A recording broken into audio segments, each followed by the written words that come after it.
Cha!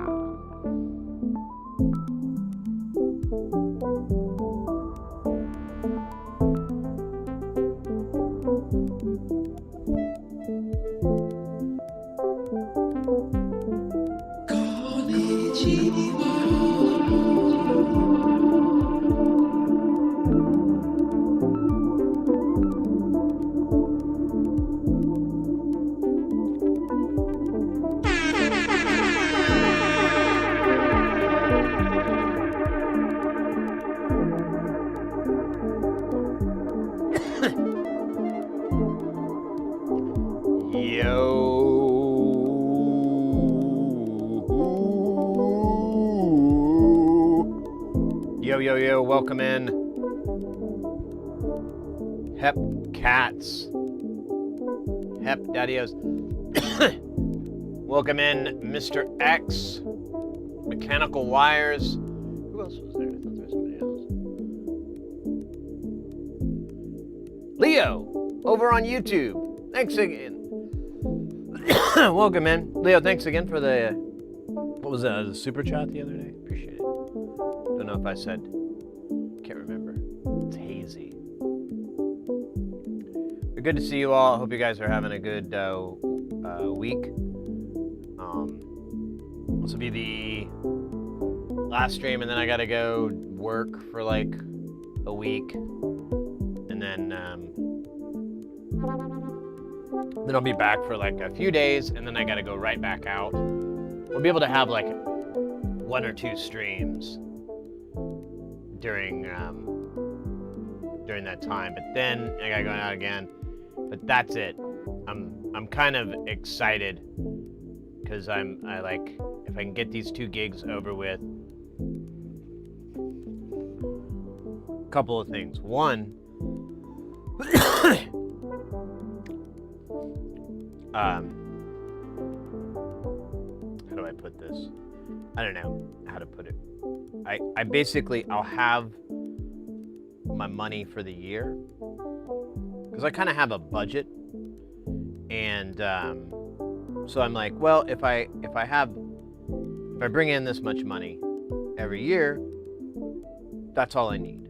You know, anything less, okay, a little belt tightening, anything more, great, we'll put it to some good use.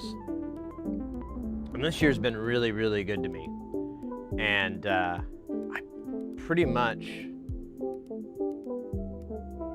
will hit my budget after these gigs. And so all the stuff afterwards is just gravy, which is good because the missus and I we're kind of wanting to get a new house. The house we live in right now is kind of, we've outgrown it. And so I'm like, well, if I can start putting money away for a down payment on a new house, that would be hype. Sid, by the way, soon Twitch will have 2K streaming. You can, I actually already did that last night, or not last night, the night before. I applied for the 2K thing. Although, you know what? I kind of like immediately was like, oh, wait a minute. Because there's a couple of things, like it doesn't, so normally when you stream to Twitch, you'll stream your maximum, whatever your peak, your baseline deal, and then they transcode it down to lower bit rates. I don't think they do that with 2K. So when you send to them, you have to send a 2K stream and your 1080p stream. So I mean, my internet's all right, but it's not fiber or anything like that. So I still have those constraints on upload speeds because of the ISP. I'm not gonna fight that war, not today. But so it's a lot of bandwidth. And now if they include the AV1 codec, if they can include support for that, then it's a much easier choice because of the bit rate is heavily reduced. And I should be able to send out the stream to Twitch, the stream to YouTube, and then the 1080p stream to Twitch. So, not Turtle Soup. I don't think so. I don't know what the audio channel is. Like right now, I think I have it on the maximum that both platforms recognize, which I think is like 160, and it's MP3 160 or ACC. So, but yeah, so it takes up a bunch of bandwidth, and then Doey, the ever grounded individual that they are, pointed out a really important fact that he's like, but isn't all your gear at 1080? And I'm like, oh shit, that's right. All my video equipment is at 1080p. This is not, none of this, I can't upsample it. I'm deadlocked at 1080. None of my video capturing software, none of my video switchers, none of that does 4K or anything but in between. So it would just be upscaling it for the sake of upscaling it. It wouldn't really be any better than the 1080. In fact, it might even look a little worse because, you're going to have a higher resolution and it's basically just going to be quadding the pixels. So,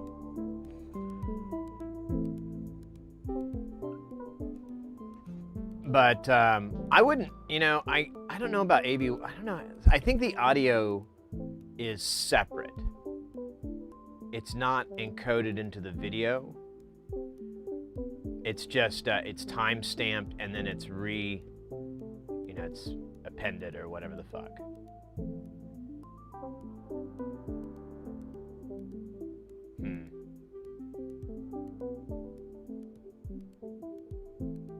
But anyways, sorry, I just got lost in my own brain pan.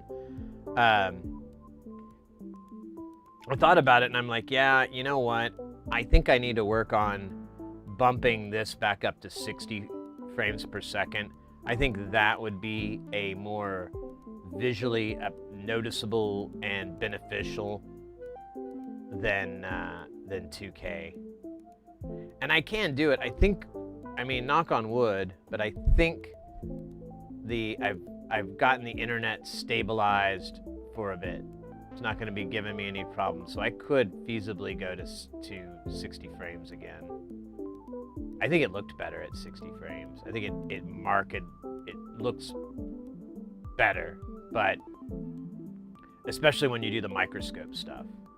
Like the microscope stuff looks really, really badass at 60 frames.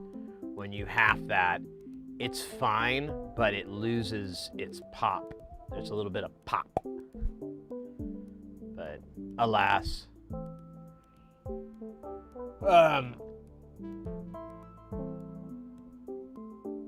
If I got, shit, I need like 10 grand. If I had 10 grand, I could buy a video switcher that would do 4K, and then I could afford 2 cameras, maybe a third. I don't think so. $2,500 per camera seems pretty reasonable. That's with the lenses and everything. That's with the glass. Although you might be able to get, you know what? You might be able to squeeze a third in. Who knows? But maybe I get them on sale. But if I did that, then I'd also need a shit ton more money just for storage because the data files would be asinine. But I could do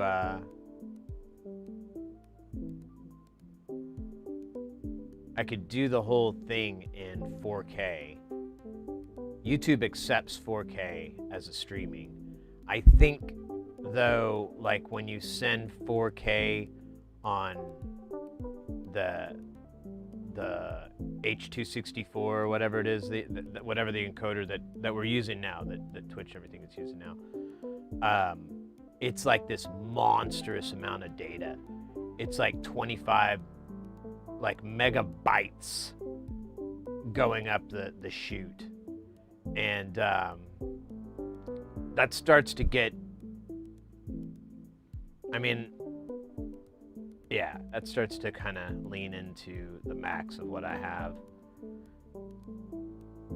But if it was AB1, then it wouldn't be a big deal. And if that does happen, if everybody switches over to that, if Twitch switches over to AB1, and I believe YouTube already supports it, I'll build a new machine and to stream from and get a newer video card. I can't upgrade my system that I have because I can't remember what the deal is. It doesn't have one of the PCI lanes. It either doesn't have one or it's not fast enough. I can't remember what it is, but it's a big bottleneck. And I don't want to find out the expensive way that it's a bottleneck that I needed to not have. So I'm like, well, whatever. I could build a new machine. I could maybe even use this existing case if I wanted to, or I could, this computer I have now that we're streaming from, it would make a great VPN machine. So it's another thought. I don't know. Hey, Perchuse, welcome in. How you doing? We got our parts in today. We got a big old bag of parts.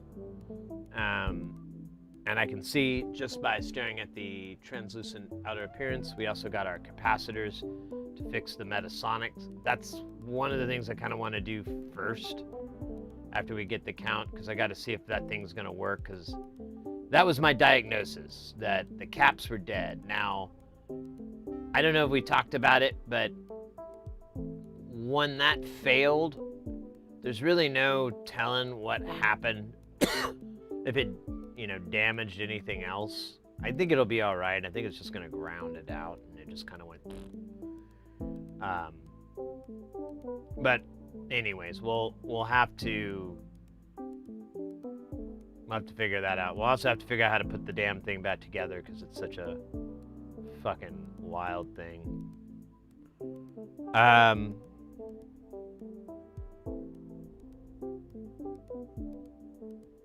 Can't remember. We have some other stuff. Oh yeah, the DJ thing. If we can get that part in, then we are done with that. We can. I think all we have to do is reassemble it. I can't remember if there's. Oh yeah. We just need to reassemble it and test it, see if that crossfader, if what we did to it fixed it. I think we measured the resistance. No, we didn't. We should. We should measure that crossfader just to see how it performs. Although it might be an optical. In that case, we have to get like,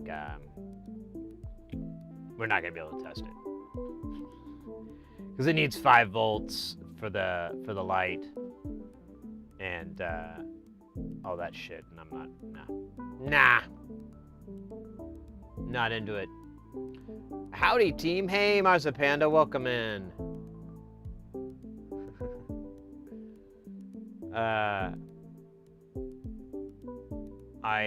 I did get 2. I finally got around to it. I got the speed run, the PCB speed run. I opened it up just to make sure it would open, but I didn't look at the board. It'll be a fresh run. I just opened it, saw in the corner of my eye there wasn't an error box, and then hit the close box and moved on. So should be a pretty first impression. And we'll try that. I've got the live split thing, so we can do that. I don't know which way would do the best. I guess, I don't know. It's a tough one. So many tough things in this world.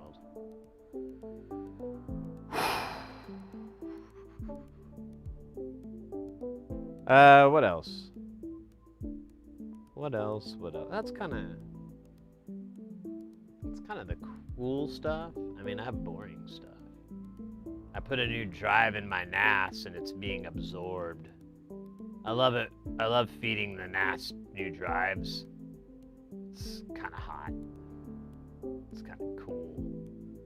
Just like nom nom. It takes days for it to eat it, which is terrifying. But still, once it's actually going way faster than I expected. It still says, like, I don't think it's timers right. I think it's timers based on some sort of Windows math. But it should be done by, I think, like tomorrow evening, and then should have 11.2 more terabytes of power.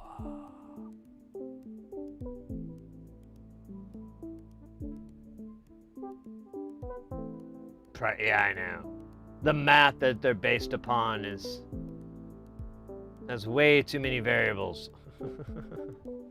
Runs around way too much.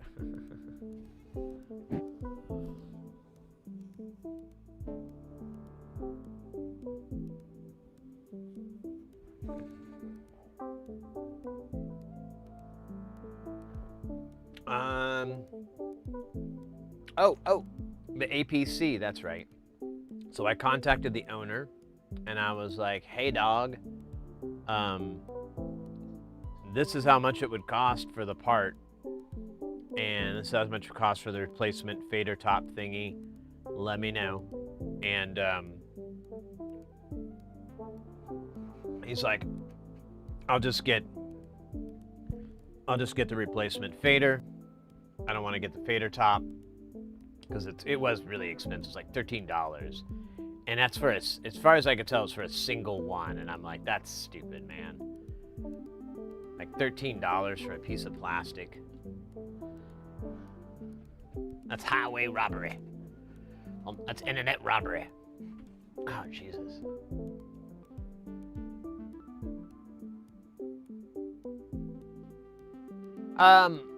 Probably.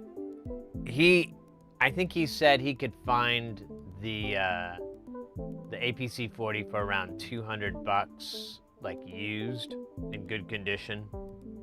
So, I don't know.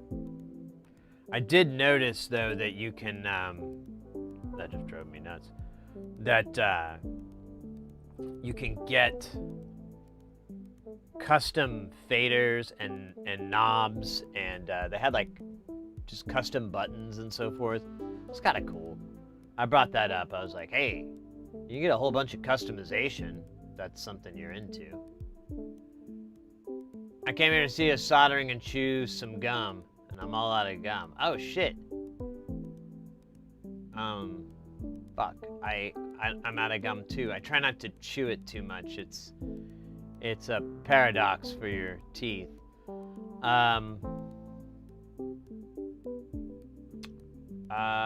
Man.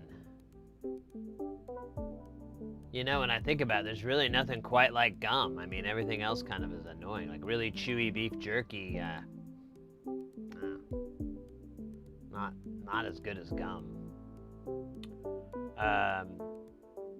Do you live anywhere near like a convenience store or like a grocery store or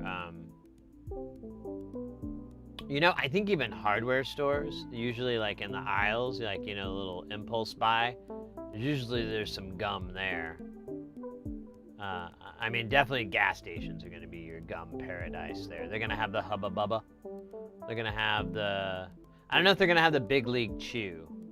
That is hard to come by these days. It's weird. It's my favorite gum to just pack between my cheek and gum, you know? Like I was a baseball player.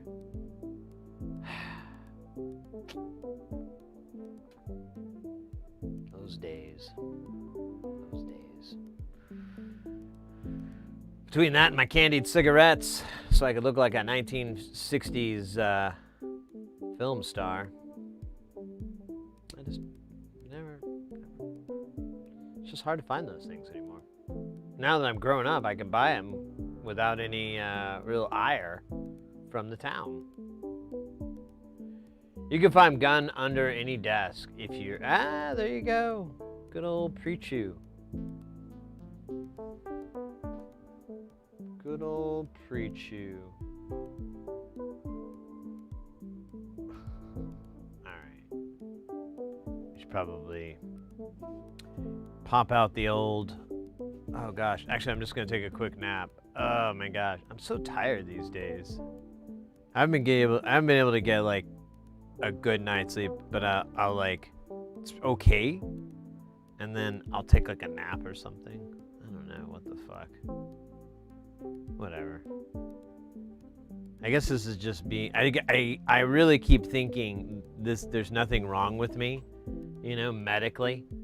That it's just, this is part of getting old, you know? I'll confirm with like my mom. I'll be like, hey, about midway through the day, I get really fucking tired. Like someone drugged me tired. And, I don't know what it is. And she'll be like, oh, yeah.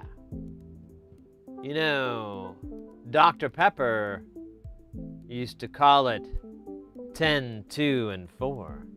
What? Oh, that's when you get the little Dr. Pepper pick-me-up. And thus, my Dr. Pepper addiction began. So simple. Just 10, 2, and 4. But then it became so much more.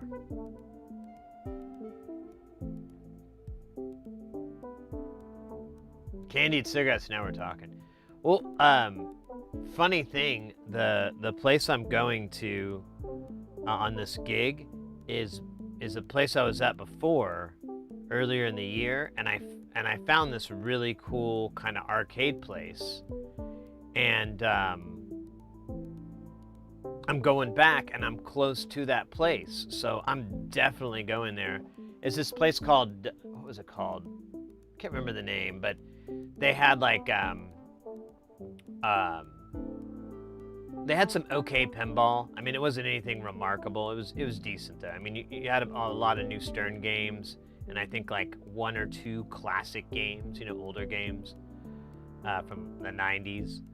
And then, but what was really fun was that there was like so many fighting games, and they were all those like, you know, little sit-down arcade style. I can't remember what those are called. Little booths or whatever that you see in like Japan and whatnot, and in arcades in Asia, and then like they had all these like, and then I found out that was the theme sort of, because they had a ton of other games that were all in Japanese, like Mario Kart, you know, the same old sit-down Mario Karts, but everything was in Japanese. And then they had an entire room of just rhythm games that was like kind of separate. There was probably about 15 to 20 rhythm games in there. I would guess, maybe more. And then they had like a lot of just old arcade, classic. Hey, Doey, welcome in. They had a bunch of classic arcade. And then they had a bunch of newer arcades. They had one game. I'm gonna have to look into this more because it still haunts me. If it's there, I'm gonna play it. I played it right when I was about to leave, and it has this weird, I don't know what the material is. It's like an OLED screen or something, but it's really big, and the game is monochromatic, or at least that's what it looks like. And I don't know, it has to have like a really high refresh rate or something crazy. I don't know what's going on, but it looks incredible. And it's still like a very minimalist game. It isn't like these really deep, elaborate graphics or anything like that pulls you in. It's just how clean and crisp and like almost touchable it seems to be. It's wild. And then they got skee ball, and I fucking love skee ball. But what brings me back to that whole thing is, on top of it all, they had a bunch of vending machines, like, you know, the glass wall vending machines with the little springs that, you know, pop everything out. And it was filled with, like, several of them were filled with Japanese, like, these Japanese sodas that I wanted to try, but they were like $5.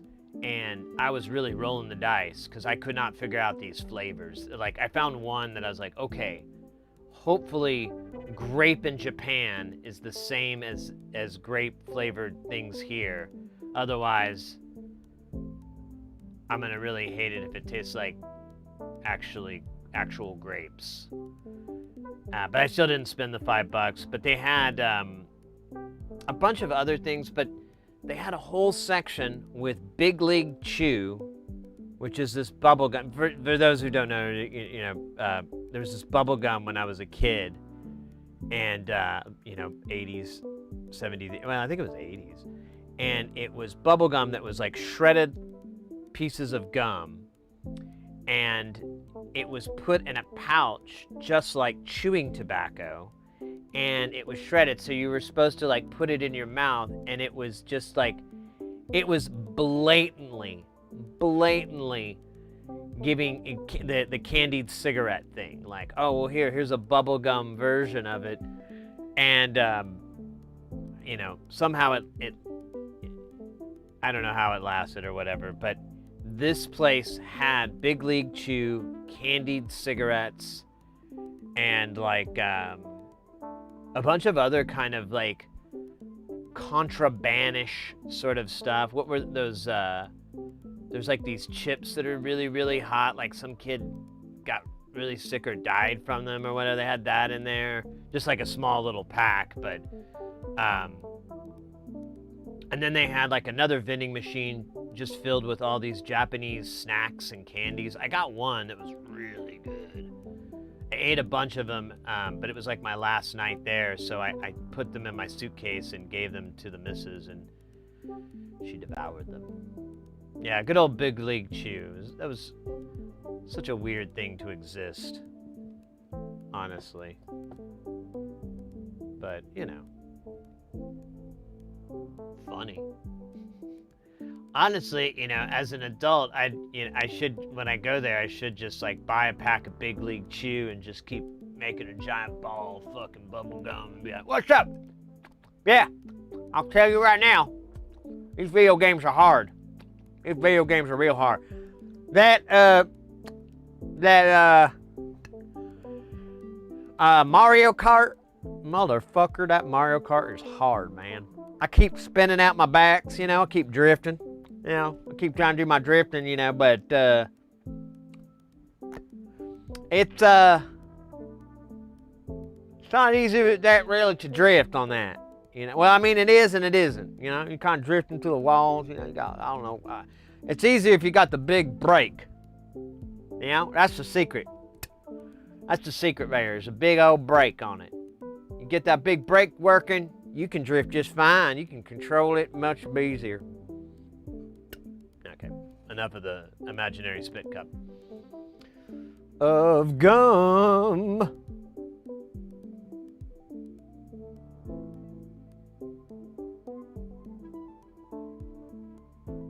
It was in dip can. Oh, there was beef jerky like that? Oh, shit.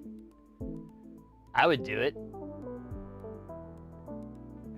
I felt cool with my candy.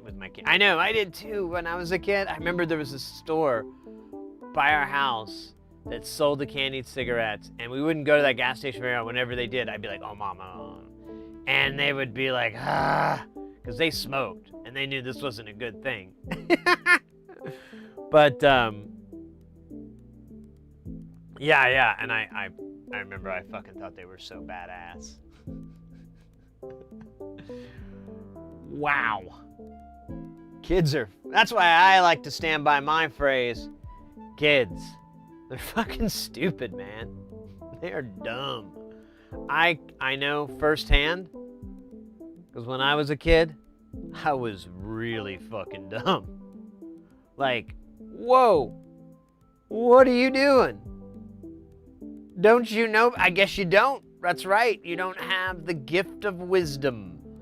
It can only be granted through time and failures.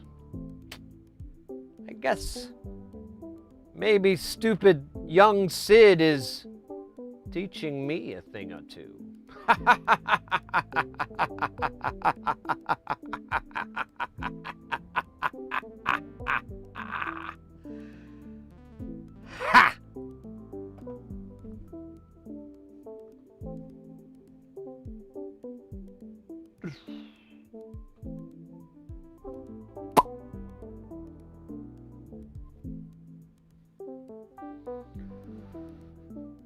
The Wyoming accent.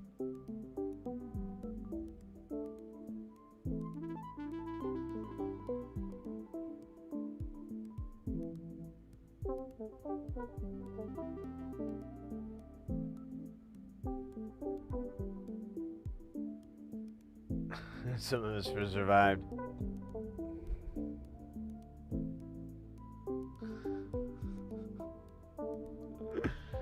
Oh. I was thinking about something today.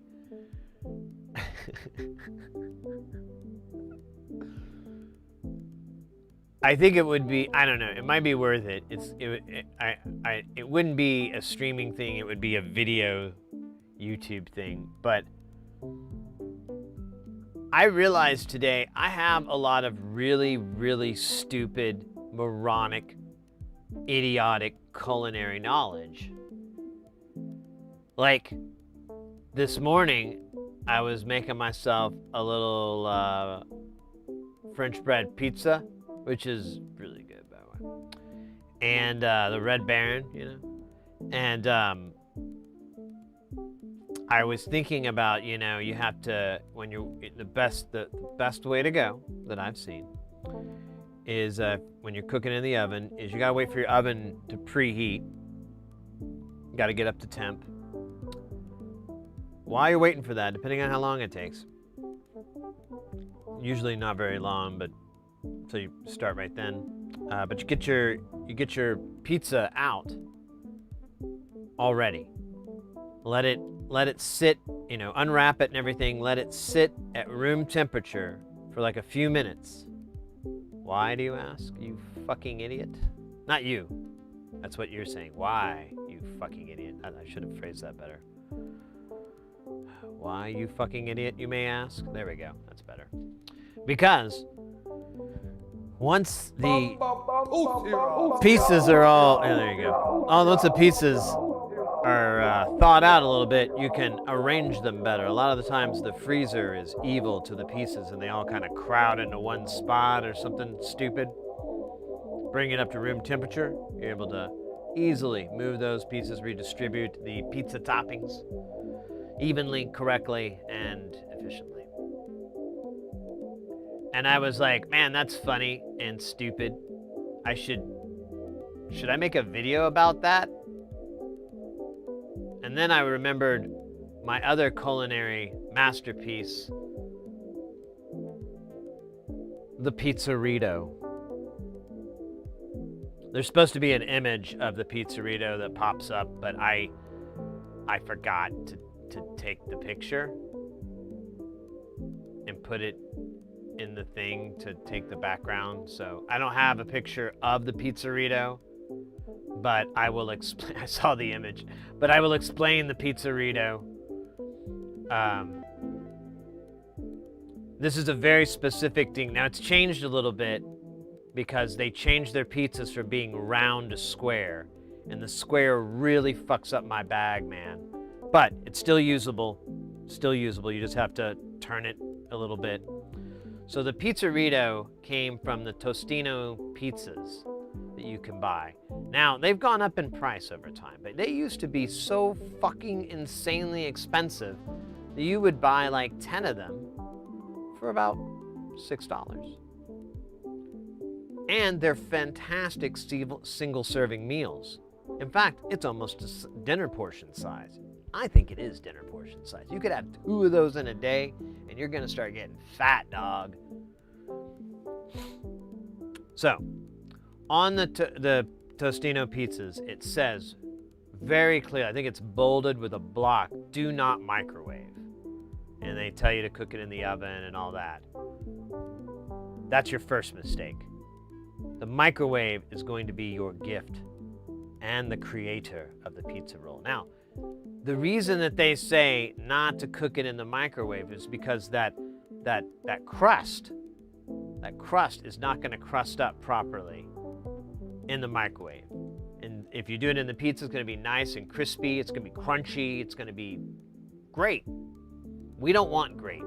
We want a pizzerito.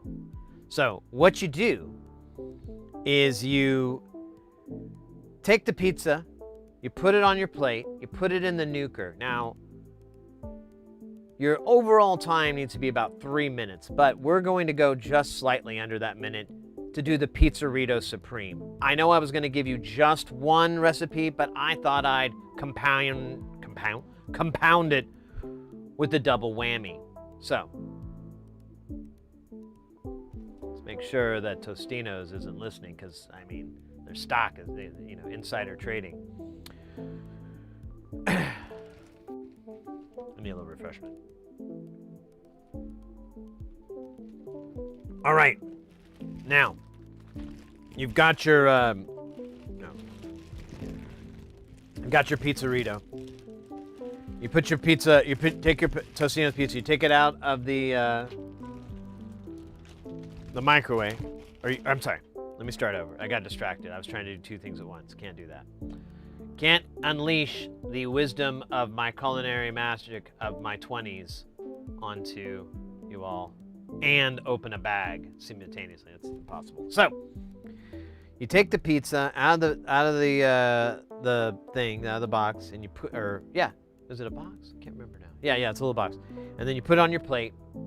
Well, it's got wrapping on it. You take it out of the wrapping. You put it on the plate. You nuke it for 2 minutes. Now, while that 2 minutes is going, what are you doing? You're getting your cheese ready, baby. And what kind of cheese are you going to be using? Well, that's up to you, but I'm a big fan of Colby Jack. So I just get the old cheese slicer and I just start making nice, thinnish slices of Colby Jack. You know, just making it, not too many, just enough to entirely cover the top of the Pizzerito. Ding! 2 minutes is up, baby. You better have those slices ready, because time is of the essence. It's like a flambé or a duckling à l'orange. You have to move quickly, otherwise the food will get you. Carbonara, there's another one. Anyways, so you, ooh, there's a hair. So you take the pizza, you take the your plate out of the oven, or, I'm sorry, out of the microwave oven. You take it out of the microwave, and then you take your cheese and you just cover the motherfucker. Now you may not have complete coverage, gap them, do it like a tiling thing if you have to. Imagine that the other cheese is the grout for the cheese slices that you put in. Pop it back in the microwave. Now, this is critical. This is where your skills come into play. Now, I recommend just 1 minute. But if you put a lot of cheese on there, you might need to go for 1:15, maybe even 1:30. You don't want to go too long, though. Too much, and it starts to get really messy. You don't want messy. You want beauty. So, let's say you just nuke it for the recommended minute. You pop it out. Now, most of this cheese is going to be melted that you put on, but it's not going to be completely melted. That's where the magic happens. Now, you take the Pizzerito by the edges. Now, you might have to wear gloves or just like lick your fingers and move quickly, but you're going to take the Tostino, and because the crust is soggy and not crispy, it wraps just like a tortilla.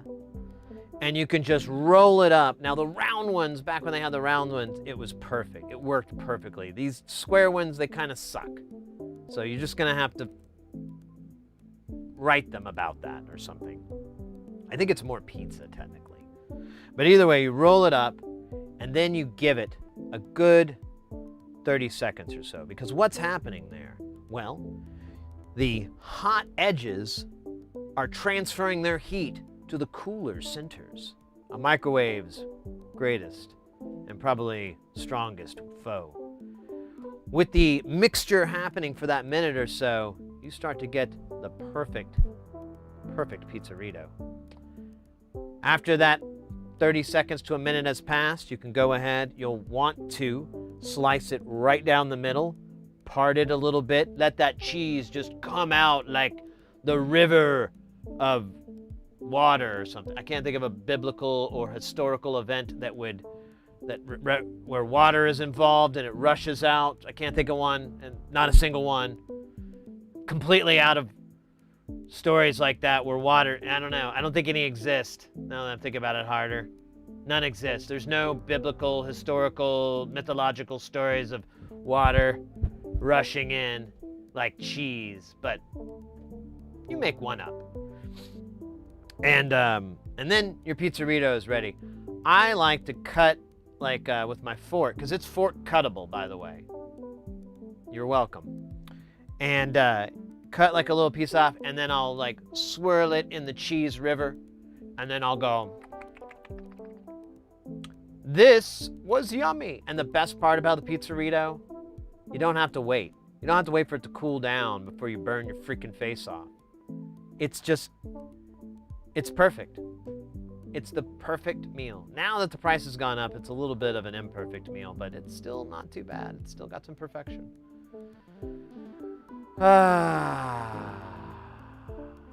Anyways, I think I really didn't catch chat, but hopefully. Yeah, Colby Jack is my jam. I kind of discovered that. I don't even remember where I discovered it. I don't think it was like an ex-girlfriend. Usually exes have, I noticed, like, they introduced me to a bunch of weird food-related knowledge that I'm like, what? Oh yeah, that chick. Yeah, so I know how to make an Alfredo sauce. That's what I got out of that relationship 20 years ago. Alfredo sauce wisdom. Bang.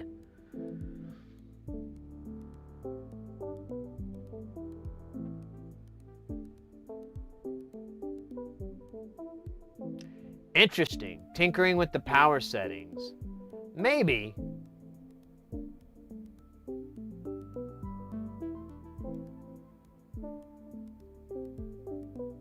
What was it? Cheese River? Munster Moses. Oh yeah, Moses did love cheese, didn't he? That was very well documented in the Old Testament. Yes, I remember that in the scrolls or whatever. They were talking about Moses and how much he loved the cheese.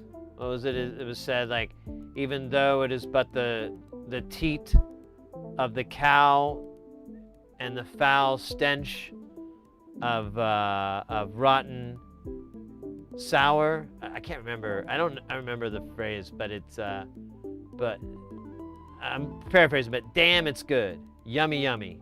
Good in my tummy. I think that was Moses or Abraham Lincoln. I kind of embarrassed to say I get the two confused. I don't know why. Neither of them drive a Harley. It's usually where I get things really confused. I'm like, hey, was that a Harley? Ah, shit.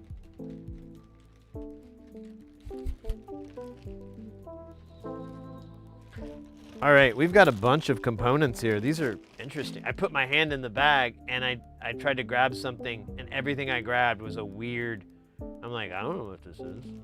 It's actually kind of fun. Let's do it this way.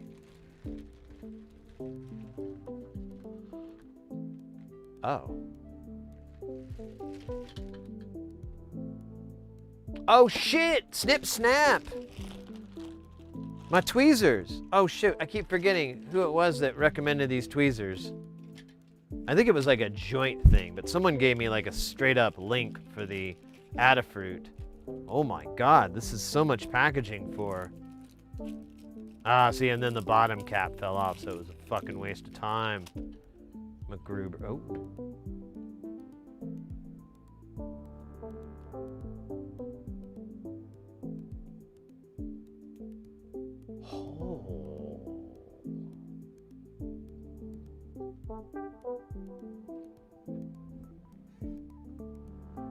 Oh. Where's the thing? Brighter than the fucking sun. Oh shit, dude. Bruh.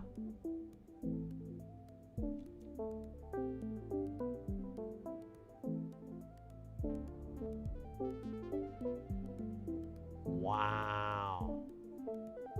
That's pretty good. A little bit of a gap, but these are gonna be my placing tweezers. That's right. Whenever I'm gonna be placing stuff, I'm gonna be using these here tweezers right here. Now these suckers right here, they ain't gonna get rid of my working tweezers, all right? Now any fella that knows better, he's gonna have more than one set of tweezers, all right? That's just dumb. You ain't got none more than one. What the hell's wrong with you? What, you only got one shoe too? Come on, you're gonna need more than one tool to do the job. No, I'm gonna shut up. I don't know what, I'm like channeling 4 different characters. How long would that last though? I know it's ceramic. I am prone to failure and drops. So we'll find out.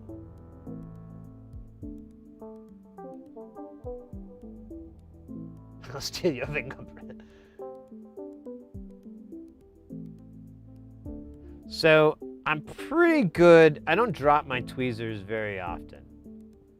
In fact, I don't think I've dropped these off of the table at all.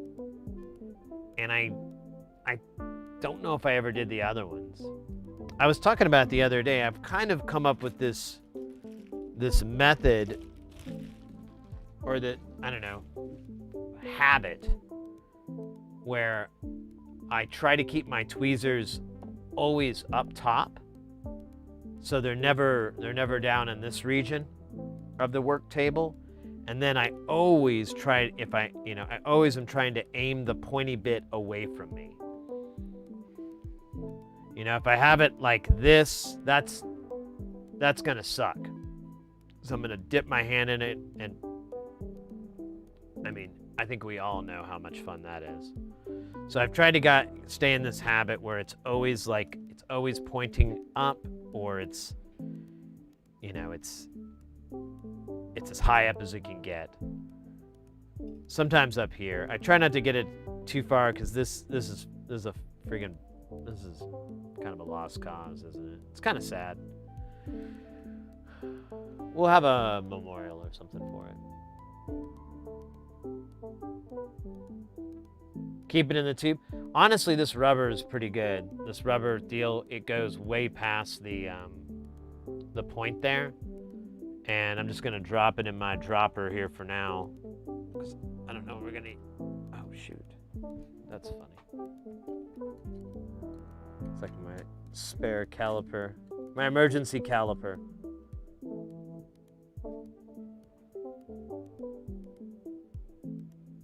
Am I a dork? I literally do have an emergency caliper. That was not a bit, that was fact. Oh my god, that's kind of weird. Whatever, who cares? High temperature tweezers. Hey, Angel, welcome. Oh wait, is that right? Is that an L? Yeah. Angel, welcome in. Yeah, well, the reason I bought those tweezers specifically is someone told me that they're not as sticky. So like flux and stuff like that kind of slides off of it.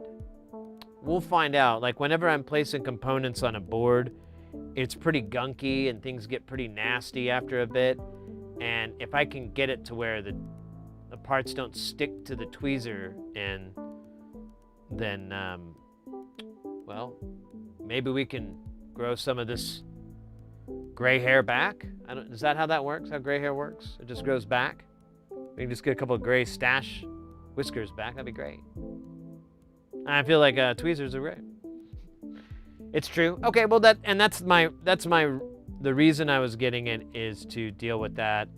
Not necessarily have to deal with heat transference or anything like that, because I don't really touch stuff that's hot when we're working with this, except, the occasional hot air and then, manipulating something a little bit. But I'm usually not leaving these tweezers right under the blast zone and just like, hey, how's it going? Oh, no, these are getting warm. Those would be good for that, for sure. Or they'd help. All right. More into the bag of mystery bag. Sounds like a movie. Mystery Bag, starring Sid Heresy and Danny Aiello. Ooh, I don't know if that guy's still alive. I want to open up a wound. This is accurately described as a thin film resistor. What value? Who knows? They didn't write that on here. Oh, but it's Yago. Or is it Yagio? I like Yago. Yago. Yago components I buy from another land. That's terrible. Yay. Me say yeah, me say yeah, me say yeah, me say yeah, me say yeah, go. Ooh. Ooh, I got this as a little experiment. I believe these are the these are LDOs. But these are through-hole LDOs. I bought them for something. I only bought 5. So I've been working on this project. There's so the NLC distortion, multiband distortion is really, really noisy, like almost to the point of uselessness. And I brought this up to an engineering buddy of mine, and he was like, huh, let me think about it. And then, that's not how he sounds, but you know, whatever. And then he came up with an extremely viable solution of just dumping it down to a lower voltage, which is more of what it's used to. And then at the worst, you just have to gain up the output a little bit. So that's the deal, to dump it down from 12 to, I think, 9 volts or 10 volts. We'll see. All right, what is this? This is a multi-layered ceramic capacitor, or as we call them on the streets, MLCCs. This one actually has its freaking value listed on there. Pretty neat, huh? Maybe these resistors could take a page from that book. The Book of Lies. Oh, scheisse. 200 ohm on resist, what? Oh, hey! NSL 32s. These are dumb expensive now for Americans. So if you live over in Great Britain, where these are readily available, and you want to shove these inside of a teddy bear and mail them to me, well, mail them to my mule, then holla.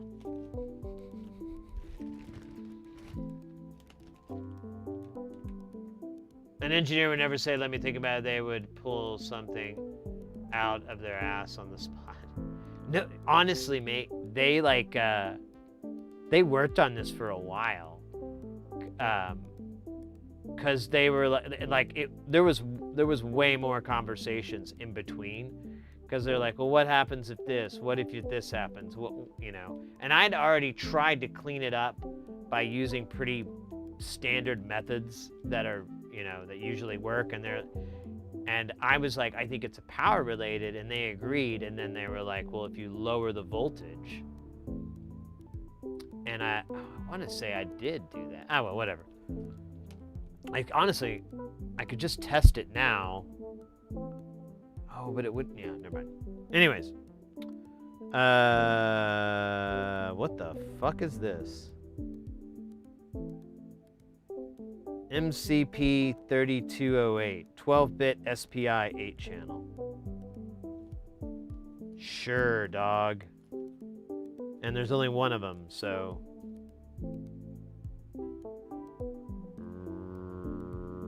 Right.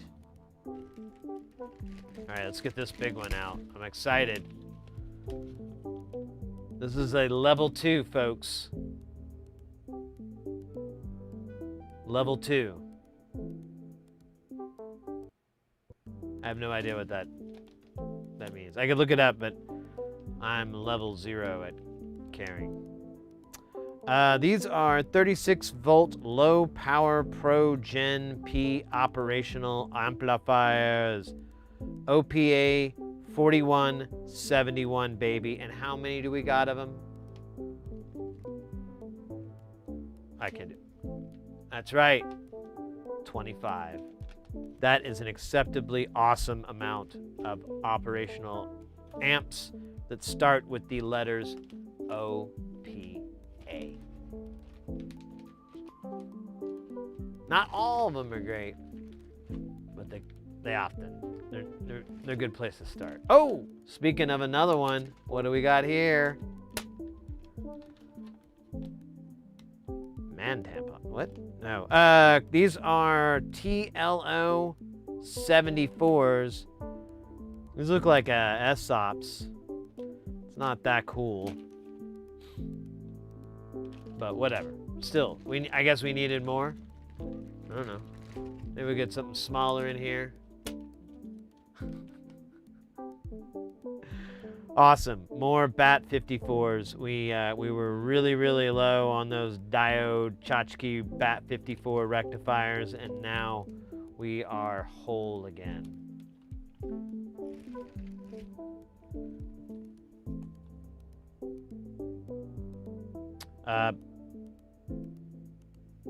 Apparently I bought them twice. Oh, no. These are the MMBD 45.2s. I think these are dual.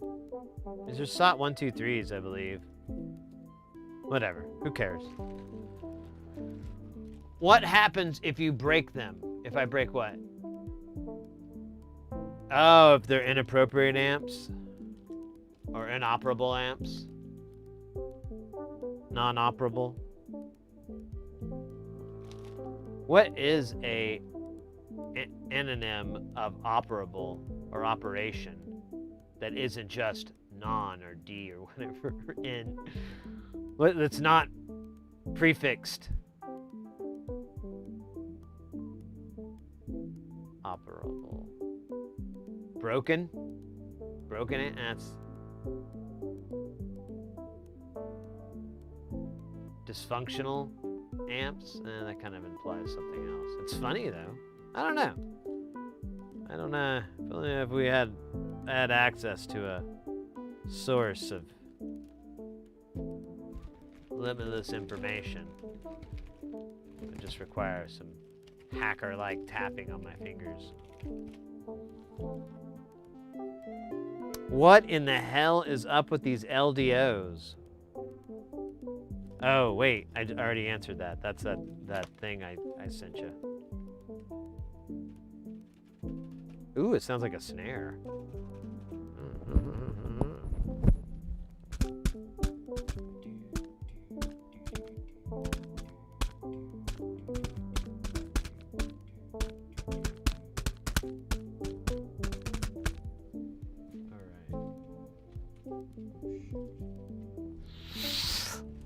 Oh, no, bag.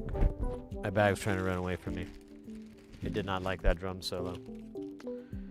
Hey, I'm working on it. I'm new to the drums. I'm actually terrible at the drums.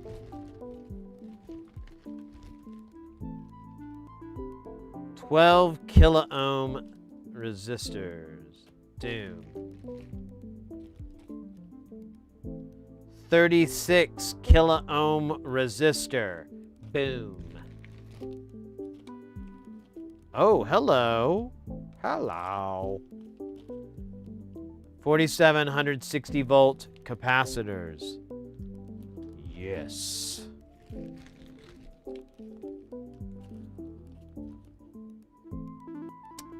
Uh, 3 picofarads. Hello.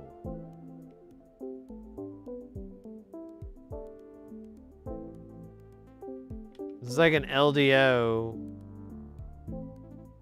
I don't know, it's in a big pack though. We're just gonna put it with this shit for now.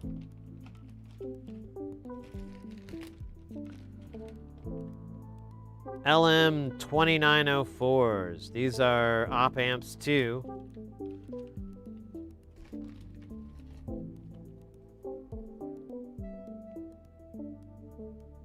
Yeah, Sleepy. I should have gotten it sooner, but I kept putting it off. Kind of. And then I looked at the total and I was like, oh, I shouldn't have done that. Oh, here we go. Here's the other half of that equation. The 2200 microfarad, 25 volts. I think that's right. I hope that's right. We'll look at it. Getting towards the end here. This is that lighting driver that we need for the one project we were working on yesterday. Was it yesterday or no, like Thursday or whatever? Ooh, I bought these test pot blocks. They're really pricey, but you can pop them in through holes for test points. And that is that. We're gonna put these guys in here. And, oh, here, okay, there's that switch. Let's check the switch out first. But it'll probably go back in that bag because these are all the parts that we need for, that bag has all the parts we need for the repairs to finish up. And then,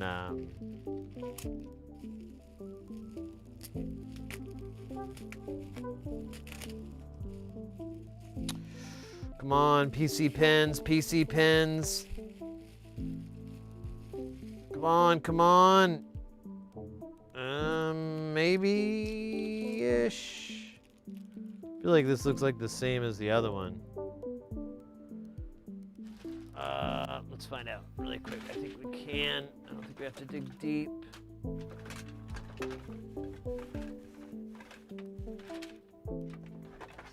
Maybe we do. Oh, fuck you. God damn it. I gotta find out now. Because otherwise I'm gonna have to come up with another plan. I think we're good.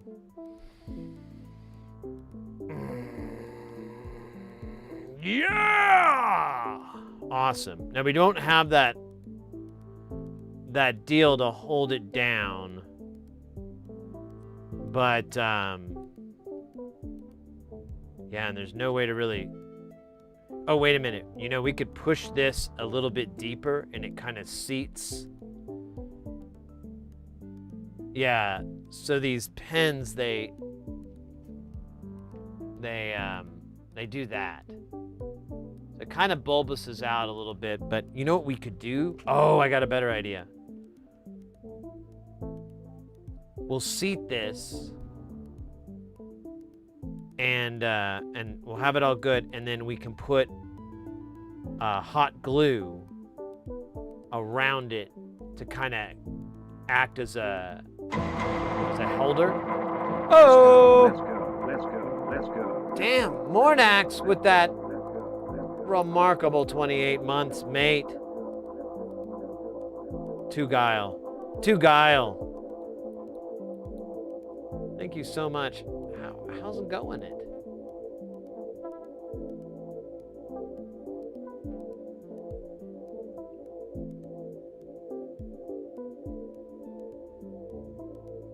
So many bums. That's awesome. All right, I'm just gonna put this in with this kit, so we just have the part. Here, I'll throw the hardware in there. But here, I'll throw the switch in the bag with the hardware. But I think the switch rides dirty. The original one had like this collar that went on it, but I can't find switches that way, and I can't really find a way to put a collar on it, so we'll just glue it. You know what? We have the 603 resistor book conveniently right here. Let's go ahead and pop these sons of bitches in, because we've got a bit. But before we really get knee deep in that, maybe we should have a dab. I feel like there's a little bit of a dab left here. Let me clear this of past dabs so that we may have future dabs. I went to the dab store and got more dabs, so can't wait to try the new dab flavor I got from them. I'm almost there.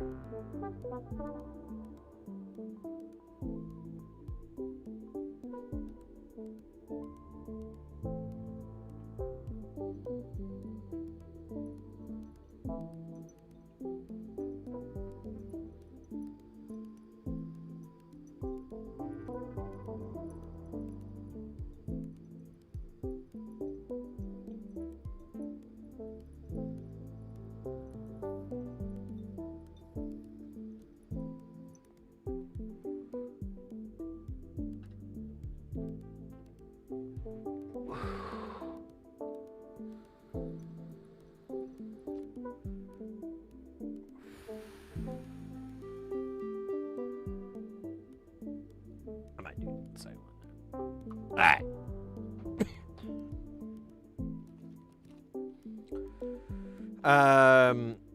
So this is 805. We'll sort the 805s and 603s out.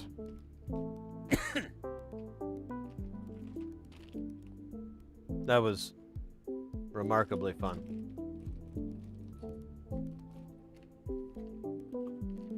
So we just have two 603s, that's it? I feel like I ordered like a shit ton.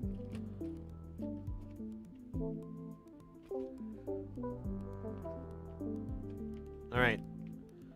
I don't know what this value is. This is 12K. Pardon me.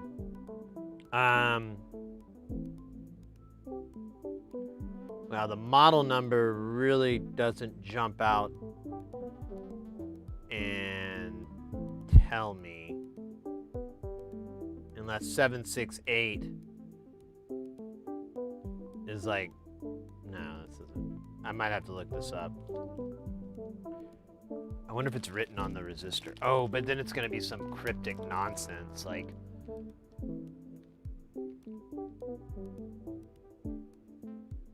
$68? Oh, wait. I think it's 68 ohms, actually. So I think I had to order that for some fucking reason. Sorry, I'm trying to work on my angry Yardie character.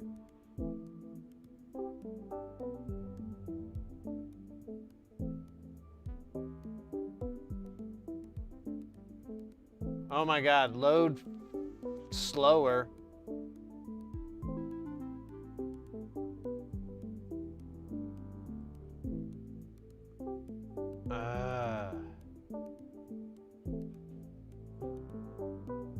Yeah, it's 68 ohms. Are you happy? I am. We'll put it here. We'll put it below. We'll move the 51 up here. I don't know why I'm explaining this. It's dog shit boring.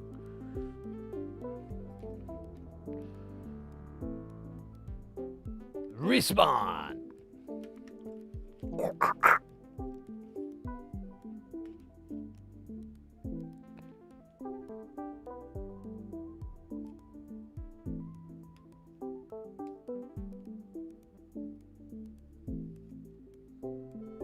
Man, I actually have... This is back when I used to put that in there. I would cut out the the model number with the barcode so that I would have all that detail. Now I'm like, I don't care. I know what I bought.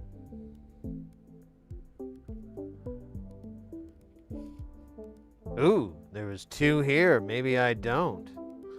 Oh, a little sneaky sneaky. That shows how much 51 ohms gets used. Oh my God, these are all doubled. That one, I think, might be tripled, the bottom one. It has the triple, Papa. The triple. We still have to rip that out someday. The that episode of Quantum Leap, where Sam Beckett is teleported to this family of trapeze artists, and the daughter, in this desperation to make her father proud, or I can't remember exactly what it is, she wants to perform this extremely dangerous trick, and her father is adamant that she will not perform the trick. And the only thing that stays in my brain from that whole deal is her, like, I think it's supposed to be like a Russian, Eastern European accent, but she's like, "I can do the triple, Papa. I can do it." Like, no, you cannot. And it was just, and I might be exaggerating in my head for comic effect because I don't think it was supposed to be funny. But maybe that was what Sam was supposed to stop, is from her doing the triple. The triple. I can't say it right.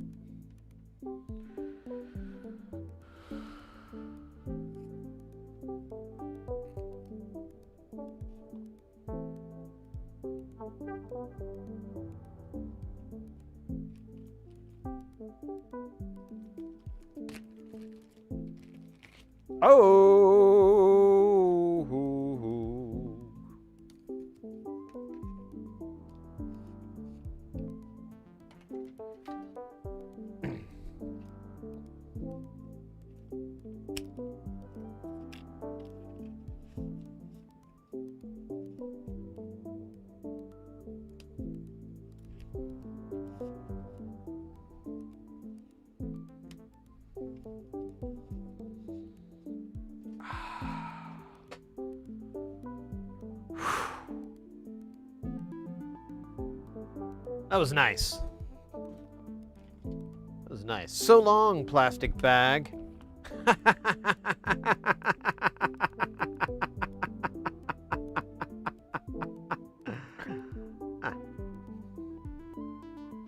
Oh, son of a bitch. You know, my program that I use to make these stupid lists, it actually said that it can do inventory tracking. And I'm like, oh man, do I need inventory tracking?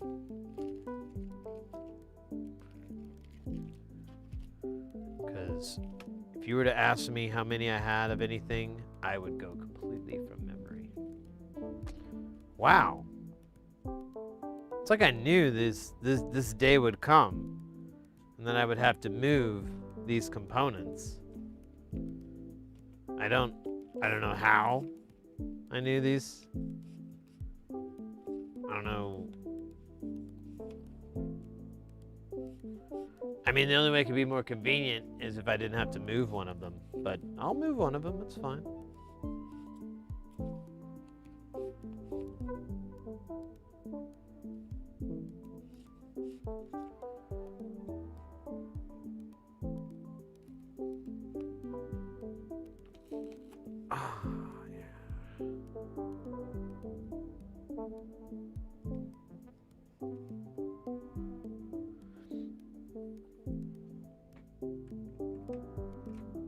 All right, it was 12K. 12K or another. That doesn't really work. It's 10K. 10K or another. Making weird calligraphy, pretend looking K's. I don't know. It's almost like I don't know what a K looks like. Going from a memory.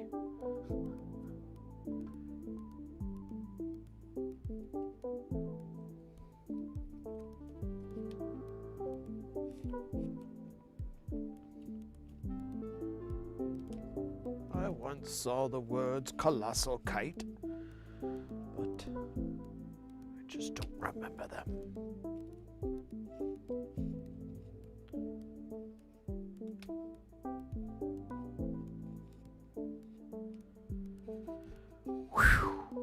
2 for 2. Man, I don't know how much longer I can keep up this badassness. Oh, I guess we're done. So long, 603. Remember, mother never loved you. What's this, 805? Oh, but it's like in the 100Ks, in the 100 megs. What are we doing here? We're doing...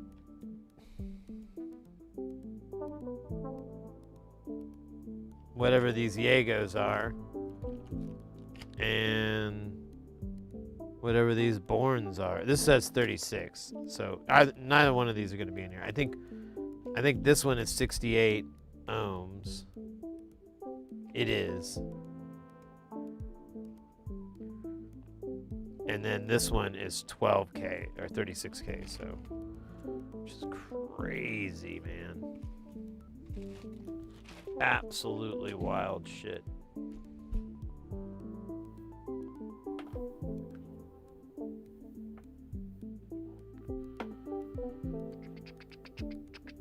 I'm literally gonna trade these books.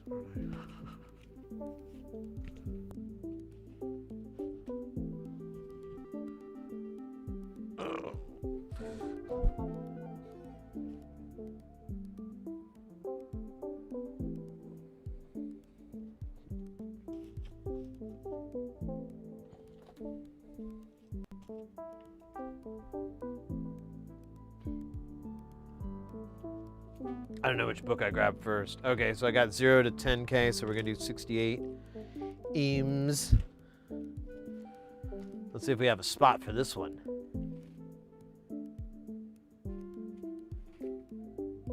Hey. Well, we can make a spot here. I mean, it's kind of what happened here, it looks like. This looks like a fucking shit show. A beautiful shit show, though. I guess 100 ohms is just not something people are doing these days. I don't get it. I don't get it. Here, I'll put these at the top so that they kind of get used earlier rather than later.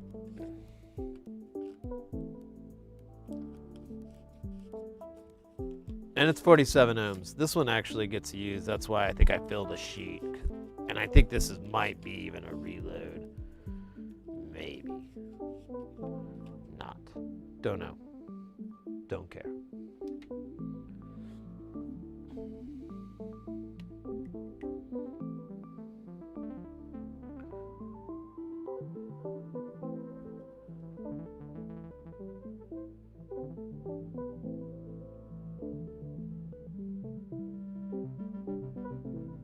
I said 68, didn't I? Yeah. 68R.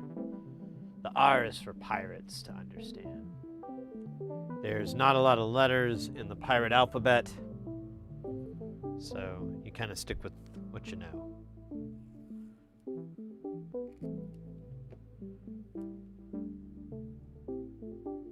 Nice. Man.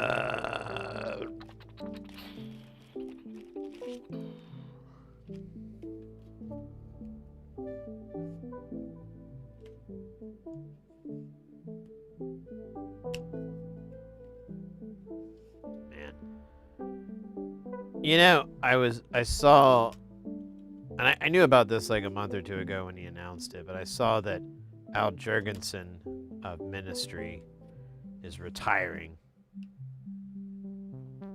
What that means is kind of, well, he said his ears are tired, and I 1000% identify with that statement. I'm like, yeah, dude, I know what you mean, man. Like your ears are just like, dude, fucking stop. But I haven't kept up with his latest releases. I kind of got back into Ministry about 10 years ago and started listening to all their stuff, and I really liked it. There was some really, really catchy, cool stuff on there.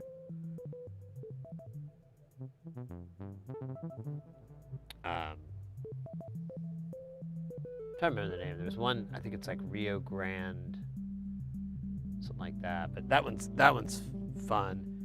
The what the hell? Oh wait, no, 36, not 12. I keep thinking it's 12K because that's what we did earlier. Well, this seems like a pretty easy one to do.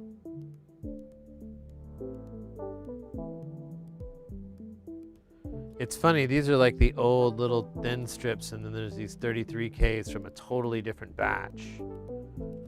I have no idea what's going on here. And I'm the guy that did it.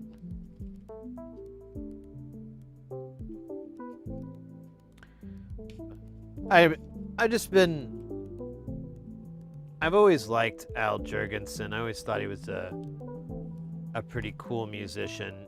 He's definitely, I like his guitars. I like a lot of his guitar work. I know that's kind of the whole Ministry thing, but he, if you listen to a lot of Al's other projects that he did back in like the 80s and 90s, like Revco, and Revco is actually one of my favorites.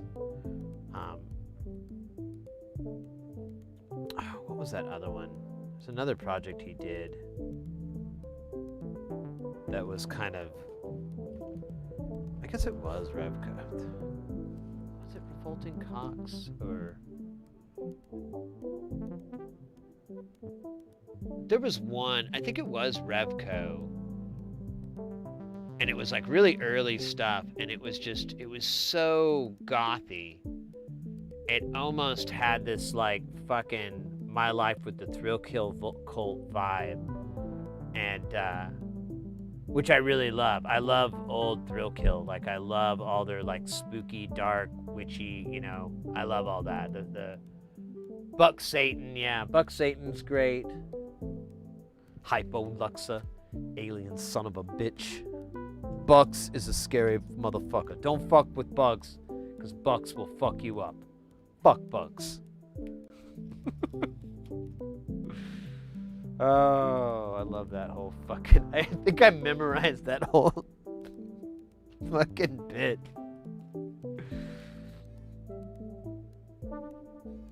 Pinky. I like Pinky. Luke Van Auken. Yeah, I know Luke Van.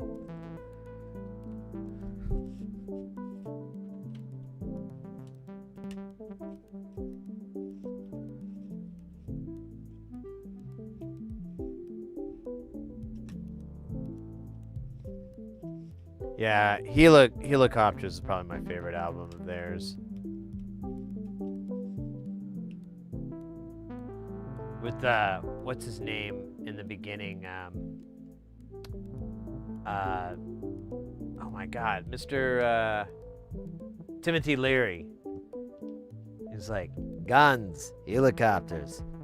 You love it. You love the United States Victim Show. You love to be a victim. Prime time. His like fucking rant is so awesome. Listen to that. Listen to that.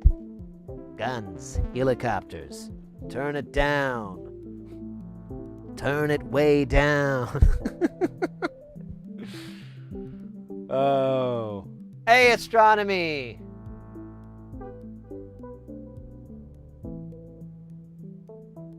Capital One. It's what's in your wallet. How much is that worth to say?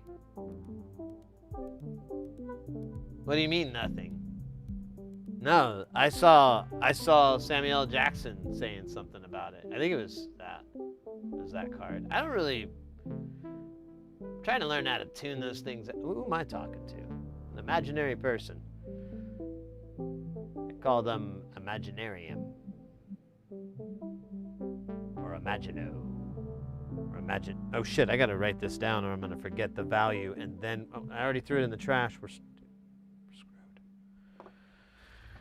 Hey, Bo Badger. Over on the YouTube.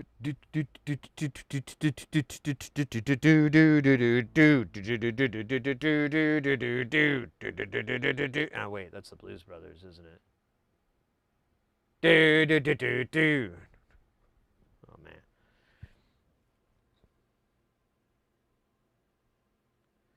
Good old Blues Brothers. I watched that movie again for like the first time in like forever ago. Like I don't even know if I ever really sat down and watched it from begin to end, back in the day. But I did like a few years back, and that movie has surprisingly aged beautifully. Like it's you'd think with that the time period and everything like that and all the punch down jokes back then, but honestly it's just like a really fun, it's still a fun movie, and it's well paced. Like it's almost, I don't know, for the time period I think it's much better than a lot of other movies as far as like the dialogue and the character interactions and stuff like that. Like a lot of movies from that time period, it's like, I don't know, it's like they're still doing plays or something. It's so weird, but with that movie, it's still really fresh and crisp, and of course, you know, incredible cast.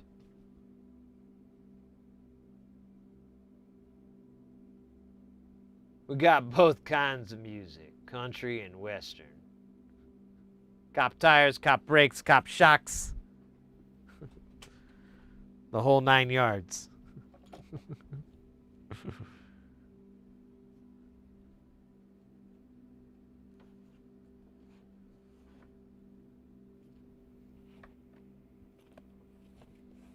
All right, what should we do? What should we do? Oh, we should do capacitors. The capacitor of love is streaming on my face. The capacitor of love has got a can of mace and is spraying me until I cannot breathe. And then I go to sleep until the paramedics can revive me. It's my musical Wrong Place, Wrong Time. It's the story of a man constantly finding himself in terrible situations and then singing a stupid song about it. I'm pretty sure I've got the whole genre figured out. Why the fuck do I have 3.3 microfarads that is 6.3 volts? I guess that's to shame my family. They are shamed. They are shamed. Wow. Could have just spat on my grave. Ooh.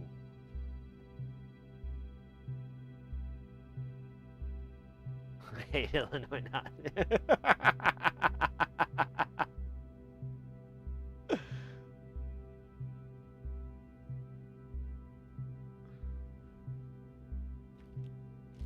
Oh yeah, I forgot. Wait, why the hell do I have what?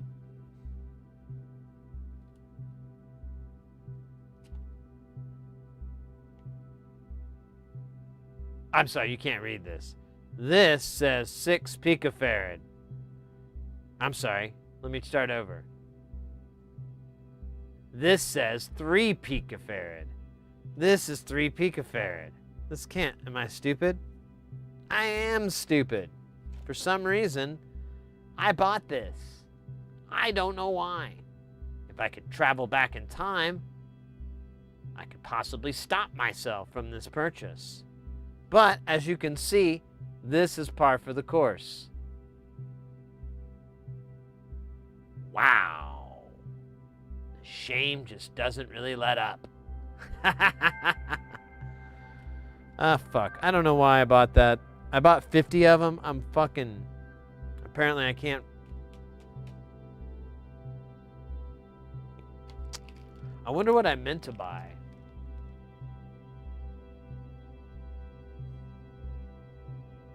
Yeah, I have no idea why that's on there. It's not even on my shopping list. I must have put it on there by mistake one night. I was high on baby laxatives. cough suppressant.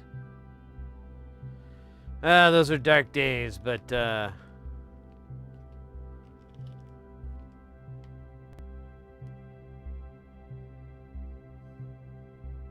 they're about to get darker. Are you fucking kidding me? Oh, good. I thought I bought 68 picofarad twice.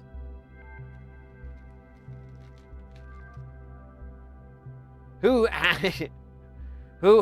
Isn't that what they said in the Bible? It was like, he who hasn't accidentally purchased 3 picofarad caps cast the first stone. Something. I think I'm paraphrasing a little bit, but it's something like that. I remember that. That was pretty powerful words, really. I was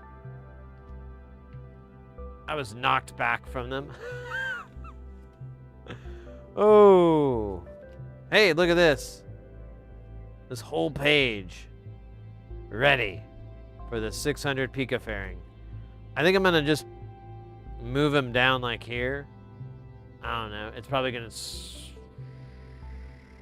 suck. But you know what?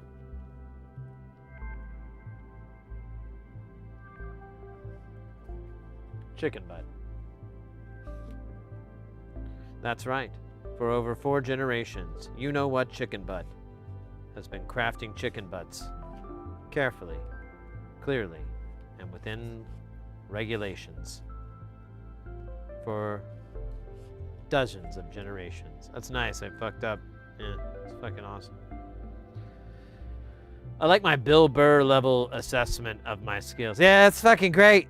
Oh, yeah. Yeah, did really good. Really hit it out of the park. You know, right? Never fucking great.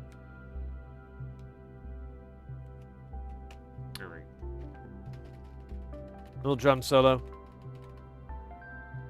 That was Enter Sandman at 600 BPMs.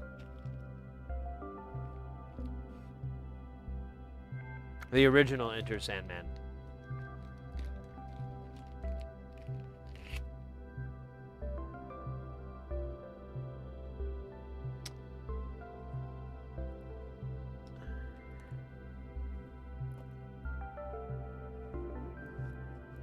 You know what?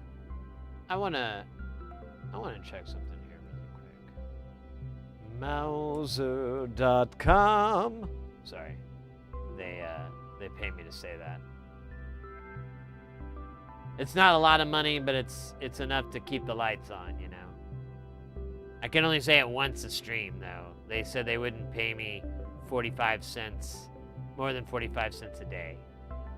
So, you know, if I streamed like 365 days out of the year, 45 cents, it's like $8 or $80, I think. It's like a lot of money, man. We could retire. We finally get that boat we always talked about getting. Live out on the sea.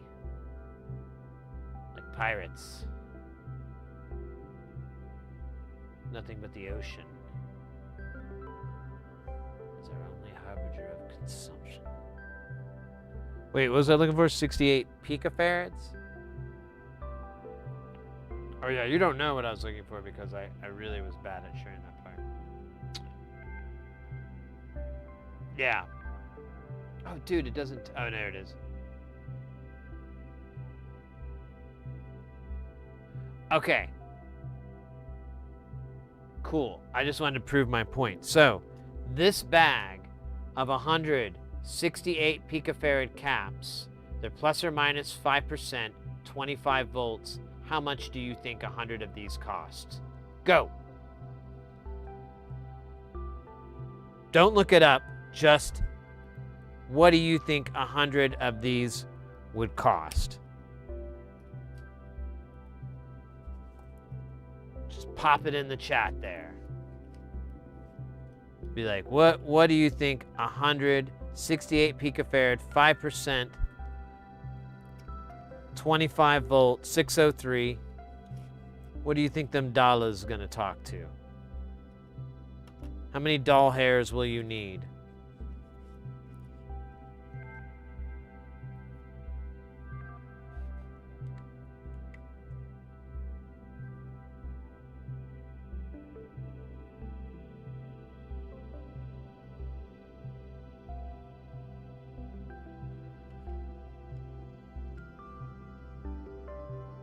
Crisp US dollars. The crispiest. Like when you pull them out of your wallet, they make this sound. That's how crispy they are. Hey, Razor Grill. Back home from work, I am no longer getting paid to watch the stream. Damn it. Well, hey, you want to chime in on this? I don't know if you heard it earlier. What do you think the cost is for 100 of these 68 picofarad? 603 is the size. It's 5%, 25 volts. That's really all the details you really need to kind of ascertain the cost. Wait, you know what? They're MLCCs. I can't remember what the coefficient is on this. Let me give you the coefficient so you can make like a really informed decision here. It's picofarads, so it should be C0G. Yeah, it's C0G on the dielectric.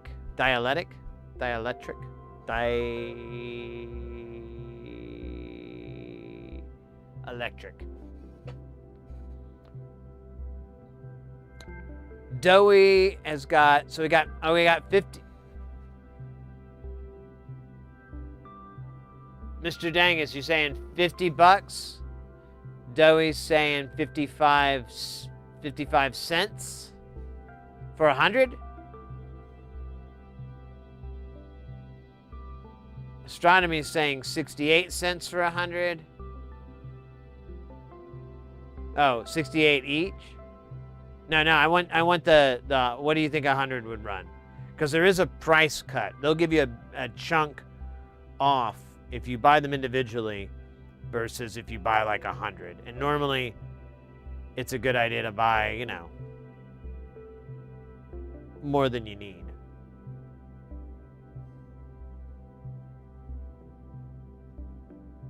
I bet 500 black. Marzipanda. All right. Last one, and then I'm gonna tell you what it is. So 68 picofarad, plus or minus 5%, 25 volts, C0G dielectric, MLCC. What do you think 100 of these cost? And try not to look it up.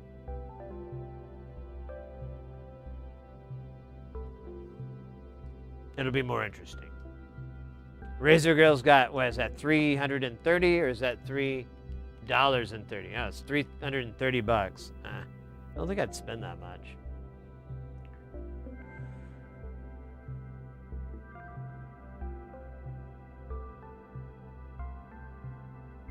$746. All right, the actual cost for 100 of these was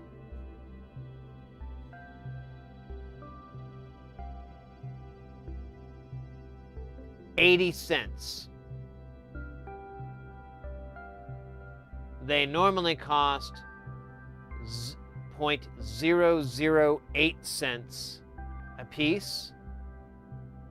And when you buy them in hundreds. Now, if you bought them one at a time, you would get them for 10 cents a piece.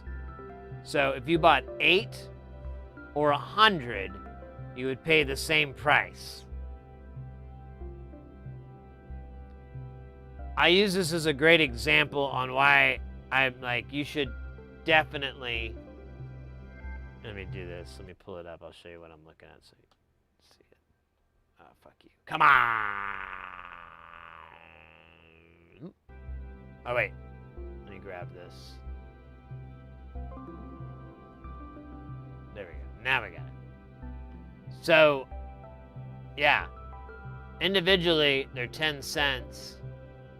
You could buy 10 for 13 cents, or you can buy 100 for 80 cents, or you could buy 500 for $3, 4,000 for $16, and the real moneymaker right there, 8K at 0.003 cents, a measly $24. I bought packs of toilet paper that cost more than that. But unlike the toilet paper, this will last a really, it'll outlive you. It'll be part of your estate that they try to get rid of later.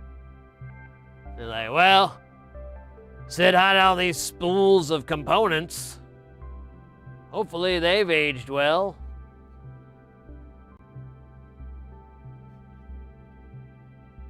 It's supposed to be $33? Well, you're $32.20 off.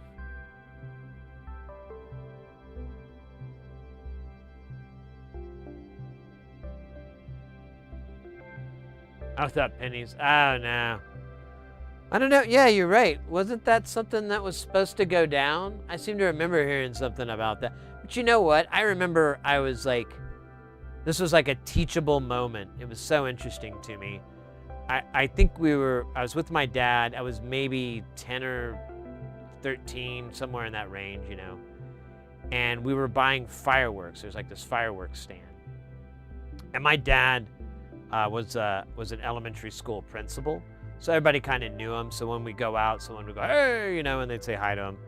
And I remember this guy, I think we were talking to him or I don't remember exactly how it went down, but I remember the guy was saying like, oh, well, they're going to get rid of the penny soon.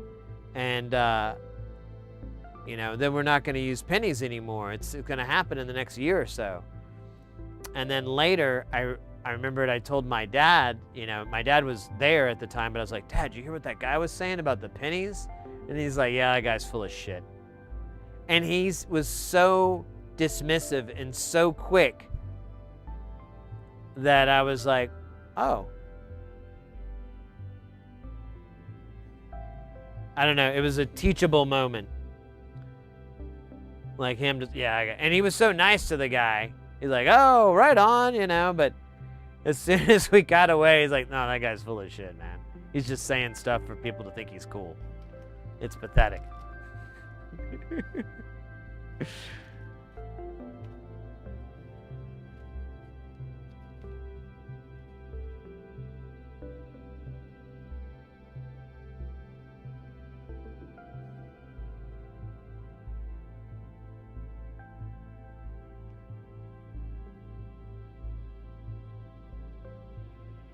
Oh, use it for your pie.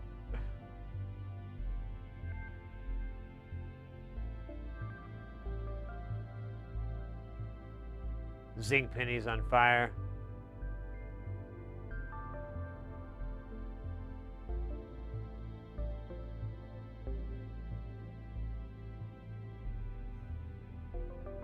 The fuckers can round up. Yeah.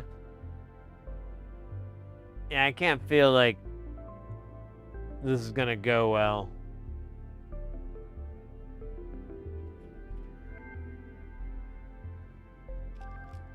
But that, to be fair, his economics is out of the scope of our stream.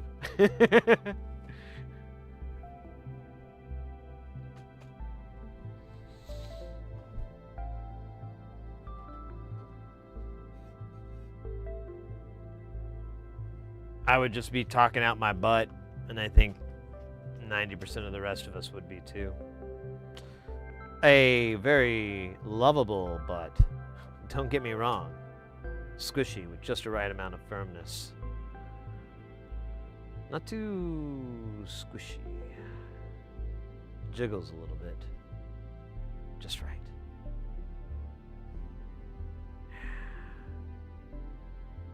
That kind.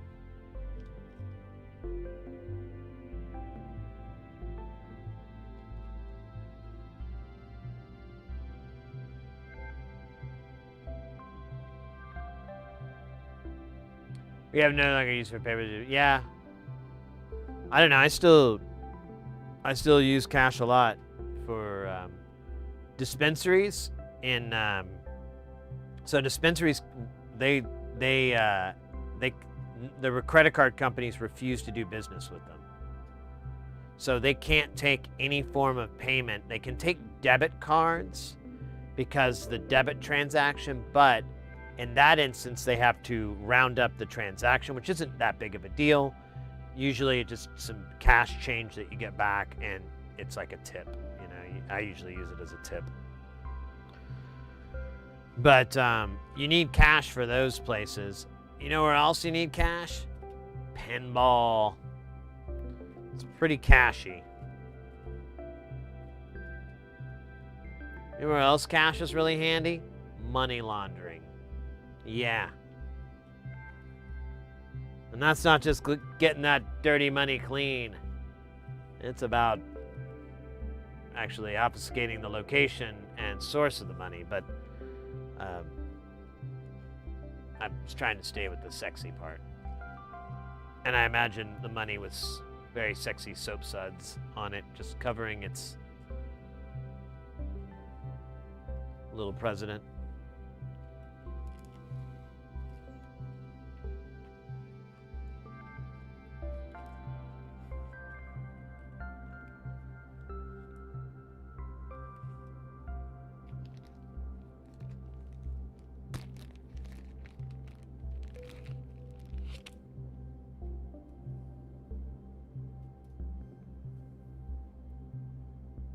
Will penny slots go away? I know, right?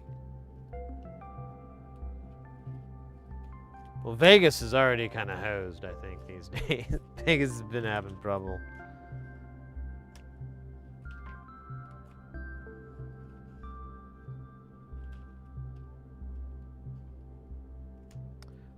My work usually has a lot of Vegas stuff, but I haven't been out there in a long time, which doesn't mean anything really because I don't have a ton of connections out there for work, and I don't really want to. I don't really want to go to Las Vegas for work. It's not my town. I used to love Vegas, but not anymore. Like, none of that stuff really interests me anymore. And it's been like well over a decade that I've given a shit about any of that stuff. Decades almost. So,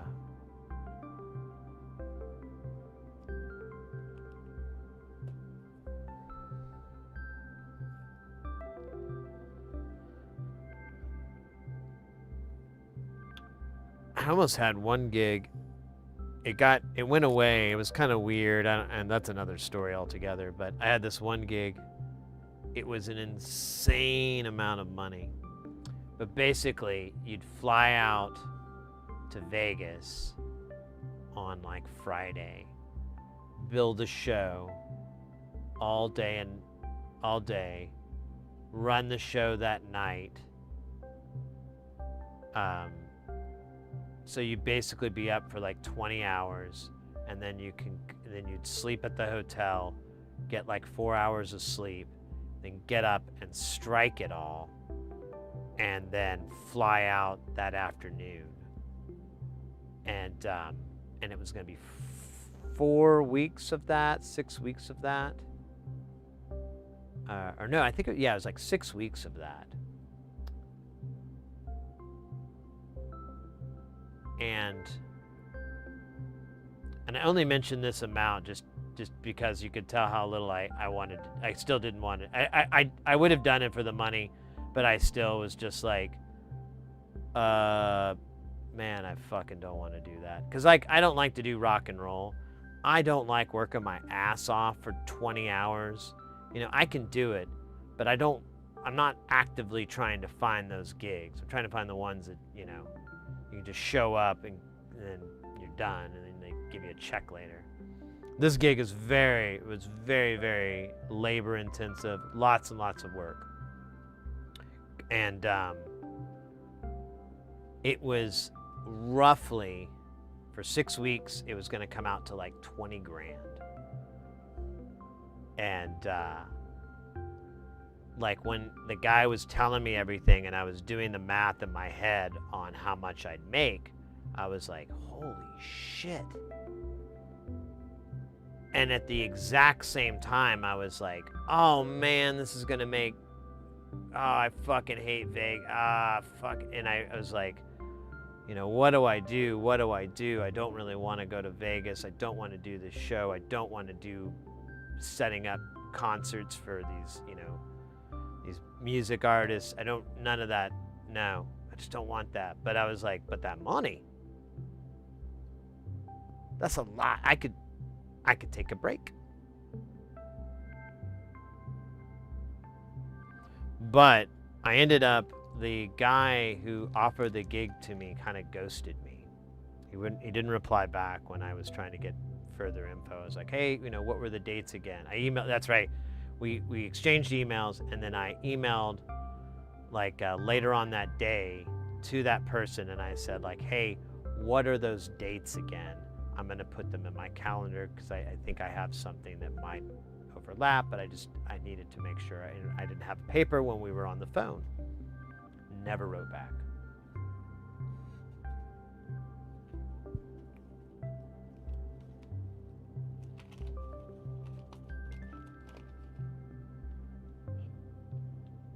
Sure for the people watching but don't get to gamble or drink, so not much draw. I go occasionally for work. Yeah, I mean, I'm not even interested in shows. Like, there's some cool shows, but they're so monstrously expensive. And I like theater. I like doing that stuff, but dude, I'm not gonna pay like $300 to go see, you know, Blue Man or Celine Dion or some shit like that. You know, I don't know who's in Vegas right now, but you know, I mean, all those acts, even the good ones, you know, even if like Penn and Teller was, I don't know if they're still performing or anything. Even if it was that, I'd still be like, nah. I just feel like it's not, nah.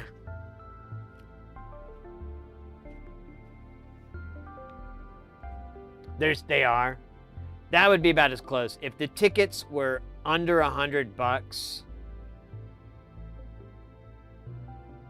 all those things would have to fall into place.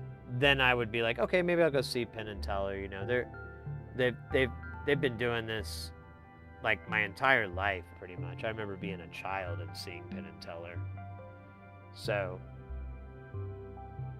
I'm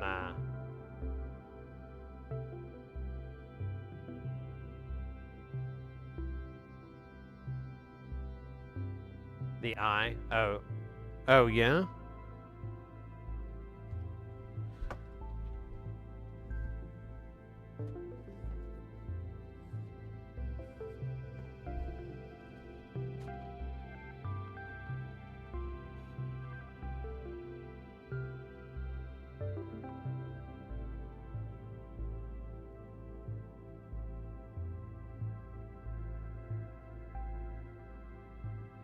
All right, we're almost done here. We just got to put away our op amps, and then these guys.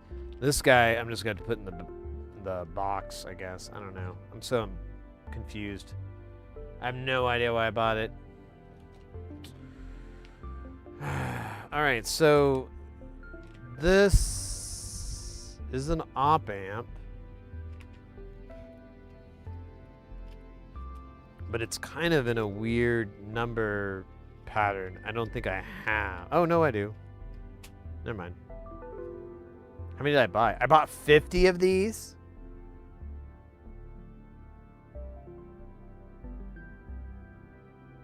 Why on God's green earth did I do that? Excuse me. Why in the hell did I do that? That's better. Makes more sense.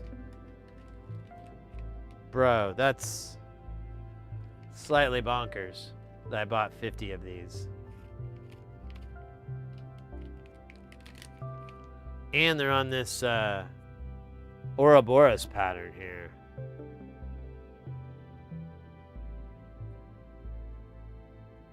Well, it's not an Ouroboros, it's a spiral. All right, whatever, dog. So these are the LM 2900s, or 2904. You know, there's a whole page here. But I'd have to, oh wait, those are thins. I need the thickness. I need all the thickness I can get. Alright.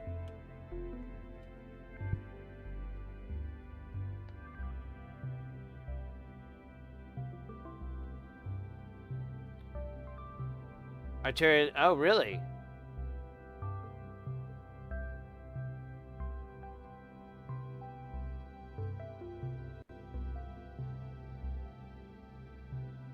How is the audio in the sphere?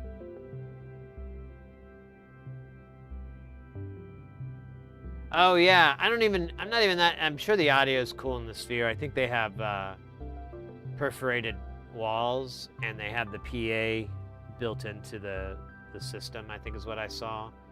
Yeah, that's a good example. I'm not really interested in the sphere either. It's just like, I mean, it's cool, but I don't know. It's just not. I work with video walls all the time.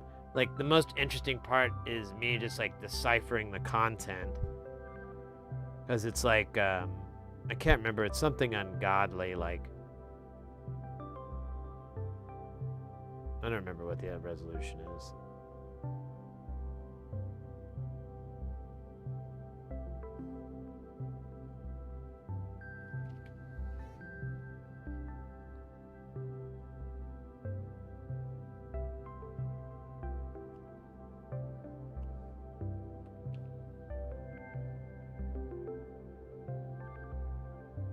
Yeah, I just...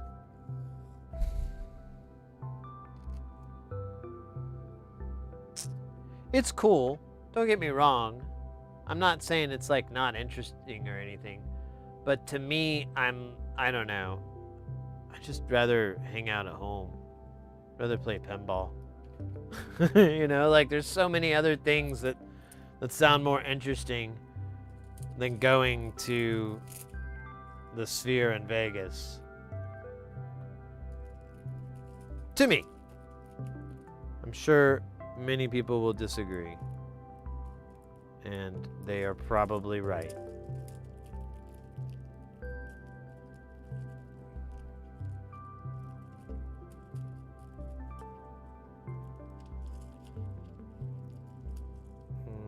Let's go one lower.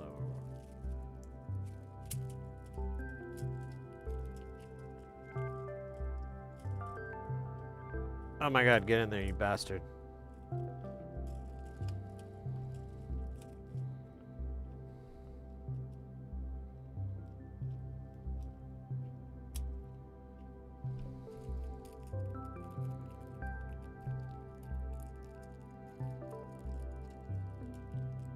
Oh yeah, we can fit two in there.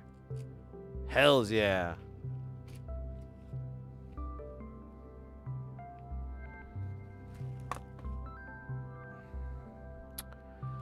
Fuck you. What are these? These are... This goes over to here. I need to quit accidentally picking this up.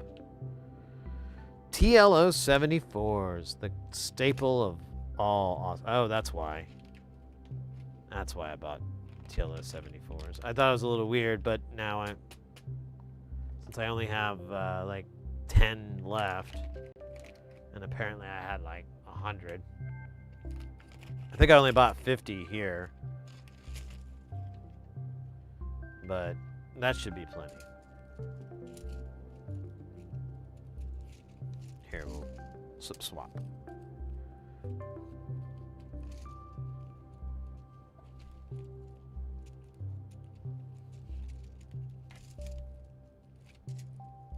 How many?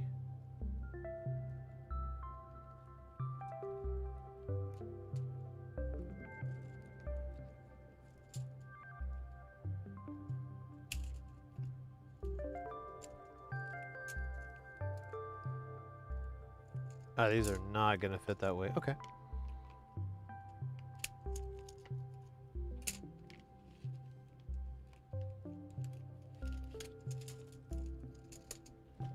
Ugh.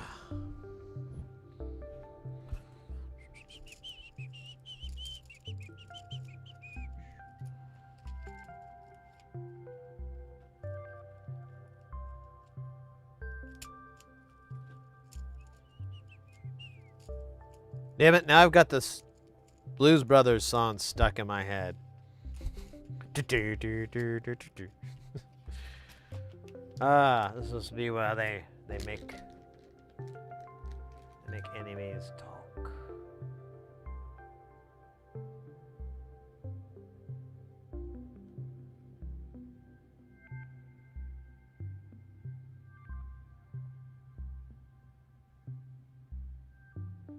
Yeah.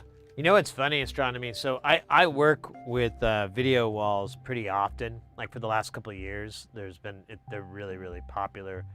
And then the clients that I've been working with, they usually will have them. And I've gone through two totally different walls. Like one was from, I can't remember the stupid names. RFE? Or RCF? I don't remember. One was made by one company, and then another one was a competing company. And the newer one that I've been working with is like pretty nice. But, and I think they have like 500 panels. I think that's, yeah, like 300, 500 panel wall is what we'll work with. And then the resolutions are pretty insane. Like,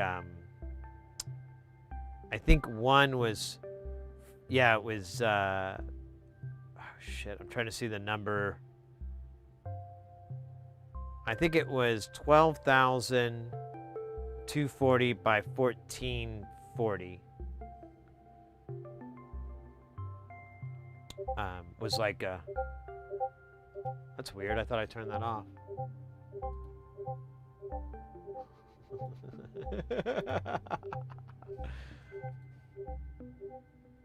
Oh.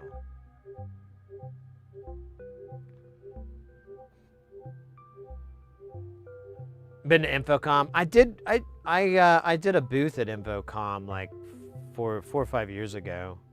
That was kind of my back, you know, AV's coming back gig. Lots and lots of LEDs when I was there. Lots of LEDs, walls, and like projection mapping, stuff like that. Lots of that. Not a lot of audio.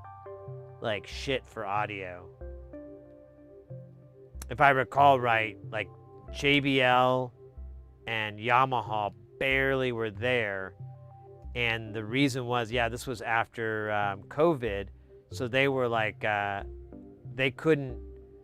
they had orders backed up. It was, yeah, that was the issue. Like they were backed up on orders. So they couldn't even put them out as fast as people were wanting them.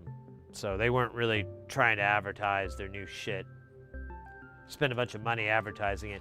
And that was the other part too, that was post-COVID. A lot of companies were like very easing back into the expo format because a lot of people, including myself, thought it was dead after COVID. But it seems to have come back. I don't know.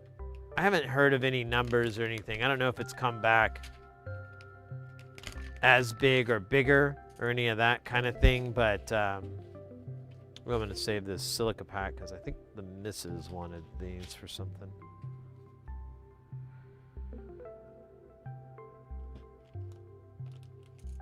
And I'm like, I get them all the time and I just throw them in the trash. Okay, so this is it's going to live in the back here. There was actually a spot I thought it could well. These are all the 74s. I thought I had like an LED driver kind of section here. I guess the DGs might work, but there's no room in here. We're kind of, oh, there's our OPAs. Sick.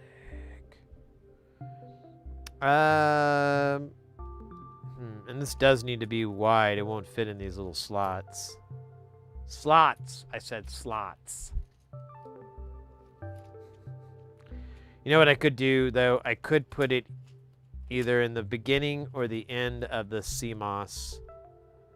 You know what? Let's just put it here. It's kind of an oddball component, and so are these. This is an LED driver. I thought I had more of these, but I can't. I guess I just ordered it exactly as needed, which is fucking probably a good idea. I don't know. These weren't too expensive.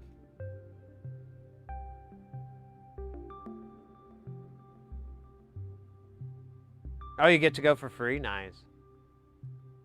Yeah, so astronomy, I worked a booth, and I was a project manager for a booth, which is like, it was my first time being a PM, and I didn't have anybody to support me or help me or anything, so it was kind of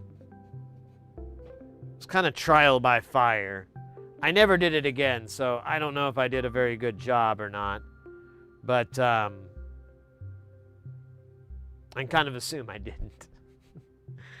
But I think, yeah, the guy that they had to hire me like last minute because the guy that was going to do it got COVID, and this is in the beginning, so people were still, the inoculation, everything hadn't really kicked in as much, and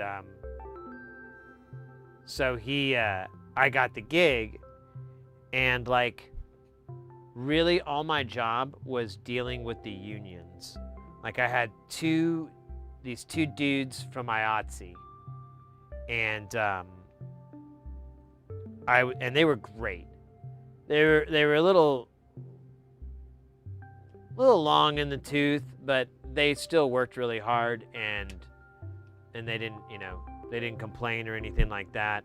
They just, man, if they could have said like 40% less words, that would have been awesome. They just talked so much, and that's coming from me. But I had to manage them, and like the first day I had to send them because I'm like, dude, we're behind schedule. They're supposed to drop the carpet. We don't have anything to do. I mean, unless you guys want to sit around. I go, or I can, contact so-and-so and they can send you to go do something else if you want to go do another project. I was like, I honestly don't think you can go either way, man. I'm going to be here sitting around all day. And so it was stuff like that. And then like when we finally got to hang everything, like the scenic construction union guy rolls up and he's like all mad. He's just like coming in hot. And I'm trying to cool him off, I'm just like, whoa, dude, settle down, man. No need to start yelling and flipping out. I'm the guy in charge here. Yell and flip out on me a little bit less. I'll respond better. What's going on? What are you talking about? I didn't know about this. I was told this. Okay, you don't need to flip out about how I'm wrong about the information I was told. What I need you to get is that I was told something different than what you are telling me. Only one of them can be correct because they are diametrically opposing concepts. So, do you have someone that can confirm this so we can move along and they could correct my guy so that he doesn't give me incorrect information? It was like all this strategic, like working with a 5-year-old kind of shit, Do you want to go and do you want to play? Okay, well, you have to finish your food before you go out and play. Okay, no, you can't throw a hissy fit. You're not gonna get your food, or you're gonna get to play. You got to finish your food, then you can go out and play. Okay, those fries are still there. You got to eat all them fries. Okay, you just can't eat the ketchup or whatever. I don't know. I never had kids, but I see parents doing this shit all the time, and I'm like, oh wow, that's like working with union bosses. Neat.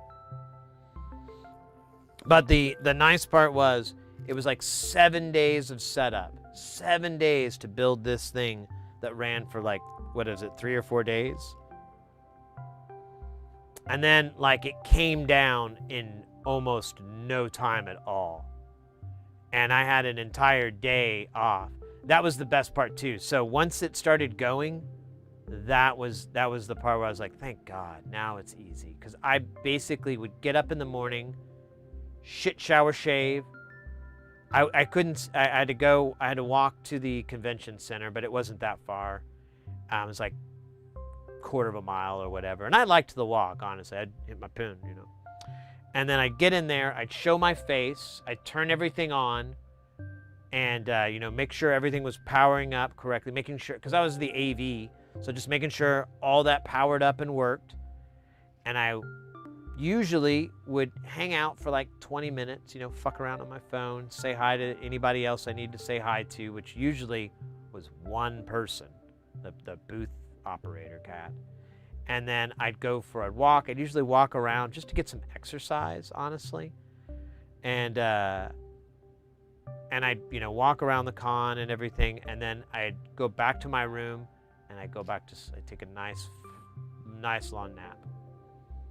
Get up around noon, shake off them cobwebs, go get something to eat, walk the con a little bit, go back to my room, fuck around, watch some movies on my laptop or whatever, you know, just kill time. And that was the gig. It was, you know, just a whole lot of, like several days I just was done. Like I showed up and there's like nothing for you to do today. Okay, on the setup.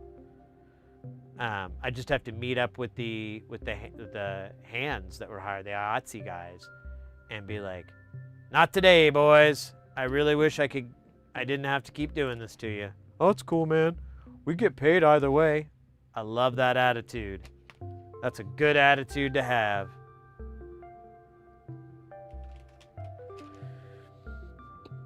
But one of the biggest takeaways from that whole thing was like the last day. I was streaming from my hotel room. I actually had a pretty decent internet connection. It was weird. And so I was streaming from the hotel room, and what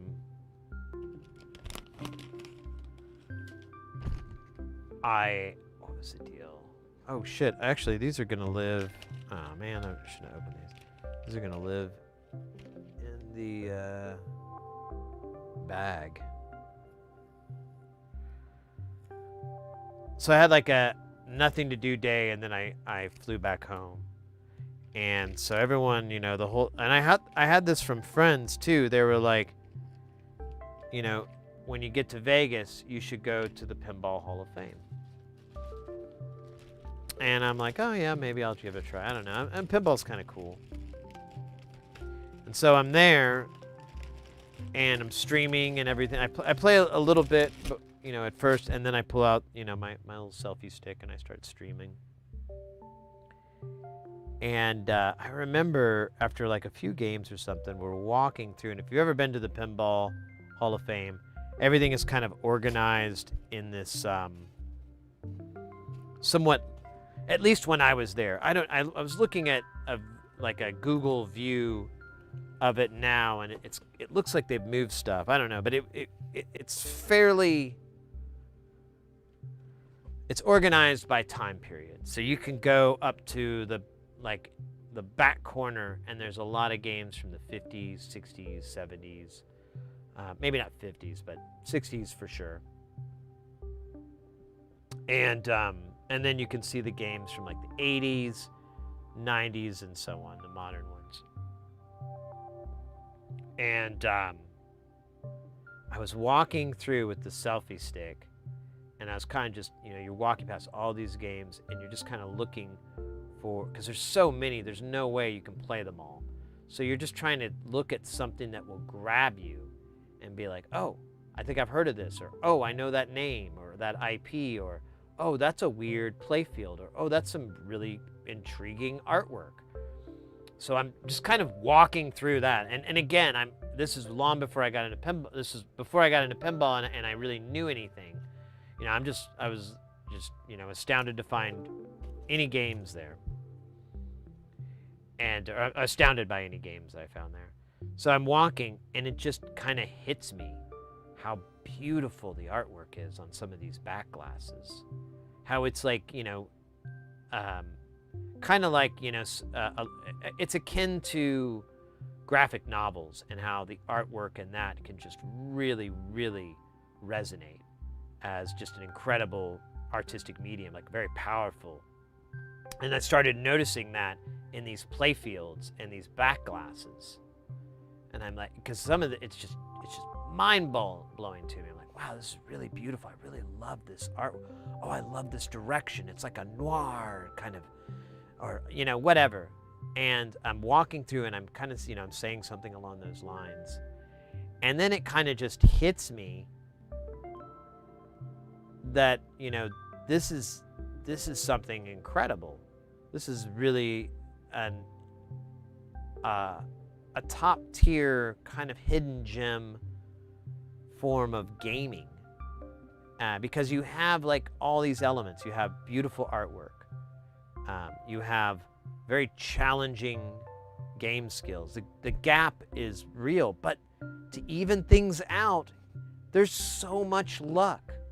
There's so much luck involved that you can, a complete doofus can walk up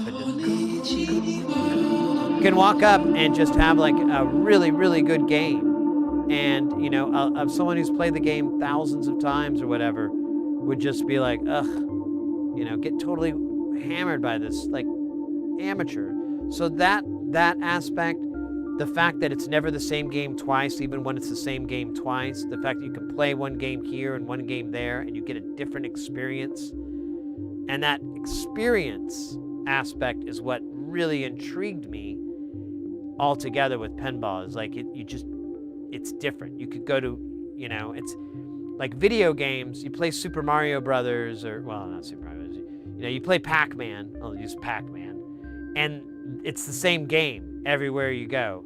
There's some little weird mods and whatever, but I mean, at the end, it's Pac-Man. But if you were to play the pinball game Pac-Man, which there is one, and it's pretty wild, I mean, it's something different each time. Or if you play, just a regular pin, it's going to be different every time.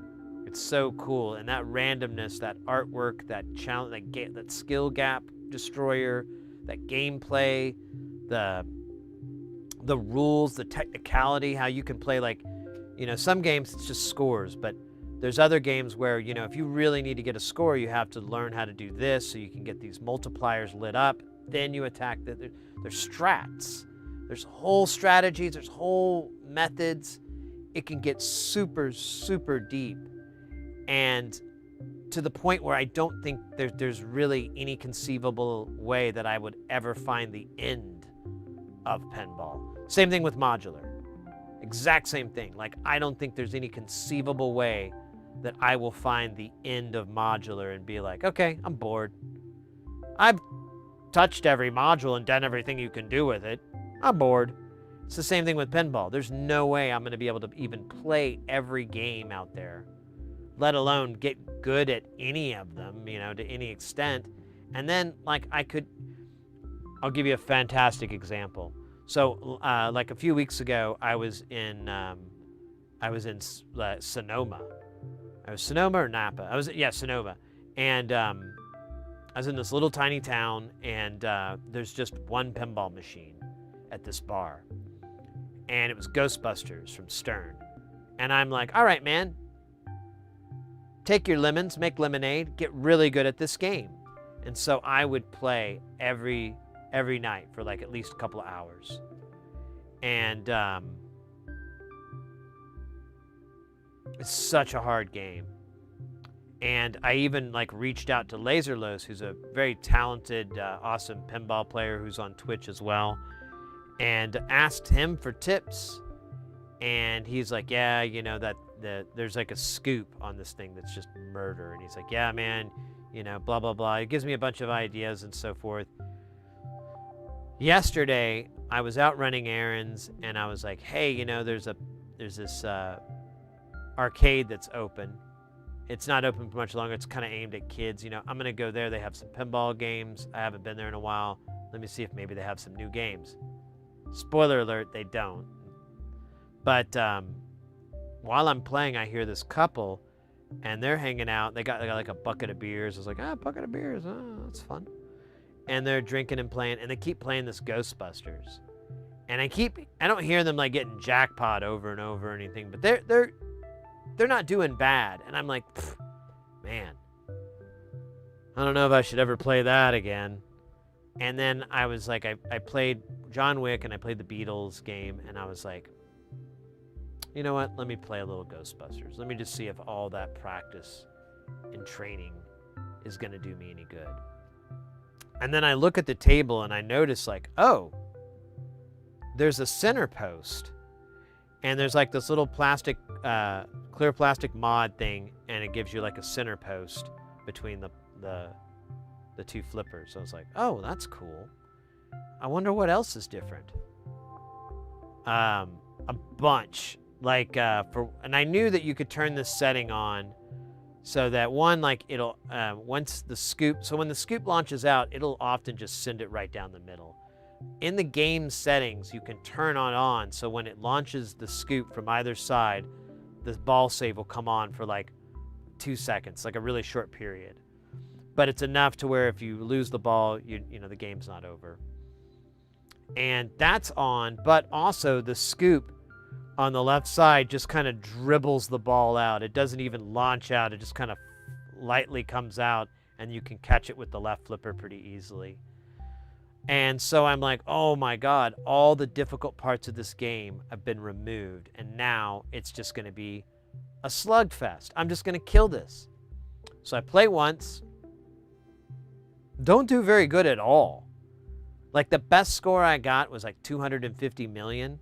8 million. I'm like, oh, okay, well, that's a warm-up. I play again. I cannot, I actually, so the trick is in Ghostbusters, or the strat that was given to me is on the left-hand side, there's a scoop and there's these ball captures. And what you want to do is feed that. Because if you do all the little missions on the scoop, I don't think you have to complete them, you just have to go through them. But either way, you'll get a multiplier on the whole playfield. And it goes up to 6x. So I'm like aiming for that part over and over and over. I think the best score I got was like 22 million. And I played like 5 games before I started getting frustrated. And I had to walk away. And I think it's possible that there's maybe a score reduction at play. And maybe that's why that guy at the bar, like the owner of the bar, left it the way it was, because he's like, oh, well, I don't want to lose my scores. But still, man. Ugh. But I found it really amusing that even though I'd played that game, I'd put like 10 hours, 15 hours into that game, grinding it, trying to do one thing the whole time. Like, oh, I'm just going to do this. I'm not going to shoot for anything else. I'm just going to shoot for this. And all of that, and then like finally get to playing again and having all those easy features, all the training wheels put on, and then like going, no, I can't get crap out of this game. Very humbling, but I think it goes back to what I was saying. I think it's the best part about pinball is that there is that great equalizer. Like you really, there's always room for improvement. There's always like room for your skills to grow. And I like that. I like that a lot. You're never gonna, I guess you could run into a wall where you're just kind of like, I don't know though. I think you can move past it. I'm gonna try anyways.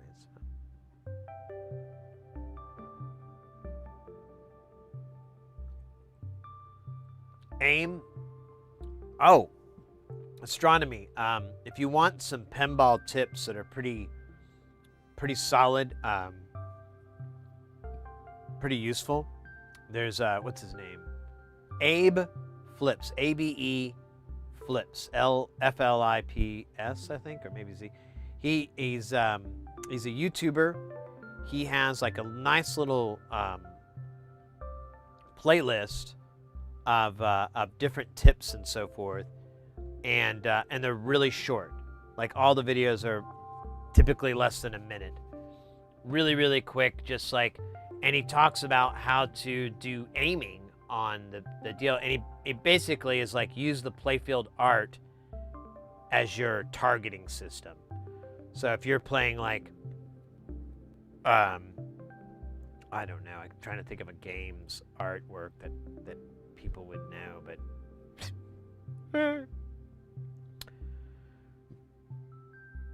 either way, you could use the artwork, and he kind of slows it down and gives you like a little visual cue of like, okay, well, you know, if you aim for Godzilla's right arm, you know, if you shoot for that, that's gonna get you the right ramp or whatever. So if you're aiming in these little areas instead of these long shots and so forth, then you can kind of build from there and start to move further out, find like a further shot and so forth.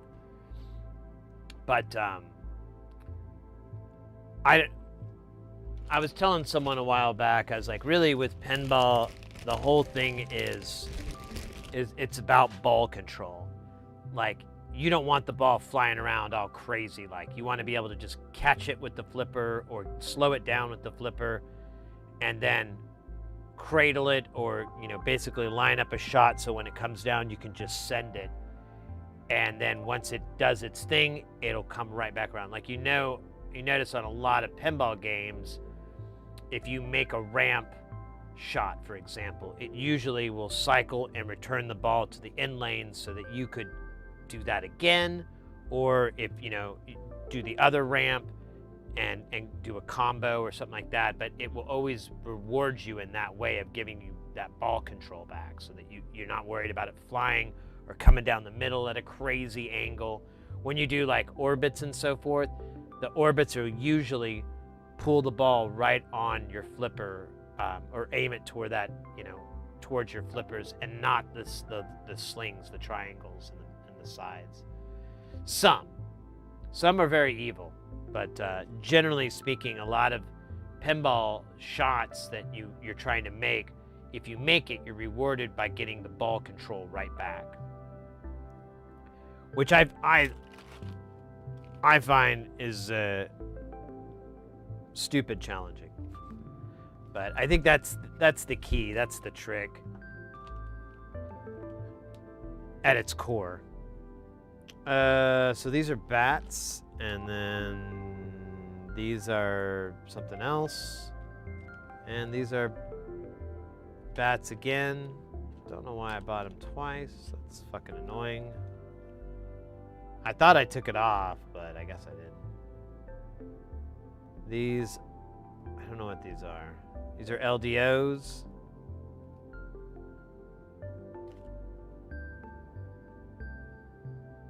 Here's an SP. Yeah, these are wild. Here's another LDO. Dude, why'd I buy this? Oh, no.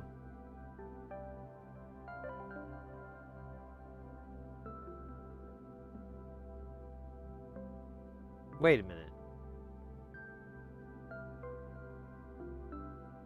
This is the exact same thing twice.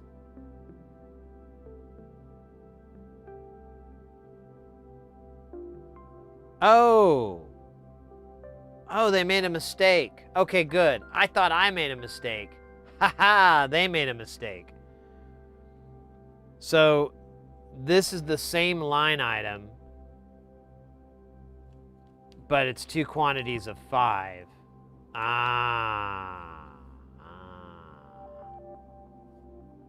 Weird. What the fuck is that? Why did they do that? And these are through holes, so I'm not exactly sure. I'm going to have to look up what the hell these are for, so I'll just put this in the bag of through hole stuff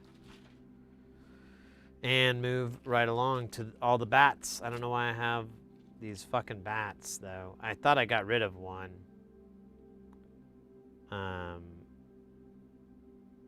They're kind of different. These are, yeah, I got 100 of these. What the hell's wrong with me?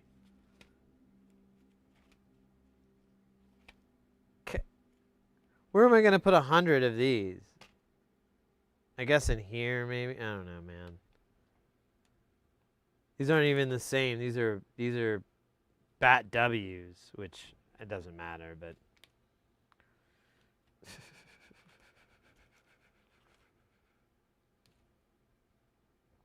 Oh wait, there's our bat W's. But oh no, wait, those are 46. Jesus Christ, this is confusing.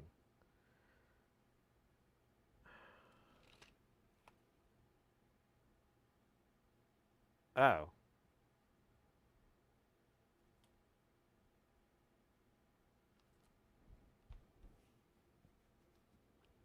Okay. So this, I don't know what this is about. But this is for this.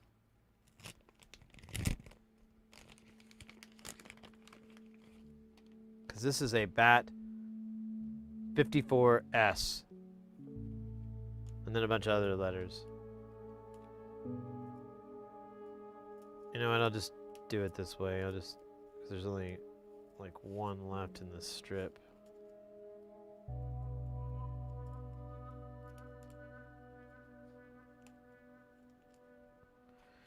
And then I don't know what to do with this right now.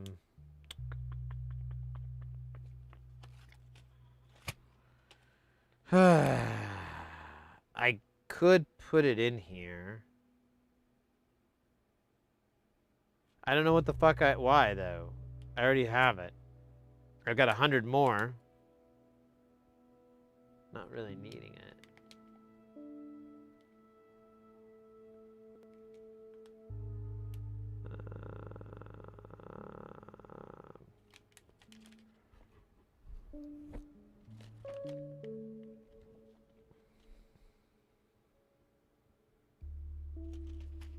I don't think I have, yeah, I don't have an extra page here. I don't know, man. This is, I could move these up, I guess. There's plenty of room. I was kind of making room for this. Tell you what, let's skip this for now. Let's deal with this, because this is tchotchke. This is the MMBD. That's not a fetish, by the way. 45-2. What the fuck is this for? Dude, what the hell is this? Oh, wait, this is a dual. Is this a dual head? I think that's what. These are dual tchotchkes. Yep. All right, well, these are going to live here then, I guess, because I ain't got no room.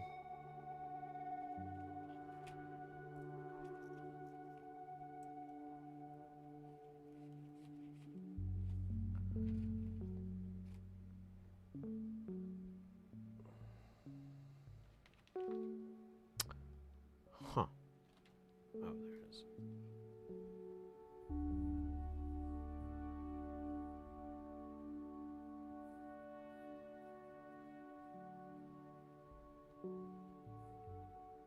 All right.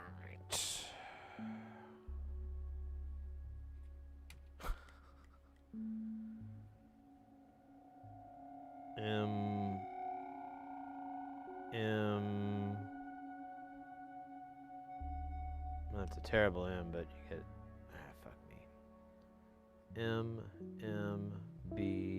MMBD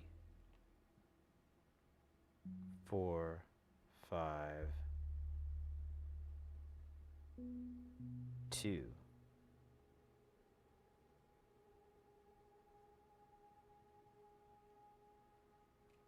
All right, tchotchkes here.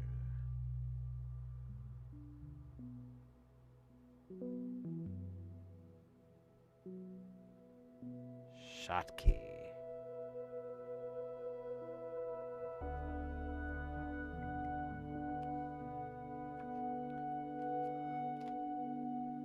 So like a great comic book character name to argue over how you're supposed to pronounce it. Yeah. Something in print, obviously. So what the fuck do we do with with only one of these? This is obviously for a project then. MCP 3208. I don't know what that's for. We'll put it in the bag, where it will grow into a mighty tree. And we will cut it down, make a doghouse out of it. A mighty doghouse.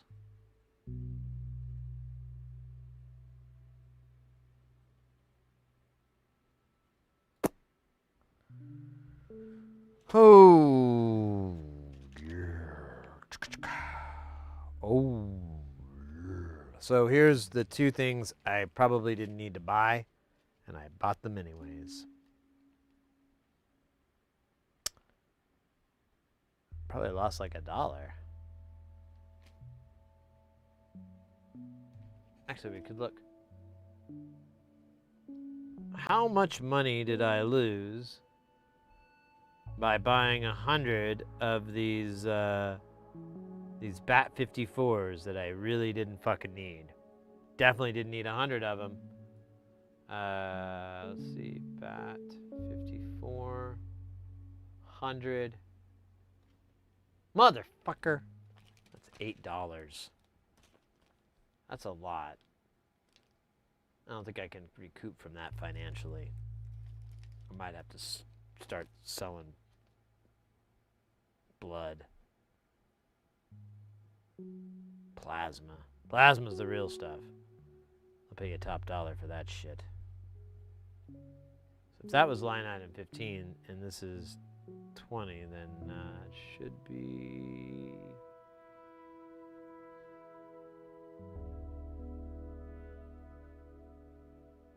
There we go. So I got 50 of these. These are the stupid 3 picofarads I didn't need. And, oh my god!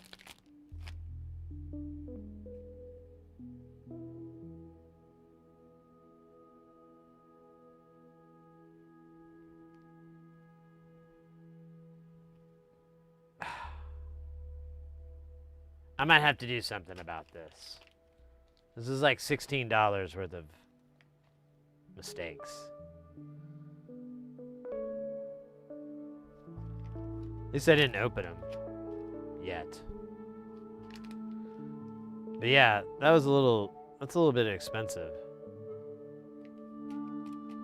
Especially since the other picofarad, the other ones were like, I think those might have been 68, not 3 picofarads.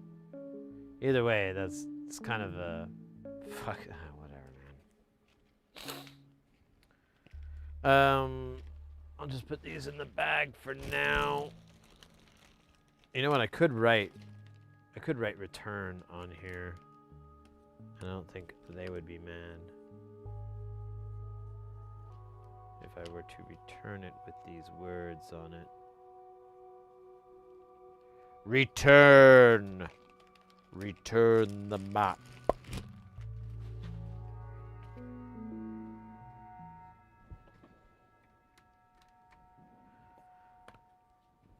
Oh man, is this thing cache? It's pretty damn close.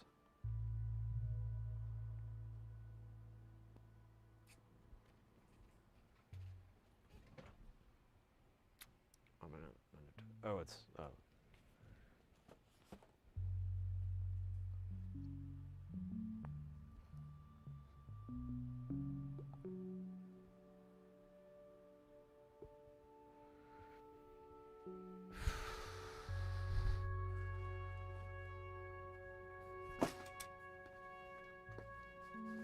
right.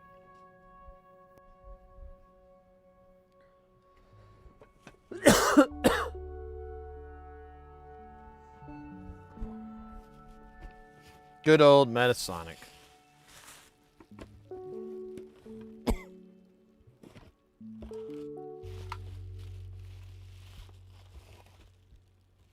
Where did I put the nuts and stuff? Okay, good. I was like really mad at myself. Like, dude, come on. Okay, we don't need this We'll need this big beefy power supply. Jesus. Thing is bigger than me.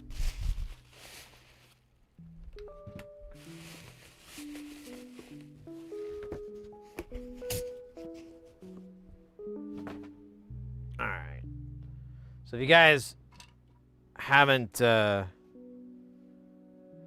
seen this before, or if you're not familiar with Metasonics, they are an extreme boutique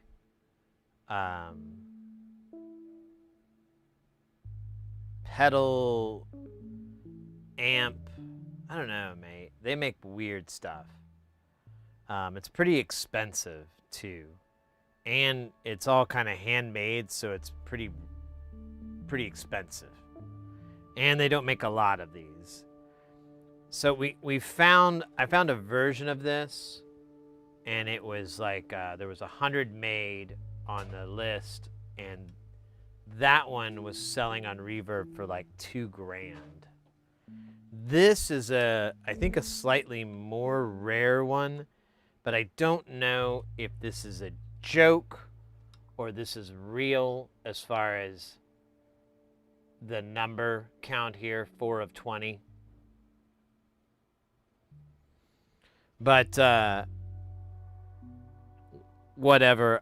It's from a musician buddy of mine, and this was like lived in his friend's closet for forever, and then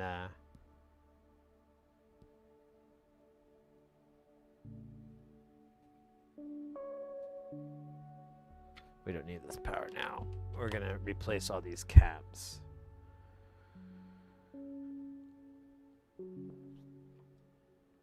Okay, good. I did get the right value. It just didn't seem right. 22,000 microfarads seems a little high. Like, if you look up the manual and everything for this thing, it's pretty hilarious. It's very edgelord. I don't know. It's something else. But the caps on here failed. Oddly enough, or luckily enough, it's just the low voltage caps that failed. But we're going to go ahead and replace all of them because the other ones are going to fail eventually. We tried to get higher temperature ones. These are 105C. I don't even remember if... We may not have done a 105C. Let's find out. So I didn't even think about that factor. Or I did, but I don't think there was a lot of options. We'll find out. If I got 80C, I'm going to be really mad at myself. I'll put it that way, because I'm like, dude, you know this thing was a heat issue.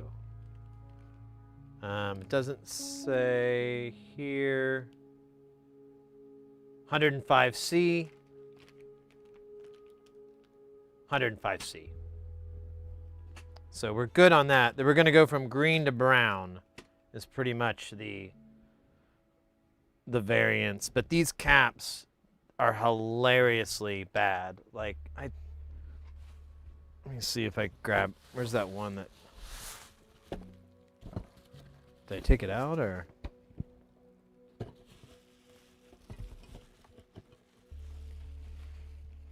But I don't know where it went. There's one that we pulled out of here, and did it fall?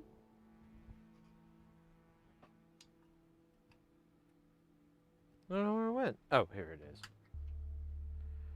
So if you look at it here, you can see like how badly swollen it is. Like it's pushing this part out. This should be flush. When we take one of these other caps off, these good ones, you'll see the difference. I'll give you a good comparison. But these should be flush and inside. They shouldn't be sticking out like that. This shouldn't be pointing out like that. it should be flat. These are just absolutely swollen and hosed, which is great because that's not hard to fix. You just put new ones on. The only thing I'm a little curious about is how, if this affected anything else. 44 seconds of ads on. That's the good thing, mate. Like, so I did the 2-minute ad because I felt like 2 minutes every 40 minutes or 45 minutes or so isn't too painful, you know, versus the other options where I think it was like 1 minute every 30 seconds, or 1 minute every 30 minutes, or 3 minutes every hour, or whatever it was. It was some ratio where I was like, ugh, none of those are really bearable. But I was like, I'll do 2 minutes. And then a lot of people keep saying that they never have to sit through the full 2 minutes, that it usually just goes, you know, for like 1 or 2 ads. Sometimes they'll see the same ad twice, and then they're kicked back into the stream instead of being, you know, having to sit through 2 minutes. So kind of funny to me. I don't give two shakes. You know, honestly, I'm all for no ads, but I don't really have a way to do that.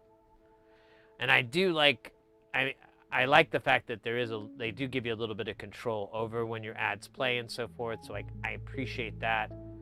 And then the pre-roll, the complete lack of pre-roll is great, because I'm having a hard time with that these days, where I go into a stream and I have to sit through like 2 minutes of ads, or 3 minutes, or 4. Some are even longer. And I'm like, no. And I even, like, you know, usually I'll click off the tab and I'll go do something. I'll hit mute and I'll just click off the tab. And then, but if I come back, sometimes it'll stop the video. It'll just pick the ads up, and it's like, oh my God, I have to sit through these fucking things. Never mind. And that's me, and I'm somewhat tolerant. Hey, Doc Malbec, proving me right. Proving me right. Oh man, this is gonna be brutal. I think oh shit, I didn't realize there was a cap here. Oh, there's 2 caps. Oh, I didn't need to do that there. I think we'll be all right. Those look okay, although if I can figure out what their value is, if we have them here in-house, we'll just replace it. Although I don't buy 105C shit very often. Why did I do that? I have a goddamn microscope. Sometimes I wonder about me.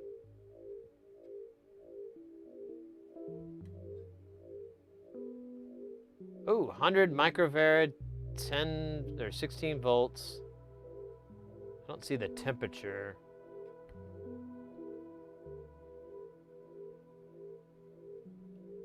Let's see.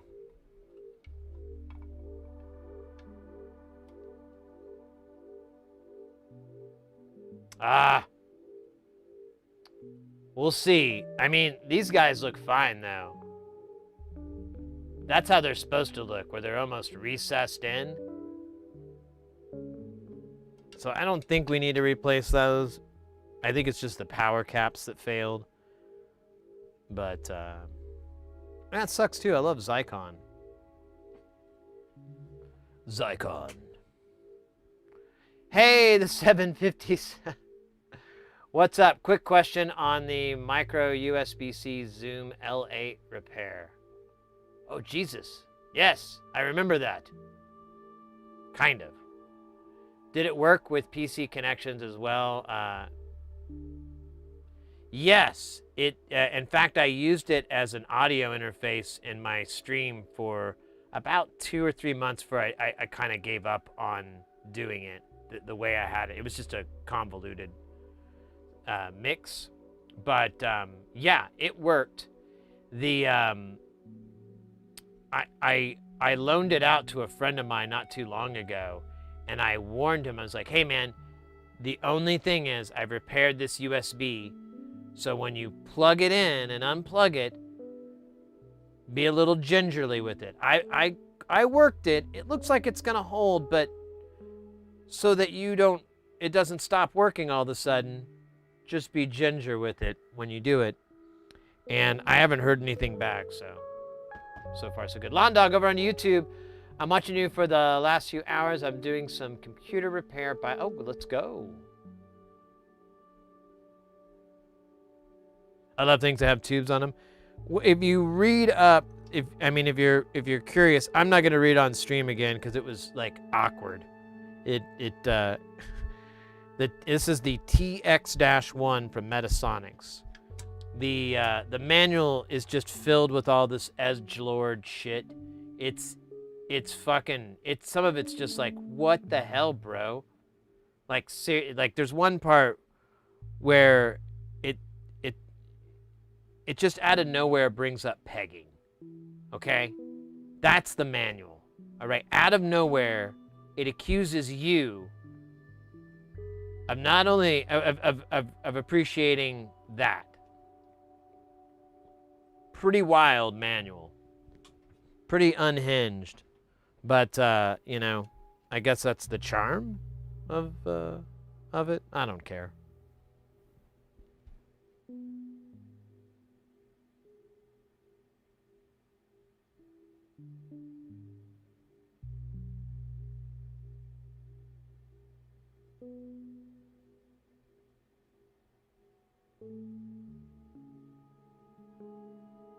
Yeah, well, we took it apart. This was like about a month or so ago, and we figured out what was wrong. There's these massive swollen caps.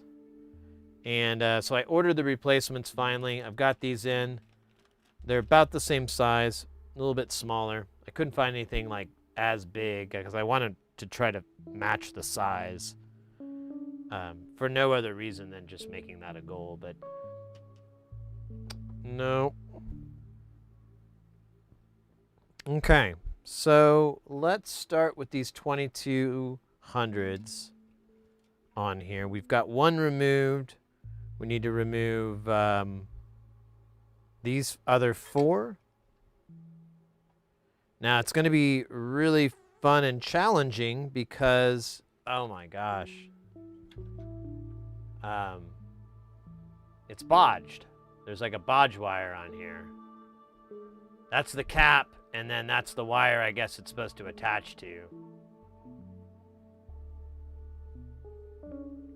We'll rebuild this, obviously.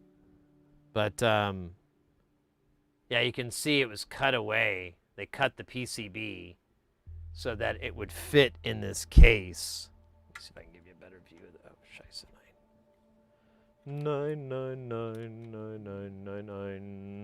9. So, here, let me do it this way. There we go. That's a little bit cooler. So yeah, to fit this thing in here, there's this transformer that has to sit on the side to dump the voltage up, and I guess they didn't want to make another board, or I don't know, man. But they just cut with a Dremel or something the PCB so that they could get it to work.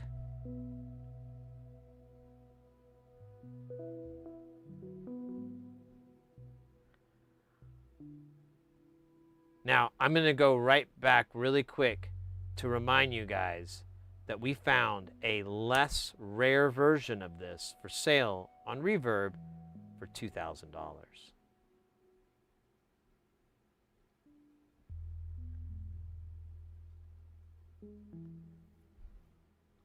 I was showing a friend of mine, and I'm like, dude, I'm in the wrong business. I need to get into this business. If I get into this business, I don't need any more businesses. I'm business free. I'm businessed up. I'm loaded to the gills with business. Oh, these tubes? Yeah. So the tubes are pretty cool, actually. I'm one of the takeaways was that he was so the tubes that Metasonics uses, they're very similar to this other tube that's really common in guitar amps and so forth. And like in that long-winded edgelord write-up, they mentioned that they bought like thousands of these, and they really like them versus the what they're compared to. But I get the impression they're nearly a drop-in replacement, and so I'm kind of curious to learn more on this, because I'm like, well, you know, this sounds like the tube to funk with if you want some distortion and whatever, some clipping and whatnot. But I don't know. I'll be 100% honest with you. Tubes make about as much sense to me as amplifiers. Like, I really do not understand those circuits. I do not get how they work. I don't get how they function. Not even in the slightest. Like, I keep trying, though, and I figure one day I'll have my eureka moment, but right now it's my urethra moment. Wait. That doesn't make sense.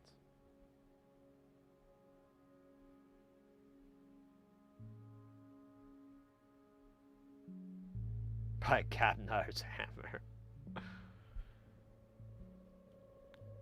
Yeah. I just think it's funny that Metasonic, you know, it's all about the design and has very little to do. It's all, I don't know, maybe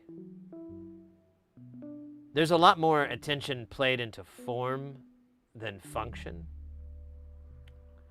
I'll tell the story really quick on how I learned about Metasonic. I was watching some convention thing, and this guy from Metasonic was, you know, it was like at NAMM or something like that, and he's showing off this amplifier head, and he said that Trent Reznor had just stopped by, and he's like, he wants one, and it was called the fucking fucker, and it was something like 16 tubes that just drove into each other like in a human centipede series type thing.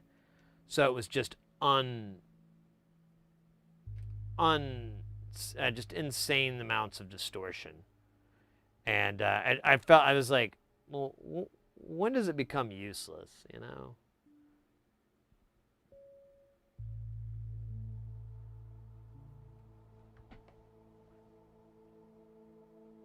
Comes out chubbier. Yeah. Somehow that doesn't really translate into very useful information, though, when I try to apply that. All right, before we get started on this, I must dab up a little bit, get a little dabby. Actually, let's do the double. We'll do this. We'll clear this guy out, and then we'll jump in. Well, no. Then we'll jump in with a fresh dab. I got new dab fuel. It's pretty good. I haven't tried it actually yet, so who knows if it's good. I'm assuming it's good.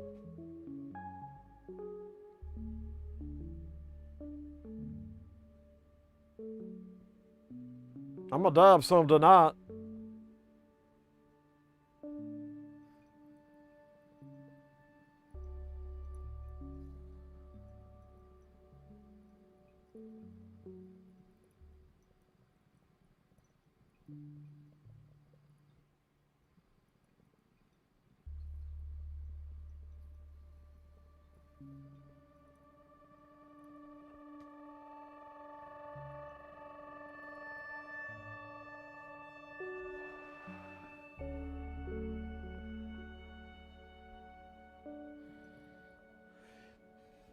The fishing, so that looks really fun, Doey. I was watching you play the other. I guess it was last night, and I was watching how the fishing mechanic works in the new Fallout,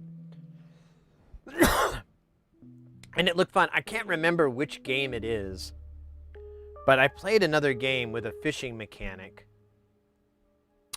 You know what? I think actually, you know what I'm thinking of? I think I'm thinking of Minecraft. Yeah, I think that's it. So, yeah, I never played WoW. I never got into that. That was when I was training to be a poker player. So, poker was way more interesting. So I remember, and like the mechanic in that is pretty simple, but it's kind of similar. And I liked the idea of it. I thought it was kind of cool. There's definitely a well, not strategy, but there's a little bit of skill and luck involved, kind of like the real thing. And but yeah, Mrs. Heresy said like a bunch of people hate it, and I kind of laughed. I was like, what? And she was like, yeah, like people are really pissed off and they don't like it. I'm like,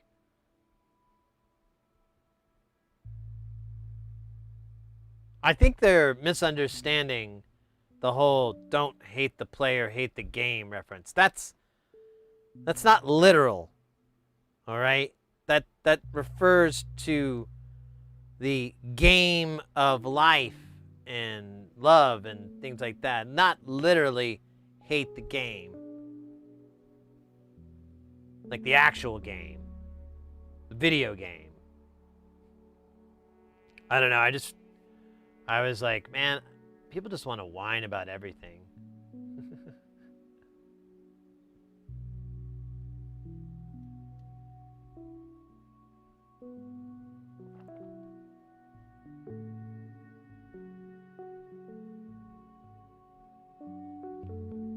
Well, I was telling her about like, I was watching, I don't play Fallout, but I sure do get a lot of information about it. And one of the things that I was noticing is like, it's kind of at this, it's been so long since I played it, like literally about 5 years, that it should be a pretty drastically different experience than, oh, this thing needs to be on. Than what I had, back then. And I was like, that might be kind of fun, just kind of playing it new. That's one weird thing with video games these days that I don't know if I'm ever going to quite adapt to, is how you could get a game, buy it, and play it when it first launches, go all the way through it, put it down, come back a year, 2 years, whatever later, and start a new character, start the game from scratch, and you'll have like a totally different experience, different voice actors, different opening, different mechanisms, and like massive changes in the game. And because I mean, if you played Fallout 76 the first time, you didn't run into people in the beginning. You just ran into the robots and stuff. And that was intended because, like, I remember when they were releasing it, they wanted you to get a sense that, like, you were the last person on Earth. And then when you started seeing other people, you're like, okay. But they always wanted to keep it a real minimalist kind of deal. And, well, I mean, like when you get outside of the vault. But I want to say now you run into somebody pretty quickly. And in the first one, initially, before that, it would teach you the camping basics. Maybe that's still there. Maybe I'm remembering it wrong. But, dude, they dremeled this to fit. But another example would be Destiny. If you ever played the first Destiny, I was telling a friend of mine this, and they didn't know about it. I'm like, I was saying the same thing. I'll tell you guys. I was like, yeah, if you played Destiny, if you played it when it first came out, versus like playing it like a year or so, or 2 years or whatever it was later, the character Ghost, who's like kind of your narrator interactor in the game, is played by oh, I can't remember his name that they replaced him with, but he's a very popular voice actor. But before they had Peter Dinklage, and that literally sold me into the game, because I wasn't like a big Game of Thrones fan, and he wasn't real like Game of Thrones hadn't blown up yet, and that was honestly the issue, is like they couldn't get him into the studio to record dialogue and so forth because his schedule was so busy with the series. But they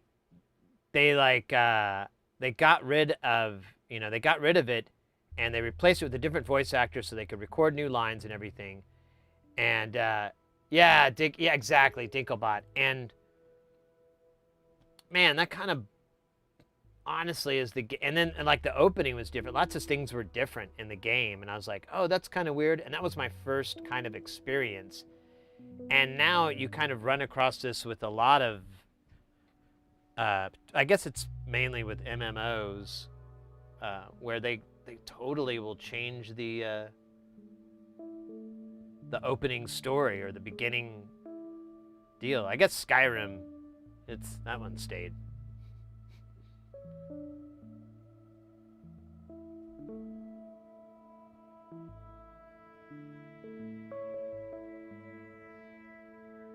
Yeah, I have one of the old ghosts, and like a little action figure, and it has Dinklage's, voices and everything. And then oh, I'm forgetting his name.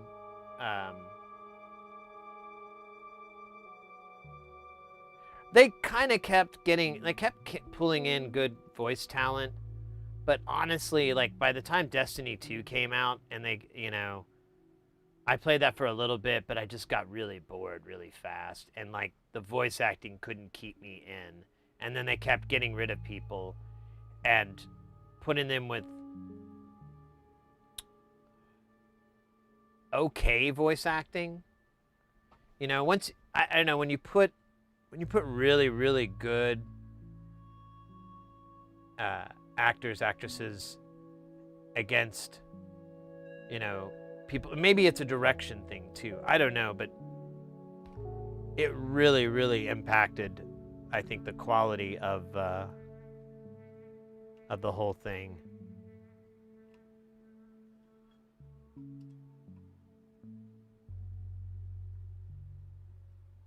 Oh, is this the leg, actually? I bet... No, it looks like it's a wire. Yeah, it's a wire. Well, there we go.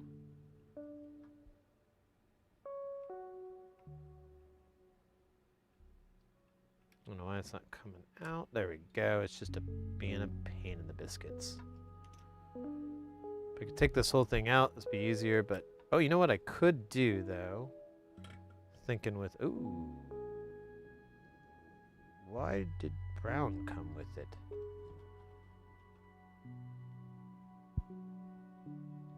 Was that...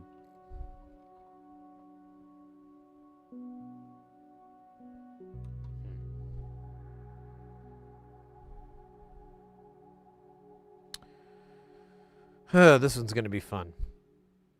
All right, here's another bad one. Bodman.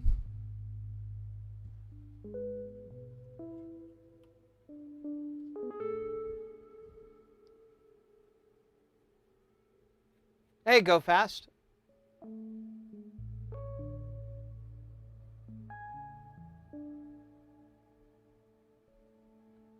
Oh, cool. Cool. All right, let me get these 3 across here. Of course, they would be here. Of course, I'm wondering if I can hold this. Not really. Every direction, there's like a wire limiting it one way or another. Yeah. I don't know. Yeah, I don't want to get a loose bite. Can I... Oh, here we go. This might work.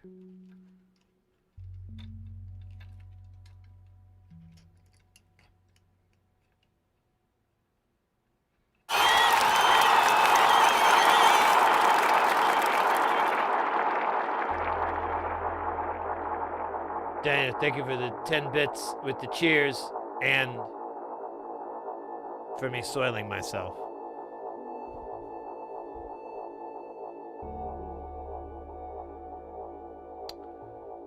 It is humbling. Very humbling.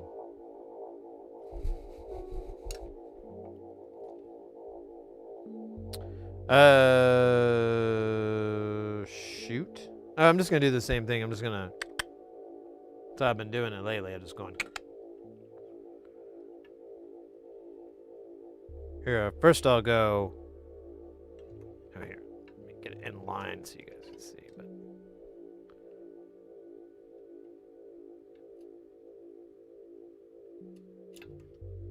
okay, I think I got that guy out. Oh man. Dude, these are so bad.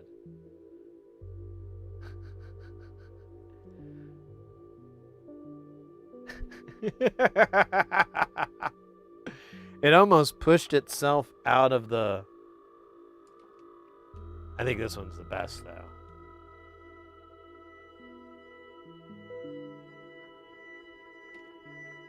Like it almost pushed itself out of the socket. Yeah. You know. Or get gooder. Oh, scheisse. No. Let's do this. Alright. These are in the... probably the most convenient locations ever.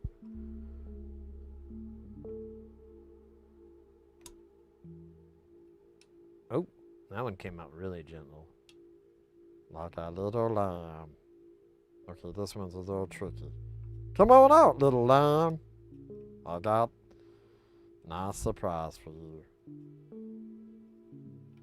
Okay, you need a... Okay, there we go. Be out, boy.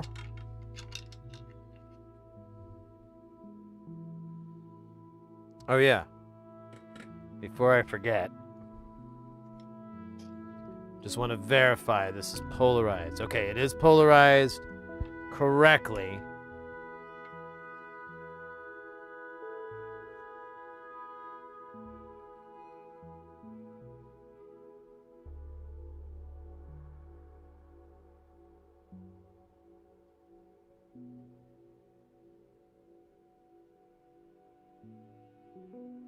Yeah. I just thought about that. I'm like, oh man, what if he like was a goofball and made the polarity backwards or something stupid? But I think we're good.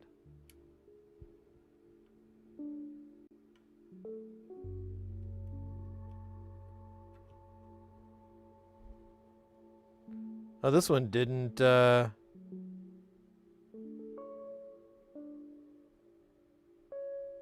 Oh, this is one of the 47 microfarads. I didn't need to take that one out yet, but whatever. All right. Well, let's go ahead and replace all these ones that we just took out.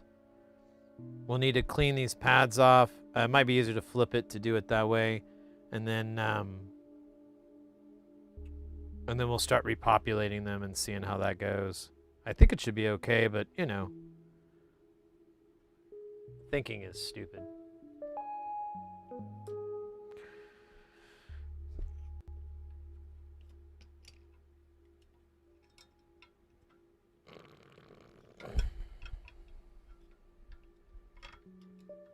See, now I can't grab it anymore, but honestly, it kind of holds itself. Okay, God, that switch keeps freaking me out. Okay. So there's one, there's another one, and then there's this one. Yeah. And then we'll take care of these in a minute.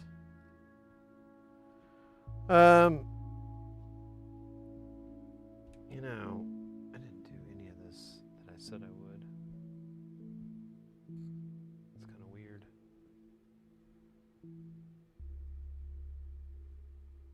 2 bikes a day without a helper now. It takes about 5 days. Oh, mate.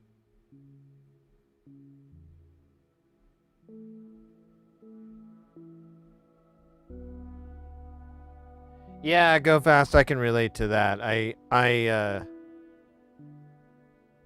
Not old per se, but definitely don't have the get up and go that I used to. Which is, you know, it's fine, man. I don't know. I hate to say it because I don't want to curse myself in any way, but I kind of like having to adapt. You know, like I like consistency and like, you know, being able to kind of just know what's going to come down the line, but sometimes it's just nice to have that challenge on you and you know, poke through the other side all bacon bits. I'm going to shut up now. You're 30? Oh yeah, you are kind of young, bro. It's only downhill. It only gets worse. You're in trouble. And when I was 30, I was like, I should take up cycling.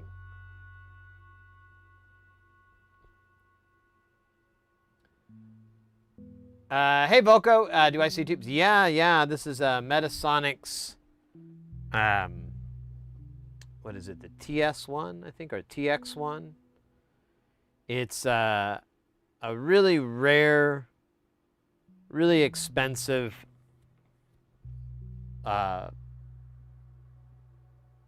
pedal distortion thing.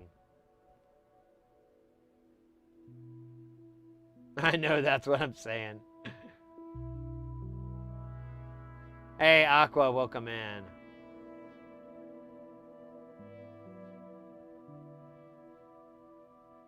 Tick contest. Yeah, that's a no from me, dog. I figured like biking, I could injure myself the least. But oh man, I've had some pretty wild injuries on it. Cycling.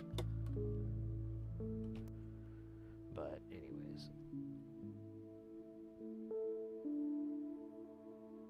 Yeah, this is so Metasonics is like a really strange company. They make boutique stuff. It's handmade. The founder, the main guy is widely regarded as just an absolute genius, and you know, very original, etc., etc. And everything they have uses tubes. So there's always going to be tubes involved in their stuff. And I think that's it. Man, I don't know about this one cap here. Is that a cap or is that a...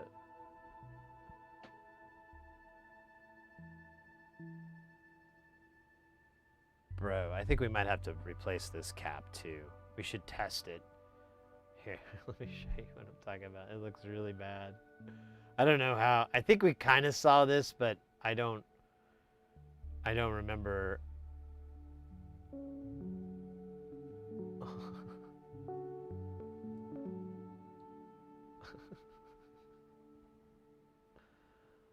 Oh, damn it, it's in the way, but you get the idea. That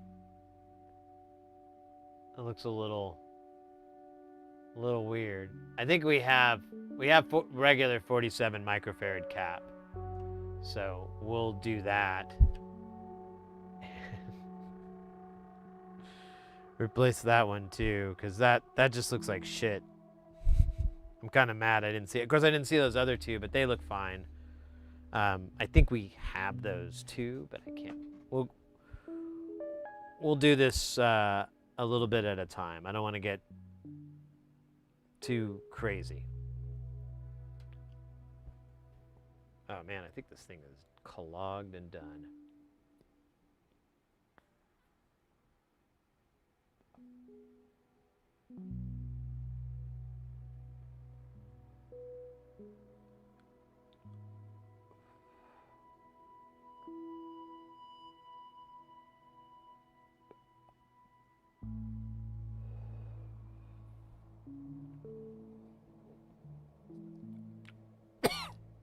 I hate it when it gets that burnt spot.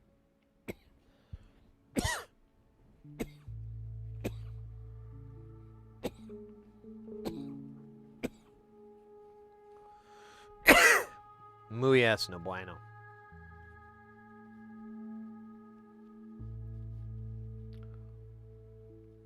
I've been reading lots about tube amps since I finally got one. That and tone stacks, power supplies, etc. Nice. I've been interested to dive down that, but it's just... I think if I really, really started to go into the whole amp thing, it would be like 50 grand or so. And I don't have 50 grand for amplifiers. Can't really justify that with the old lady. Shouldn't call her that, but you know what I mean. The boss. There we go, that's better.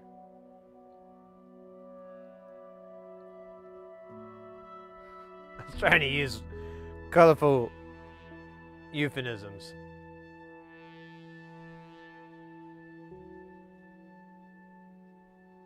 You bought one of... Yeah, I know, but that's not where I would stop.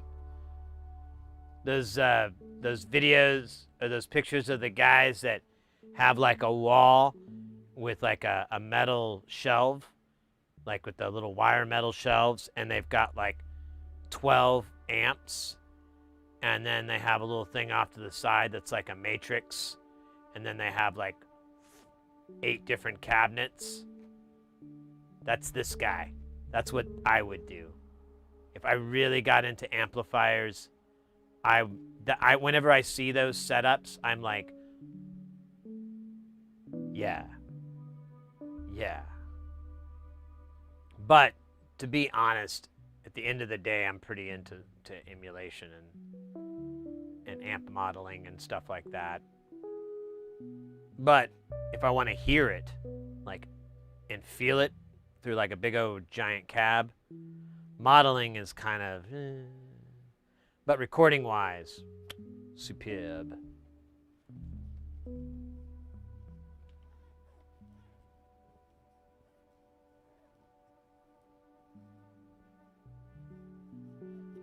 Yeah, the volume is, honestly, I know it sounds kind of like, kind of hokey bullshit advice, but as an audio engineer, as a sound engineer, as a live sound engineer, as a PA, working in PAs and stuff,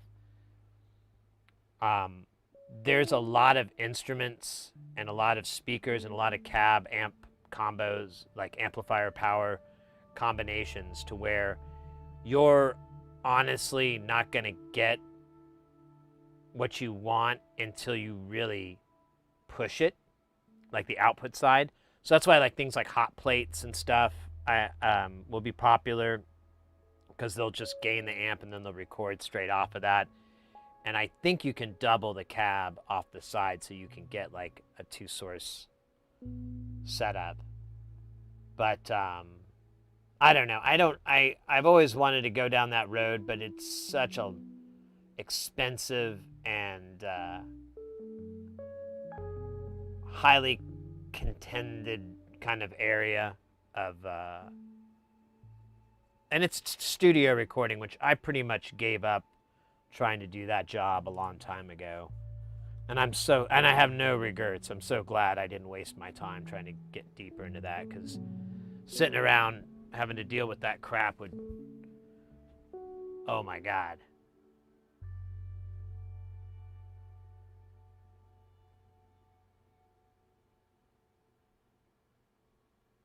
Oh, lazy. I know. Maybe that's where I was go fast. Maybe that's why I was saying that that term, the biker term.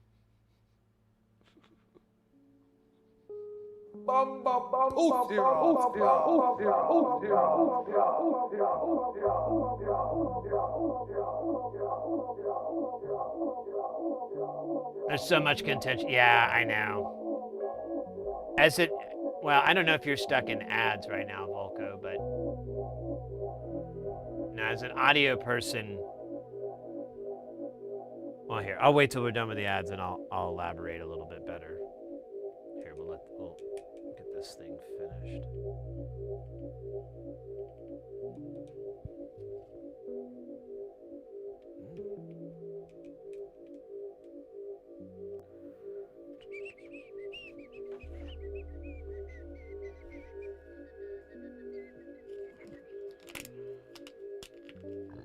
Excuse me. That was not what you think.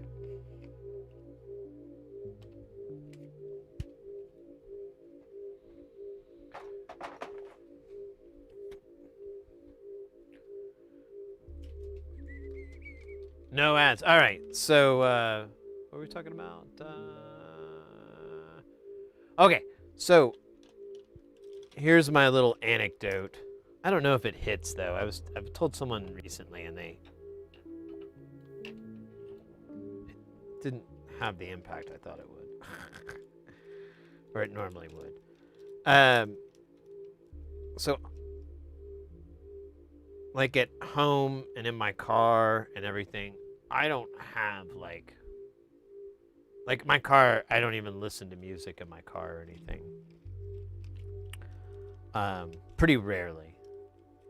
And then at home, I really don't, unless I want something in the background, but I really don't like listen to music like, you know, I always think of it as the concept of the Metaics guy, you know, that sits down in front of the speaker, puts the glass of wine on, and you know, it's like it takes the place of where a television set would be, and they're listening to the music. I don't really do that very much anymore. And the reason, I think the reason behind a lot of it is because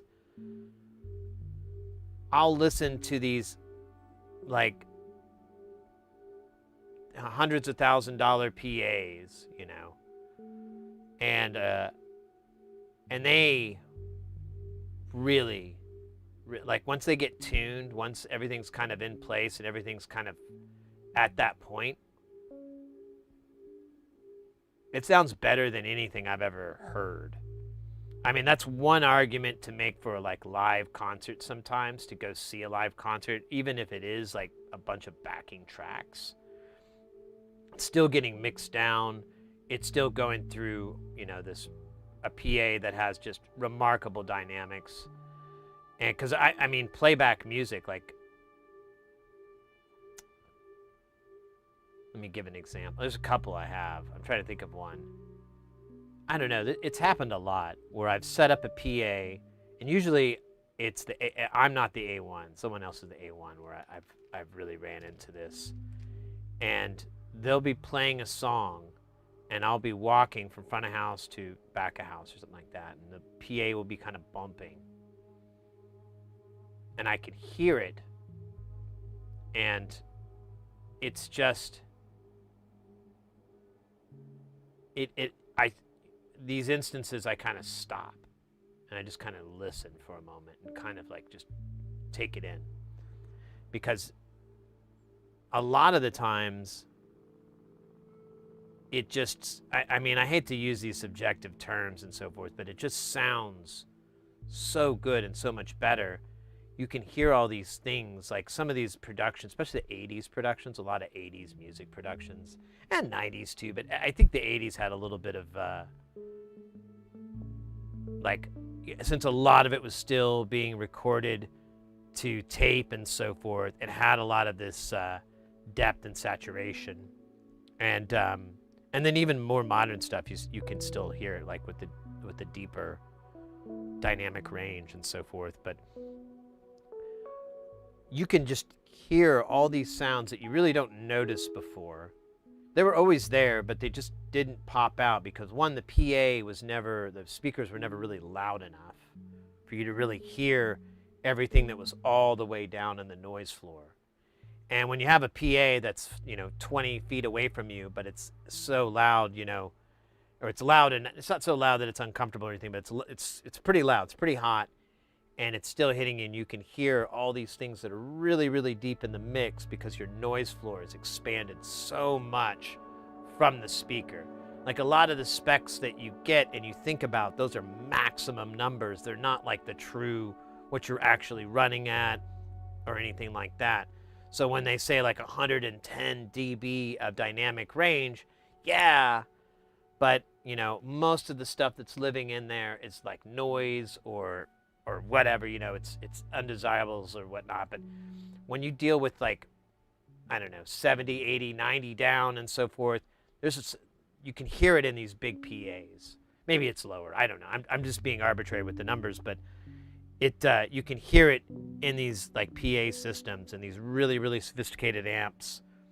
And so as time's gone on, I just don't even bother, because it's just like, it's like listening to your favorite song on your phone, you know? Like, you could turn that volume up as much as you fucking want. It's not gonna hit. It's not gonna do it. But if you were to hear that same song at like a nightclub or live, or even just being played as background music, you know, in between songs or whatever, or in between sets, you know, something like that. Intense. So I don't know. That's my spiel on that whole thing. It's not really made for any real serious consumption. But that's always been my impression with audio, is like, it really needs to be at these certain things have to be met. And maybe, you know, there are these like fancy home studio, these home PAs that I always see videos of with the Macintosh amps and these fucking goofy ass fucking speakers. And to be fair, I've never really had a great listening test with any of those. Maybe I'm the schmuck and I don't know any better. And those sound really, really good. But they cost as much as a goddamn house. And I'm not paying that for speakers, man. I got other stuff. Hey, Willow, so big speakers and good systems spoiled you. Pretty much. Oh, man, yeah, when you put it that way, that's kind of on the head.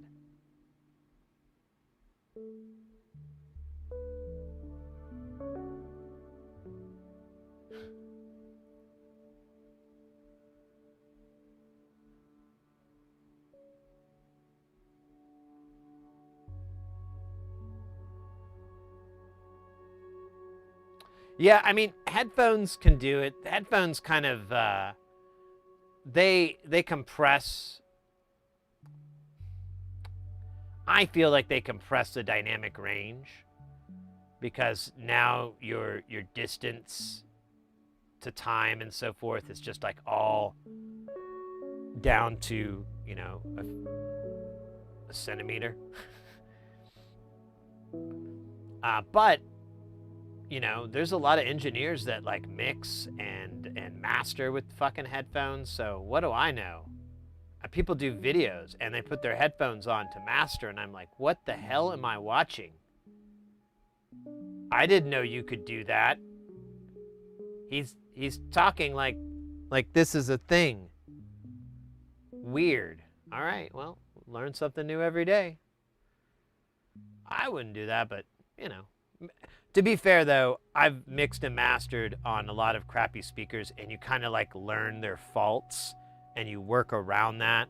So you kind of color the sound a little bit, like, oh, well, these really have a lot of bass, so I'm really light on the bass, you know, on the low end on that, because these monitors I'm working, they really color it. And usually, you know, you find like that perfect number, like, oh, it's, you know, it's -3, just -3, whatever I have, it sounds really good. Just, it's stupid, but, you know, I wonder if that's their trick. I don't know. Who cares? Hey, Modular Experience, welcome in. Hello, all lovely people. Greasy farts. A lot of boutique stuff is good, but way beyond dimension and return to the snake. Yeah, and I feel like a lot of it is kind of the... I mean, there are ways to achieve a really nice sound quality, but it's a lot of fucking money. And you kind of need these circumstances in order to, I think, to get a good experience. But Whatever. A lot of windows and a lot of padded curtains.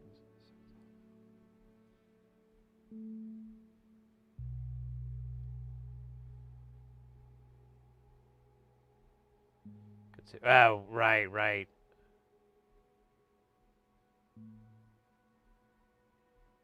Got a master for all ways of listening. Yeah, but that was like their only method. Like there weren't any speakers when they were mastering. Like they were just using headphones. It was weird. I thought it was a bit for like a while. So I was like, wait.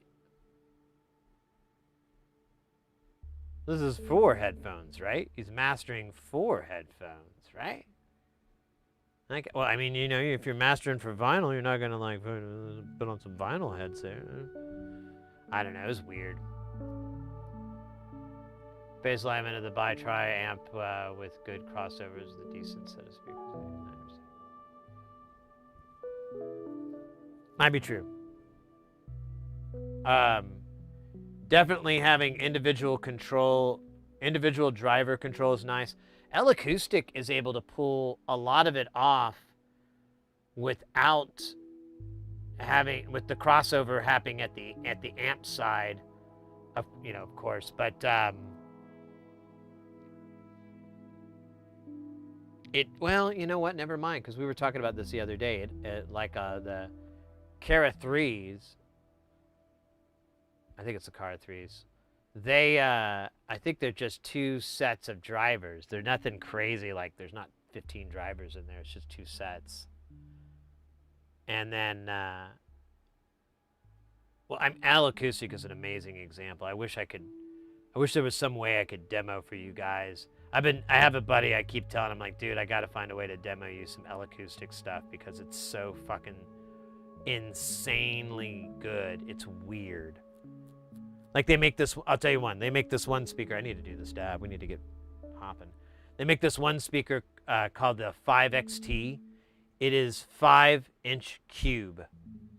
It is powered by their amplifiers. You can use different ones, the LAX or the 3s or the 4s or whatever the hell. And that speaker it'll throw like 20 feet, full range. Incredible sounding, really, really clear, real yum. It's amazing.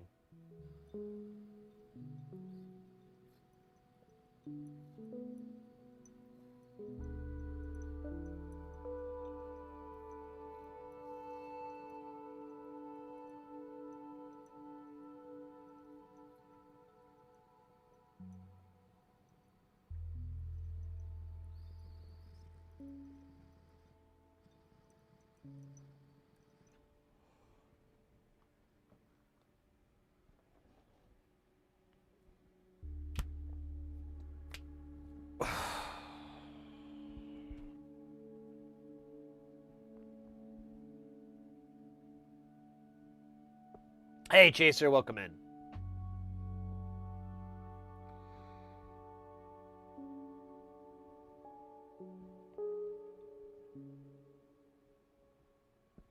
As I consider you a good role model for your DIY stuff, may I ask you again, you already recommended resistor books.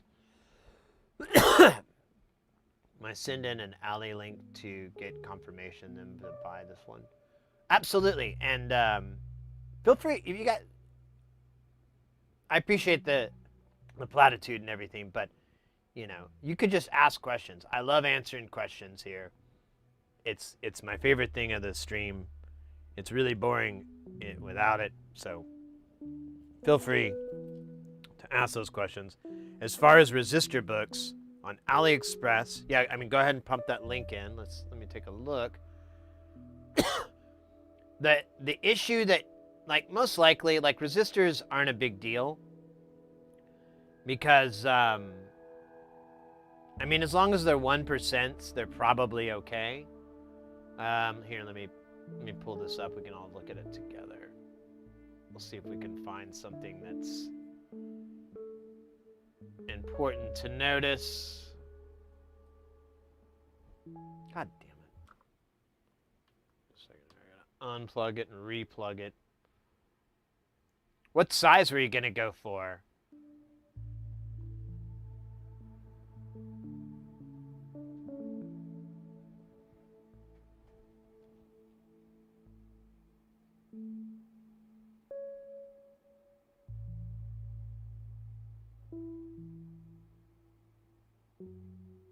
Do they list, oh man, it's supposed to get bigger.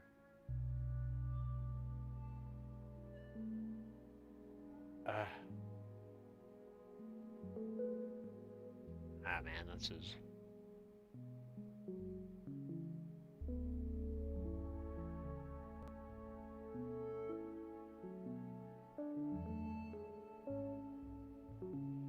They don't list quantity, do they?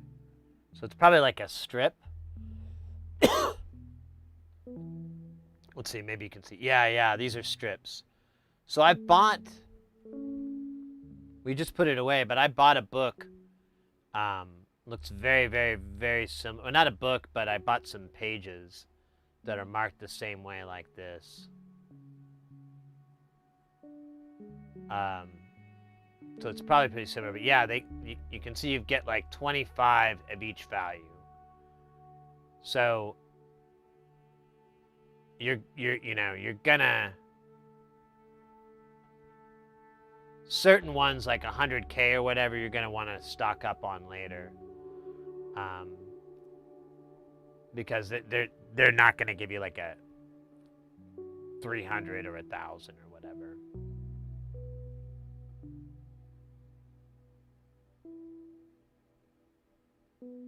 Yeah, I would not recommend 402.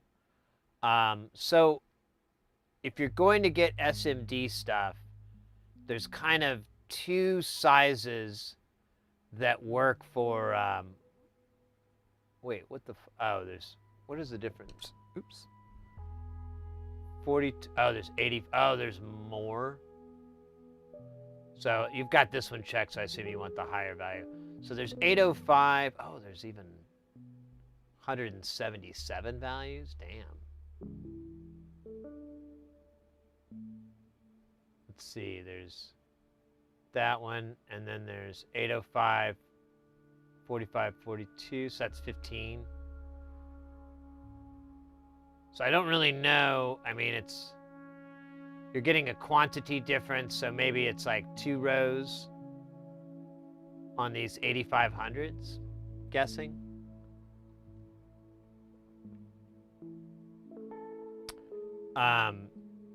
But yeah, 603 is going to be a really common PC computer, 805 is more of a hobbyist value. You do run across it on resistors from time to time, but there'll be specific ones like low-ohm resistors for fusing or load, to put load, what are they called? Load resistors, stuff like that.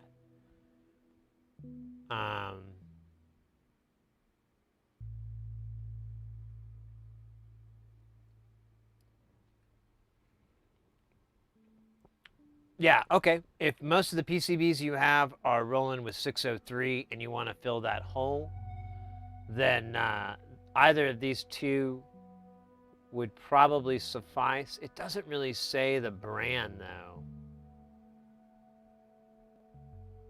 Oh.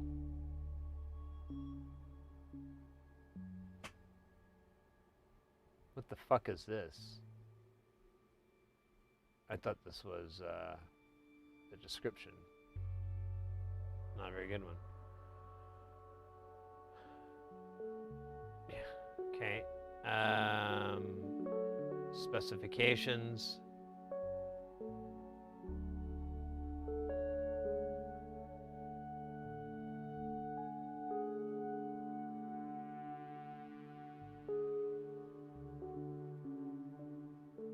Well, it's a 1%. It's a metal alloy.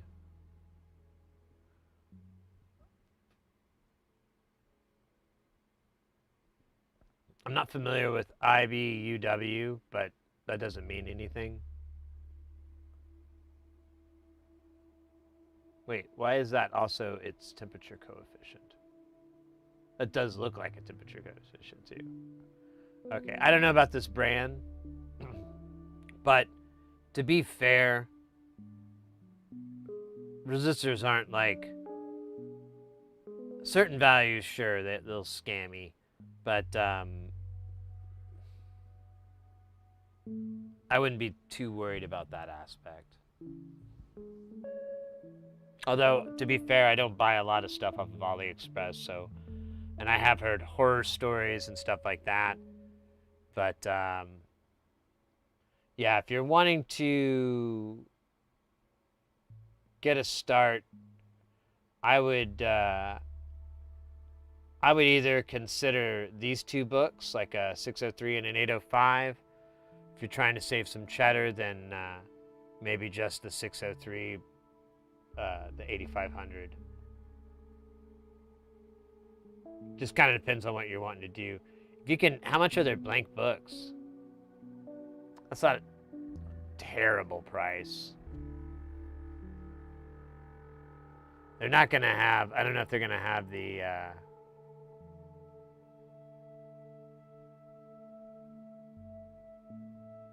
yeah, I don't know if they're going to have the pages and whatnot. Do you, so Modular, you're in Deutschland, right? So do you guys have Mauser? Are you able to order from Mauser without any hassle, or is that outside the buddy numbers? Hey, Rilo Rolo. Hey, Sid. How are you? I'm not too bad. Not too bad. Oh, we're working on this this kind of rare distortion pedal thing. All the caps were bad, so we're replacing all the caps, and then we're gonna power it on, see if that fixes it. Not, you know, blame somebody.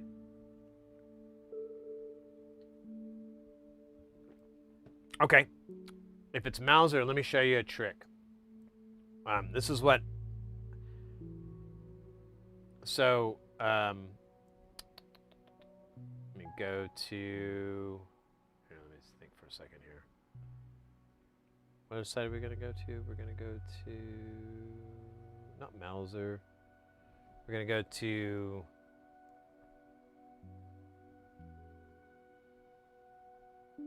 Adafruit. God, I couldn't. And we're gonna go to SMD, Happy Pride. And we're gonna type SMD book. Now this is obviously a little bit higher up on the price point than what you were looking at earlier. So I get that. I'll give you a couple of extra options though. So this is the SMD resistor and capacitor book. It's $37.25.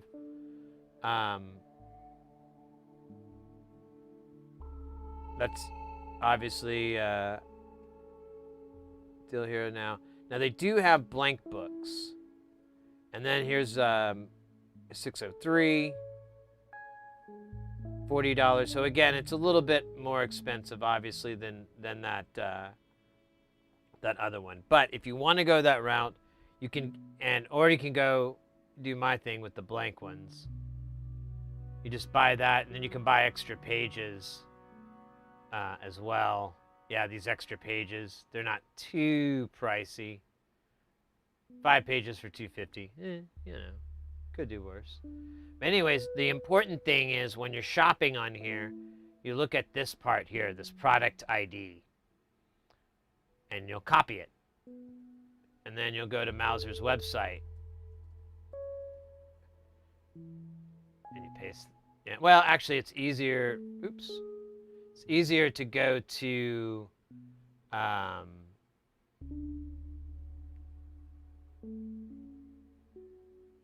Is it under manufacturers? It's easier to go to Adafruit's. Good Lord, this is page. I can't fucking see. Yeah, there it is. So we'll go to Adafruit's page and then search for that exact product in here.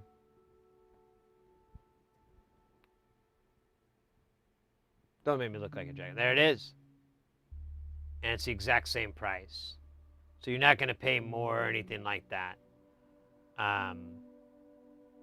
And this is true for all the stuff that they have. So, you know, I mean, obviously you could go through their accessories and find all that, or, you know, just shop through their whole page or whatever. But that's something I realized, and it works for all their codes. Like, if we go to, what was the other one? We had blank pages. Let's do,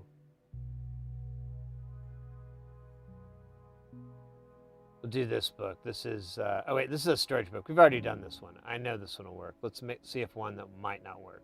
So this is 603 resistors. Let's see if it's 442. Adafruit's website on Malza 442. It's going to have a couple, but that's the one we're looking for.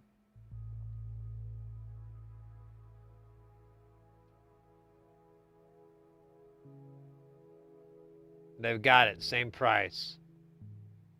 You can, obviously you'll get a little bit more detail on Adafruit's site. But, I mean, they're not the cheapest, but they're the most reliable.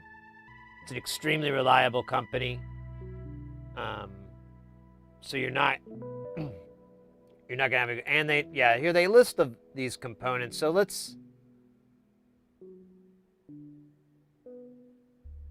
so this is extremely reasonable. I would have liked to have 100K in there, but I know 100K is here in the 50s. And oh, look at that. So there's 151 Ks. So 150 10Ks. Oh no, wait, that's 10 ohms. My bad. 25 of these. That's fair. And then the capacitor values, there's 100 of 22. That's fair. And that's a C0G. That's good. And then 100 nanofarad X7. This is all good. 25 piece. These are actually really good capacitors. They're like 5%, C0Gs.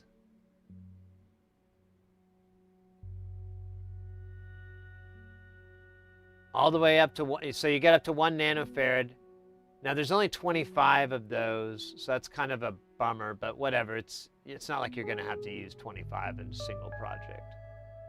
You should just order some. Use one to prove it, then go order some more. Yeah, and then, what is this, 10 nanofarad? So there isn't, oh wait, there's 100 nanofarad, never mind. Yeah, this isn't a bad kit. You definitely have some holes, but you can order some extra sheets and fill those with any orders that you need. Where do you see 5% on these? So these 100, like, so there's 22. This is 10%. These are all 5%. These ones on the end, I guess, this 1 microfarad is 10.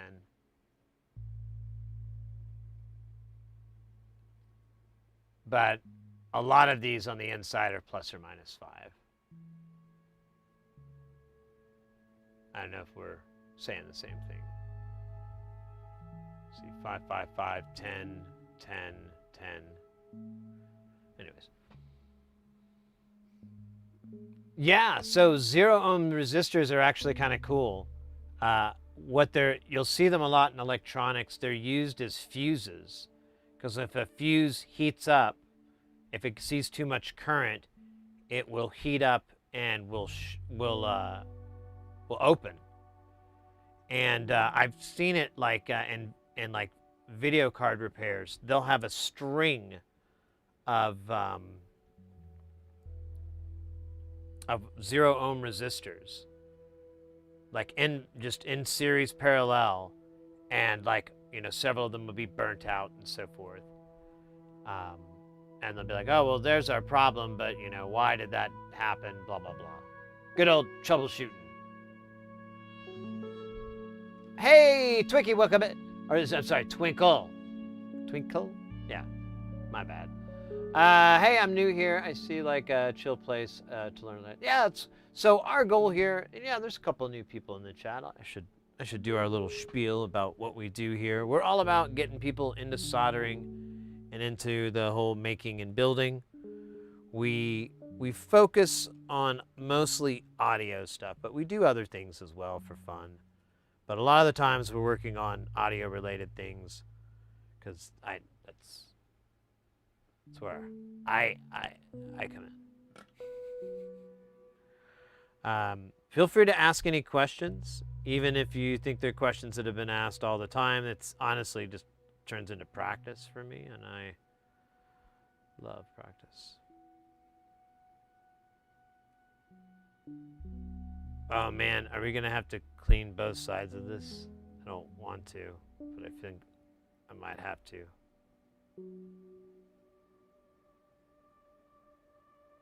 Oh shit, don't do that, Drew. Dude! We might have to solder suck it. Yeah, I don't know what's going on there, but I don't want to F with it too long. It's breaking my heart.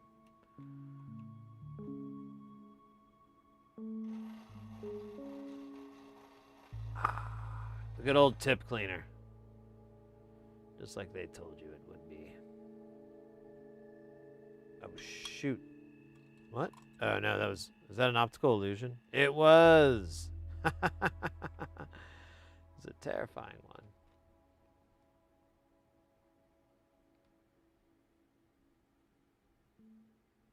Oh, it is pretty cool. I'm soon be working on a line following robot. A line following robot? Interesting. I think I know what you're talking about. I think I've seen examples or something similar where you can, like they've done like puzzles and whatnot, or how to just, I can't remember. I've seen something like that. I think I know what you're talking about. That sounds fascinating.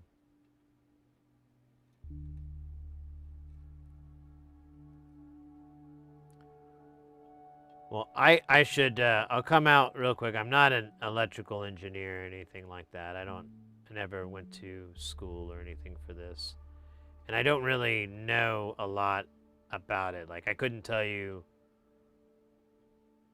what, you know, how capacitors or resistors work, or why they work, or any of that. I'm pretty dumb on those topics. But if you need to solder something on or remove something, now we're cooking. Now my ears are perking up like a dog that just heard their favorite squeaky toy. Wait, that makes me a dog, doesn't it? But I have a squeaky toy. But it is degrading. But squeaky toy. Man. Oh, geez. Okay, fine. I need to maybe consider buying some more of this. I'm going to tear through this crap a little faster than I intended.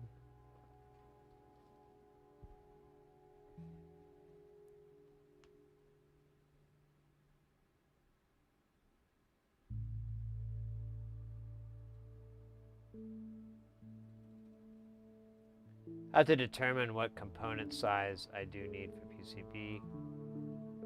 It just depends on what you're working on. So, if, for example, if you were going to work on if you were going to build a bunch of nonlinear circuit modules, I would say emphatically 805. if you were going to do a bunch of mutable instruments, clones or OGs or whatever, you're going to build those, I would emphatically say 603. Oh, I'm done. Actually, that was it. I thought there was more. It seemed kind of boring. But yeah, I have no formal training in almost anything, but I get weirdly obsessed with things and different things. Yeah, honestly, Volko, I find reading a fucking book on the topic, like one or two, is wildly helpful in expanding your knowledge on something. Because the book, you know, even though it's slow and boring, it's just slow enough for my brain to go, oh, that makes sense. That's why that happens. Huh. I just realized you're looking at the wrong camera feed. Oh, shit. Well, now we have that. Oh, no, I need your counterweight. Counterweight, coming this fall on NBC. After true crime drama.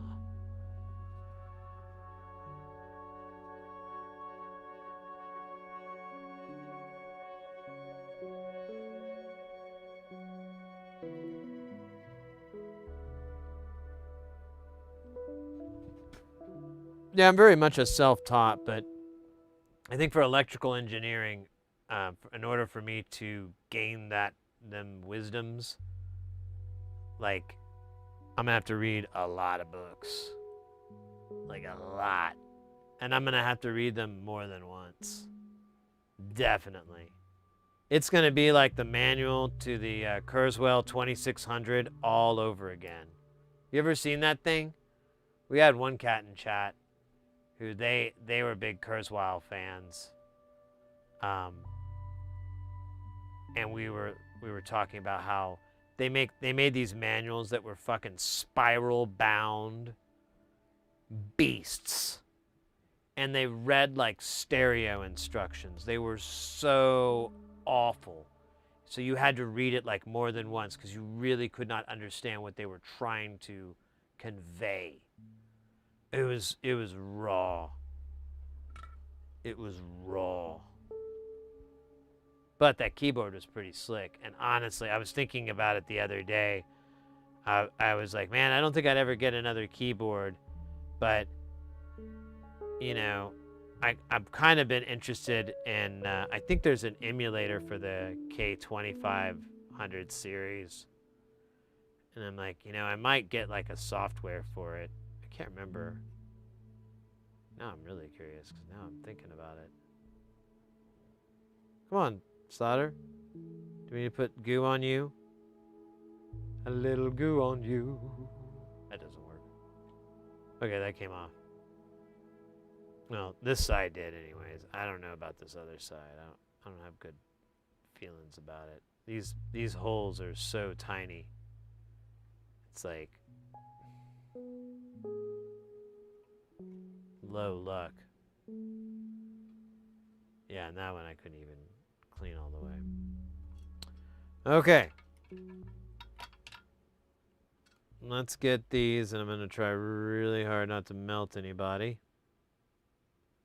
Because, as my doctor explained to me multiple times, no one likes to be melted. Okay, I should probably start off by not aiming this right into the melt. Let's not start off by melting. Should turn the old Mr. Snuffleupagus on. But, dude, what is wrong with this? Let me put some goo on here. I think I've hit this too many times. It was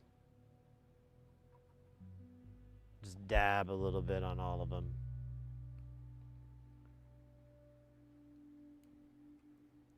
There we go. We can have a little dab for the board.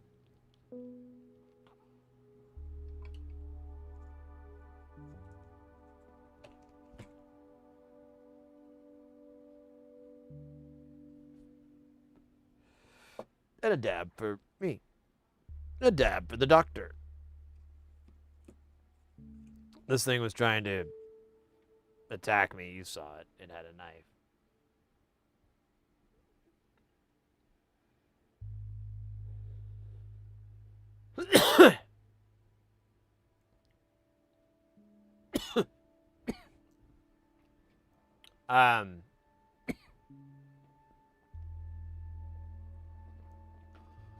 I read Modern Recording Technique, which is like a yellow and kind of light purplish book. Read that book like a bajillion times. Like when I was a teenager. I remember I read, well, okay, I probably realistically read it like four or five times. Maybe 4.5. I don't know if I ever like, towards the end I was starting to just read sections that I wanted to reread. And then, what is it? Is it Yamaha Sound for Worship? It's a really good live audio thing for doing indoor PAs and so forth. It has a lot of really useful information in there. A lot of it might seem like common sense, but there's some good shit. There's some nibbles.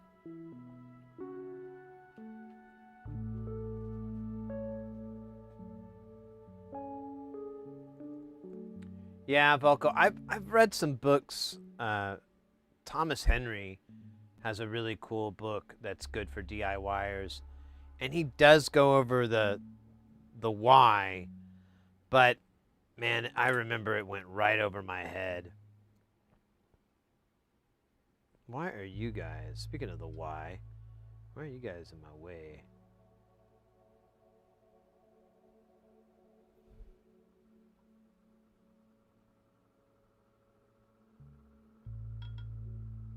It's gonna wait until the smoke goes, I guess.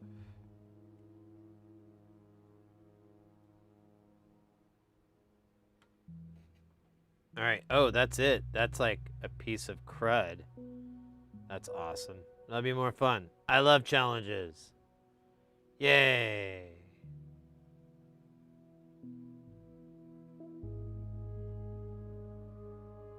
Hoorah!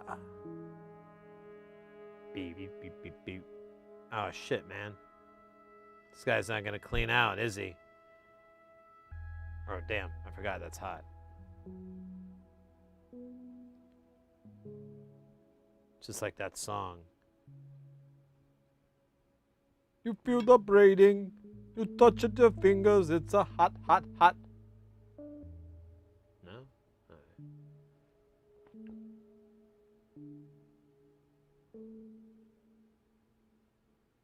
Alright, I'm gonna have to give up on that guy. We're gonna have to hit it with the old curtain kicker.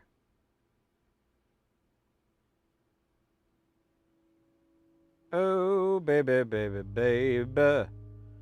What are you babing about all night? Baby. Dude, it got clogged again.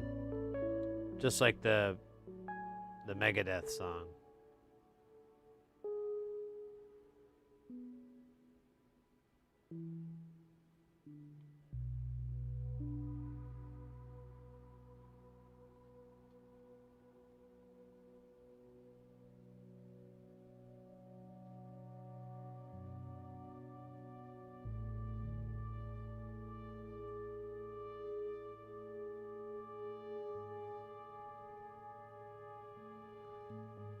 Yeah, that actually is my level of understanding with capacitors. I mean, I know there's filtering properties and so forth, but the math to arrive at that is not some... Oh, scheisse. God, it's really hot because we've been heating it up for several seconds. I wonder if I should just do that.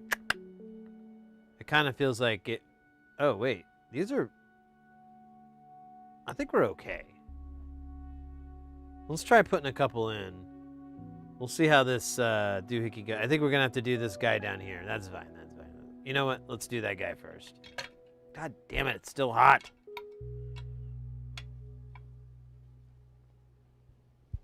Ugh, my hand. Oh, scheisse. Let me get the old solder holder 9000 here.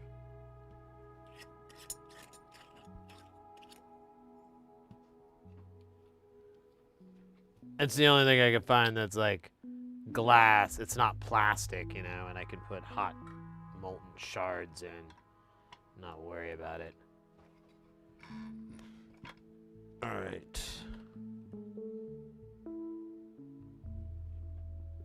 What if I just came at it from the top here? Wonder. Here, let me try from the bottom first.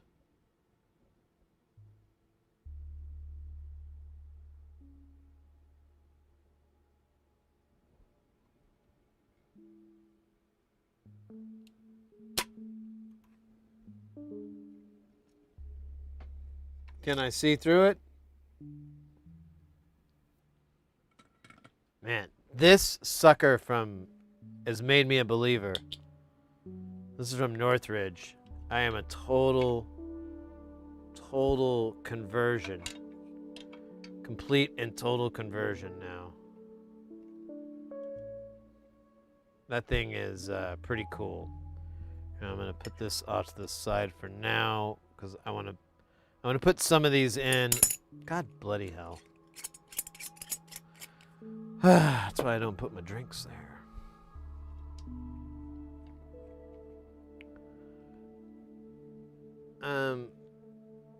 I mean, these are pretty much clear. It's gonna be.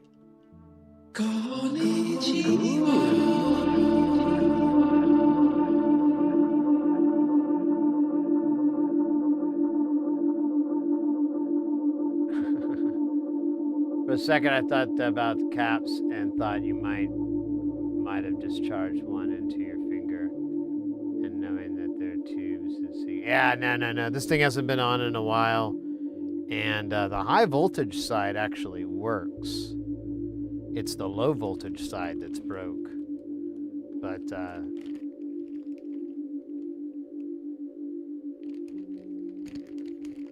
Which ones are these? I can't remember anymore. These are the big boys that we're gonna do. Oh my God. They weigh more than I do. Oh my gosh.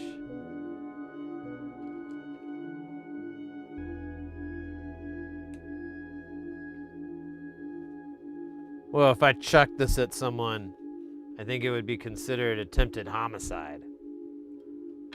That's insane. These things are beefy as hell. Now, will they go through the holes? That is the really, oh my gosh. Not only do they go through the holes, they go through the holes perfectly. And they kiss that board perfectly. I'm beginning to think the reason that these guys were loose was because they expanded and pushed away. Oh man, this is fantastic. I am extremely happy. It's the same height as these other caps. It looks super flush. I mean, you can kind of see that on, oh, scheisse, on the camera here, but it's nice and flush with the board. Well, okay, I kind of pushed it in a little bit, but you get the point. Don't hassle me with my day of glory here. These are Nichicons as well. Nichicon, fantastic brand. So no baddies there.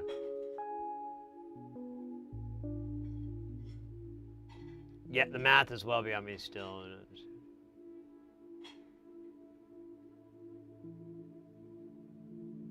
Maybe I should spend some time. What was the book again? Let me see if I can copy paste that into something.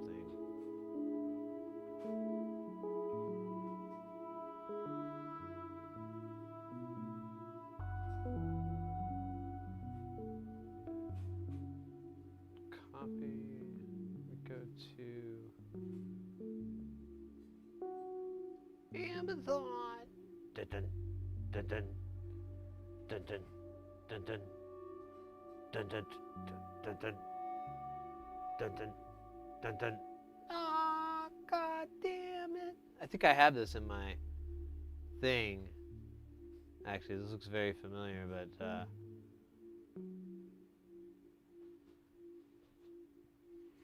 I can set it straight. The SWAT the gate.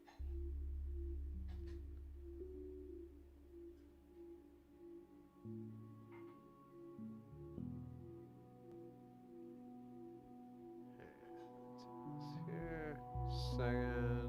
Delete. Renew. Replace. Invigorate. And vibe. All right. We're back. Well, we never really left, but I had to do stuff.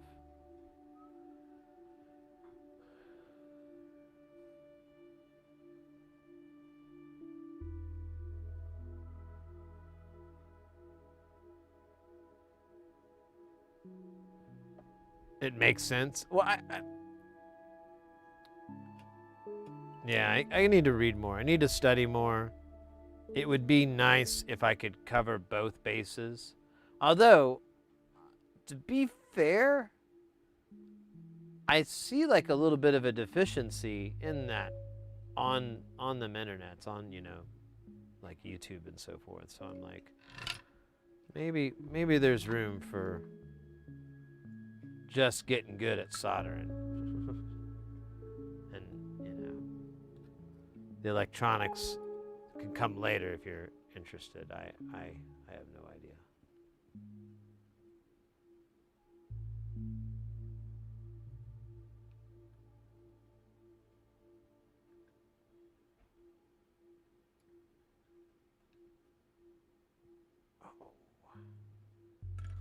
Those look really nice.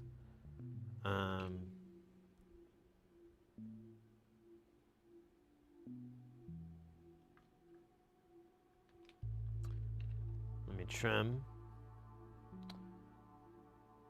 Man, I don't have an easy way to grab it. I'm gonna have to use needles because I don't want these things to fly into this case, and I have to fish it out or any of that stupid shit. Ooh, you know what? This jar is going to become way more useful. It's a tiny trash can.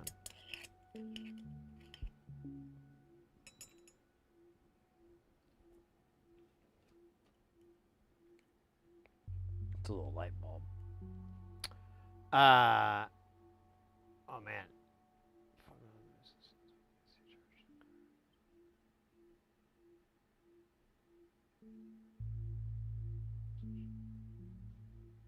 Hey, may I ask to look at stream to show some pictures? I might be able to ask something by voice.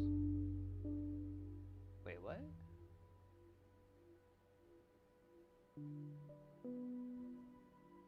By voice. Oh, shoot.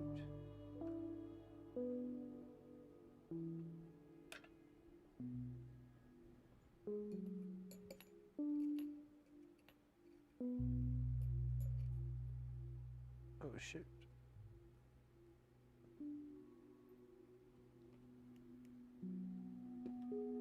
All right. That guy is on.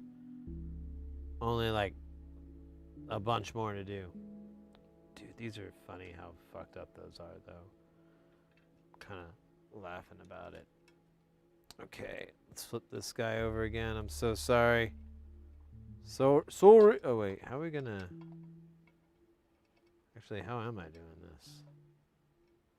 How does this flip? Am I doing this wrong? Does it need to flip the other way? Oh, maybe it does. Yep. Or no. I think I had it the right way the first time. It's just not gonna let me turn this all the way around or something. I don't quite get it. All right. Well then, fine. I'll use my man hands. We need one 22,000 billion K resistor. Let me double check that I got the polarity right. Yes. This one's going to be the same polarity. In fact, all of their polarities are the same. So their negative leg should be on all of them.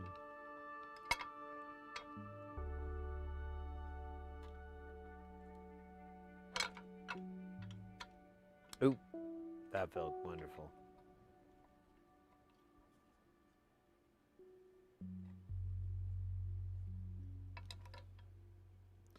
All right, I got the right value. I'm going to go ahead and just solder this in. I think, so there's a little bit of play, so I want to hold it with my hand. So I think I'm just going to dab up my iron here. And there's one. And there's two. We done? We're done, son. Okay. Now we should do this. I'm sorry. Now we should do this one, and then we'll trim off those pesky leads. This one's gonna be 22, and I couldn't find anything that was gonna match the size, but these are the same specs. They're 160 volts, 140. Excuse me. They're 160 volts, 47 microfarads, and then we already confirmed they're 105 C. So should be perfect for this high temperature environment. Won't get that hot, but it'll get pretty warm.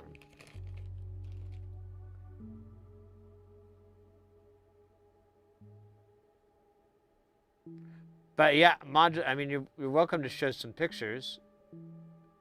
I'm not sure I understood the question earlier. Oh shit. I did not make sure I put that cap in right. Okay. Oh man, I keep waiting to screw that up. It's like a 50-50 shot, but there's like a 100% chance I'm gonna get it wrong.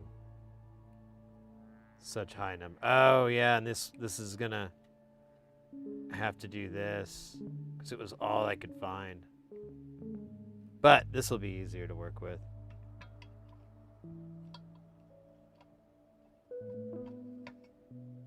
Yeah, it was kind of a downer, but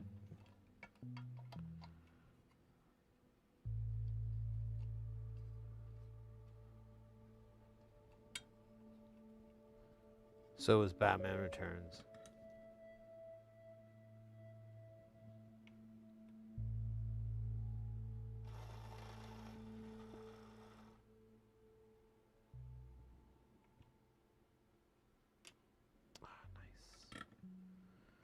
All right, now we'll trim these, and then we'll do the other two. And this is actually going pretty quick. If I could shut the hell up, go really fast, it'd be great.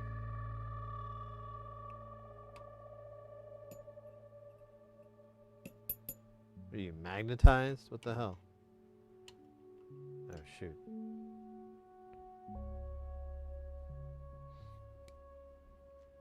See if I can do it this way. Left-handed. Like some sort of degenerate left-handed person. There we go. Left-handedness be damned. Not that I am. I don't want that to like get out. People think I'm left-handed. I don't need that kind of controversy. Dude, I cannot, speaking of controversy, I can't grab this fucking, there it is. Oh, maybe I was grabbing too low. Happens. Alright, I'm gonna go back to what I had because it's way easier. Well, I say that.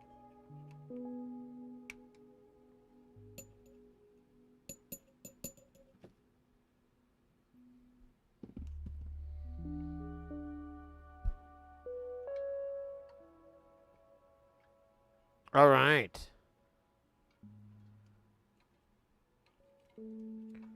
Check it out. Ooh, I like my I like my new caps. I think they look cool, man. I don't care what the other kids say. They be hating. They be hating. I don't know who they are, but just know they hate.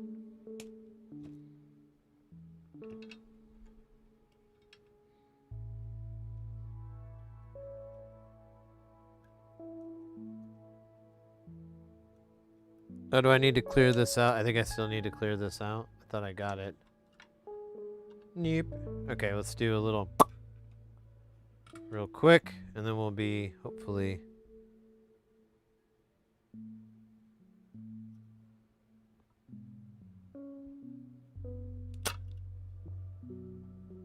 Fucking A, mate. Fucking A.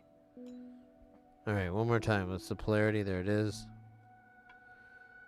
And I'm doing it on the wrong side like some sort of goober. Some sort of goober. Don't even know what the hell I was thinking there. Oh man, this isn't going to go in, is it? Oh, I think there's solder on it. Wonder if I can just kind of, you know, just a little bit of...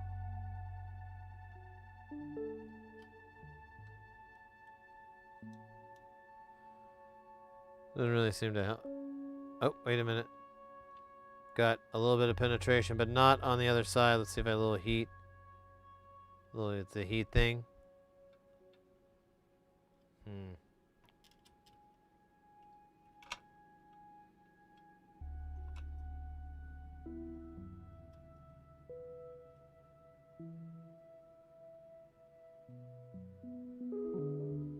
Dude, I love these caps.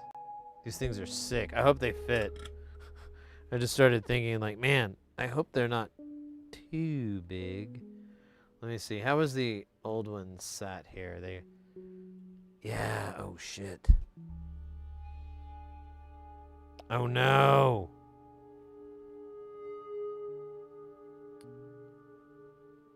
These may be too big. We may...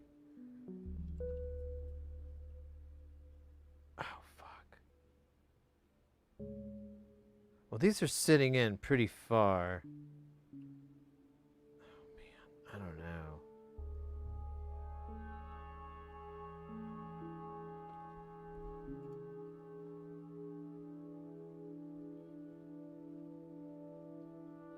Let's put them in, but let's not solder them in. And then make sure we can reassemble this, because otherwise I might have foobarred. We'll see. I think we might be able to fix it, but it would be really cool if we didn't have to. Oh man, why do these keep getting... Oh, there's shit in here.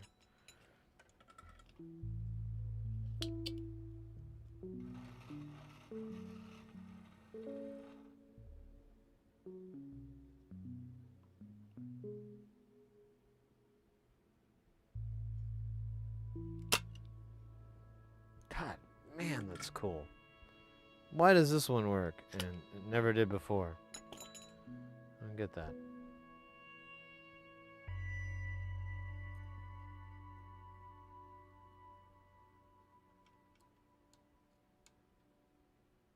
Do I have to do... No? Oh, come on. Is it still... Huh. Oh, maybe it's this... Let me try the little heat zap.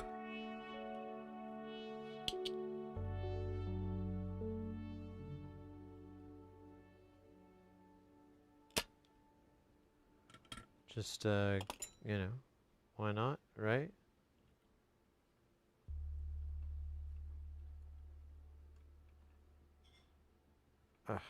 There we go. All right. So let's see if we can put this thing back in here. Because like the clearance is really, really small. I don't know. I think we're going to have to turn these. Because I can't really get it past this. Let's see, maybe a little bit here. So it's kind of loose. It's just got like one bolt holding it in, which is insane. And then I can get this down. I don't know, man. This one, I kind of fucking mad at myself right now. I didn't think of this being an issue, but it's a total issue. Oops, too far.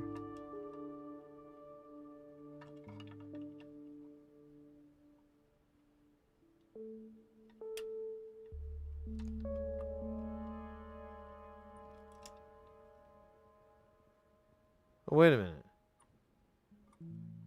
I think we're going to be okay. It does need to go lower, though. I don't understand. Oh, it's this jack.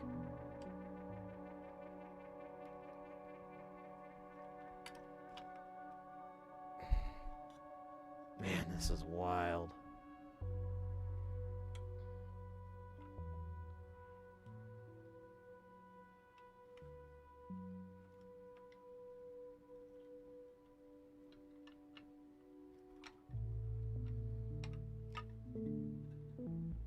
Okay, if I pull these jacks, oh, I don't really get that much play.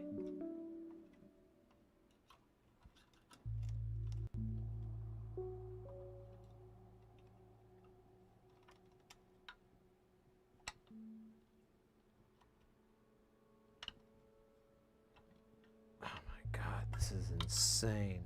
So it's actually the other side that seems to be physically holding this up. Dude, I don't understand. Do I need to do it the other way, maybe?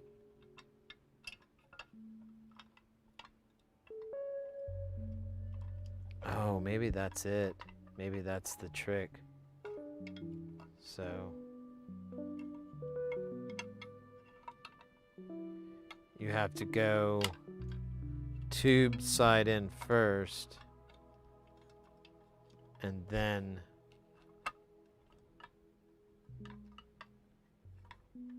well, except for this jack, I fucked up like an idiot. Or maybe not. It actually, I thought I could squish it, but it doesn't move.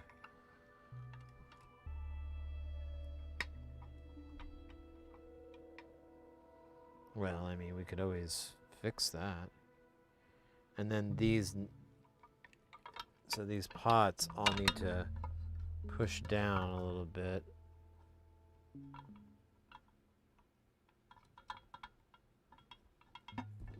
And I'm just trying to make sure I can close this thing. That's the funny part. Because these caps are a tiny bit bigger. And I kind of fucked that part up. They really shouldn't have been.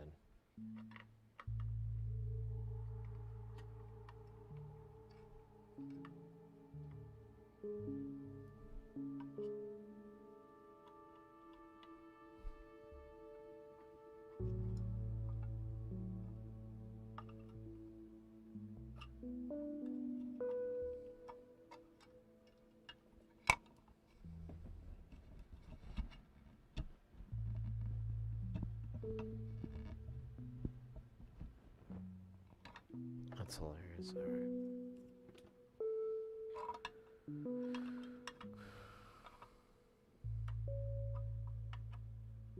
Okay. That has a chance. It's just this jack is weird. I don't know why. And it's weird. Like, it's soldered in that way weird.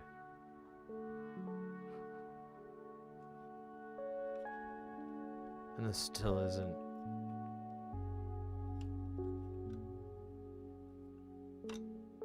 Oh my gosh, yeah.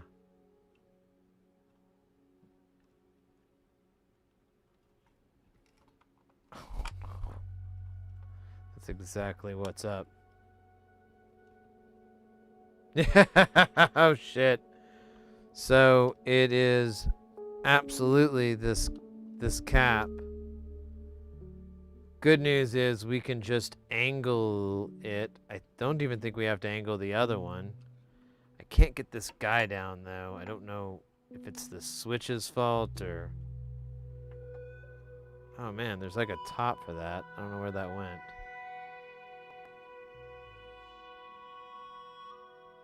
Oh shit. I'll have to find that. That's weird. Should be like a cap. Maybe it's in this bag. Oh, it is. It is. It is. So this is the only thing that's a little... Well, maybe not. Maybe there's more.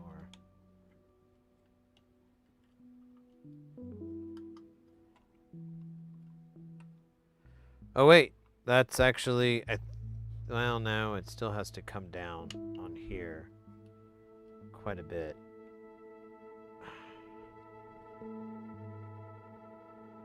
But I don't think it's these caps, although I'd still like to get this down to see where this clears out, because they cut this whole corner away.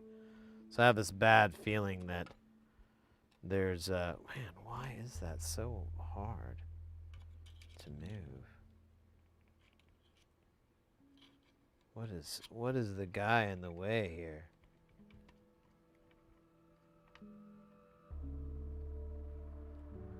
What is stopping this?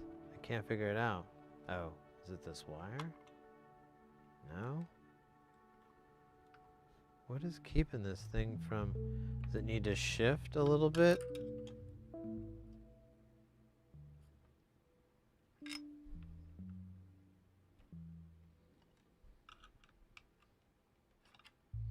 I mean, I remember it was a little cockeyed in here.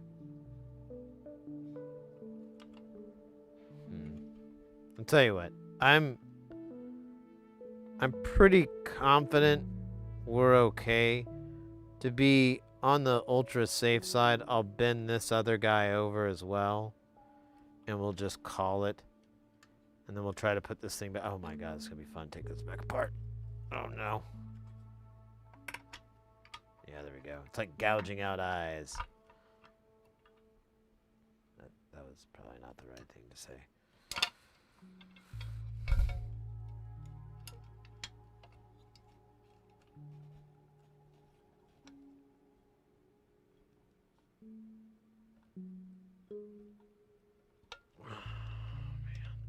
Not bending as easily as I thought it would.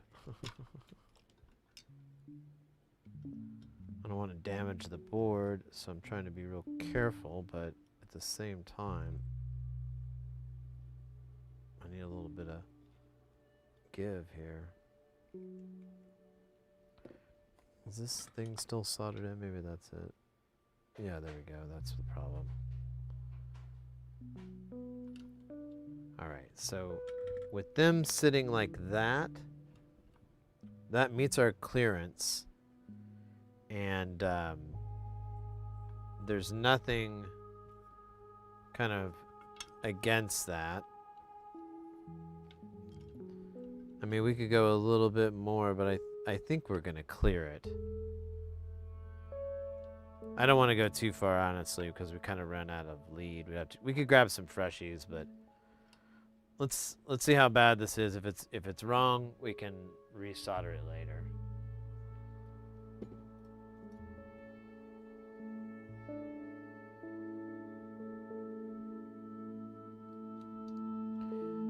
So this one's like a rare version of it. There's some slight differences to it. I don't, like, the person told me the story, but it was like, it was really loud. I couldn't really hear, and I just kind of nodded a lot, and I felt really bad afterwards when I was like, wait, I'm supposed to fix this? Oh, shit. I guess I said yes. Oh, wait, we got to attach that wire, too. Let's fix that. Forgot about that part. Oh. No! No! Shit! I was afraid of this.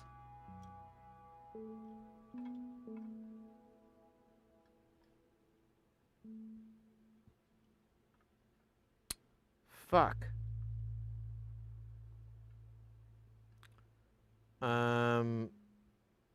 I'm not exactly sure. I think it's from this. No. Shit.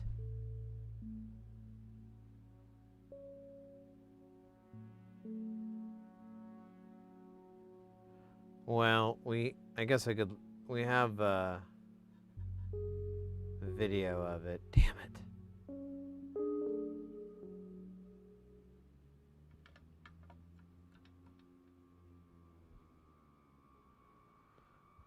Whatever it is, what it is. Let's do that wire. I can look at an old thing of it and figure it out.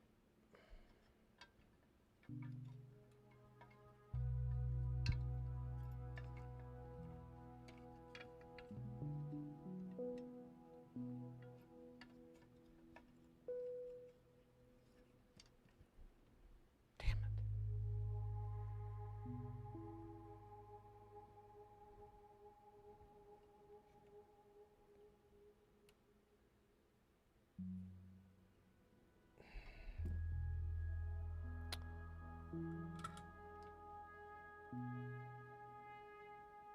I don't remember when we took this thing off.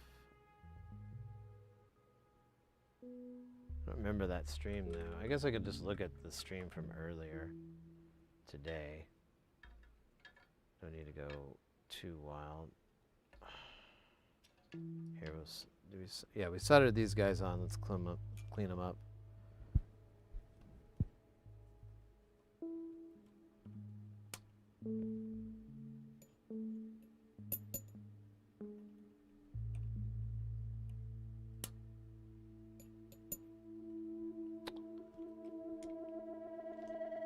All right, now I'm honestly super curious, so I'm gonna look now.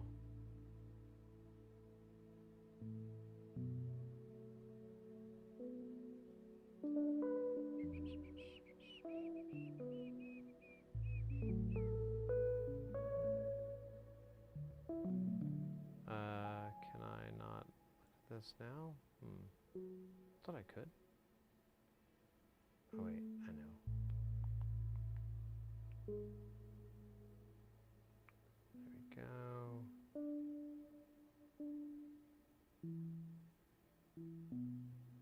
Wait a minute.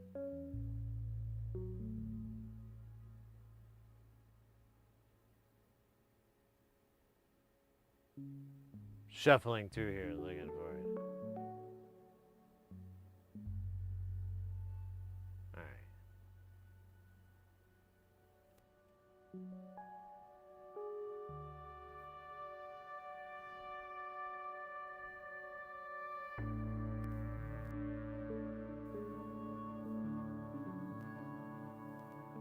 All right. See the two yellow. Oh, damn. I'm taking audio hits there.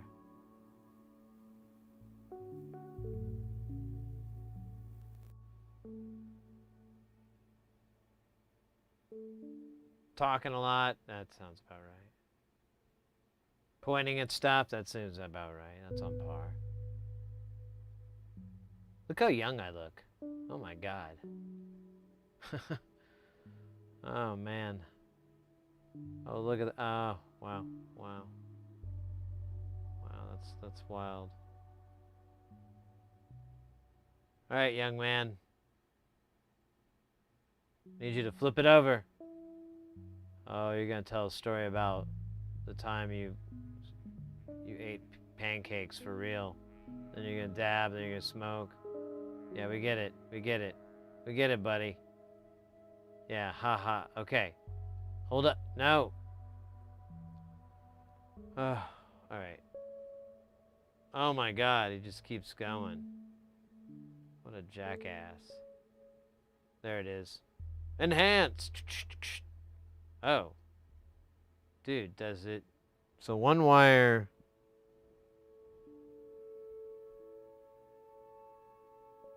Oh, wait a minute. I think I could just figure it out from fucking... Oh, Jesus Christ, guys. I feel kind of stupid. But, here, we'll look at the video just to prove that Sasquatch is a real squatch.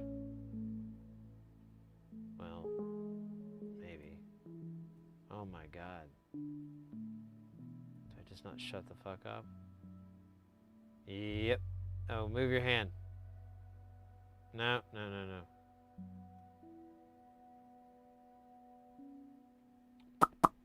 So, I just realized, like, that,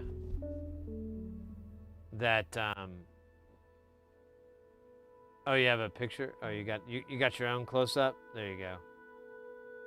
Leave page.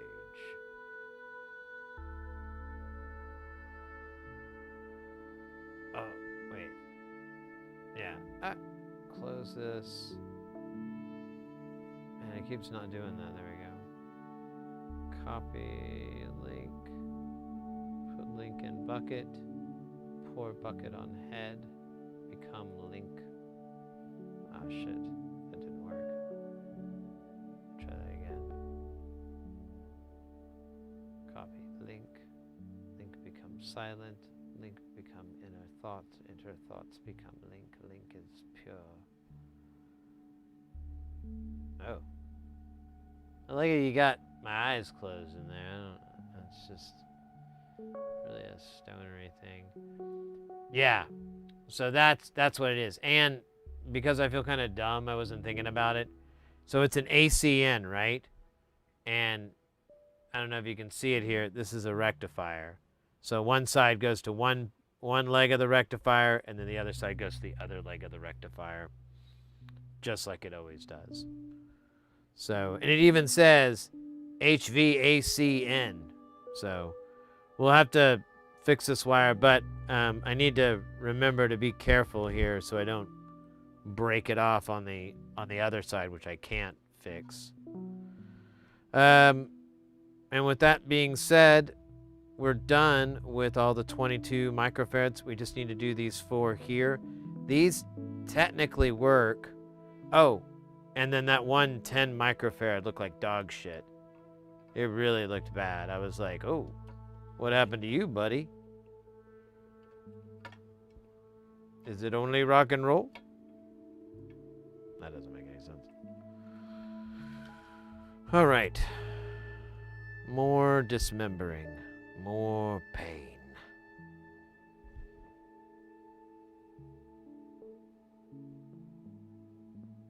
Yeah, there we go. There's the rectifier, you can see. So one of the wires is coming in here, and then the other one goes to here. And then it'll be, like, you know, turned into beauty. Beauty. Why am I doing solder here? I don't get that one. Alright, I'm just going to heat this guy up.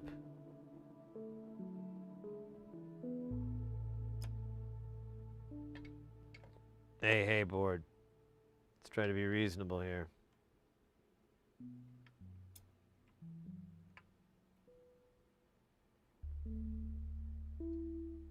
So this one is not damaged. This looks fine. But better safe than sorry, right? If these failed, what if these do too? It's better just to swap them out.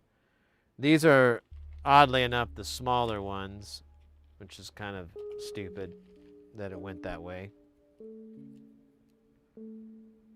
Because these are the higher voltage ones. Here, let's go ahead and snip these out so we have them.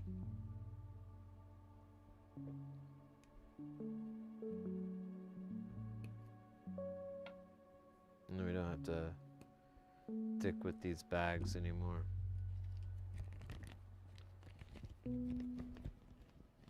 Oh, Modular, take care. Yeah, wasn't it? You did. I thought you had a question earlier. I just never got it cleared up. But either way, take care. Have a good rest of your night, and party on. Stay guile. Stay guile. Hey, totally forgot to ask. What even are you working on? Good question, actually. This is a kind of a weird thing. It's a pedal, sort of, from this company called Metaics. They make tube-based stuff. and they're notoriously really edgelord kind of stuff. I don't know, they're weird, but can't argue with their stuff here. But this particular thing, it has tubes here, and then tubes run at high voltage and everything like that, but then you have all this stuff that runs at low voltage, audio level or whatever. And the audio part was completely boned. It did not work. But you could see the... whatever, that works. You could see the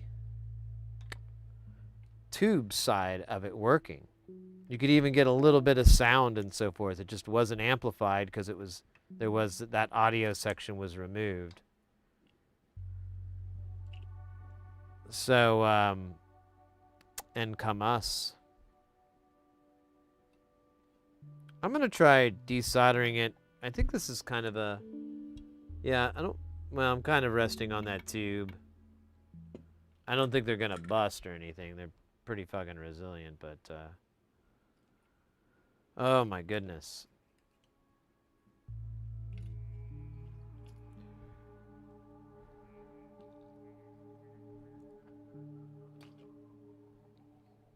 Pardon me, I was just imagining the $5 footlong again. Those were the days.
Which one? I think we're attached to the yeah. So let's hit this guy while we're over here.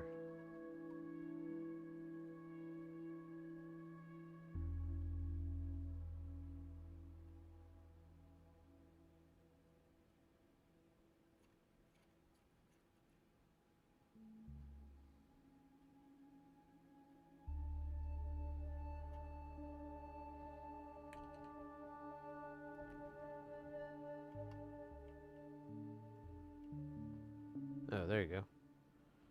Came out like a booger. Awesome. We'll put that in a minute.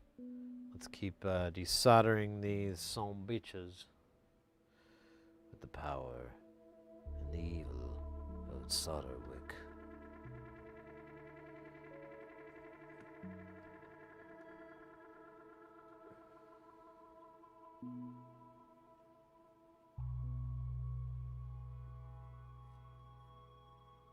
Come on. Don't run away from me. I have so much to give you. Mostly it's solder, though. It's not anything you were really looking forward to.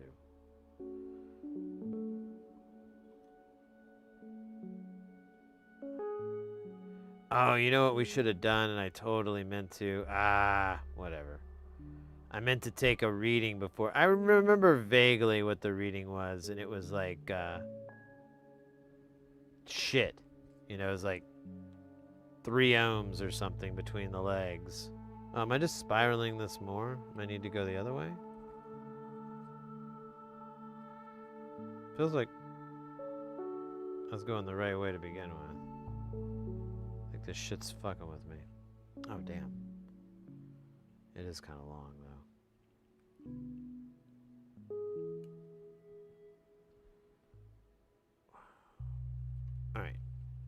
We just have like a little bit left here.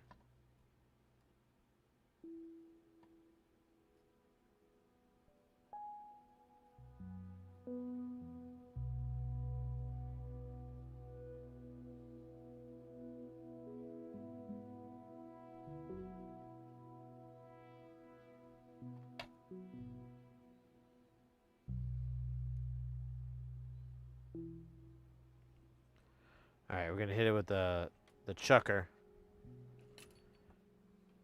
and then it should cleanse them of all evils. Man, this wire is gonna be the death of me.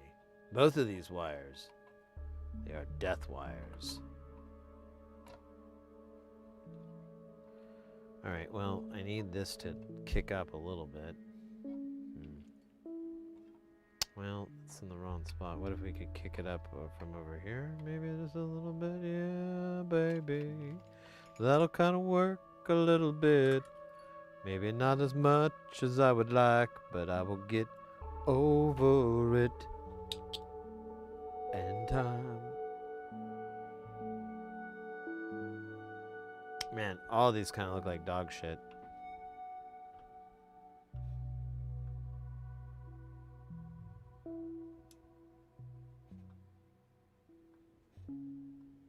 That's not it.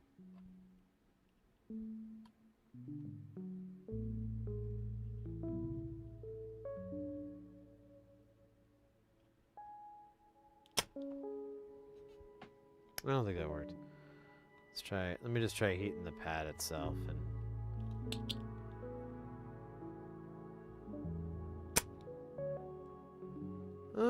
That actually worked really well. Maybe I try that first. Let's try this guy. Hell yeah. The hell, where have you been all my life? I think that's it. I just wanted to hit these because it's extremely satisfying when they clear here. Let's just. All right, that was quite romantic. All right, let's put these rude boys on here, and then we'll. Man, it sucks I couldn't get the lead spacing the same. I kind of fucked that up. That's my only foobar is I didn't get the right lead spacing.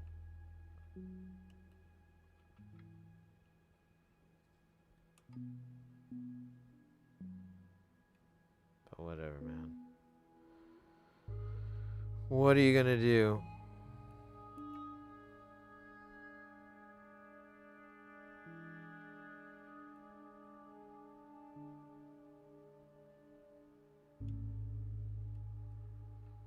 These are pretty specific caps.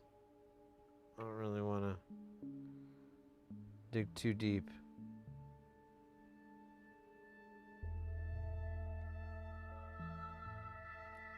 Oh man, is that gonna go in? Yeah. Oh, come on.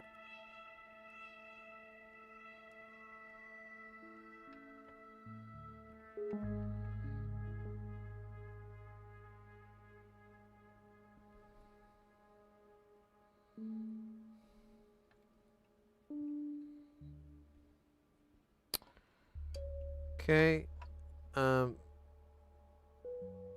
Man, I almost want to fix both these wires. They both kind of look a little jank.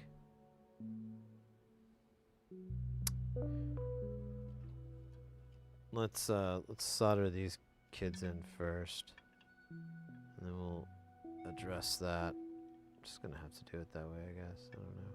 It's sloppy, but no one will ever see it. No one. Here, I'll try to hold them all in so they're at least flush with the board.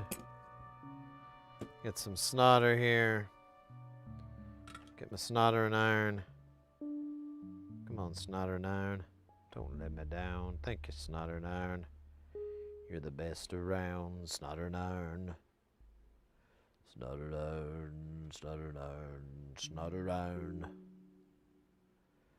You make life a little more bearable, Solderin. You make the wind feel a little cooler now, Solderin iron. You're even making sex better. I don't understand, Solderin iron. You're a magic talisman. Solderin iron. You come from a land of electricity.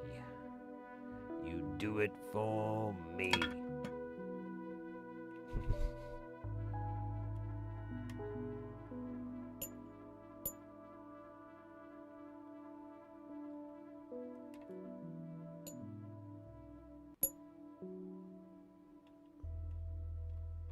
I wonder if I could grab like more than one, just because it's so sticky, but I really don't want to find out the hard way that I can't.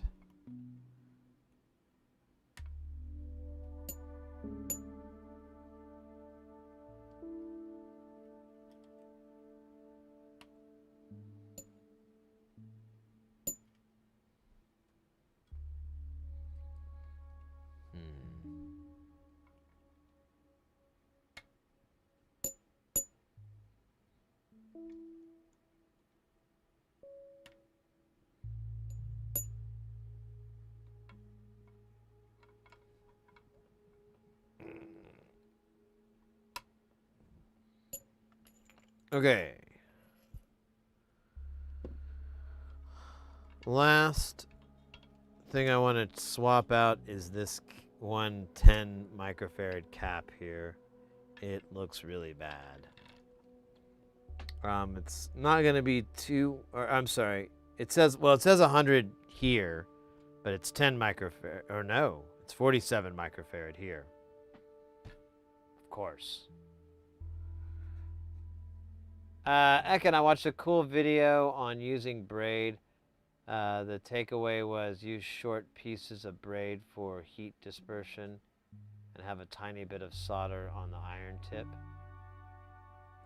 No, I totally get that. They make Hacko even makes like a little dispenser. I think it's Hacko that spits out like, you can set different sizes, but it's like, like 2 centimeters or whatever of just solder braid. And then it cuts it really well, and you get like a little chunks, and then you can go to work with it. I totally get that. For smaller jobs. But for these bigger things, whenever you're like trying to remove a whole bunch of solder from like a pot or something, it's going to be a lot easier to just keep stringing that braid along than to fill up one little deal and then fill up another one. You're going to have to keep adding flux well, I don't know. Maybe you wouldn't have to, because you add a new piece and that would have fresh flux in it. But let me make sure I have a 47 microfarad 10 volt cap laying around,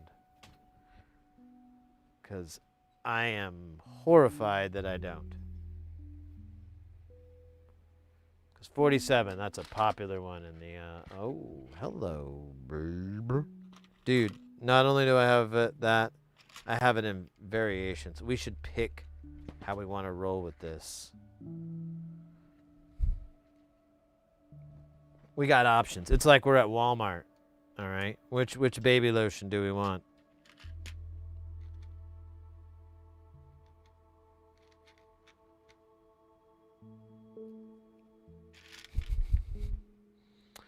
Actually, it looks like we just have these little guys.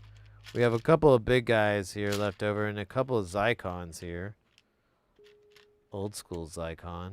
Let's go. So here's 4725. I kind of want to use this guy. He should be good. He's a good old Zycon. He's the same form factor. So I don't have to worry about it. I do have this guy here, this Nichicon. I believe that's what this is. It looks like a Nichicon. Oh, wait a minute. Change of plans. We're going to go with the Nichicon because I think this is only 85C. And these Nichicons, I think are, I think I saw 105C on here. Yeah, 105C.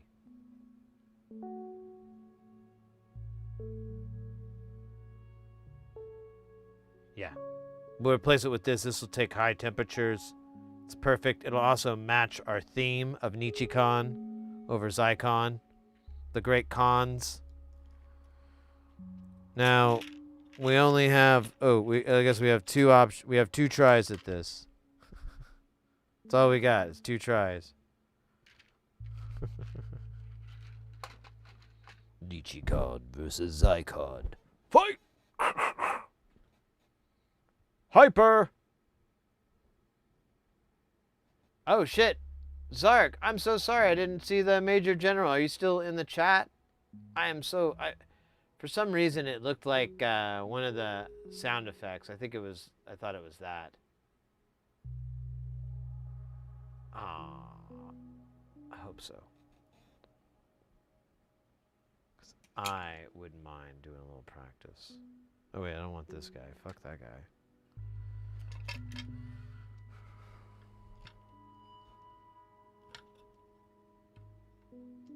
All right. We're going to pop this dude out first. This is going to be some fun surgery work. I think we'll do the poppin'. You know, the... Oh, Scheisse, 999.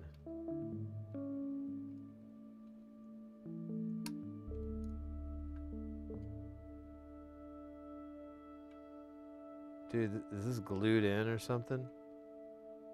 It's getting too hot to handle.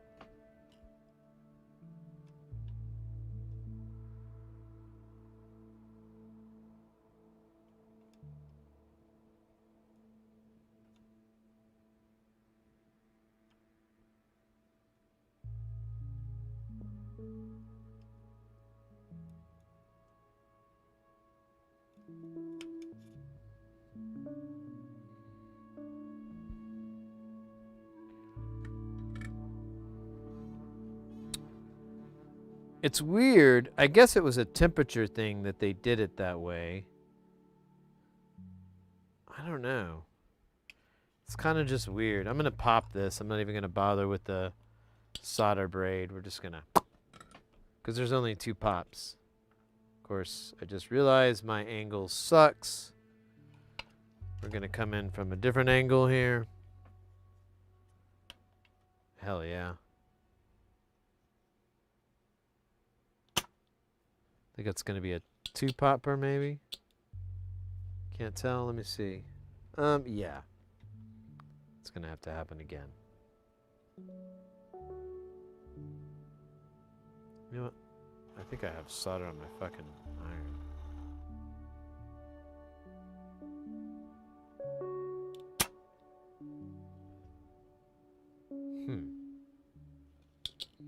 Let's switch sides here.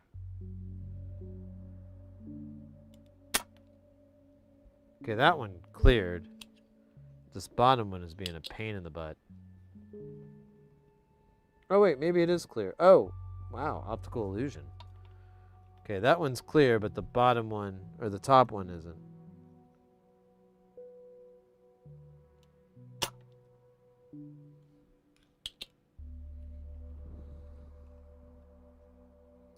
And, oh wait, I'm looking at the wrong one. Still filthy.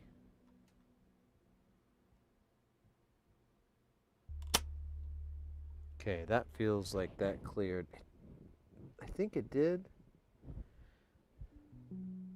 Yeah. Yeah. Man, it keeps fooling me with the other one. Oh, shit. Polarity.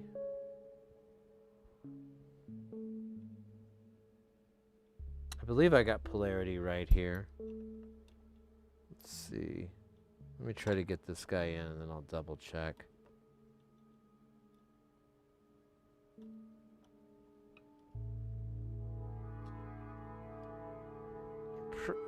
Where was it? So this is where it was.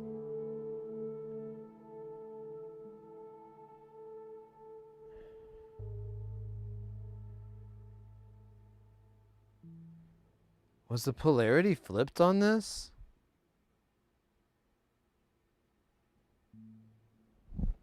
Oh. So I have positive. I have the negative side facing us. But if I remember this cap, where the fuck did it go?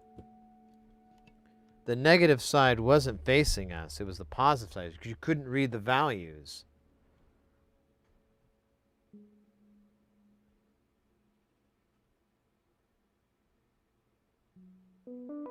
Although you can.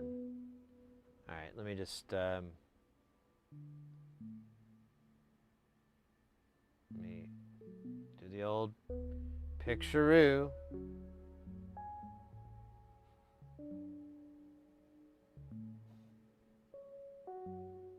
Where is it?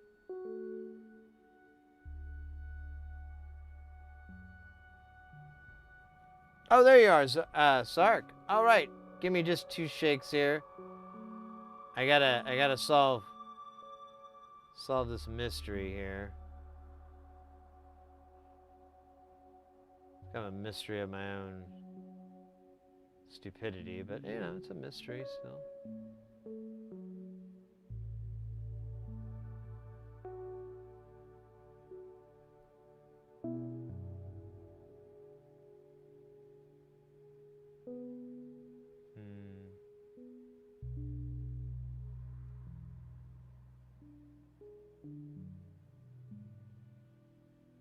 I think the negative side was facing us. I think we're good.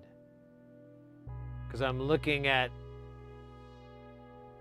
this, and that looks an awful lot like, let me see if I can do it. I think I can get low enough.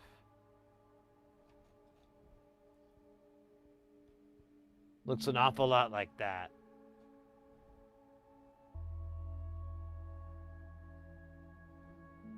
Here, I'll move my mouse away. You can see the line running down it, so we're good. I just wanted to double check because it's really bad luck to get the polarity wrong. I mean, this isn't high voltage or nothing, but it's warm voltage. It's a strong buzz voltage. All right, let's solder this little guy in here. How you doing, buddy?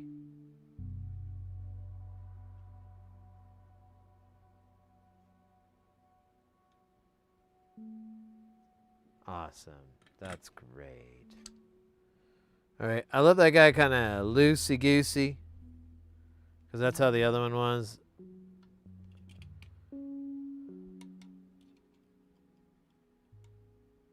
I don't think I can grab this one, so I'm just going to hope it doesn't fly out. Same with this guy. Oops. Great. What I tried to avoid this whole fucking time. Okay, problem solved. Okay, is that it? We think. I think so. Let's redo these wires though real quick. I forgot about this part. And then we'll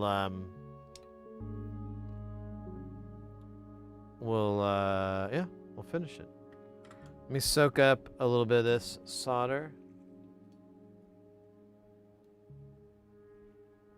To wipe your computer. Jesus, dude. You're just thinking about that for like 5 minutes the other day, and now you're just, or yesterday, wasn't it? Now you're just gonna jump. Hey, I love David Lee Roth too, but I don't know.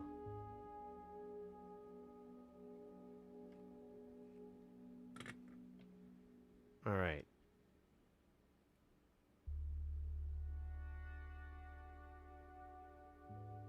This guy, I think I'm gonna have to I'm gonna have to cut. Where's the little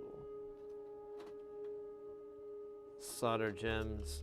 We'll try this one.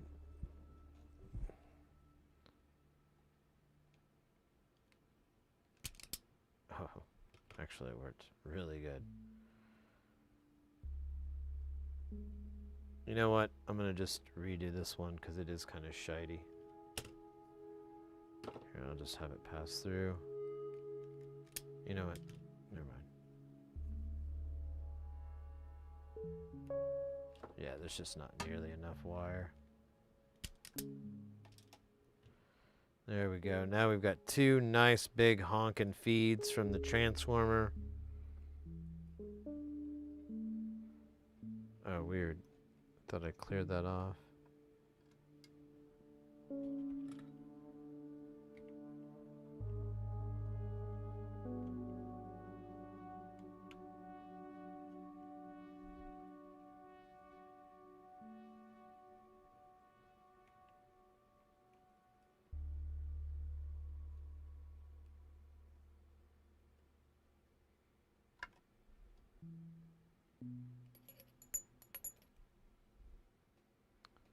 Alright.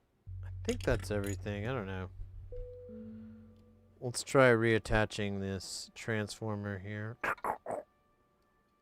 There's more than meets the eye. Dude, I still see crap in this thing. Yeah, there's still chunks of wire in this damn thing. This thing is stupid. Hold up. I think we're gonna have to go microscope. So I can't see what the fuck's going on here. Yeah, we're just gonna have to have it in here. I can't, well, here, can I go over here? There we go, problem solved. So, yeah, there's like crud in there still. I can't get it out. Where's my tweezers?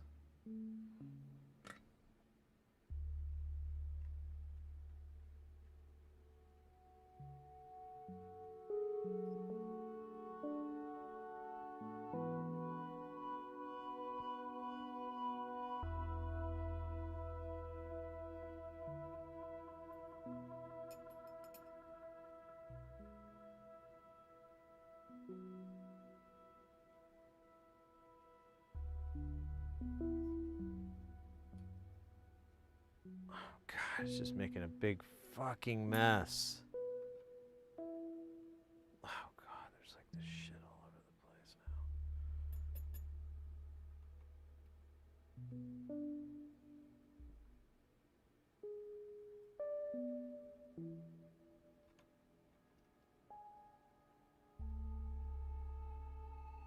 now. Oh my God, I think that's it. Thank God, that was ruthless. Oh, sorry, Dowie.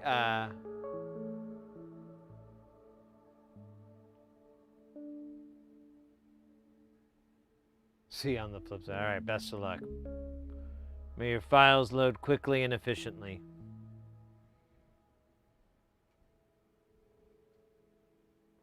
Oh, right, Major General.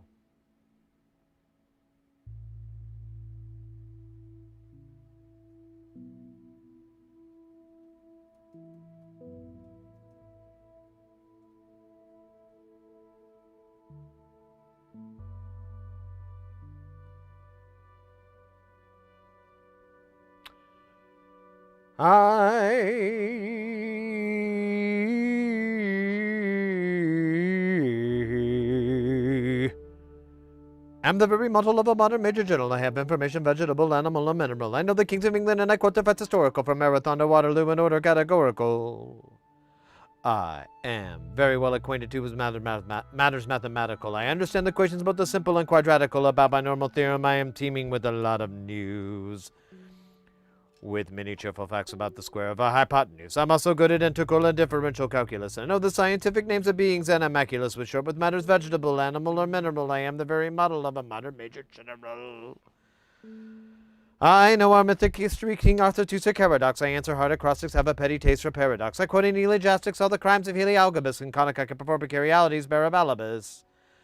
I can tell Undella Raphaels from Jeroboam Thophanies. I know the croaking chorus of the frogs of Aristophanes, and I can hum a few goods which its music's den I've heard of fore. And whistle all the airs of that infernal nonsense pinafore. Then I can write a washing script in Babylonic's uniform, and tell you every detail of Crocadis's uniform, but short with matters vegetable or mineral. I am the very model of a modern major general. In fact, when I know what is meant by a mamelon and revelin, when I can tell the sights of a Mazel rifle from a javelin, when such a price of varies, it's the price that I'm not wary at. When I know precisely what is meant by commissariat, when I have learned what progress that is made in modern gunnery, when I have more tactics than a novice in a nunnery, in short, with a smattering of elemental strategy. You'll say a better major general's never setigy. For military knowledge, though unplucky and adventury, have only been down by the beginning of the century, but still with matters vegetable, animal, or mineral, I am the very model of a modern major general. General. Major. There we go. Sorry that took so long, Zark. I was wildly distracted. And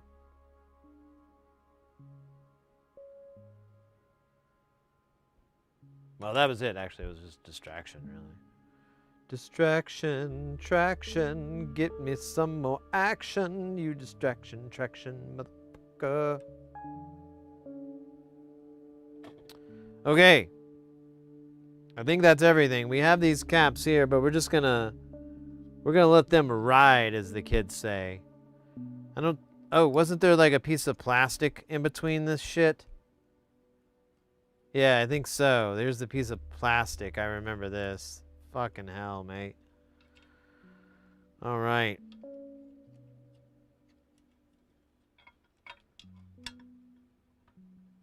So we'll slide this in here. I guess kind of early. There we go. Feels great. Feels fucking awesome.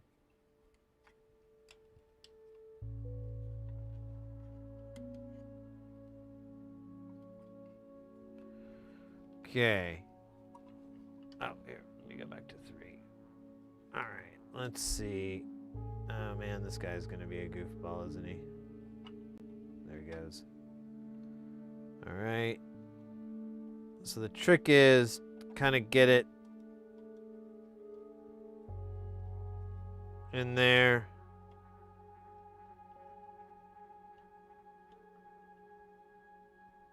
What's stopping you, bro? What's stopping you, bro? Yeah, that's what I thought. There we go. Come on. A little bit more. Just a little bit more. Whoa, whoa, whoa, whoa.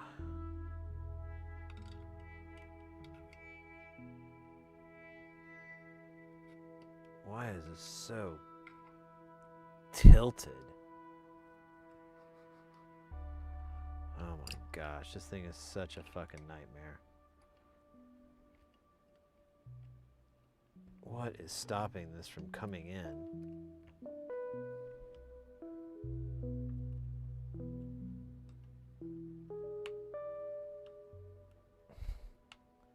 Something is... Is it just because this is so fucking soldered after the fact?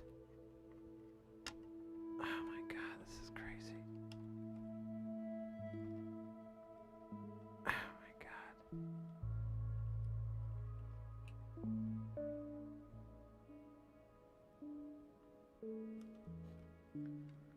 Yeah, see, so it's slightly off here, but I can't... I guess I could do that. Oh, hey, that actually...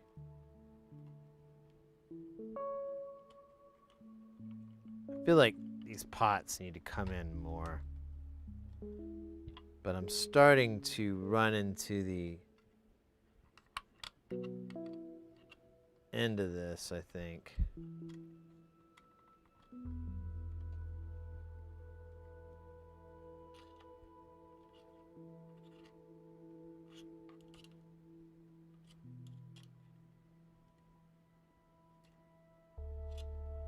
Yeah, this isn't really moving a whole lot more. It has like a little bit more to go though.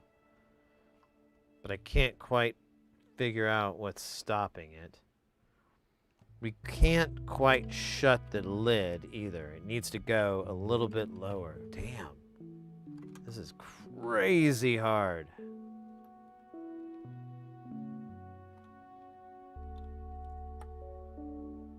So it doesn't feel like this is in the way, these caps, yeah. So I'm not quite sure what's... Oh! We got a big pop. Big pop into place. Hey, we could, for the most part, I think we could close this.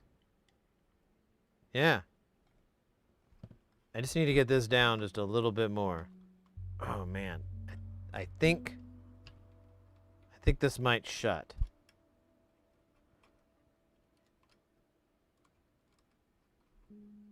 Let me get the lid and see.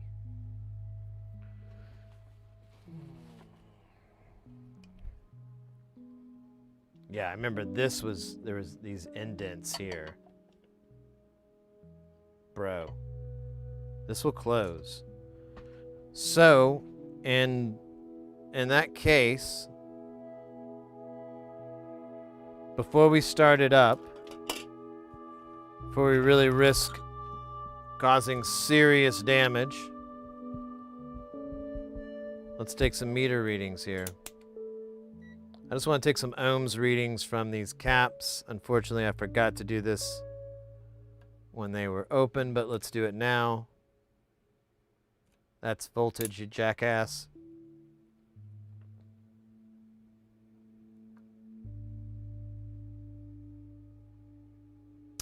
That's not good. I'm still getting like a really low ohms rating. Now if we take it from the HV side here, which I think I can pull here maybe. Yeah, we're getting hundreds. We're getting a nice...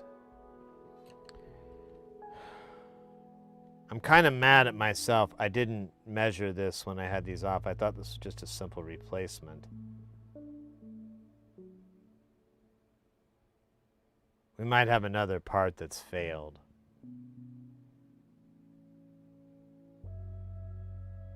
I didn't.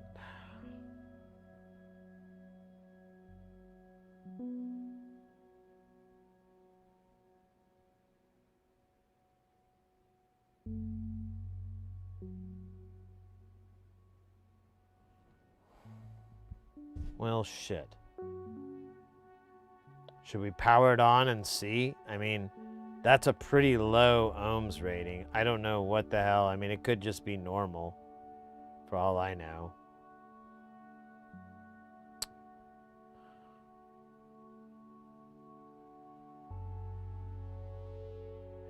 I guess if it's that way,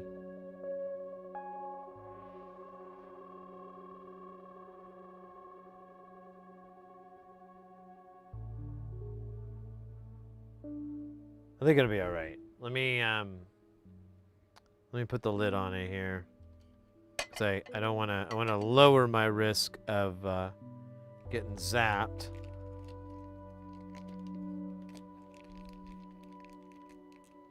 I don't feel very good though. I don't think this is gonna work because that's what I had last time, and that was kind of my indicator. Like, oh well, yeah, these caps are bad. Look at all this. But now that I replaced them and they're still down there, I'm like, oh. Wait, where'd I put the driver of screws? I had... Damn it. Where the fuck is it? I must have done something with it. What did I do with it last? Oh, I was putting together a hard drive, though. It was here. This was the last time I used it. God damn it. It's probably right in front of Pretty much, Mr. X. Pretty much. Yeah, I'm about to just say I'll use my fingers to screw it. I don't know. That's weird. It was here. Now it's not.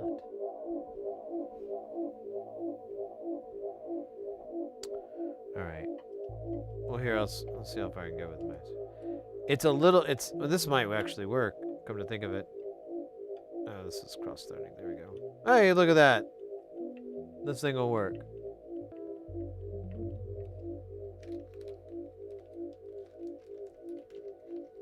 While I was in Rotterdam, I noticed a lot of people talking patois.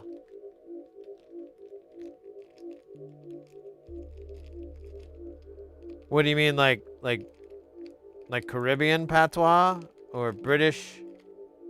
Oh shit! I feel like I just saw something and then it vanished.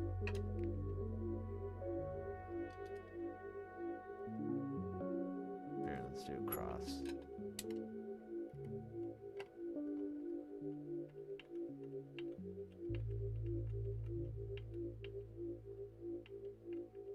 All right, I don't want to get too nuts, but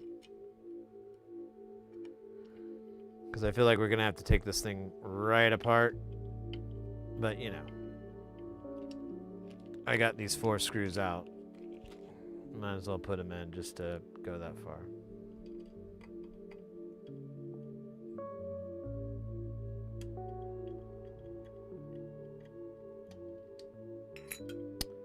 Okay.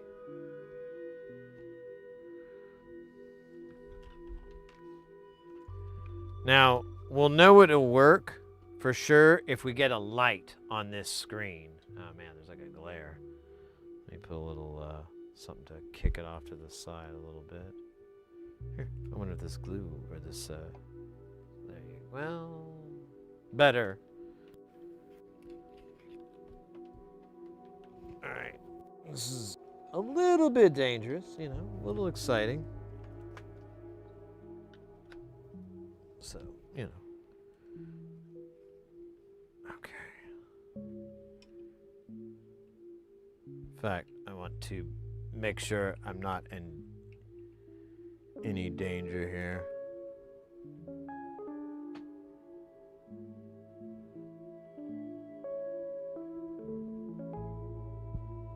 I think I see light.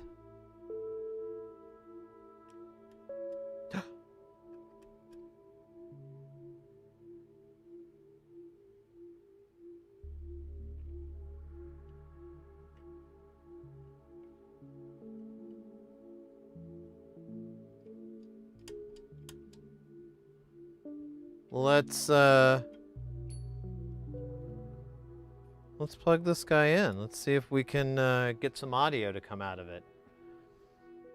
I'm not sure. I guess I have we could feed it like a bass guitar. I have like a bass we could feed into it. I don't know if I want to damage my bass though, or risk it. Well, I don't know if I really risk it, but you know what I mean. Or do you?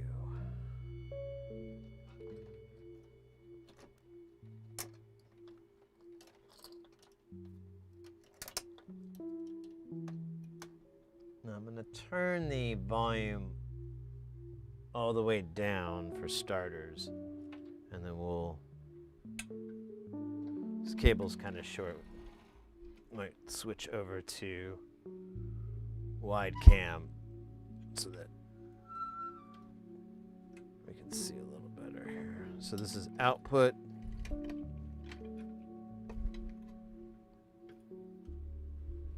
So power connector, it's going to go into here. Audio in. I mean, I guess we could feed it a guitar, or I have like this instrument in. I wish I had like an audio generator of some sort. Some sort of sound generating device, you know? If only. Honestly, let's just see if we can get it to... you know what? I could do a little finger buzzing on it. We can do the old cable, bzz, bzz, that old trick. You remember that one when you were in band class? All right, let's give it a try. Power on, I see the light. I'm gonna turn up the volume here. Okay, I'm not hearing anything, which is really bad news. Let's turn the level up. Oh, the level's all the way up.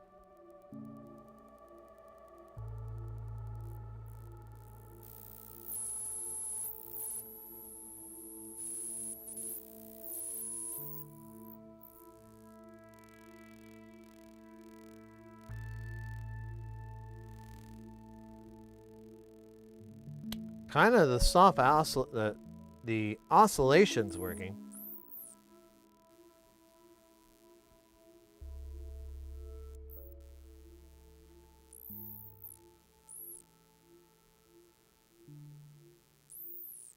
I think we still have an issue with the audio. Should be a lot louder. I don't know if those LEDs are working though. It looks like they are. Let's get a little bit naughty here. Let's take the back off and see if those lights light up when we power it on. It's in the on state right now, so we should be able to check. I'm very curious.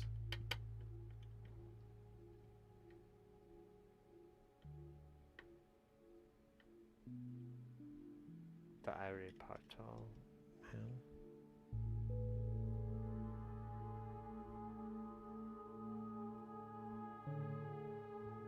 man. M-Dog art. Well, yeah, like M-Dot, he does that, I guess it's like the British Yardie, I guess, or whatever. I can't remember what it's called. It has a name, though.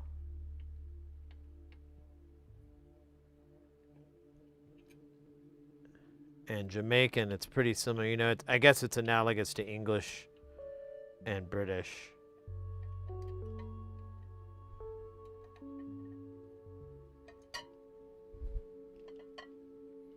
All right, so there's a bunch of LEDs here. Let's see if they light up when we plug this in. You need to be super careful. We're dealing with high voltage.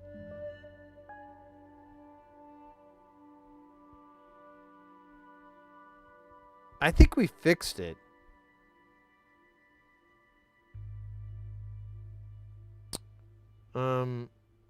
I mean, we could,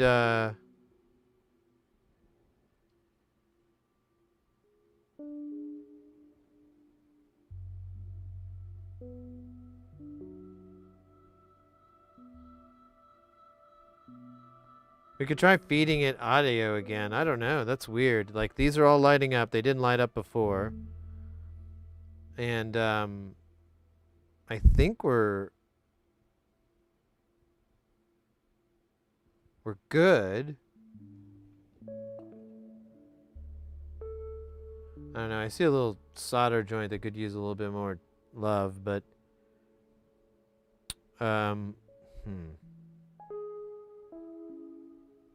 maybe we should try just feeding a guitar. But I think we're working. I don't know. I'm skeptical. Here, I'm gonna put a little solder on this spot because it kills me every time I see it.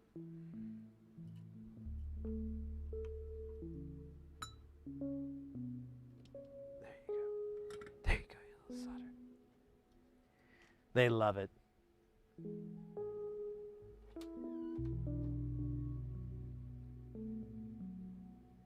So the foot switch at the bottom is like, it makes it go crazier, and I think I tapped that and it didn't do shit. Alright.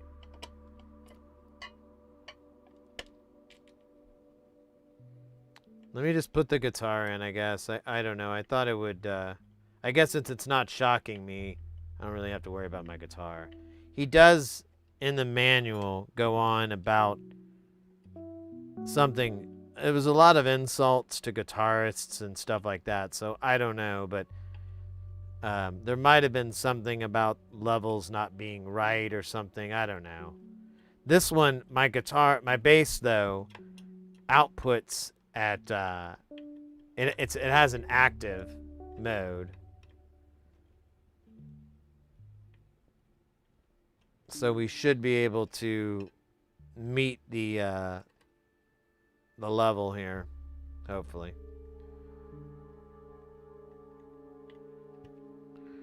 All right, let's plug this back in. We're gonna turn all these knobs all the way down. It's our power button. It should be enabled. Let me get the bass. Oh shit. The bass. That sounded like shit, man. What the fuck? The rhythm, the bass. Bamba pussy clot. He says Bamba pussy rot clot, but it gets all cut out and sounds like he's saying Bamba pussy clot. But you know what? I think that's fine too. I think that's just fine too. All right. Now we're getting weird. We got the bass.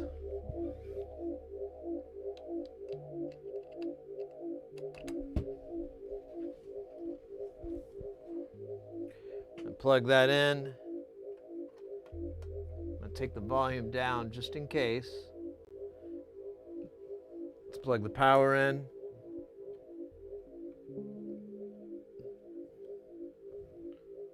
Okay, it's on. Got the volume up. Here, I don't need to have it up. Here.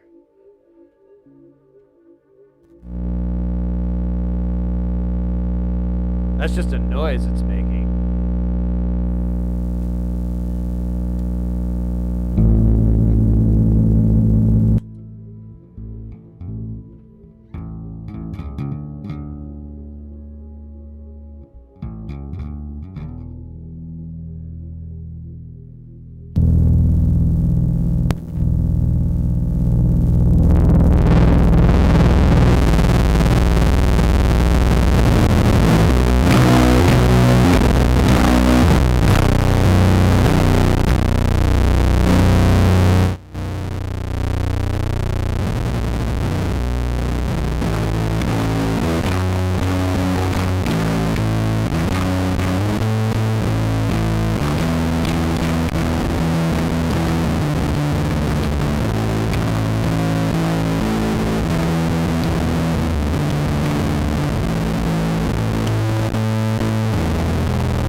buzz is annoying as shit.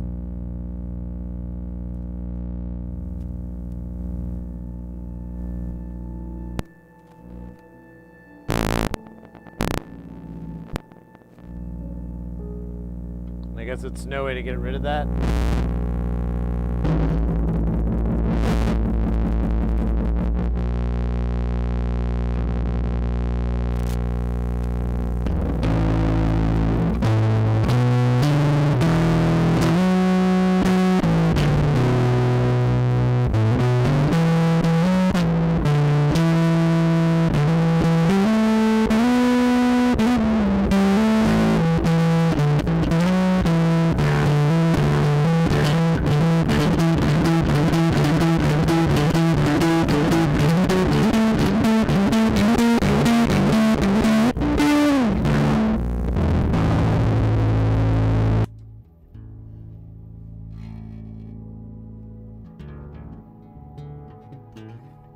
All right, so I think we fixed it. It doesn't sound that great, to be honest with you, but I'll look at the manual again, but I'm pretty confident they bring up the fact that it doesn't sound that great. That there's like a buzz, and that's gonna be there. That's part of the charm or something. Like I said, if you look up Metasonics manuals, they're very edgelord. Edgelord, Lord, Lord, Lord.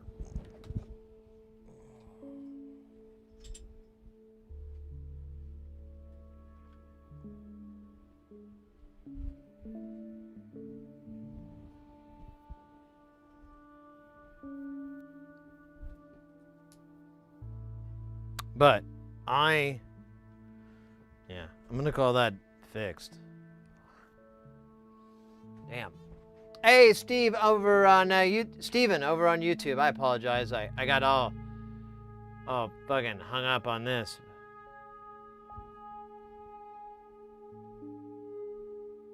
I'm on 3 of the accounts. Lit.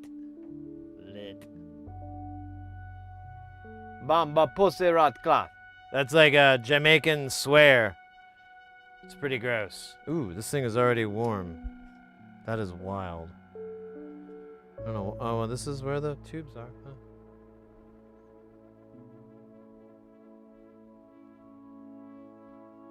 This is the Pothead Asperger's channel. Yeah, well, you know, I try to be inclusive.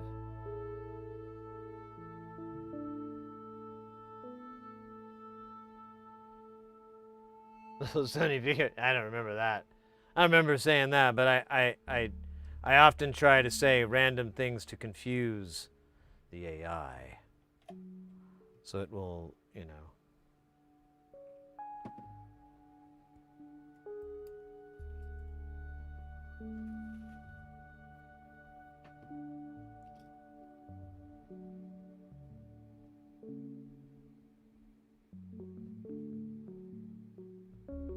Yeah, the tubes are pretty hot. I mean, temperature-wise. All right, I'm going to try to put this back together. This is going to be extremely fun.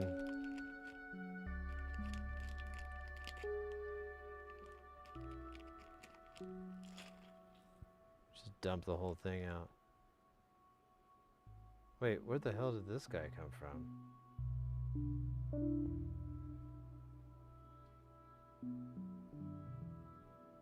Wait a minute, where did this cap come from? I don't remember this.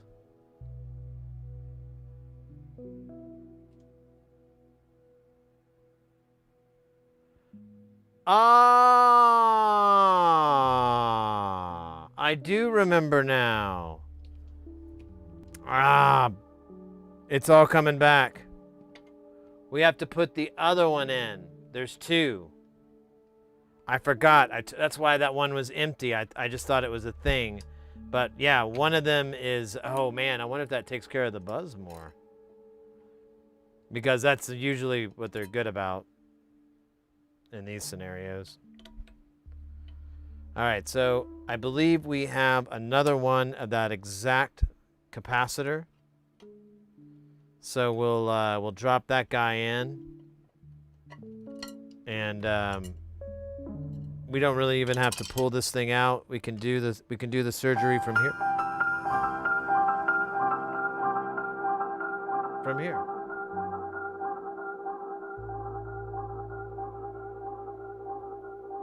The Ross clot. Every blood clot, one of them.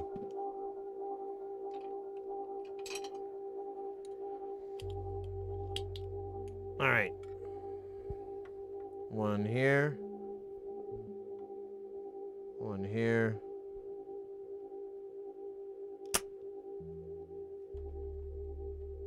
I don't know.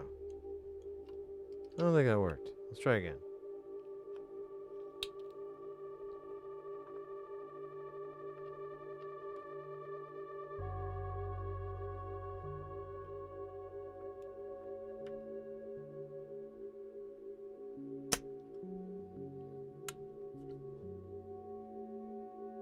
Or maybe we'll switch the other one. Mix things up.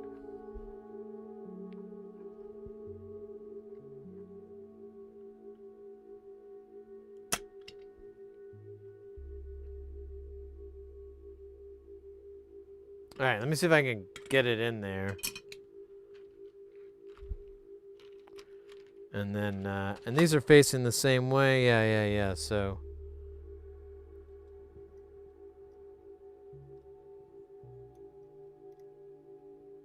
I think this one's still got shit in it. Well, maybe not. Maybe it's a hand-eye coordination. Oh, shit, man.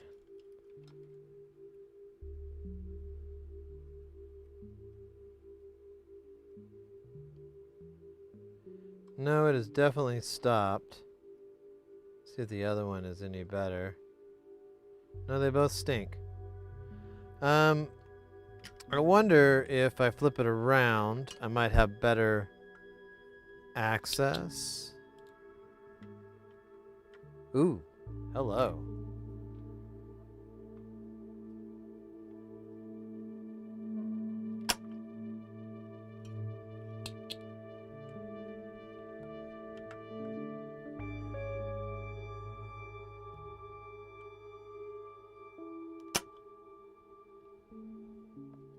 Right. Let me see. See if we're into luck. Oh, hello. Like butter. Like absolute butter. All right, let's solder these pieces in, and I think that's gonna fix that buzz, or Lord willing. God damn it, I can't see because it's this dumbass angle.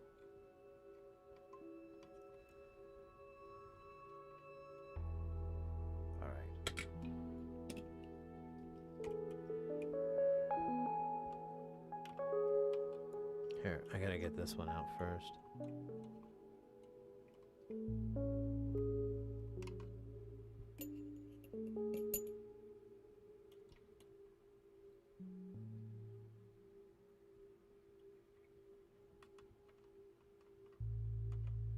All right.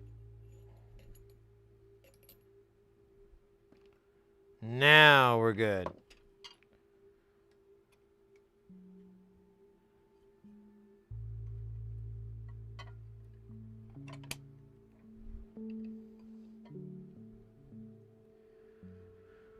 Ah, man. Hey, so Steven asked over on YouTube what we're working. Oh, Mr. X, I didn't see you're taking off, mate. Take care, stay guile, and well, I'll see you in some chats for a while, since I'll be working this next week, and will not be able to stream. Sadly.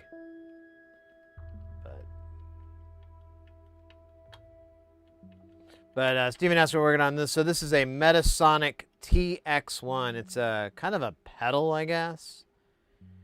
The company is really unique. They make really unique stuff. It always uses a pedal, or I'm sorry, it always uses tubes And there's a very weird theme all the time with it. It's kind of amusing to me. Since we changed this, I kind of wanted to see if the buzz is gone. I think we could. Well, I think we still need the instrument, don't we? Yeah, let's just plug it in. I want to find out because I have a feeling that was the problem. We might be able to just get by with going straight in. Okay.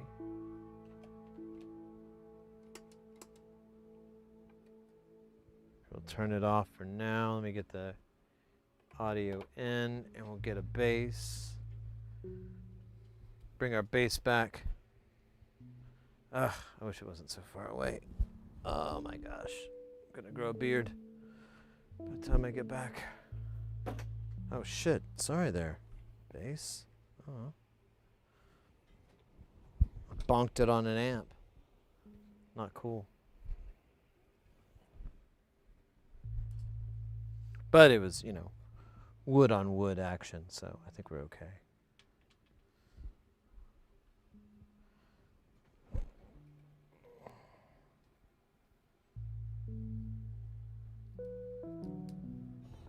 All right, let's plug this in and do a quick test, and hopefully the buzz is much better. Oh, Jesus Christ, H.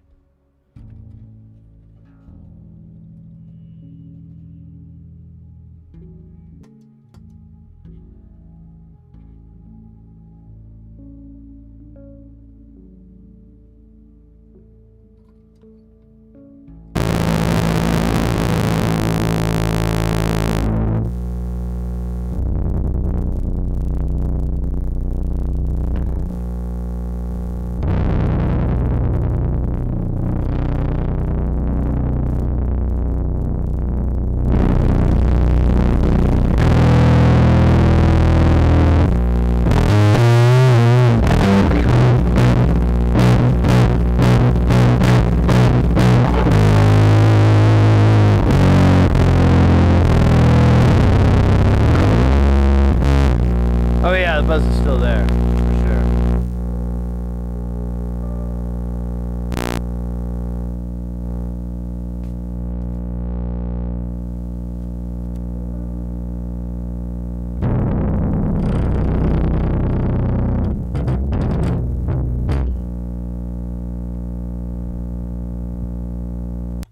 I don't know, mate.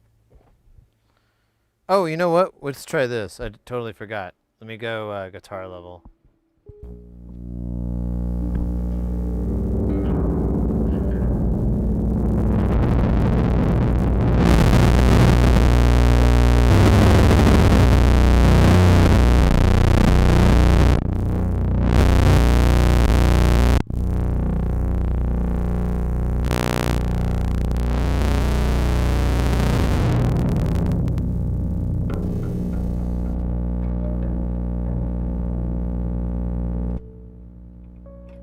Oh, could be my cable. Although it's still pretty noisy.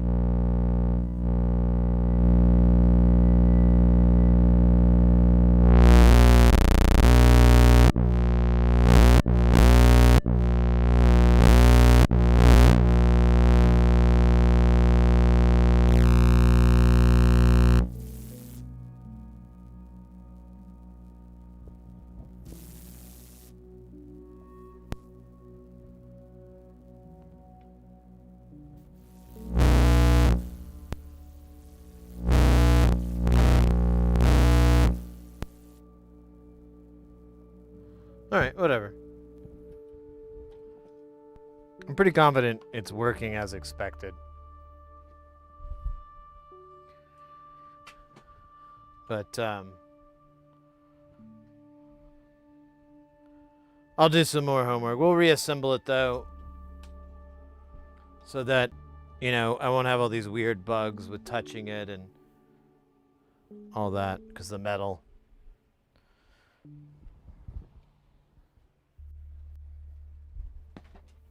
Jesus. All right. Yeah, this is Mr. X, totally a sun kind of vibe there.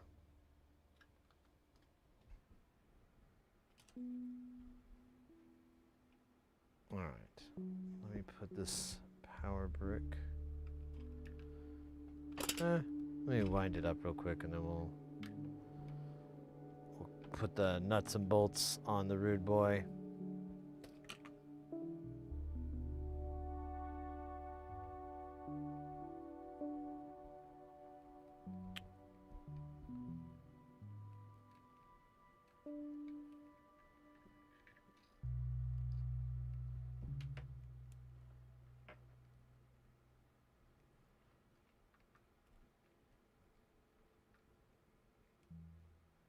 You know what? I think if I used a shorter cable, I don't know, I might be able to get rid of that buzz.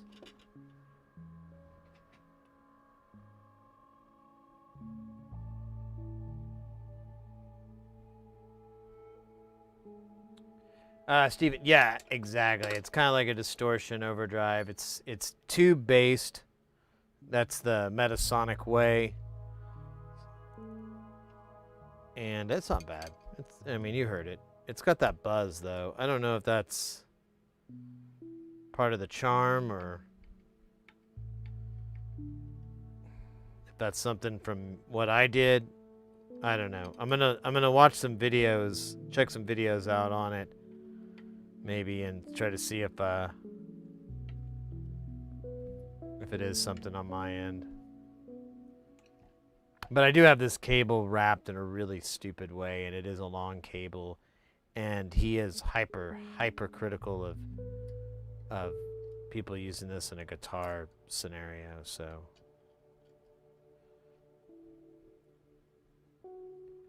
you know, got that going for me.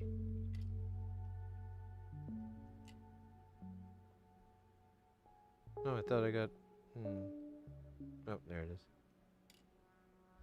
Oh, but I don't. No, wait.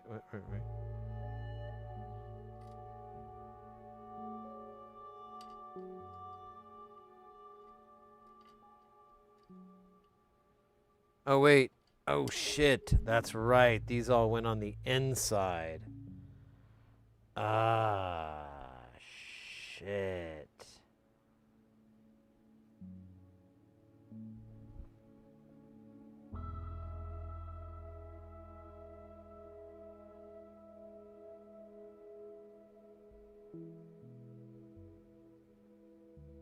Oh, man. That's gonna suck so bad.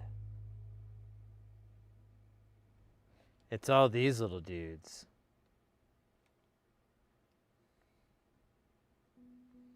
Oh my god, there's one for every one of these, isn't there? There's 3 there, and then there's 5. What the oh my god, there's one for this one too. Oh, shit.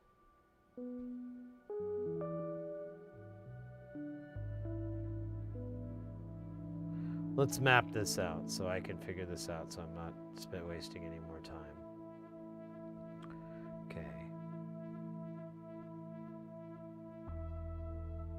And then we've got 1, 2, 3, 4, 5. We've got this is the washer. Then we've got the top here, but I need something. I think this has to sandwich down. I don't know. It's kind of debatable how useful this is. And then jack, and the rest of these are pots.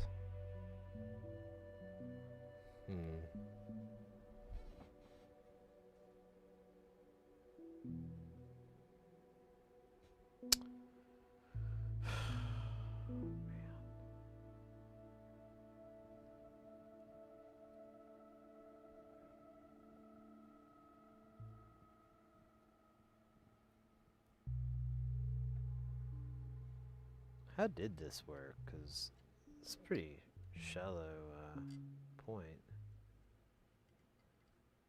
Did they put a little deuter on here? I don't think you can. Yeah, I don't know how they made this work. Shit. And I put all those screws in, didn't I? God damn it. Well, I kind of have to.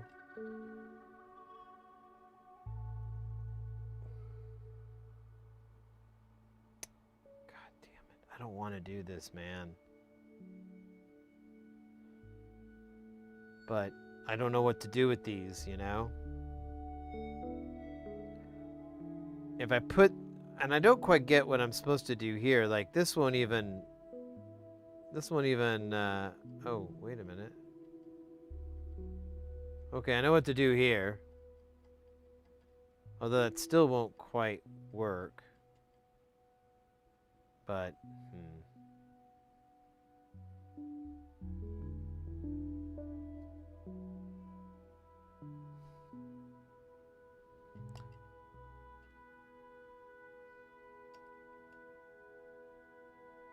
Because, yeah, you would have this, then the nut.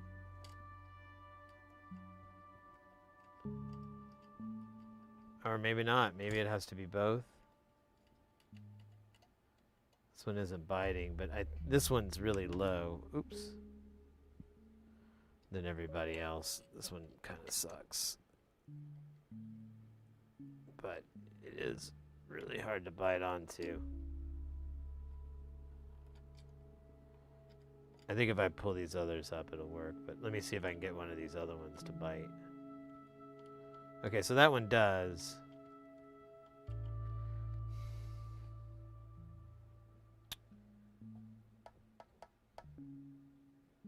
Hey, it is what it is. If I keep whining about it, it's just going to take longer. I gotta figure out what I did with my fucking screwdriver, though. That's the real crime.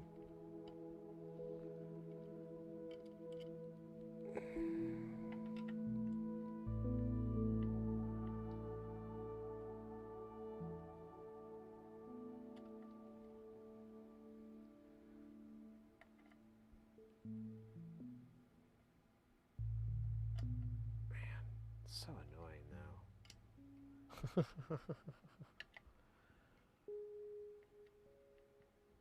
Oh, I thought I cleared that. The major. Oh, sing mode synthwave. Oh, I didn't even see that. And then we got a stretch from doughy.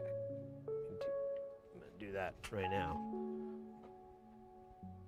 Oh, just cracking that back. Back cracking. Not McCracken.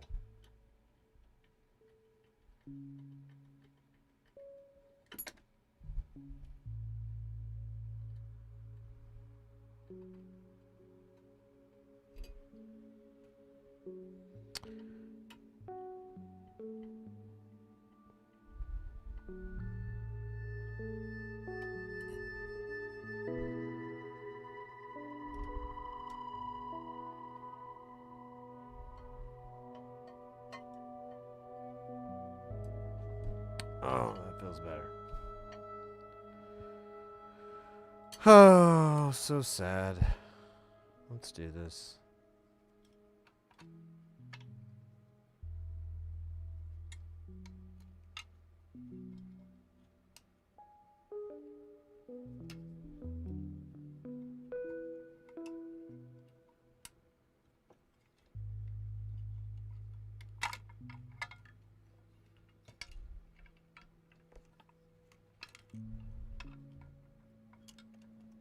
Oh, right, the plastic sheet. We have to put that in. God damn it. So we just need these little doohickeys here.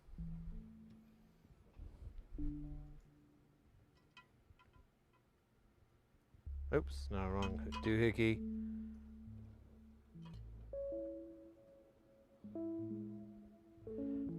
I still don't quite remember what to do about the switch here. This push button. We have the doohickey, but I'm not. Still don't get it. mean, it won't even fit, so that's the part I don't get. It doesn't even fit on that thing. It's too big.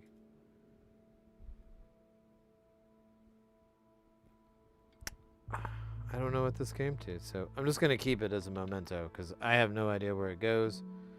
This thing. Ooh, wait a minute. I have an idea now.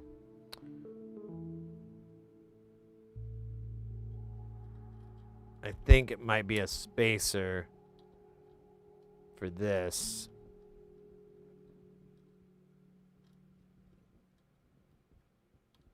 Come on, man. Where's your little thing? There it is. Oh, you know what? It's not. It doesn't matter. I don't know what the fuck it's for. But this guy's gonna live down here. He's a little loose.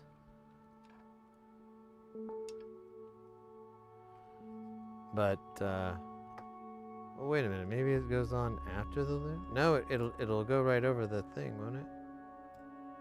Maybe not. Alright, let's just try it.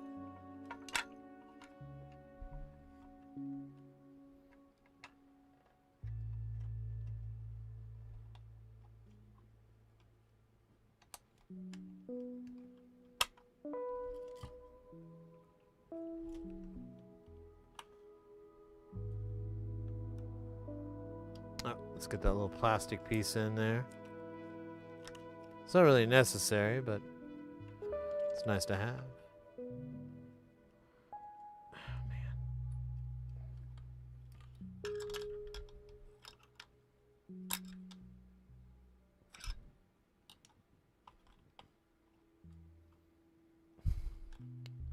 It's like a strain on this. I always hate this part. I feel like I'm flexing the board wrong. Okay, there we go. Ah.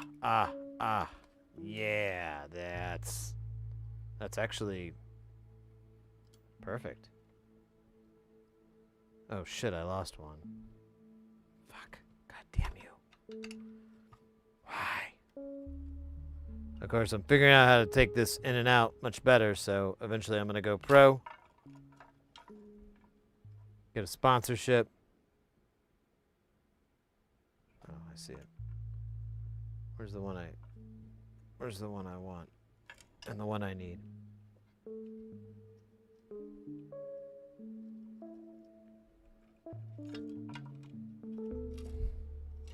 God damn it, I keep doing that. I have to remember I can't throw this up until I get it to marry with.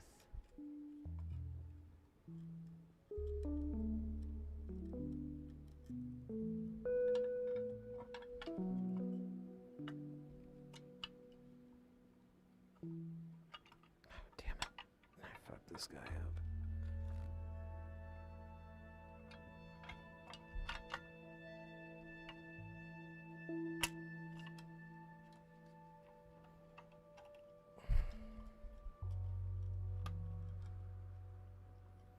Yeah, I'm actually getting much better at taking this apart. I could probably go pro.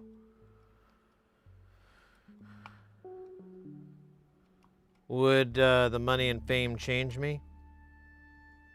Probably. Probably. For the better? I don't know.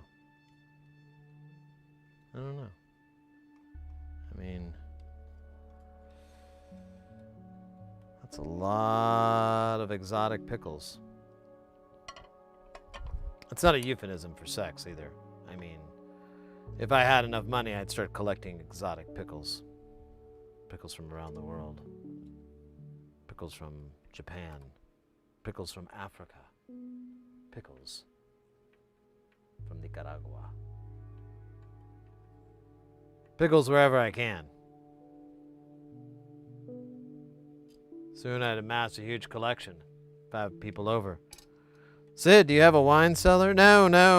I invested in something much more delicious. Pickles.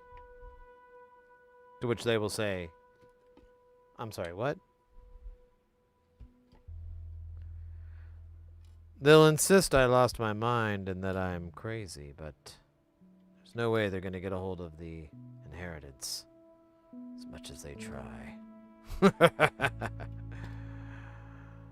Mainly because there is no inheritance. Not anymore. I spent it all. I spent it all on pickles. How do you like that, Douglas? All the precious money. All the precious pickles. I need to get the nuts for these, the nut drivers.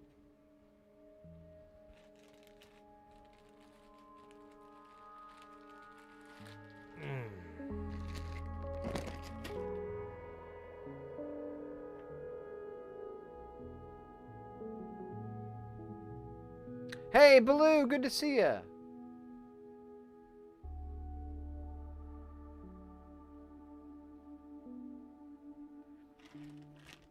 Yeah, I know. I don't even know. I kind of owe the person a little bit. So I might just, I don't know. I would like the food more than the money, to be honest with you.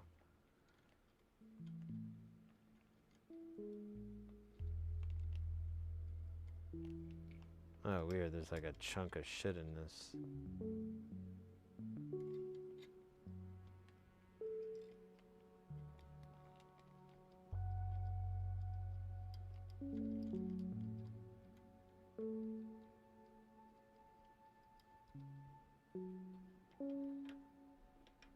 Too small.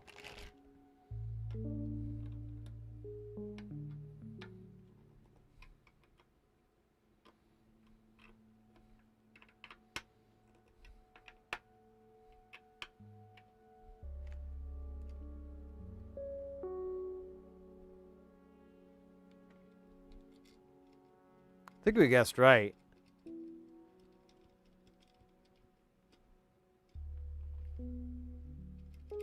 I think we guessed right.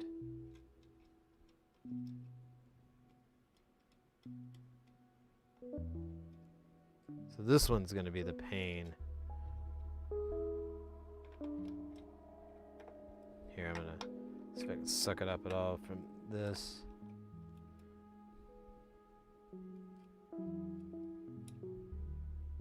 Oh, wait, there we go. I think I got a bite. Maybe. Found anything yet? We ain't found shit.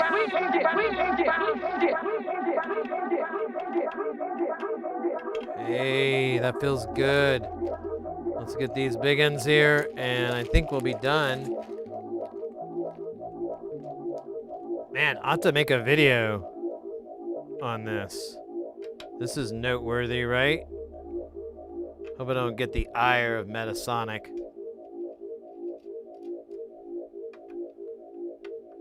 That's one person I don't want to piss off. But to be fair, it may be impossible not to. How you doing, oddball?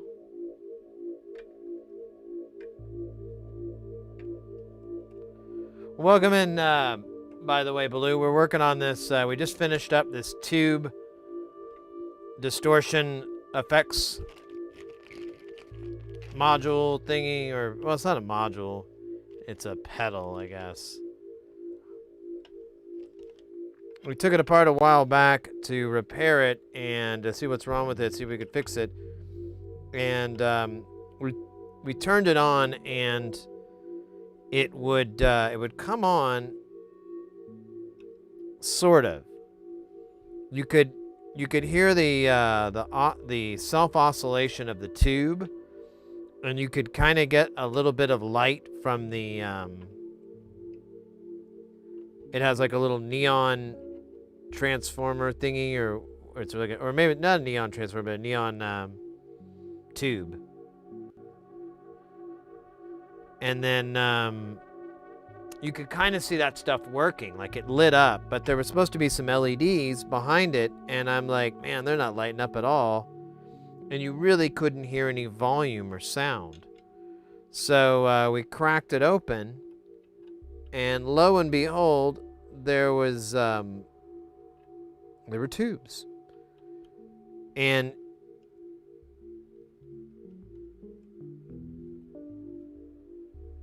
Let me see. Let me find the good one here. Where's the one that's really ridiculous, like comical? Yeah. So here, let me put it on this camera. This might actually be a little better. So we here's the cap. You can see how swollen it is. The bottom is all just pushing out. That's supposed to be in there. This part is squishing out, and it just looked bad. It looked really screwed up. So we ordered replacement ones, and they got here yesterday. We put them in today. Knock on wood, it seems to be working. I should test it one more time. I keep having to get my bass though. I really don't want. You know what? We know it works. I'm gonna look online to see if it's supposed to sound as noisy as it does. And if it does, cool. If not, I don't know. I'm not sure exactly what I could do to mitigate that.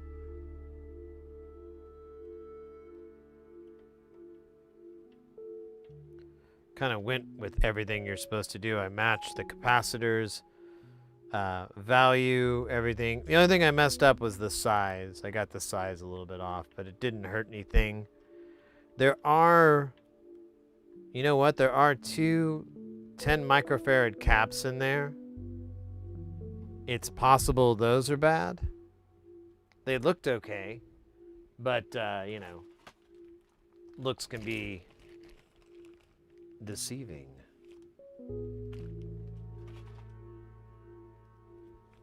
But we may need to replace those too. I'm mad I didn't notice them. I forgot what they were though. I think they were 16 volts. I think they were. Oh, shit. Were they 10 microfarad or were they 47 microfarad? I think they were 10.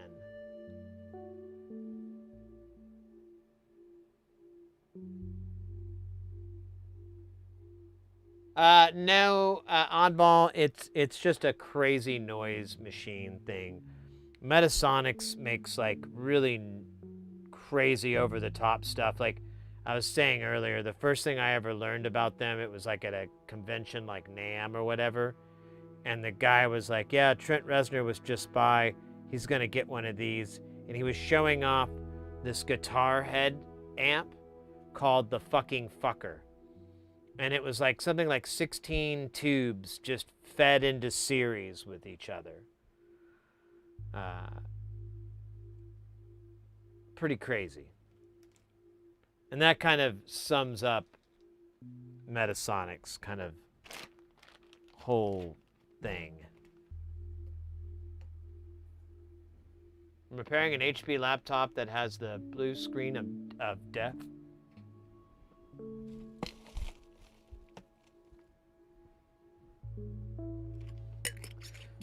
Be careful with those laptops. They are tricky to repair. Companies put like all these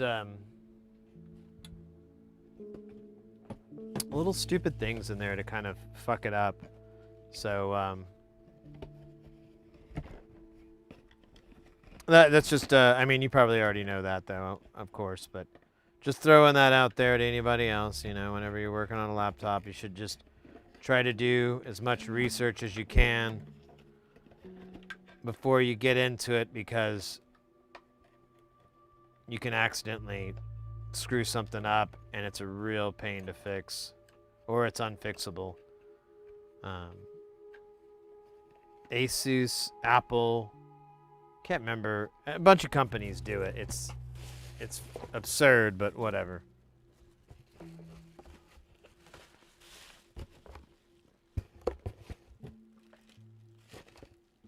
All right.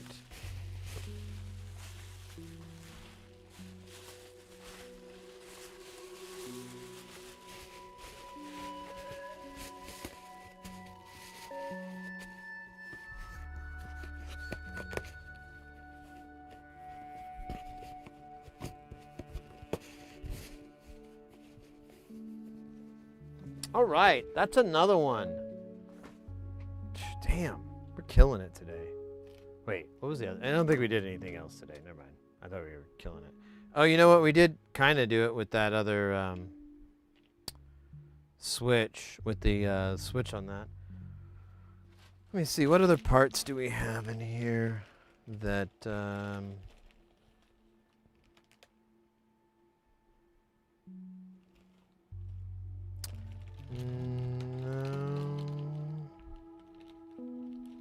Okay, actually, that's kind of all the big ticket items.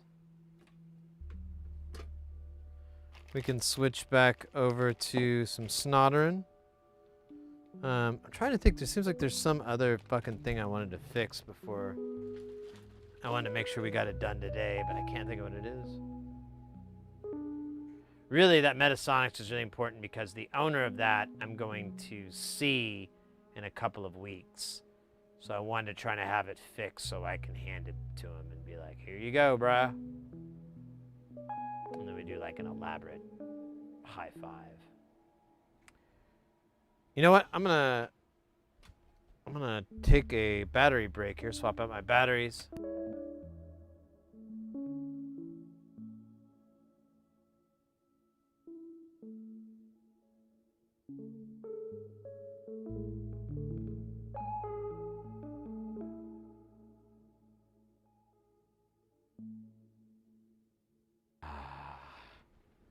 And I'm gonna make I have a coffee. Let me just turn the burner on real quick. I have to step away and get it, but I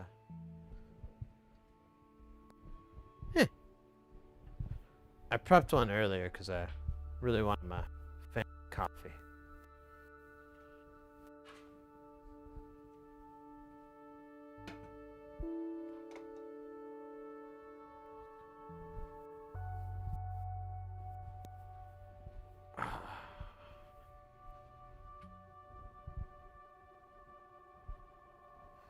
All right. Oh, you know what we do have today too that we could do? Maybe we could do some voting or something. Maybe we could figure out which one we want to do first. We're gonna do some soldering for sure, but we do have. I tested it. It opened, so I think I know what to do. We do have the speed run. PCB speed run layout thingy. So we could do that too. So actually, let's we'll put it to a vote on Twitch. I don't think there's a way to do that on YouTube. On YouTube, I'll give you guys the numbers, and you can just you can throw them in the chat, and that should be literally the same fucking thing. It won't be a closed closed poll.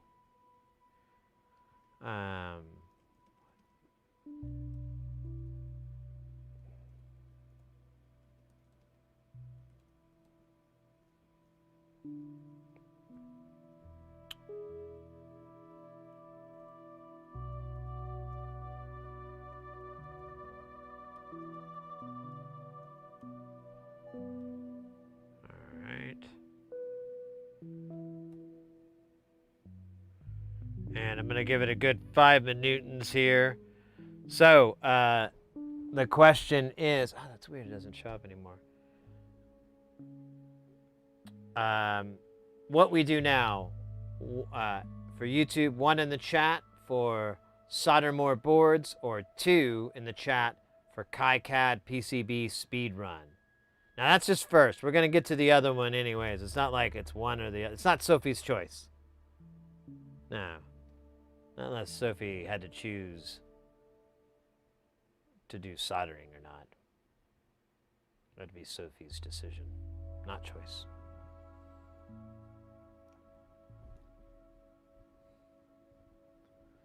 All right, I think...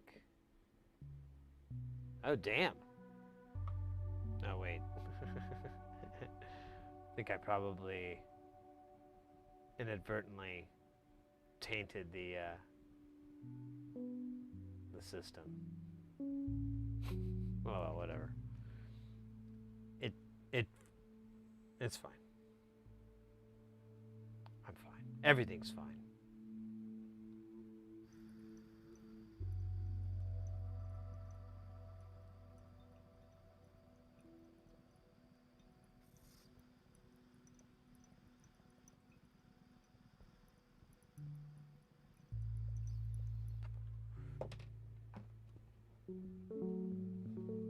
One in the chat over on YouTube from Razor.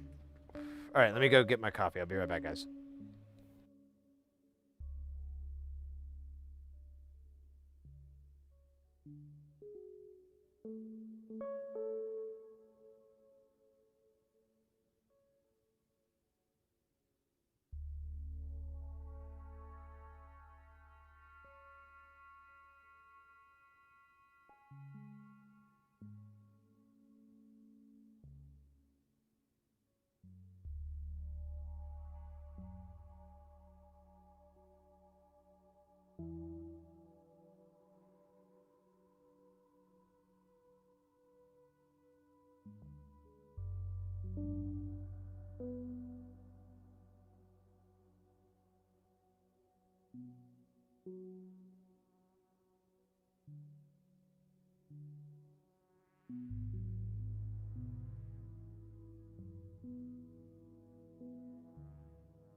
You know, I'm starting to think that this drink that I've been making is basically just hot chocolate, but instead of water and milk, I just add coffee for the water and whipped cream for the milk.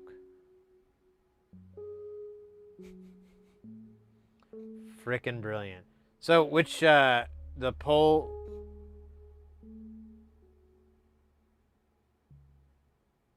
Wait, what?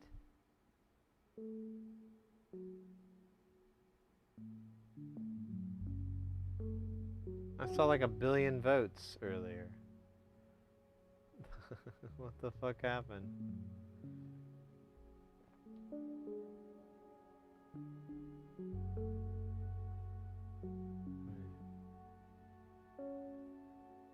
See, review results.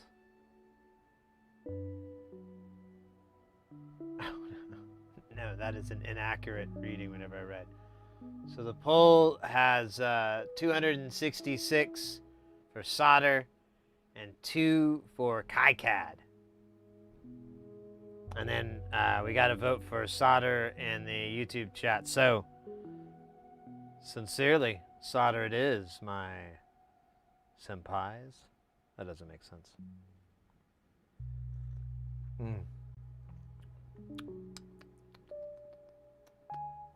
I put a little less chocolate in here. I'm trying not to go chocolate crazy. That's what happened to my grandfather. Grandpa Sid. I was named after him. He went chocolate crazy. Never really was the same after that. Never was the same. My mother warned me, if you're not careful, Sid, you'll end up like Grandpa Sid and be chocolate crazy. I was like, okay, I'll be careful. And, you know, been living out of the house for 20 some odd years. More like 30. What? And,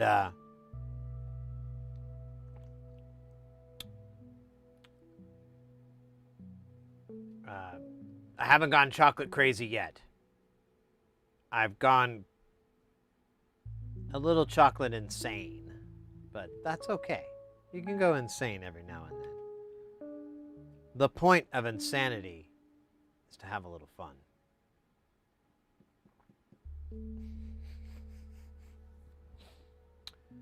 Oh my God. Oh shit, I never did the synthwave. Let's do the synthwave. How are we doing this? Oh, come on, man.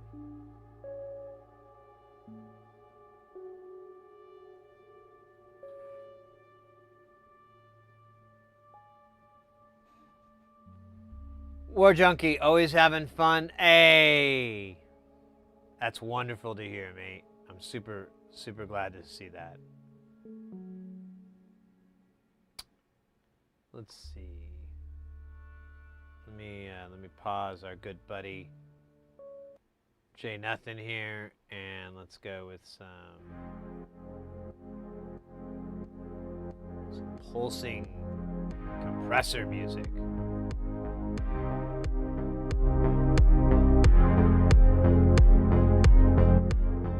Do we have a topic? I don't know if we picked one.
thinking about fixing that Metasonic. I think it's gonna be safe for work.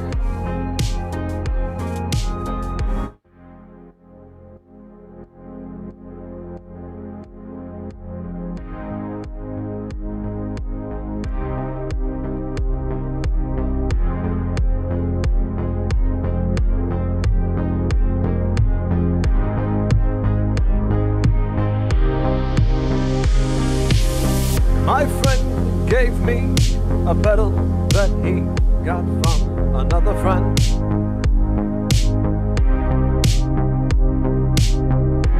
He said that it stopped working and it's dead.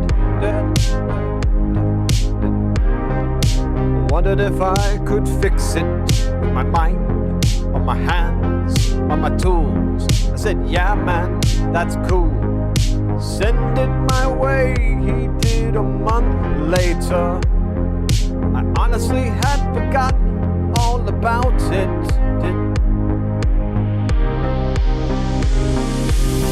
We opened it up on the stream and found so many capacitors exploding in size.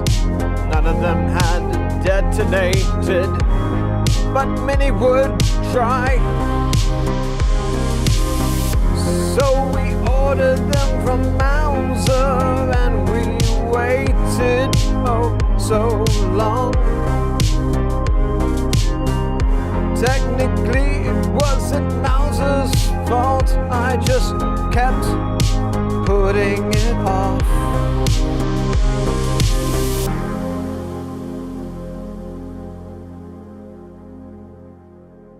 That was pretty lit how that ended. What's next? We got the rest of this story. We got to talk about how we fixed it.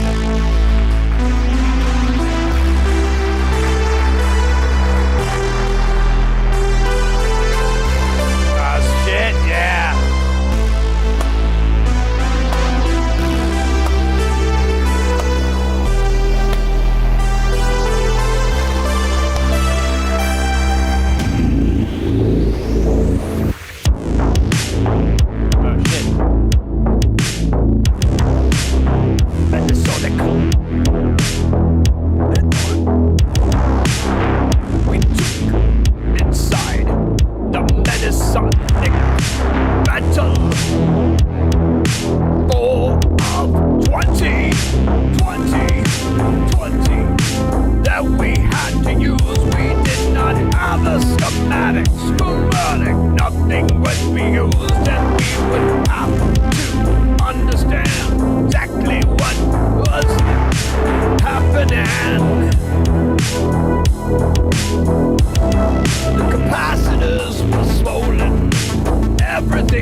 Song. It ends in like a 20-minute long fucking riff solo there.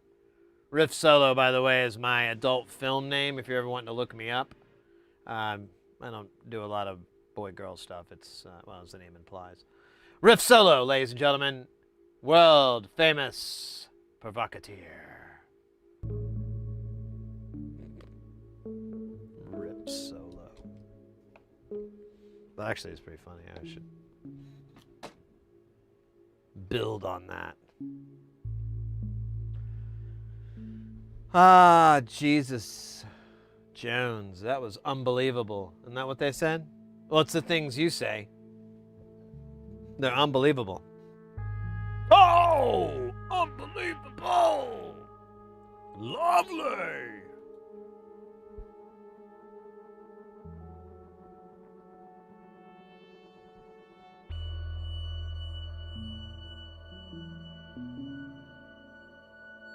Right, we're gonna solder. Jesus.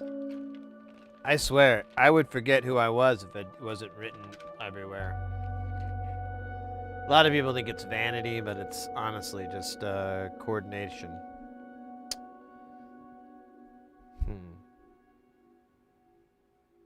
That's cool, though, that for some silly reason I bought 105C caps. I guess I'll just start doing that from here on out.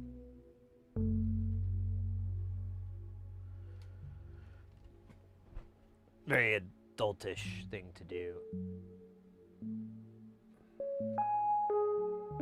That and slam poetry. That's very adultish. Not adulterer. That's a different thing. Adulterish. Actually, isn't that like the flavor of adultering? Of adultery? Like, if you were to get like a car scent, you'd get like adulterish. Probably just smell like fucking My Little Pony and glitter.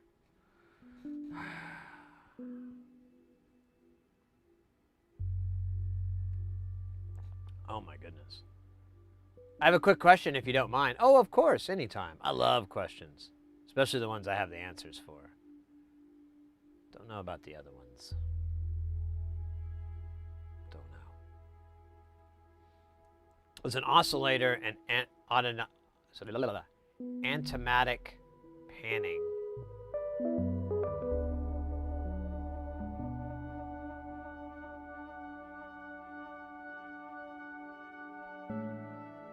Maybe it's automatic panning.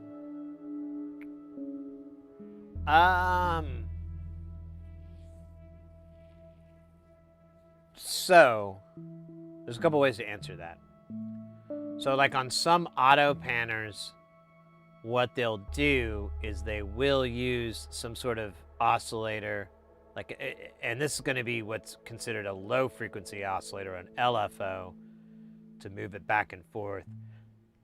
Some of them will use a comb, but the panners will also do things like do comb filters that swing back and forth.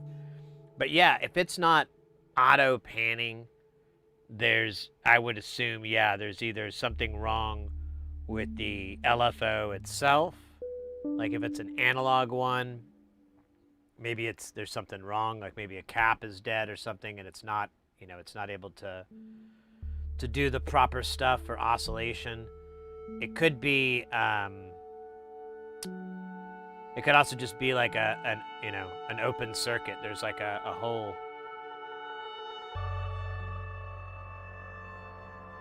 That was funny. It's like a carrot stick opening up.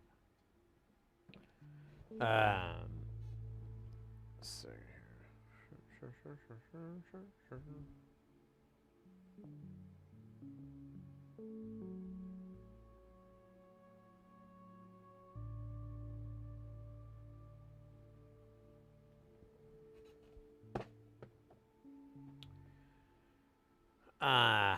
yeah.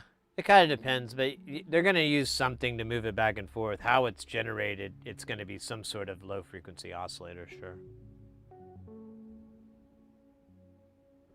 What's the circuit that we're talking about? We can look it up, maybe. Maybe. We can at least look at the unit if it's like a guitar pedal or a eurorack module or a noise box or something like that.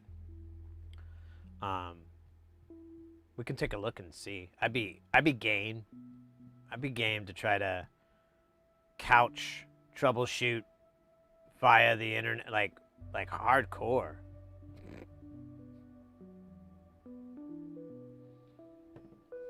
It's like long distance couch troubleshooting, hyper realism dog shit. No, wait.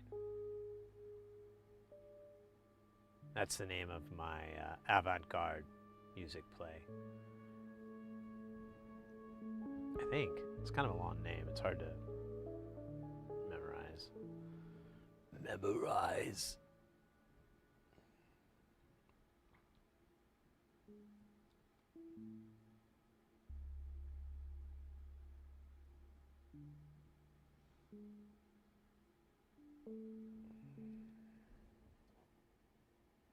Oh, we're about to have ads from Twitch. Prepare yourself. It might make it like a whole minute, which is so cool. I'm so happy. I really don't give a shit about ad revenue. I know it's a bunch of money or whatever, but it's not a bunch of money here. It's like $20 more a month. Woohoo! Hold on a minute.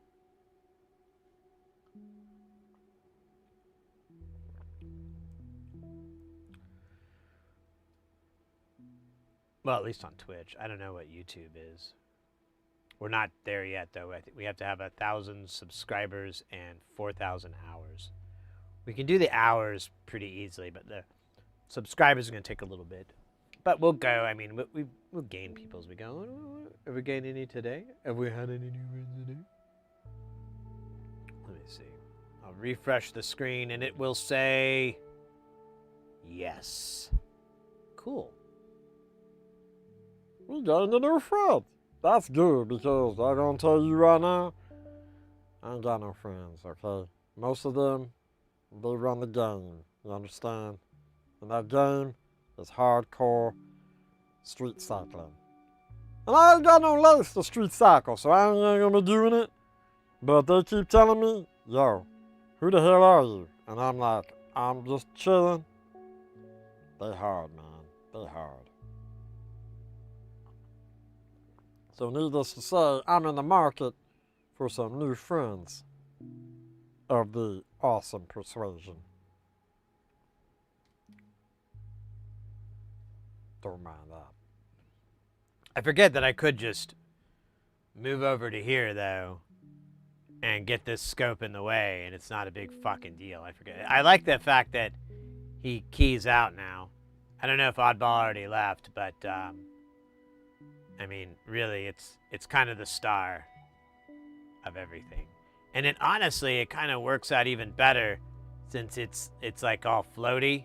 Like where are we here? Oh man, come on. There we go. Look at that. It's even wilder. Gene Wilder. Ah, Gene Wilder. He was extremely wild. Anyways. But I don't like it because I'm in the middle of the damn thing. I guess I could shrink myself down a little bit. Emotionally. Personally.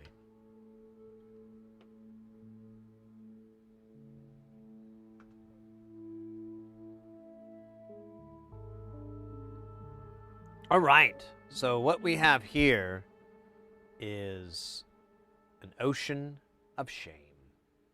We call it the Shim Ocean. Or a Shamshin.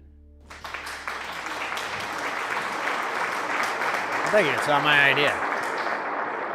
I actually got the idea from Schwarmy.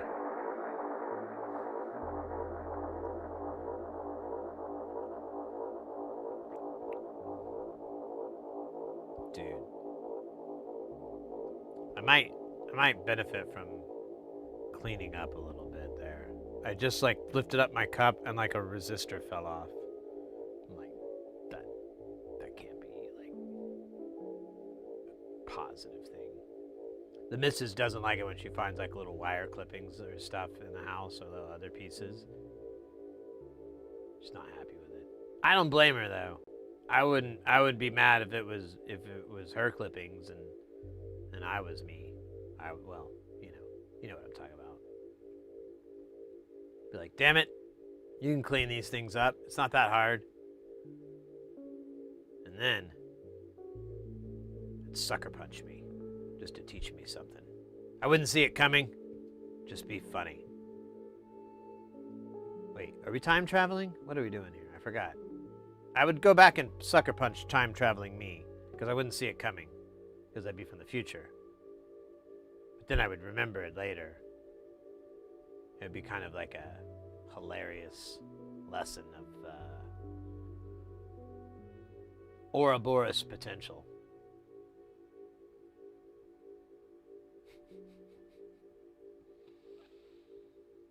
Oh, Jesus. All right. Give me 2 shakes. Dude, why does that keep blowing out? I don't understand it.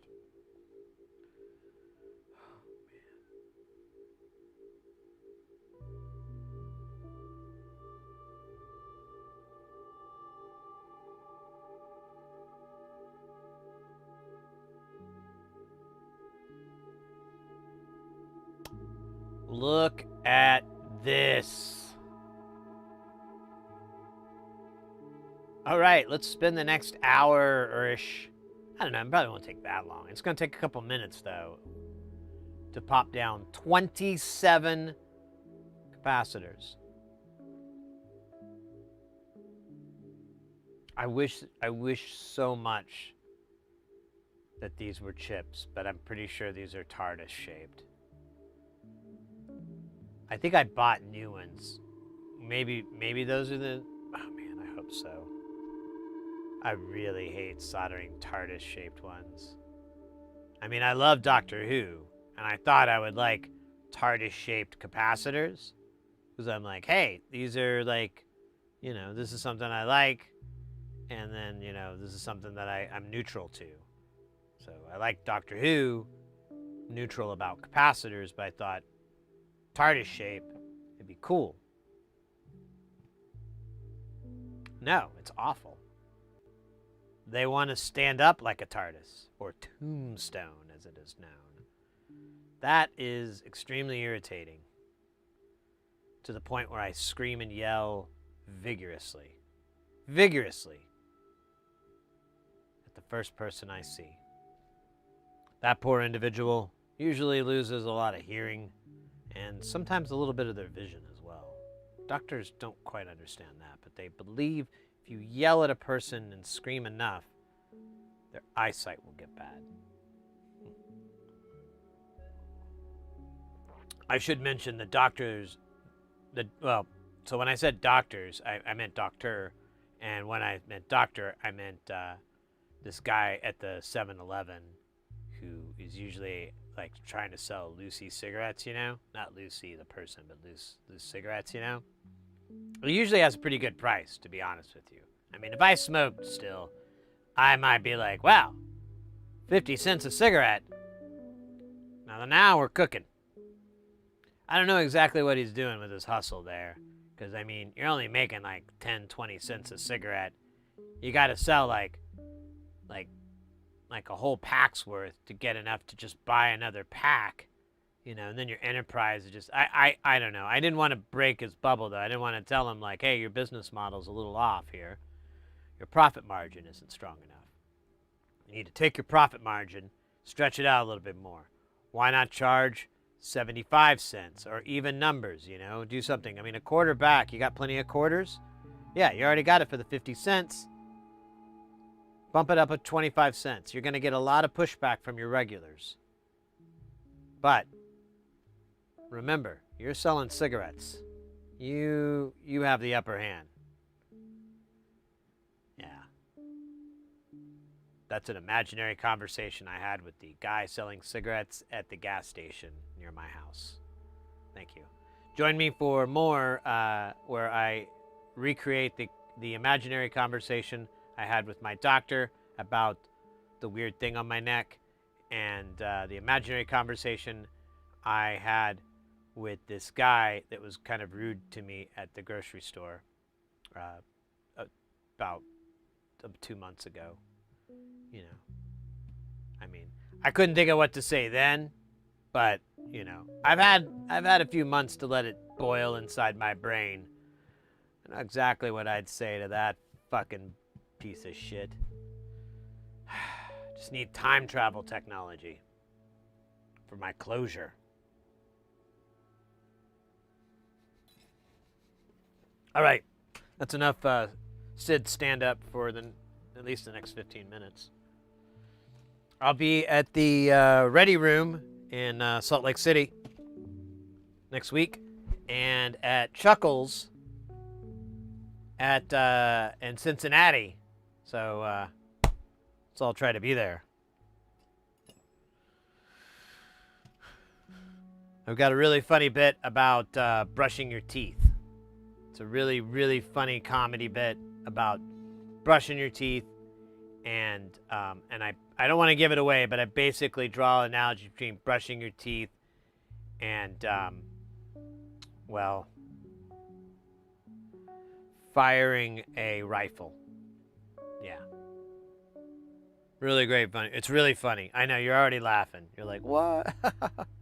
It's a good bit. It's a good bit. I have another one about how milk is basically the Earth's tears.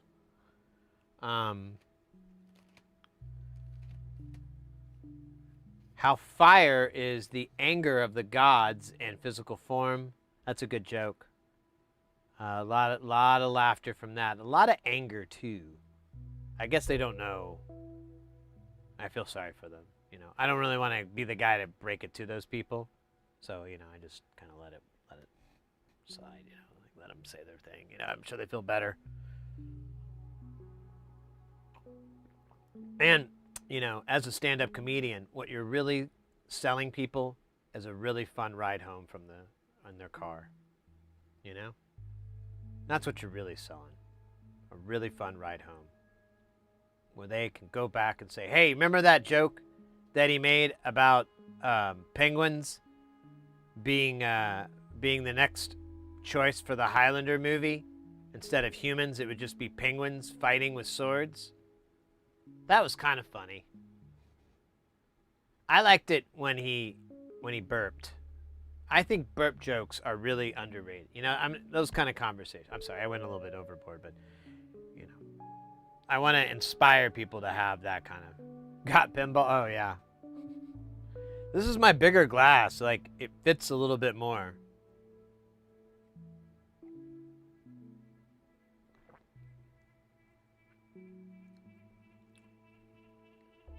My Hacko is probably the biggest one I have. My Hacko coffee mug I got when I ordered the Who's It Mahazits. But it's what's the problem with it? I forgot now. It's really big. Like it's like a cup and a half. It's like a whole cup and a half of coffee worth. And I liked it when I drank it with my what do you call it? Got to run to hurling practice? Oh. That's a thing? Hurling practice? I'm going to look this up.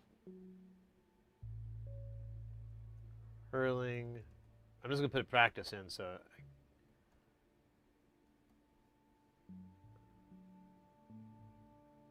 Oh, like highball, or what's it called? Highline?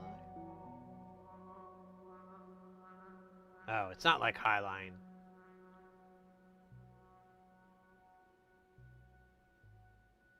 Or highlight, or whatever it's called. Oh yeah, so, okay. Hurling. It looks kind of fun. Not that I'd do it, but I might watch it. It looks like there's a lot of action from these still images of it that I'm not sharing with you because I'm a dumbass. It's a basket. Okay, yeah. I know you have to run. I can just look this up, really, but this looks cool. This looks interesting. I don't know if I could play it, but I might watch it. Hurling. Okay. And then you just reignited my, remember, I wanted to watch Highline, or whatever it's Highlight. I got to figure out how to say it. I remember you see it in the Miami Vice opening scene, where the guy's like, you know, twirling with the ball and he runs it off this little hook arm thing. What, hurling? And yeah, it looks like a European. Looks like it would be very popular in Europe.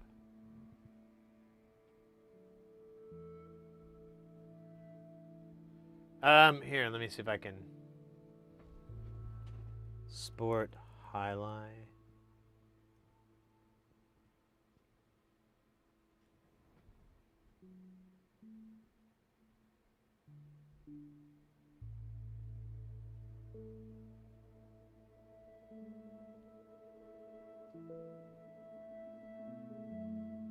Man, maybe that's not what it's called. I might be using the wrong term.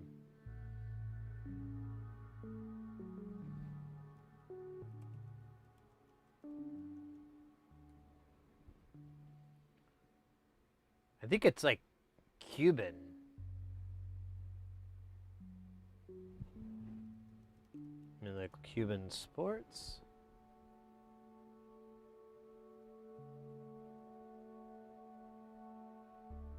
It's nothing but baseball here. What the fuck is it called where they have the little hook arms? I thought it was Cuban, but I could be.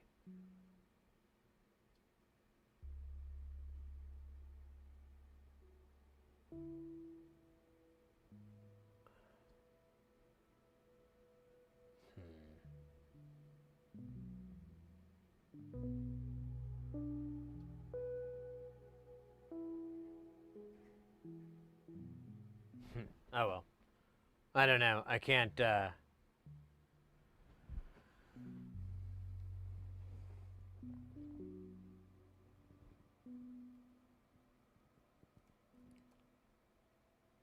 Is it High Line? No, I don't think so. Yeah, that's not it. I don't know. I can't remember what it's called. I thought it was that, but I apparently am wrong.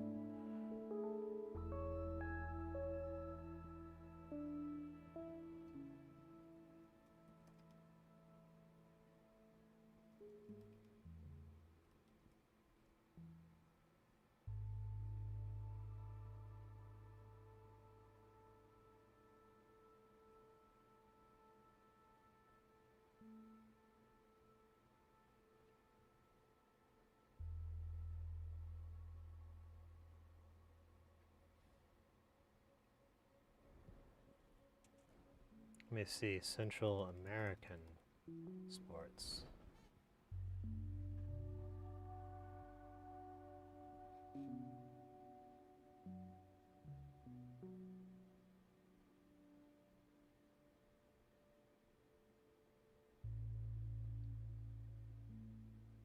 Is it Mexican?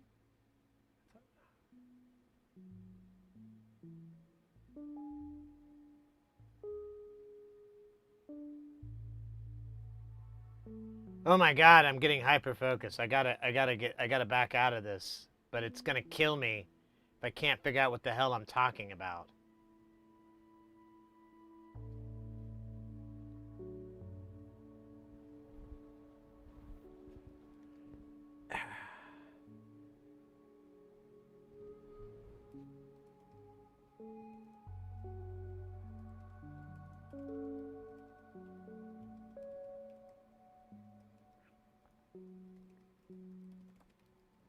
Okay.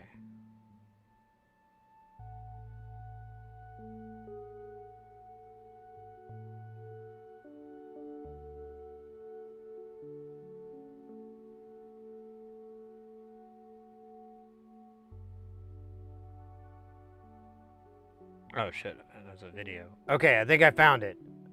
And I'm totally wrong about the word. Let me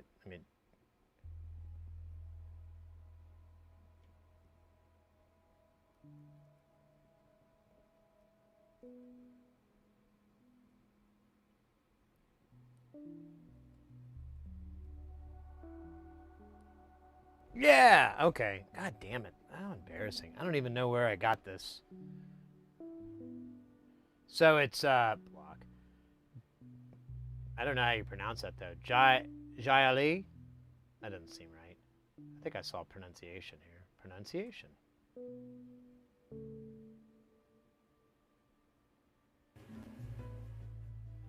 We are looking at how to pronounce the name of this sport, as Oh, well as how weird. to say some of the most mispronounced names and words as well. So make sure to stay tuned and Dude, consider you're taking way subscribing too for long, more bro. learning. Go. How do you say it? Highlight. Hyali. Thank you. That's why I got it all wrong. Because I heard someone phonetically say it, and I totally heard it wrong. Okay, at least I'm not a total idiot, just a regular one. Hyali. So, let me go to images of it. Oh my God, are you? Oh wait, because we're still doing pronunciation. My bad. Yeah. The big hook arms. And the ball that goes this dumbass speed. You gotta wear a helmet because you can, like, take a dude out with it. Yeah, the balls are like what they use in skee ball. All right. Totally not what you were talking about. And again, I'm sorry. That's a look into how my mind works. It's depressing, isn't it? It's like a little bit sad.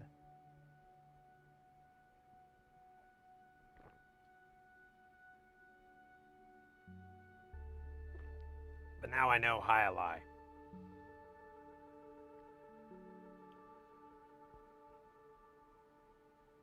And nothing can stop me. Well, except a truck. A truck could stop me. But I'd love to see it try. Alright, let me get back to whatever the fug we were doing here.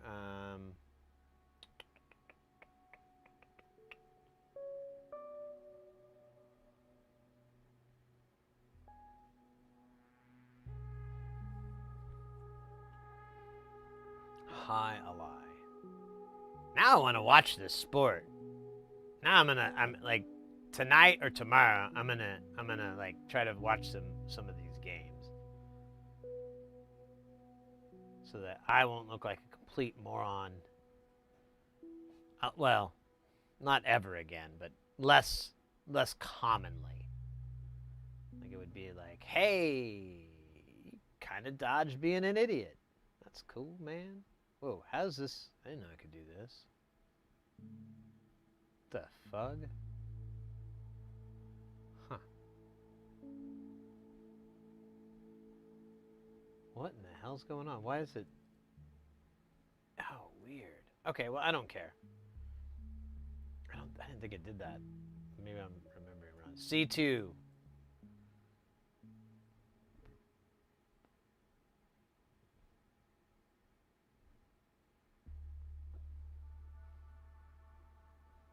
Oh shit, that's the wrong C2. That's C24. C22. Oh, there we go. Right here in the middle, of course.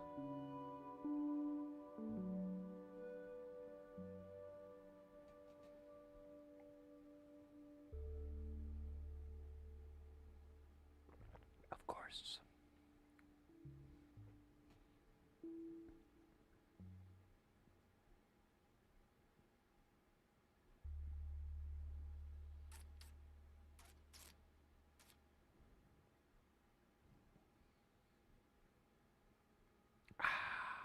With my tiny monitor, I'm able to coordinate.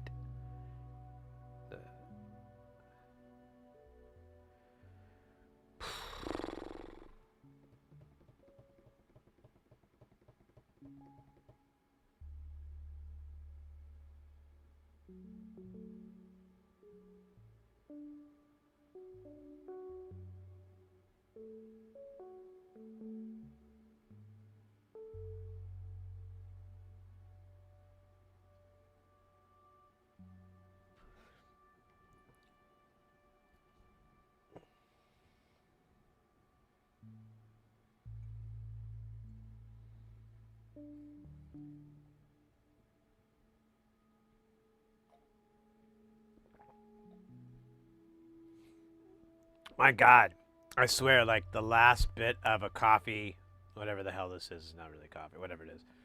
It's pretty much like the last bit of the cigarette or whatever. If you ever smoked, or still do, which I recommend you don't, but whatever. You do you.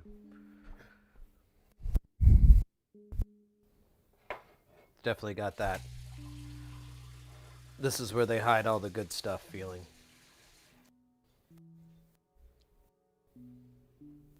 Put this.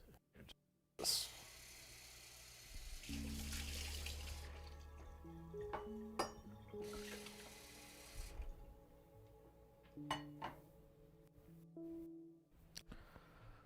Ooh.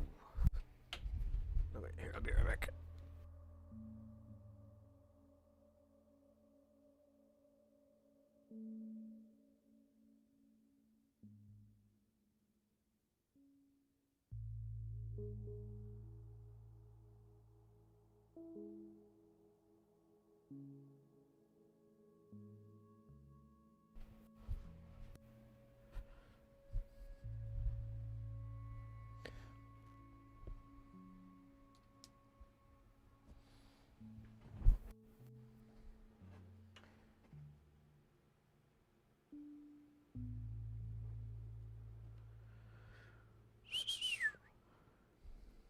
So I didn't dump this whole thing out yet.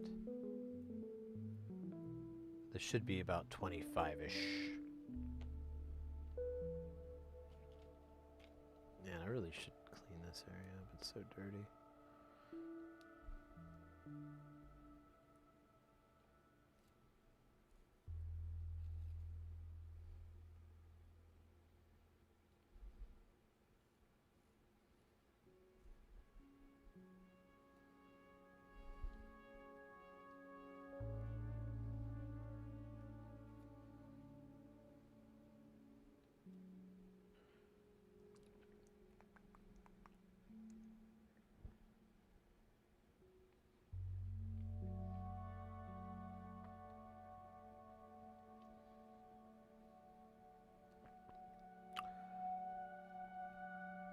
Nice.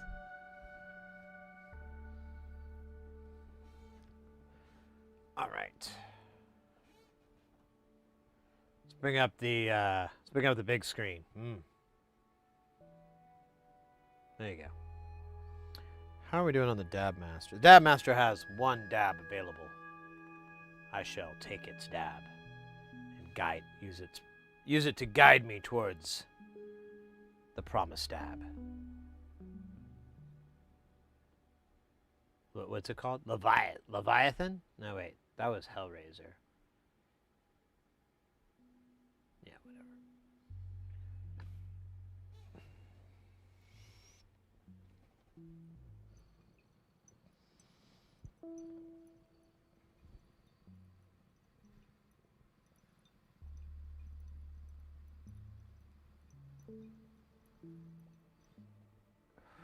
Yeah, it's kind of cached.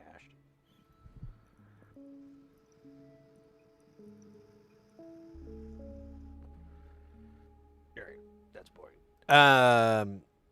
I just remembered we have our new tweezers. We should give them an old test drive here. Forgot where I put them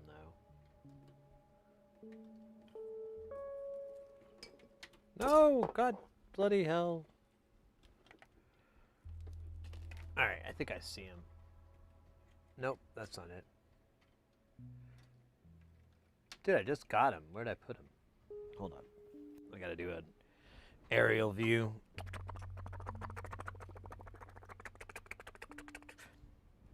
But I'm not seeing it.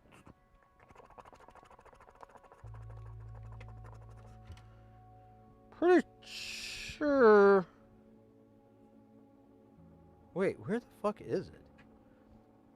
Okay. God bloody hell. There was some sort of demon. All right, we got the sweet, sweet ceramic tweezers. We're going to try them out because they're supposed to be not so sticky, which when you're putting stuff on here back and forth, stickiness becomes an issue. Still, well up. No, C26 next to 59. Makes me so itchy. Right? Wait, what? Oh, you mean like the complete randomness of this crap? Yeah, I know. It's kind of annoying. I'm not a fan, but you know what? If you want to, I guess it's a French thing, maybe? You just blame the French? Oops.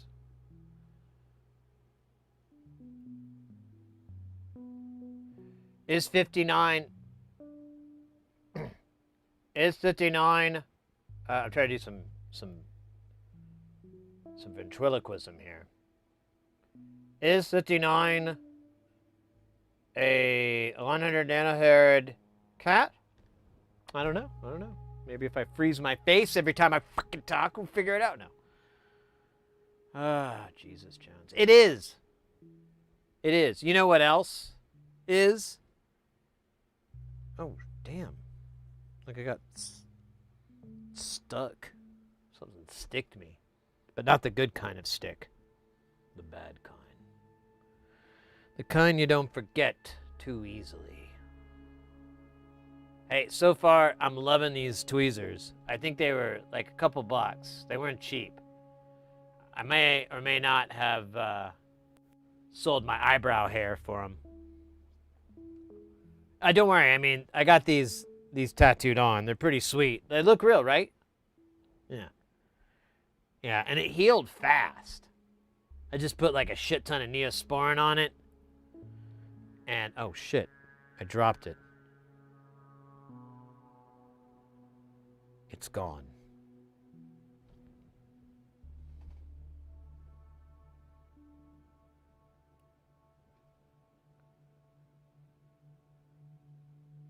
Oh, I found it. Its name is Private Benjamin. There it is. C8, just like in the movie Charlie's Angels.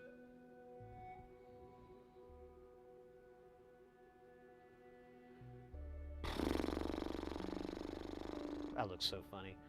We're going to go for C4 after the popular comic book character Batman.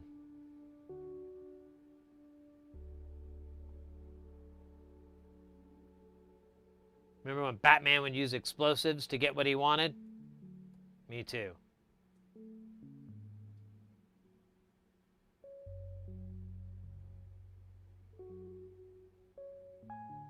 I like...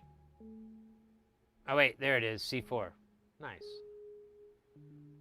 I guess we could just assume the low numbers are going to be near the power stuff. I mean, that is a lot of assuming, though. Might as well assume... Oh wait. Hold up. Speaking of, what about C5, huh? I'll be damned. I'll be damned. And I'll be there. Hey, look at that. C4 and C5. You can't even read them. You know why? Me neither. Well, I have some theories. But I don't want to explore them and upset the disco world. I never regretted any of those cheap Chinese tweezers or tweezers sets being it electronic use of pulling a tick out of your cat. They only cost a couple bucks and they just work.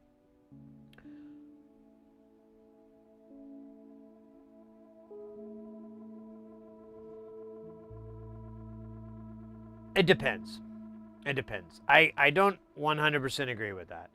Now, it kind of depends on what we're talking about, too. So, this is inexpensive. It's made in China. It's the company Mechanic.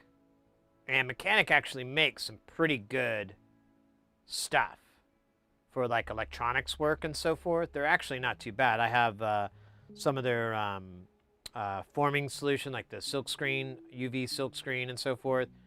And I have some others. I have some other tweezers from them too. These, I think they're cost anywhere from 11 to 15 bucks. Now, they're really, really fine tipped. They're finer tipped than these that I have here.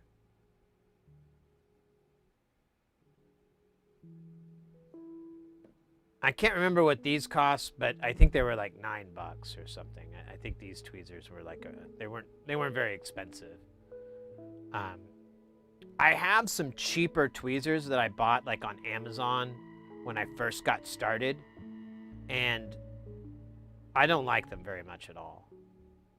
I use them when I need to, like, hey, if I break it, I break it. Cool. Don't care.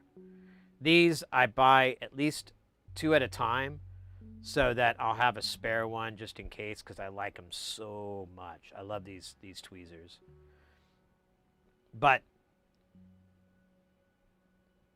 at the same time with what you're saying, I can always argue in favor of what you're talking about too, because a lot of the time it's the quality, the quality to price variance isn't that big. So you can spend a little bit of money and still get very good quality, versus if you spent a lot more money, the quality would only go up a little bit. It's not going to track very well. So a return on investment, you start to lose out on it. But I think these tweezers, these Metaics, are really good if you're looking for straight tweezers. They do make curved ones, and I have some. Let me see. Let me grab them. I think these are Metaic. Oh, no, these are Best. So I have some other tweezers here, Best. And they're not too bad. That's another decent company. It's kind of a goofy name, but if you're looking for AliExpress kind of Chinese brands, Mechanic, Best, 2Yule, it's number 2, and then UUL. Really weird. I don't know. I wasn't there when they were naming them. But those are all pretty decent, cheap Chinese, brands that you can get from you'll see on AliExpress and whatnot. And they're good. They're decent quality. I have no complaints about any of that. This is, I think this is from Adafruit. Oh no, you know what? It says Van Ness. I thought I got it from Adafruit. Maybe they got them manufactured? I don't know. All I know is that I can't stop thinking about having another one of those delicious little coffees. And I can't, because it'll take like 5 minutes to put together, and we just don't have that kind of minutes. Not on a stream like this. What the fuck is C7? Is that on there too? C7's on there too, baby. We are going to get the whole town in lockdown.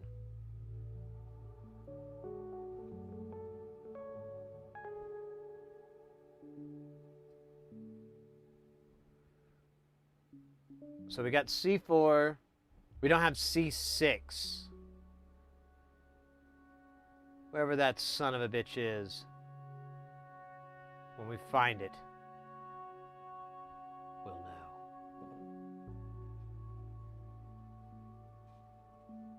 You're right for sure.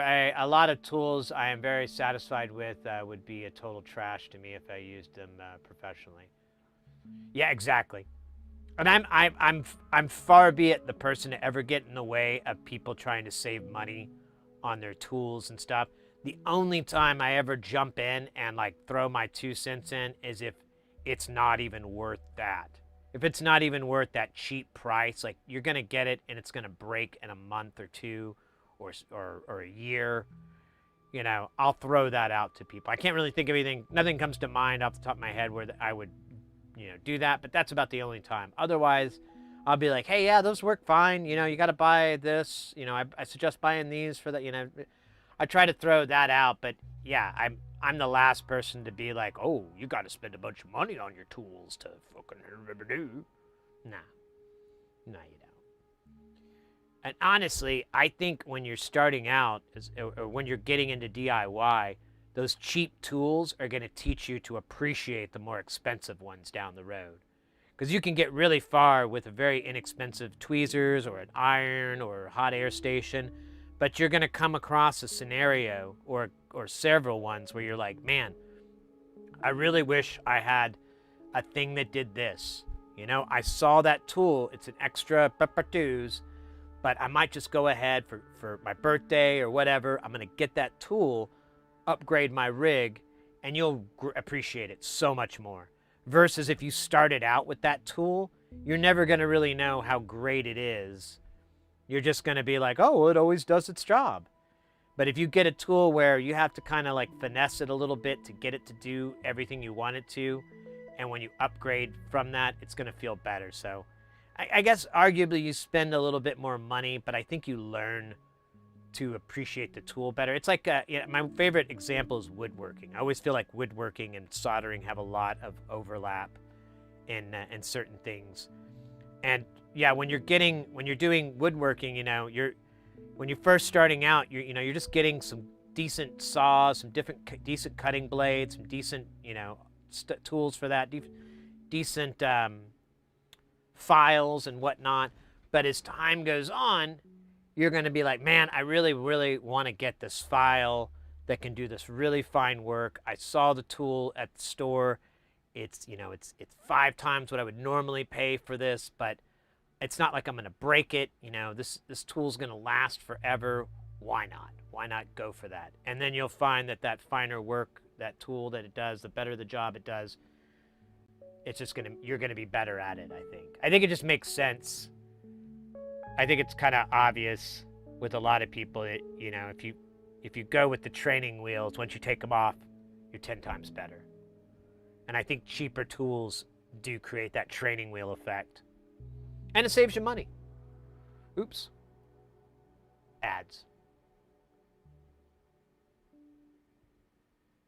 The player I use twice a week has to be a totally different animal from the one I buy. I use twice a week. Yeah.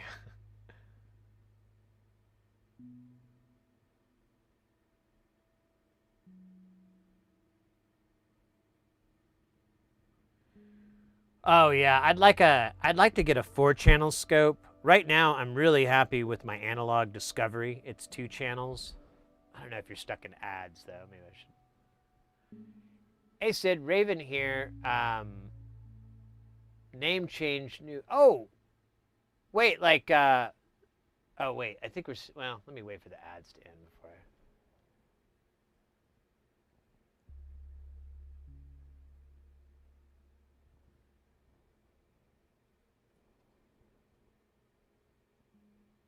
Oscar, Henry. God, I can't read purple on black. Kinzer.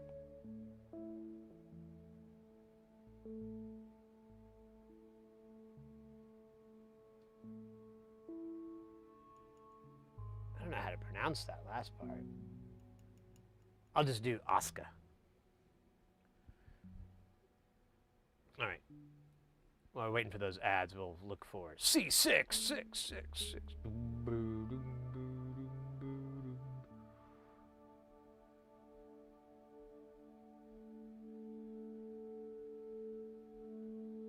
He's out there somewhere. Fine. Oops. Nope. Hup. Hup. Oh, dude, you cereal? Of course it's all the fucking way over there. That makes perfect sense. Where else would it fucking be? But way the hell over there. Dahoy. All right, we're back from the ads. So Mistel, or Imstel. Imstel?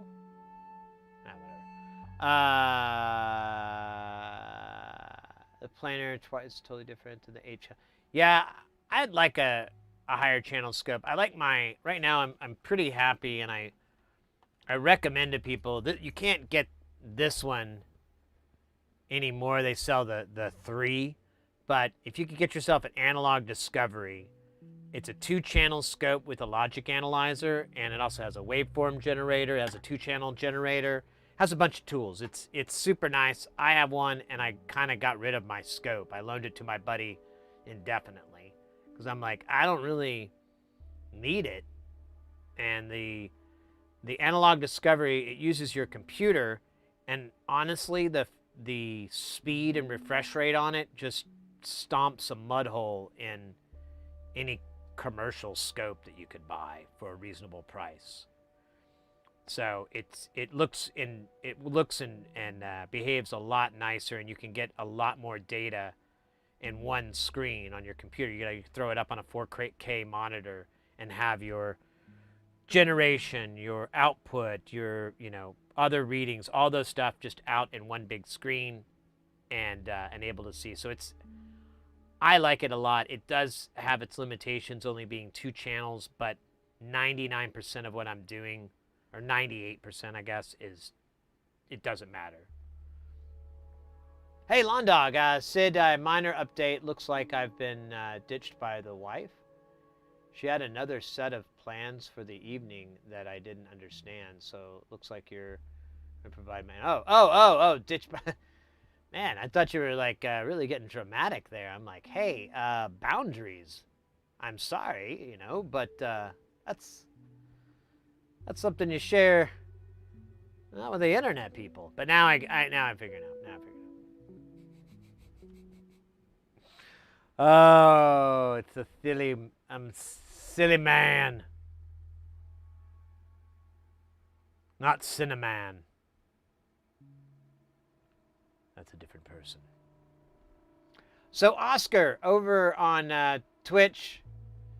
So yeah, when you're saying for RP, what do you mean? Are you talking about GTA RP or what? Yeah, what character? What game are we talking about? And you're the same Raven. Hold tight, the Raven crew, right?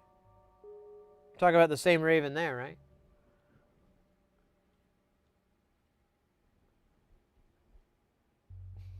I have the stupidest ways of remembering people. So guys, trying to be humorous, I was just so surprised that I misunderstood what you told me about her plans for tonight.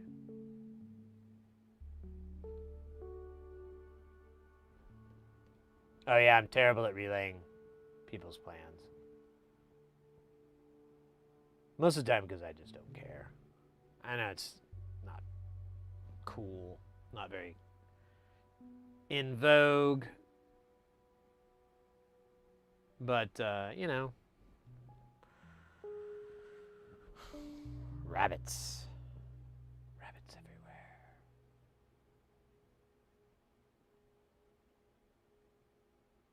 Hold tight, the Raven crew.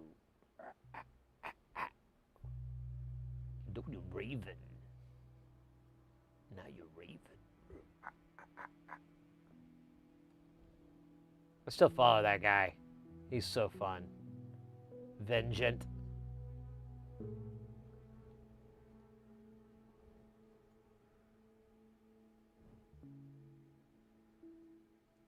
C13. There it is, right next to the Pokemon Towers. I don't know if that's a real thing, but it sounds very, very interesting.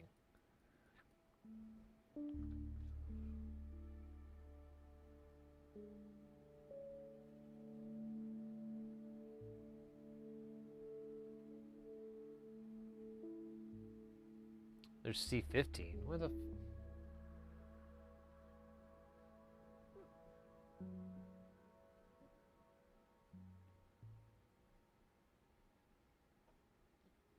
Oh.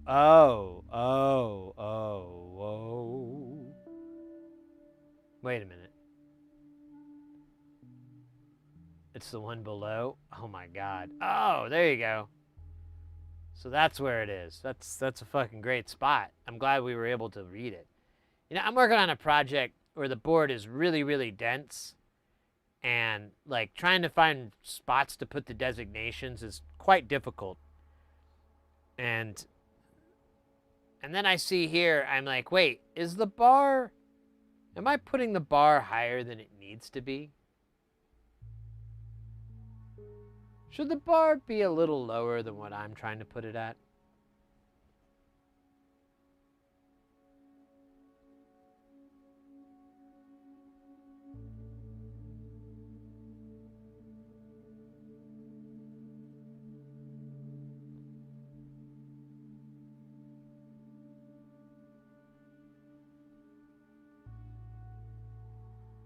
No, I have Ozzy.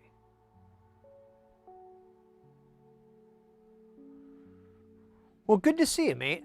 I'm hope you're doing well. Everything's scrumdiddly-umptious. As I don't know who says that. Probably weird people. C13, just like in the movie. Wait a minute, that's not C13. That's we already did that anyways. Oh yeah, no, it's C23, like the Illuminati. C23 Illuminati. Triangle fingers. Let you know that we're down.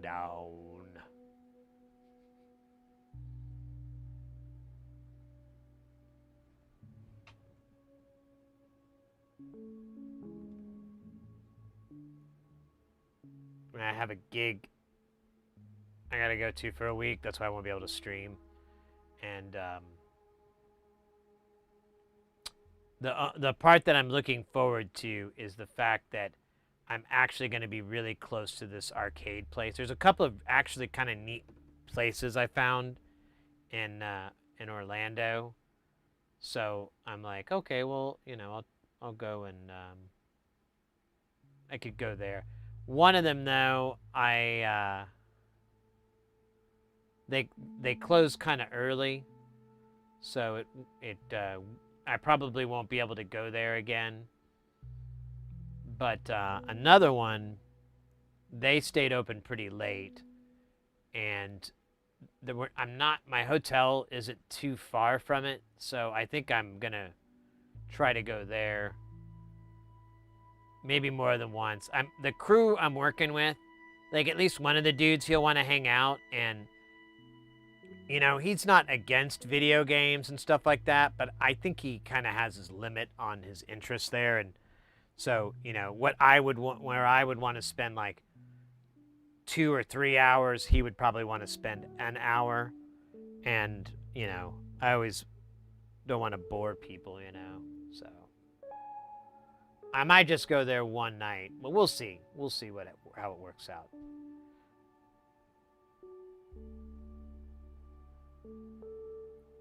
So we're a nice dinner with a friend and coworker at a restaurant. Me, on the other hand, I'm having... Oh, mate. I hope she brings some leftovers. She better bring a doggy bag. You know what I'm saying? Doggy bag. I think we did C18. Let me check. I think so. I think it was... Oh, we didn't. Awesome.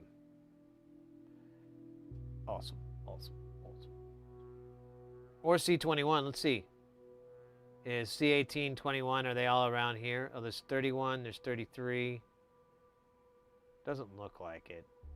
Let me find C21. Oh.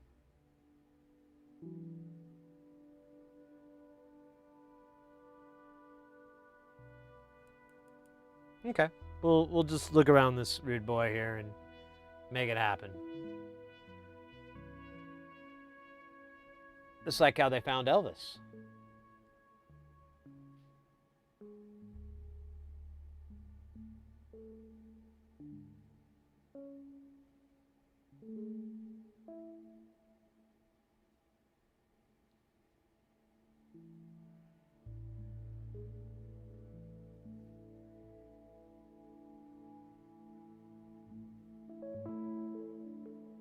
Sorry, I zoned out. I forgot I'm doing a stream. That's right.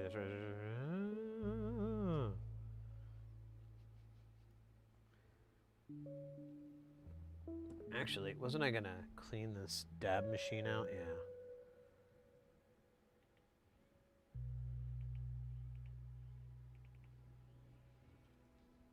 do a little dab work here, and we'll get cooking with good looking.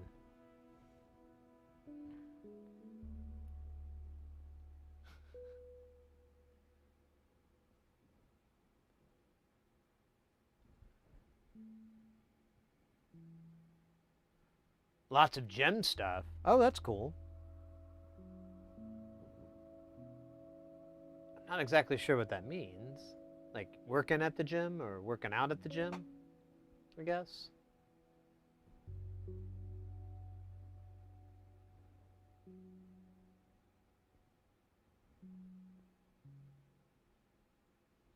C33 is one of them.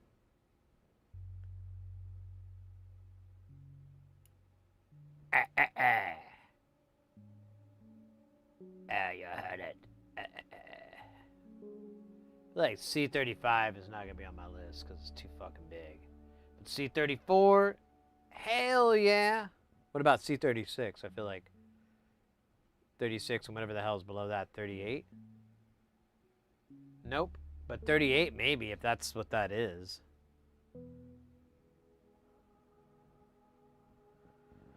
Oh shit, I dropped it.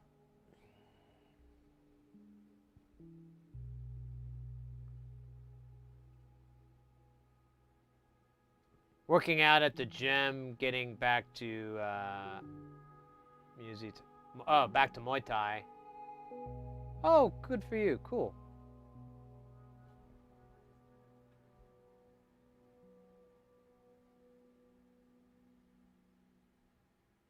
There we go. C38.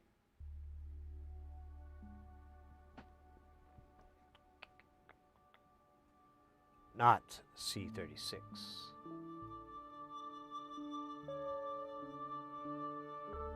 About C39? Si, Capitan.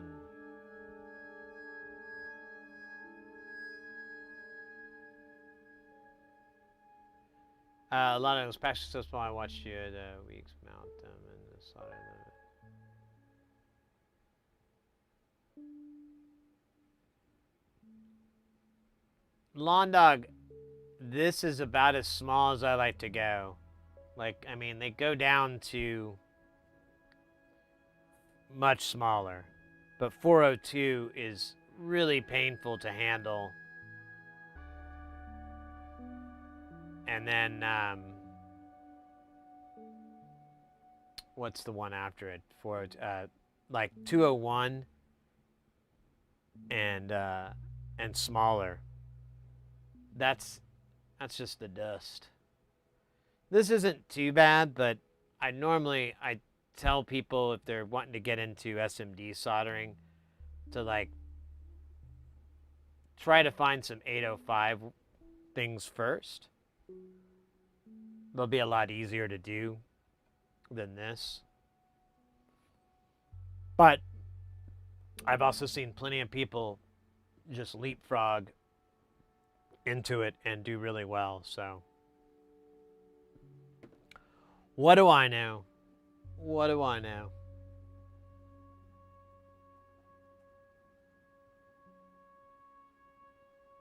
I think I did this one. C23? Yeah. All right, what's after that?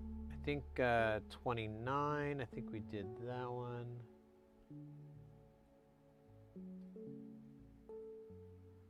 Yep. And 32. I can't remember, so we'll double check here. I don't think we did that. That's going to be on this side. I don't think we did that.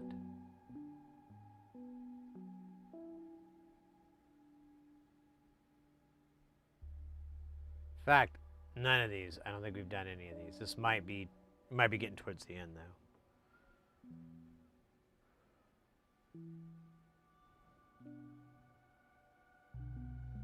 Yeah, the other reason I recommend, too, for 805 over 603 is you can almost, it depends on your peepers, but you can almost do 805 completely, with the naked eye. And I've known several people who rub it in my face like some kind of jackass about the fact that they can't know.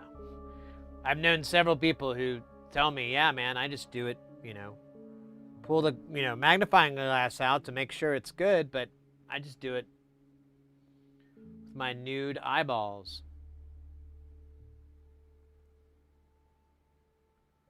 Well, I'm eating a delicious non-fattening cake. What do you think this, it says C60, is C61? C60 is. Sí, capitán. Muy buen. Muy buen. C19. I know everyone that's Spanish speaking is like, dude, you are butchering that pronunciation. You are hurting my family.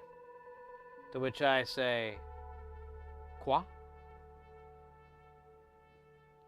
¿Qué? No.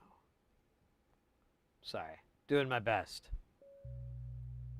It's not very good, though, to be honest with you. That's weird. There's no caps on this one. No cap? No cap. No cap. All right, where was I when I was counting off these? We did 32, and that brought us over to there. So let's do R33. I don't see it.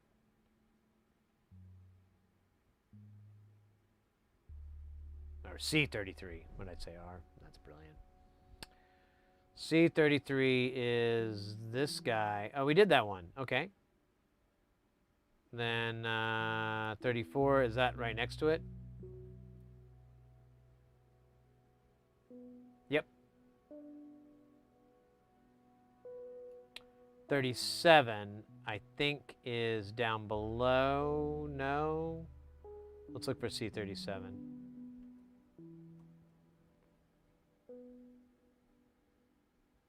Oh, it's up there. I think we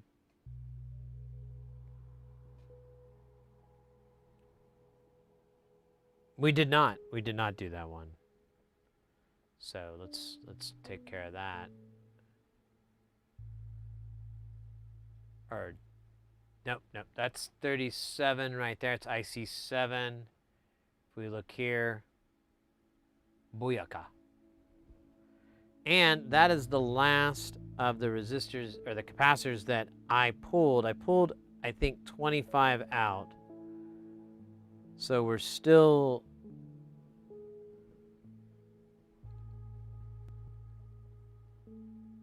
got some more to drop. Let's see where 38 landed, because I don't remember.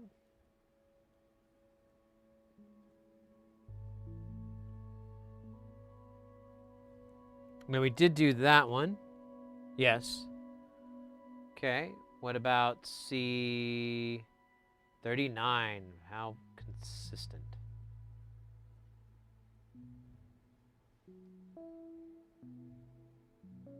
Ah.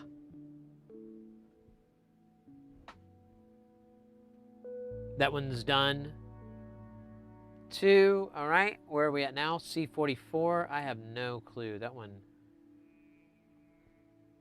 Not one of these, maybe? No? All right. Let's find out. C44. Oh. Oh. Yeah. Who the fuck is... The hell? What? Oh, damn it. There's nothing there. Do bow bow. Here, I'm just going to pull a strip out, and we're just going to take what we need from it. I think we need 2 more. I think is what we're missing. Ooh, I wonder how well this picks with these ceramic tweezers. Not bad. Not bad. Not great, but not bad.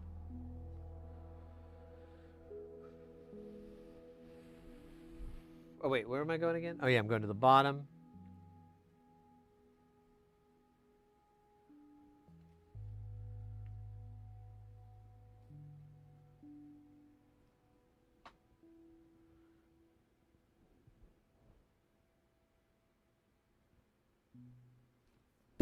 Oh!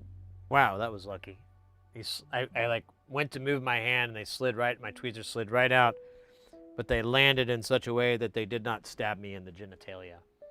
So I may be able to make babies still.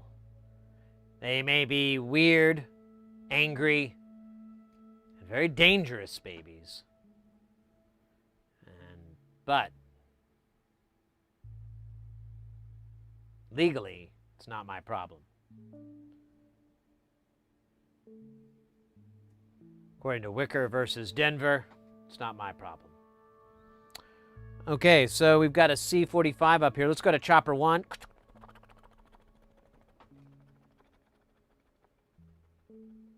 There it is. All right, I'm just going to dump it. I'm not going to cut the cameras because I have to like do all this switching shit and it's stupid. You know what else is stupid? Shaving your lips.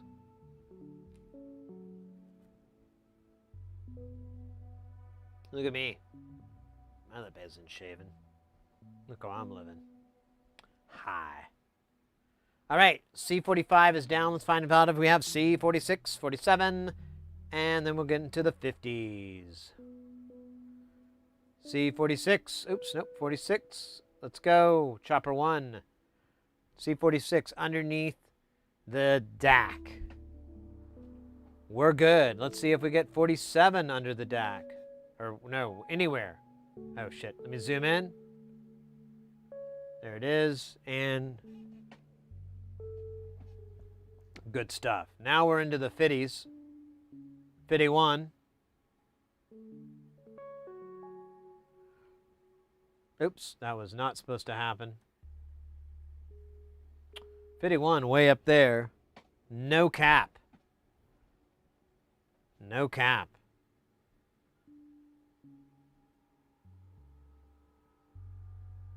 Don't know what I don't know, man. That's wild.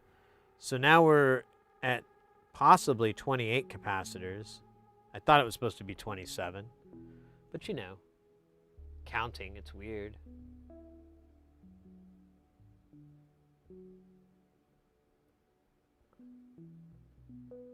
Okay, that was a little sticky, wasn't it? That's not supposed to happen. We paid, well, I think we paid about the same, but either way, we paid for non-sticky tweezers. Just like the book says. Dude, there's 58. Wait, no, that's 48. Where's 58? Oh. Really? Oh, yeah. Yeah, we're good. What's after that? What's after 58? 59? Oh, weird. It's got to be like the position nobody likes. You don't hear people yelling, 59, dude, you know?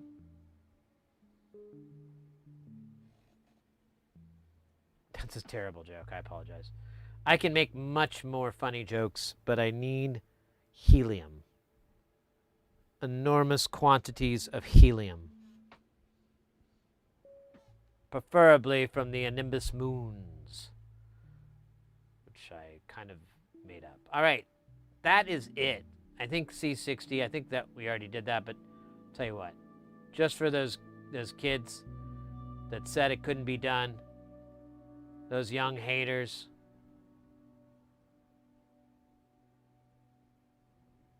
they're wrong, and they will be punished severely. They were forced to learn Frank Zappa riffs until their mind explodes. The Zappa Accord has been set. Devin, I bid $47. This is an auction, right? Well, no. But I will accept currency. Extomas. Wait, what?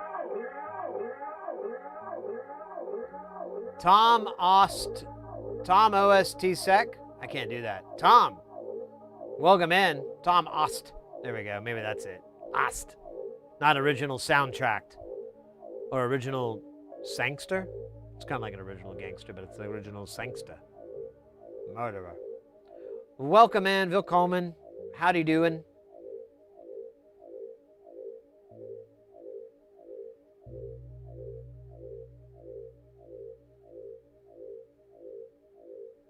Oh, like an auctioneer. Oh, I can do auctioneer. If you study, it's called you study to be a colonel. And I actually had a friend of mine who went to colonel school, but he was like a punk guy, and he got in there, and he was like, these were like 6th generation colonels going to school so they could be like their granddaddy and shit. And it's. Let me think. We could do it. Let's see what do we have here. Hey, Tom, let me see now. No, we got C, city 2, city C, C2, city 2, C2, city 2, 2, 2, right, C2, C2, C4, C4, C4, C4, C5, 6, 6, C21, C21, C22, C23, C29. Do I hear C32, C32, C33, C37, C50, C50, C50, C50, C50, C51, C52, C53, C53, C53, going, C55, going 55, C, you know. And you could do the, I like the, it kind of reminds me of like trap. Like when you go, you know, I like that. And it's like almost like gent metal. My buddy does this, this really popular auction every, like twice a year or whatever. And the auctioneers are like, you know, the real famous ones, like top of their class. And they're all like, and I'm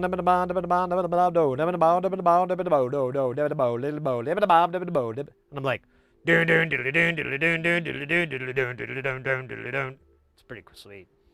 Anyways, Tom, welcome into the Cheb. I'm 20 years old, starting 3rd year in comp sci.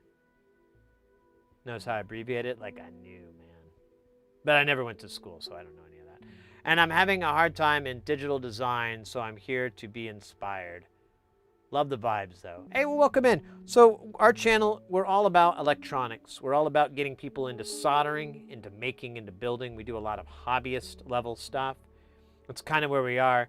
I think we're a great channel for people that are trying to get better at soldering, maybe meld. Like if you're doing comp sci and you're wanting to do any type of interfacing, getting good at soldering is going to be like a life-saving skill, and it's not hard to learn. Really, it's a lot of the times it's just like, you know, finding out about these little tricks like flux and iron tips, quality, little things like that that kind of really make a difference.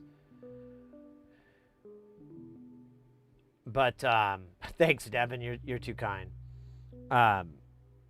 But yeah, feel free to ask any questions if you're curious about, like, what is this? How is this? Why is this? Even if you think they're questions that get asked all the time, I love those questions, to be honest with you, because I already have those answers.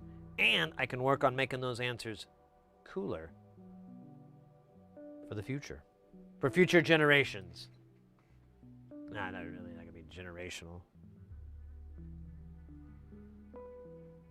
I really gotta find a new organizer for my tools. I really don't like what I have here. This is dog vomit. You can't see it, but trust me, it's for your own good. Yeah, we mostly work on audio related stuff. Right now we're working on a modular synthesizer part. I don't know if you're familiar with eurorack. It's a type of keyboard synthesis type way where you kind of patch everything like a phone board or something. I don't know. You said you're 20, so that may be before your time. But, you know, if you've ever seen those old school patch panels things, that's what modular looks similar to. And it actually borrows heavily from as far as the physical architecture. So you're kind of just stringing these different combinations together of different sound generators and sound modifiers and manipulators and all that. It's really quite a bottomless pit of stuff that you can funk around with and get to mess with. This particular module that we're building right now, it generates sound. I haven't used this one, so I can't really tell you details on the sound generation, but I know it is dope. And it uses a kind of a hard to find DAC, and it's kind of expensive. So, I don't know, it's kind of cool. Cool times. We have here, I'll give you the little quick tour here. And I think there's some people in the chat that haven't seen. So we have, behind me, we have Jamtown. This is our modular synth that we've been working on for ages. It's 3 racks. This one's kind of covered up, but there's 3 racks here. It's a bunch of crap, but we've recently, like about a year ago, it was August of 2024, we started work on Space Station, which is, let me shrink down, which is this rude boy here. It's not on, but this is same thing as the other one, but it's all from one designer. And the designer himself is like really original and a bit eccentric, I guess, in a way. Like as far as his designs, they're very original and weird, and they kind of challenge you a little bit. But it borrows heavily from old school modular synthesis like Surge, and which is a really cool brand from back in the day. It's still around, but these are more or less original designs from him. This is a little bit more sound design, while Jamtown is more unsta dancey music as far as what they do. We do put them all together. They're in the same room. Like if we were to kept going to the left, there would be Jamtown next to it. We're in the same, it's just camera angles.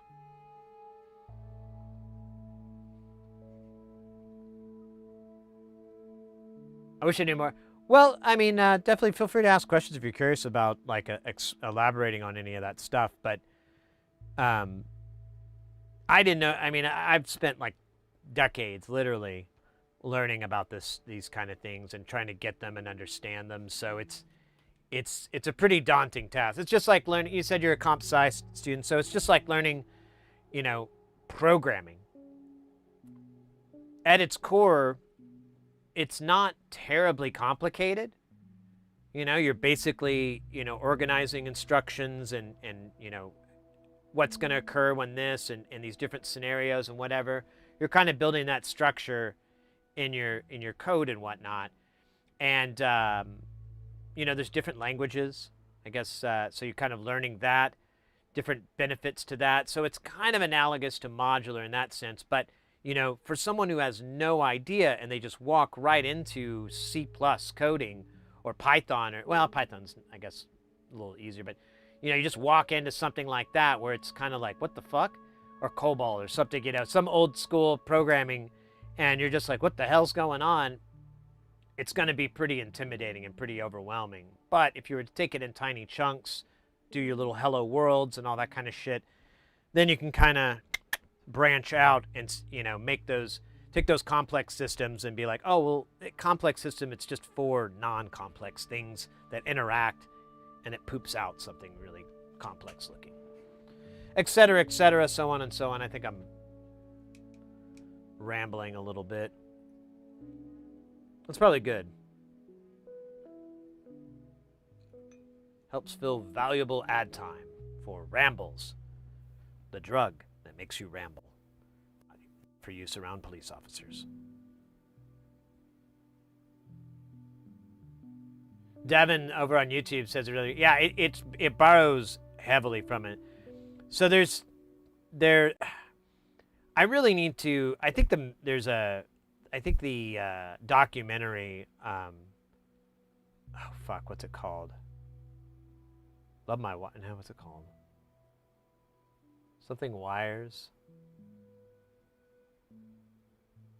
I Dream of Wires. I think they cover it, but I don't remember the part. So Modular started off like in the 1970s. Bob Moog and Roland were real big kind of names and standardizations, and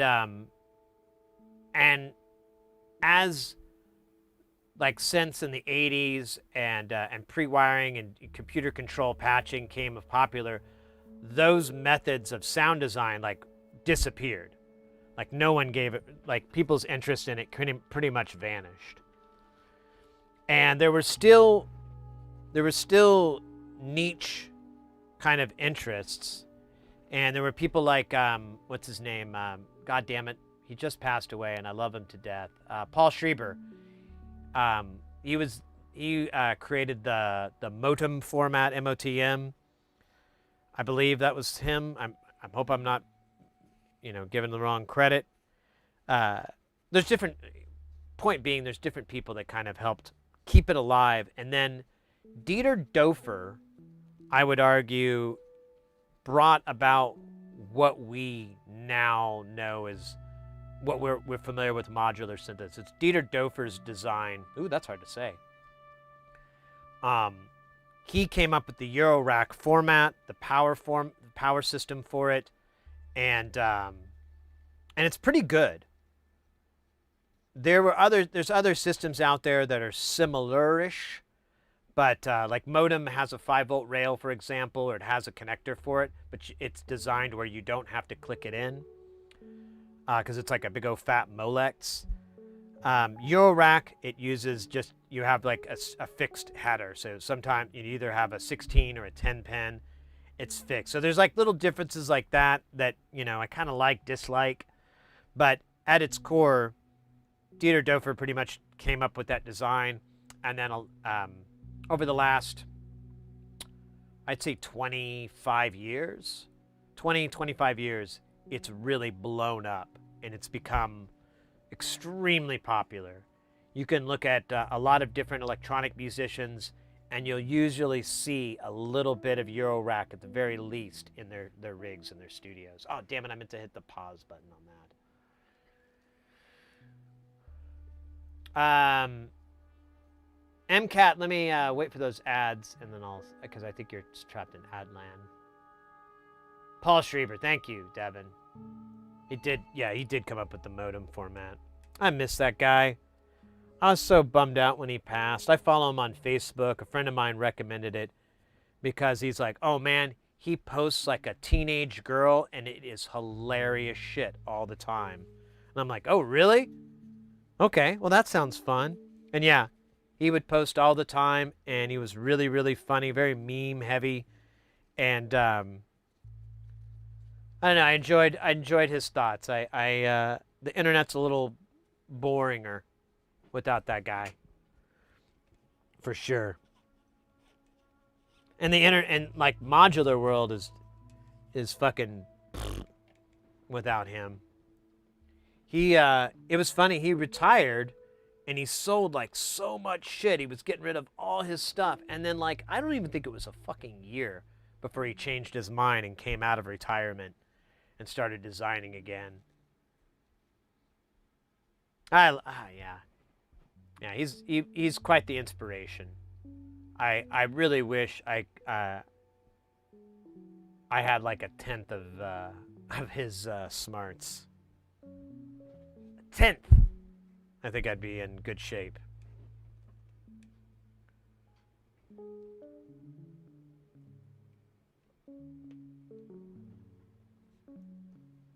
Waiting for these ads to end so we can.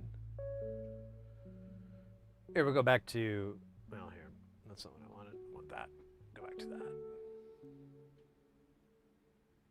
I went looking for used Eurorack gear nearest was Chicago. I might see if the computer recycling have any. They might. I mean, usually it's kind of like, I mean, if you see it at a Goodwill kind of thing, pretty rare, but those kind of things happen. If you find it in a scenario where someone doesn't know what they have, that golden moment. But yeah, generally with modular, it's, I don't know, you can just kind of hunt around. MCAT, I apologize. I was trying to read your chat and then we got into the ads. I didn't want to read it when you were there.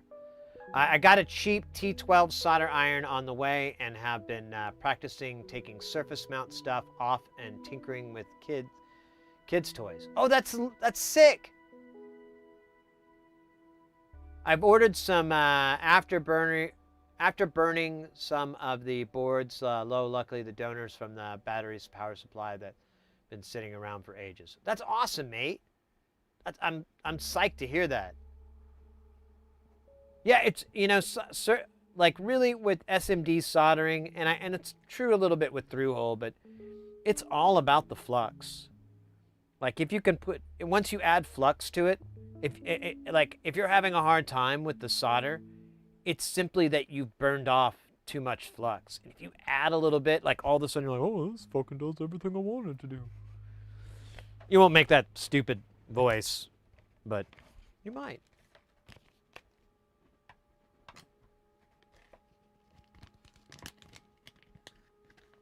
Too much flux is not enough. Hell yeah.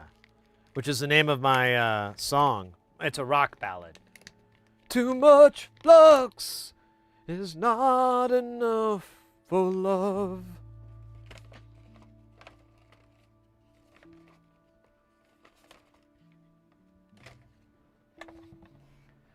My flux for you, baby. Wait a minute. Oh, dude, I thought getting confused here.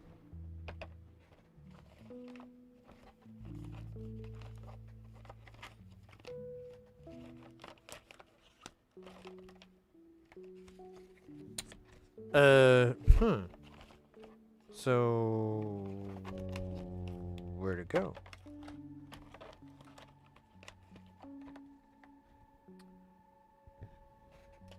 What the fuck? I seem to have misplaced my dabules. Oh, wait a minute. I see where that happened. Okay, good. That was scary. I was afraid I was in trouble with myself and my inner self.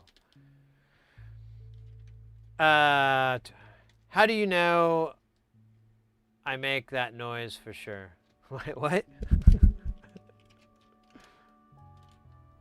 If it smells like chicken, you're holding it wrong.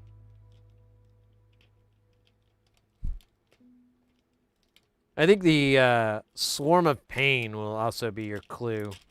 You might be operating incorrectly.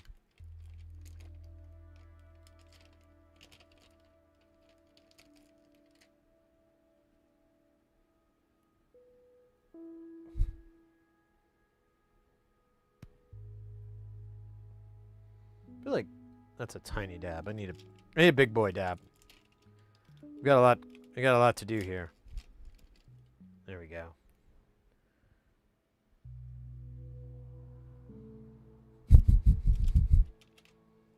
Is it too soon for me to say a Matthew Perry size dab? Is that inappropriate?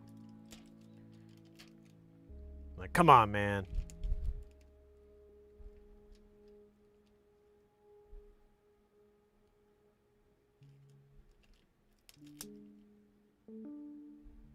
It's a line.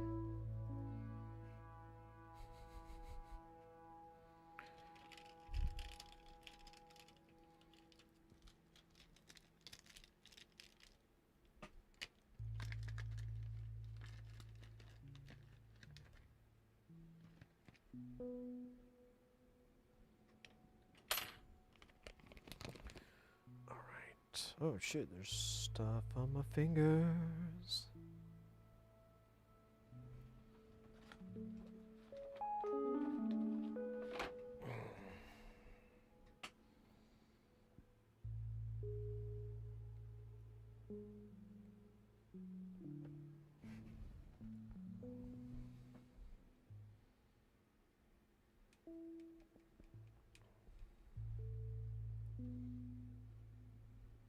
All right.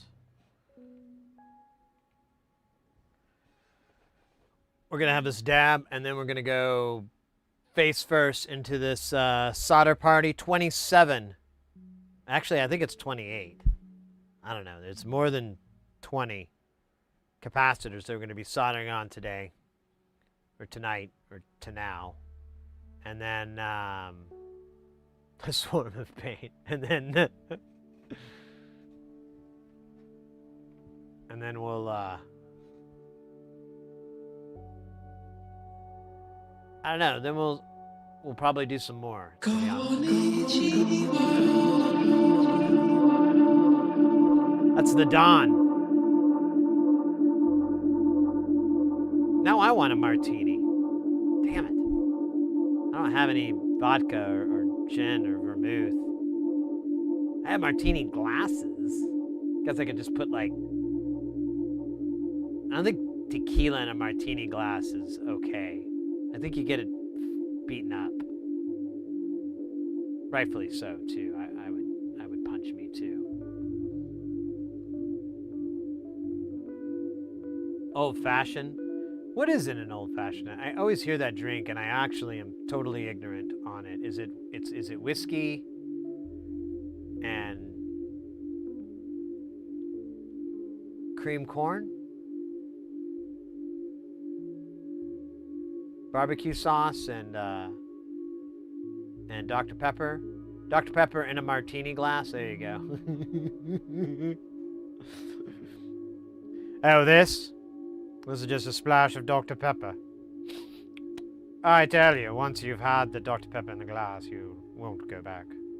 This accent? Oh, dear. I think I've had this all this time. Don't know why you haven't picked it up.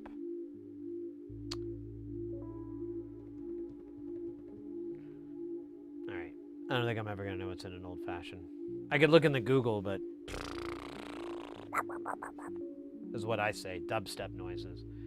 Whiskey, bitters, sugar, sometimes a cherry. I might have to try that sometime. Maybe I'll see if I can find someone who will order one, and I'll be like, can I have a sip from the other side of your glass?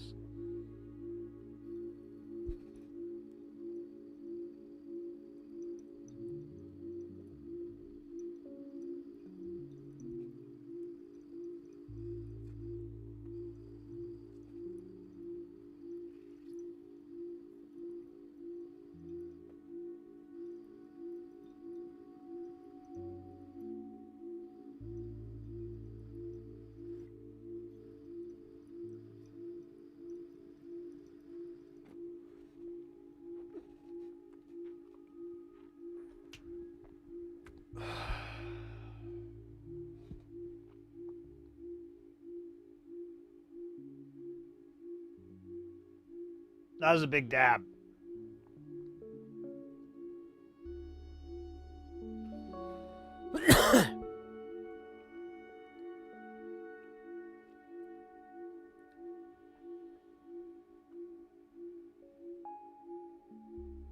I can see through metal now. And that ain't no lie.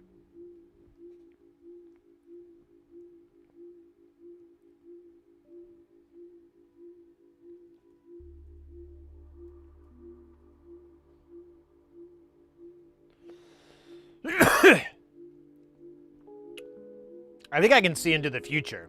Am I Paul Muad'Dib? The answer, no. It's Sid Muad'Dib. I don't know if I like Muad'Dib, though. Kind of sounds cool. Also sounds a little Frenchy. Even though it's not. But it still has that French vibe. And I don't have any problem with the French people. In fact, some of my best friends are French. But, I forgot what I was talking about. Jesus, this dab. I swear, I could probably shift time-space. Only for myself.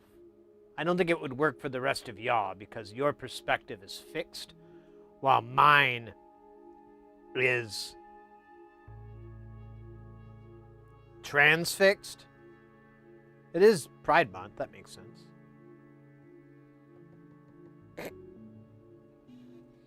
Oh, I shouldn't make light of that. Or maybe I should, so that people can feel good and laugh. And learn to love again. Because I'm giving you everything that I've got. Baby, learn to love again.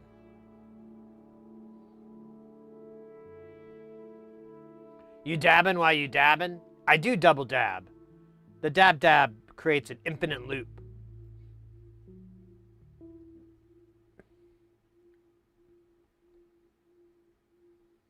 Working on what thing? What are you working on?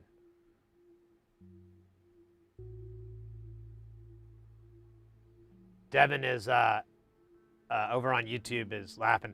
I still haven't found a convenient way. If anybody knows of a way to combine the chats that doesn't use stream elements because it just randomly doesn't throw text up for some reason. I don't know what it is. They might have fixed it. I might give it a try again. But every time I try it every few months, it's just, it like randomly won't populate stuff. And I don't know why. It's like it misses and it doesn't try to reconnect. I don't get it.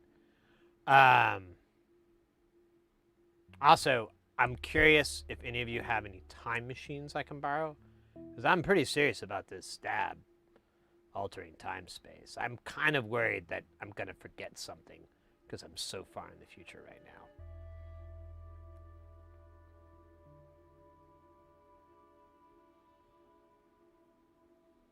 Oh, that's true. That's true. And the little bubbles. It kind of works. Sorry about seeing through metal. Oh, no, that's excellent. I need to be able to do that. I mean, I'm looking at a monitor when I'm looking at my circuit board, so I'm not really seeing through that. And that's a bunch of plastic. So we're good there. But like, everything else, kind of tricky.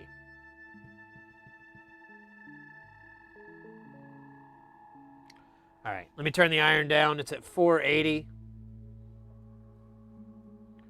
We're going to take it to a much more manageable 380.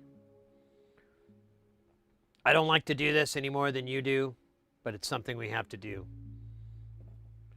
Now, I wonder... So I think I'm going to keep the ceramic tweezers separate from this part of the procedure. I'm going to just try to use them to pick up components. But I think for this part of actually soldering them on, I'm just going to use my old method or the mechanics. Because I really don't use tweezers to solder. Well, not much, anyways. Yeah, there you go. You play the guitar on the MTV? Money ain't for nothing when chips are free. We've got your Flintstone microwave ovens. The kitchen gators.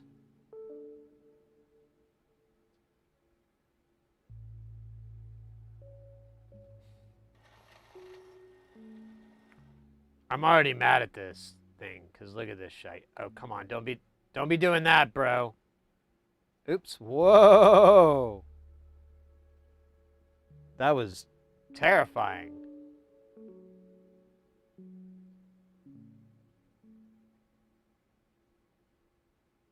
Terrifying. I'm going to leave that guy. Keep in mind, all boards will be reflowed at reflow.com. Reflow.com. We reflow stuff. Reflow.com. That's all made up. We actually will be reflowing it, but we will not be using the sponsor reflow.com because, well, frankly, I don't even know if that's a real thing. I just kind of said it and put .com at the end. I have a bad habit of that. I used to work a long time ago at a what are they called? A domain registrar. And so people would call us and you know, register domain names. My favorite was latinsexchange.com. It was a website aimed at exchange students from Latin America. Come on. That's a great joke. It's real, though. I don't know if that person was trolling me or what, but literally someone called in and they're like, I have this idea for a website. It's for exchange students from Latin America. It's called Latins Exchange. And as soon as I typed that into the thing, I'm like, Bro. Bro. You want to put a hyphen in there somewhere? No, why? Okay, well, first off, Latin sex change has been already registered, so you can't register that. Oh, damn, someone already got that? Come on, you should check before you call. You also knew what it actually said.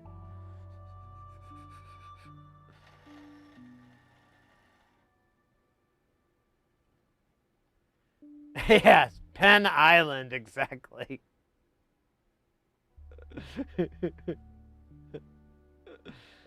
It's already been registered. Quit trolling me, jerks. Man, all these are going to be really hard to do because they're in the stupidest spots. And they believe in Santa Claus. How do you rationale? How do you rationale? How do you ration with that, Al? There we go. That makes more sense. How do you capitulate the redonkulousness of their scoreboard brain? So I'm working on my own brain rot language. I figure if I could just like talk to the kids, you know, and that Gen Z brain rot shit, but I don't really speak it, so I'm just like, you know, skibbiting toilet all the way through, capping it. That way I can get by. Hide within their ranks. Figure out. Put myself in an undercover position in different school systems. Find out where the drugs are coming from. And then bust the drug dealers.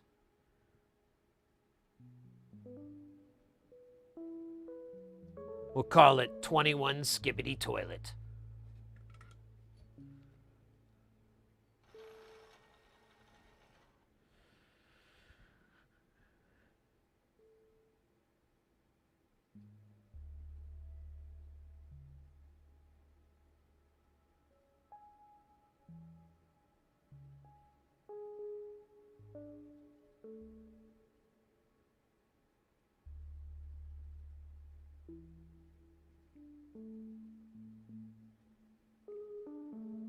Oh, whatever. I give up. I don't want to spend too much time on him because they wouldn't spend that much time on me. And to be honest, I'm a little bitter about it. I didn't want to get into it, but these capacitors, you know, I give and give and give for them. And what do I get back from them? Capacitance. Oh, you think I want a little bit more than just simple capacitance? Yeah, I mean, in the beginning, that's great. But long term? But, you know, sometimes you don't get to choose the path that life gives you. Sometimes you get lemonade water sprayed in your face from the path that lemonade chooses to give you. I really want some lemonade. I don't think we have any.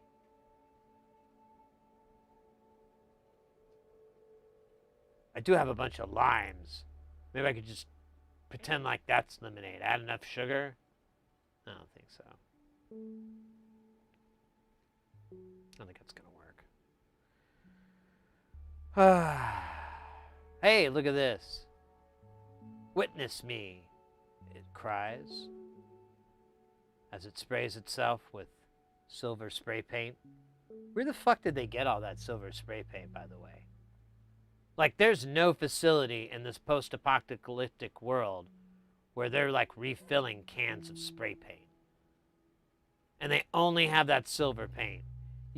I'd love to hear the backstory on that, you know? That's the Mad Max story I want in the comic books.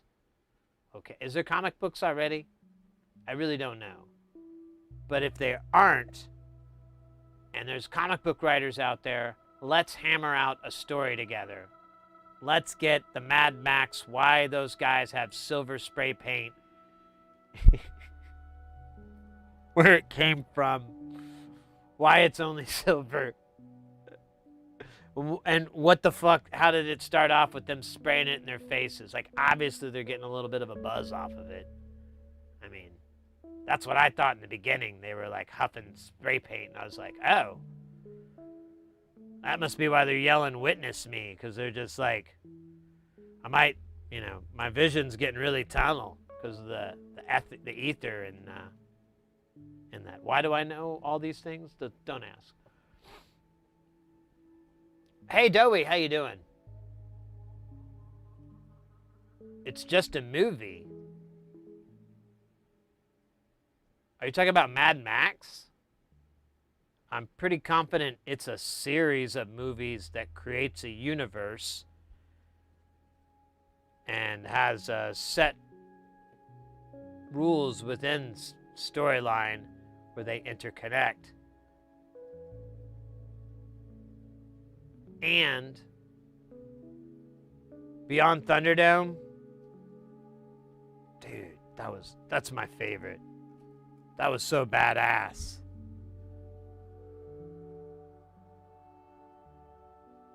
The guy that wrestler dude, I think he's a wrestler in Australia. The guy that plays Iron Bar, the dude with the little mask, fucking yeah. That was when I was a teenager and I remembered seeing that movie. I was like, I'd never seen anything cooler than that. I was like, that is so freaking awesome. And he had like that body, that corset wrap and everything, and he was just all fucking tatted up. He just looked fucking mean as shit. And then Tina Turner looking badass as hell. Like, oh my God, talk about girl boss. Tina Turner. That's my girl boss.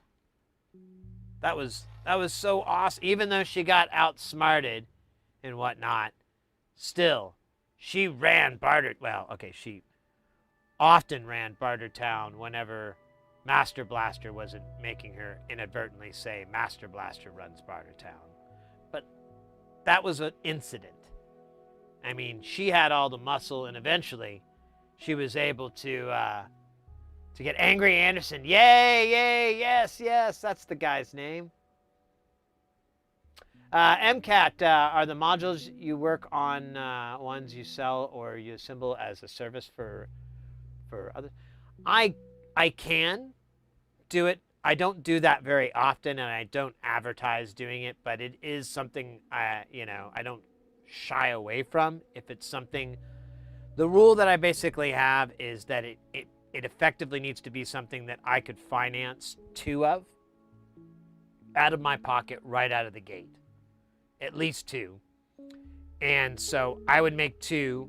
I would give you the better of the 2 and keep the one that I think is not. If they turn out being identical, then, it's eeny, meeny, miny, mo. But that's kind of the rule. So it needs to be something in the low budget range. I had one old friend of mine.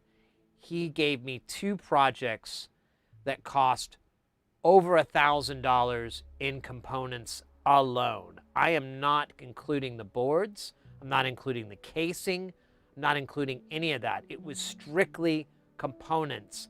I priced it out as best as I fucking could. And on both of these projects, I broke $1,000. They were monstrously huge. And I was like, dude, there's no way I'm going to do this. You could not afford the labor on this, and it's not worth it for me to build something that's going to take months because it'll take hundreds of hours. I was like, if these projects were an SMD, I could fab certain parts of them, or I could at least hand solder them a lot faster than I could through hole. But all these projects were through hole, all just outrageously expensive. So anyways, I'm sorry, I'm getting hung up on the facts there, but yeah, so that's kind of the rule I have, is it needs to be fairly in the low budget range for it to work. And it also needs to be something I might be interested in as well, because I'll make 2.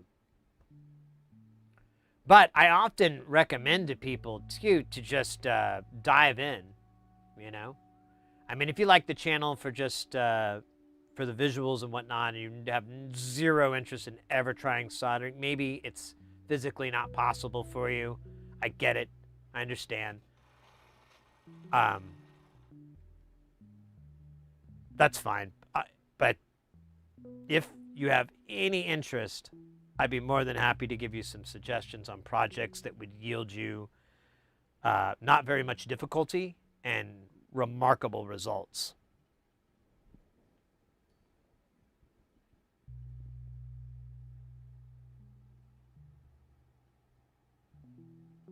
Man. No Ellen Ripley.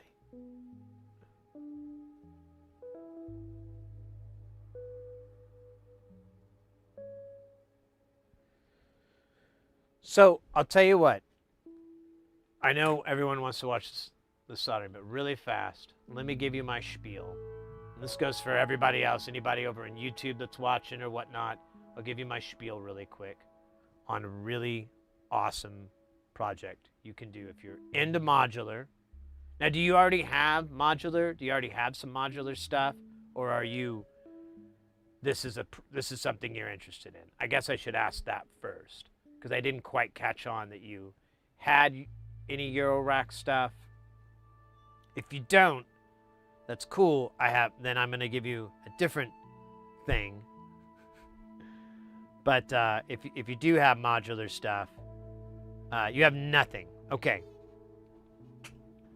Then we're gonna do this. First, let me pop it into the chat. I can't remember if it's in the YouTube chat. Let me try the YouTube, see if the command's there. I don't think it is, to be honest. Yeah, I don't think it is, so.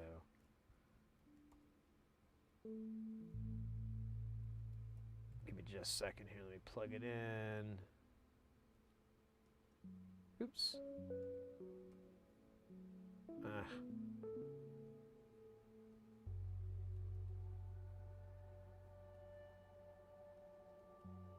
There we go. And then in Twitch, I do have the command. It's an old one.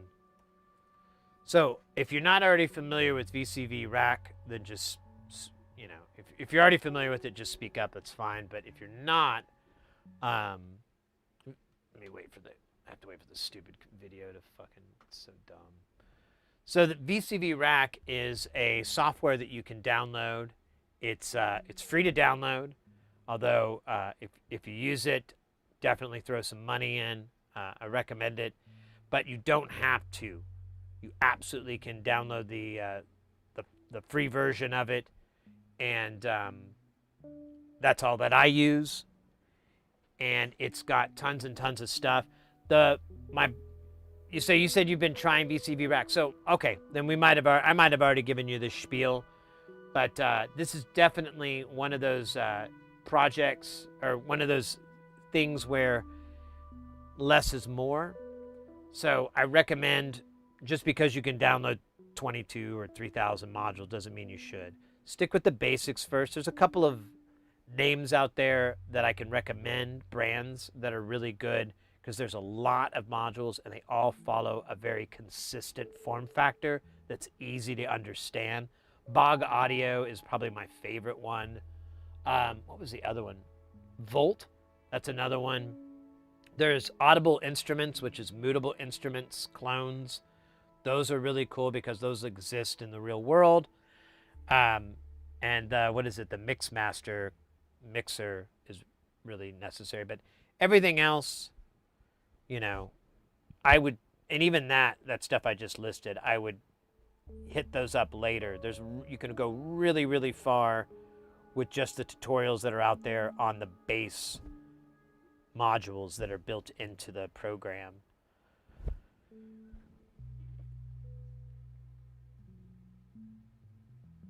So trying to recreate patches. Yeah, it's, and it's a great way to kind of get into it, because it's identical to the real world. You could wire up like a keyboard if you wanted to and do all that.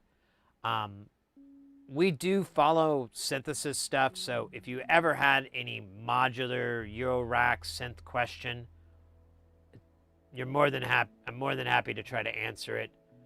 But yeah, this is a great place to learn within it, and or I don't know, that's a horrible sentence, wasn't it? This is a great software to learn. I use it a lot. I think I have it here. Let me pull it up real fast. Let me jump over to kill this. And open VC. So actually the artist that we're listening to, Jay Nothing, is using VCV Rack. And oh yeah, this was some weird patch I did.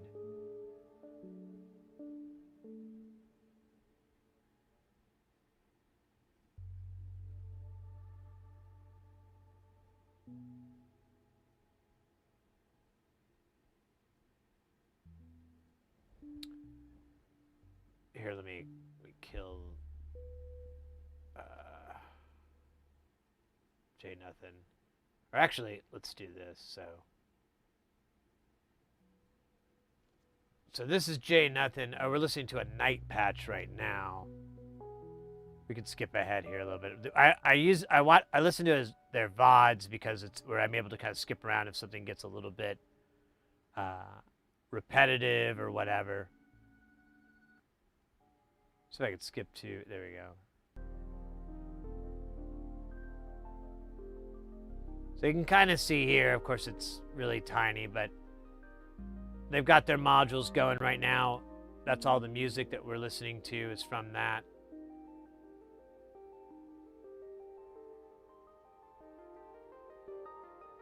Now if I close that out and then we go over to here, this is a patch. This is one of my favorite patches I ever made, called Whisper Cakes. Oh man, how do you zoom in and out? There it is.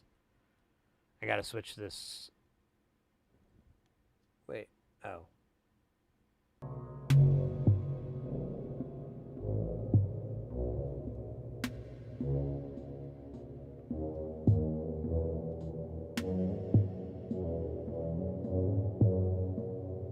Yeah, I was saying earlier I need to study more of Jay's patches because I need to learn some more. And there was a couple of other Twitch streamers that were really, really good at VCV Rack, and you know, for whatever reason I don't see them out anymore. But Jay is one that's still around that's making cool ones. This is very similar to something Jay would do.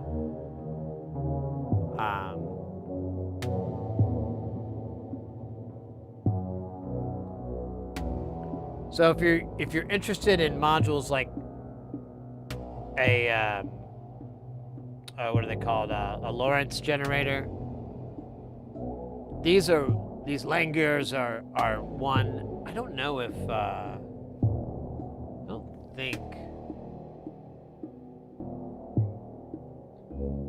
don't think non-linear has. God, I can't see so bad.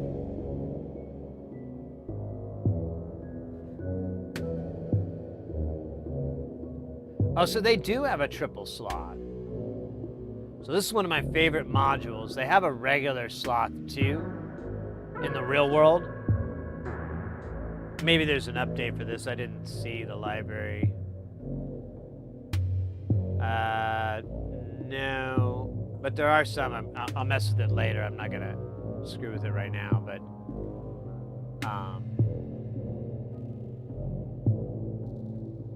so that comes full circle actually to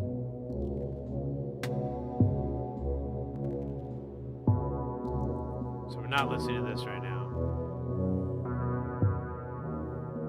Oops. There we go. So if we go to nonlinear circuits, we can scroll down to triple. No, how do you spell triple? Am I spelling it wrong? Oh, I gotta spell it with an I? Stupid. So there's a triple slot. It's a somewhat difficult build. This is an old version of it. But still, it's a bit crowded. Now it's a single board, so this is on there too. These rows aren't, but all these points are. I've built one. It's a bit tricky. However, if you don't want to do SMD, still want that sloth life. Where is it? I think it's... Here we go.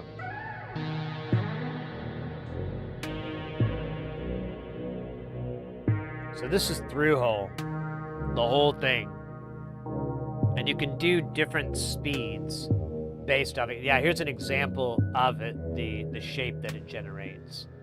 This is a really cool module. I've talked about it hundreds and hundreds of hours worth about how much I love it. What happens is this is a burn-in of the whole thing, but that's its overall pattern over a really long period of time. What ends up happening is it will get, so it'll go through and it'll get stuck. You know, like this is a regular kind of sine wave, but you can kind of notice one side is lower than the other. So you get this kind of like big move and then small move, or sometimes it will just get stuck in this orbit and you keep having this big move. Sometimes it'll get stuck down here and nothing will really happen. It just kind of moves. It'll sometimes just do a pattern, then a loop-de-loop and a circle. It's really chaotic, and it's great for filters. It's my favorite thing for a filter sweep in the world. Like, because it's not up, down, rhythm there, getting old, tired of it. It's random-ish, and it still has this nice, smooth, bringing it in clean, and then taking it away. That's all this patch that we're listening to is based on. This is controlling the volume levels, it's controlling the notes, it's controlling filter sweeps, it's controlling like pitch shifts. Everything is all going through these sloth modules that create this pattern. And there's other modules out there that do this digitally, I know of, but this one's analog. If you go into the build, he has the chart, so you can go different speeds. This is the faster, minute, longer, super long.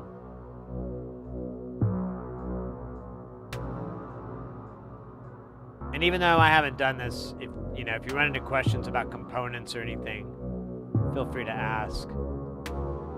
But not a difficult project to do, and definitely rewarding. It's not too big. It's 4 HP.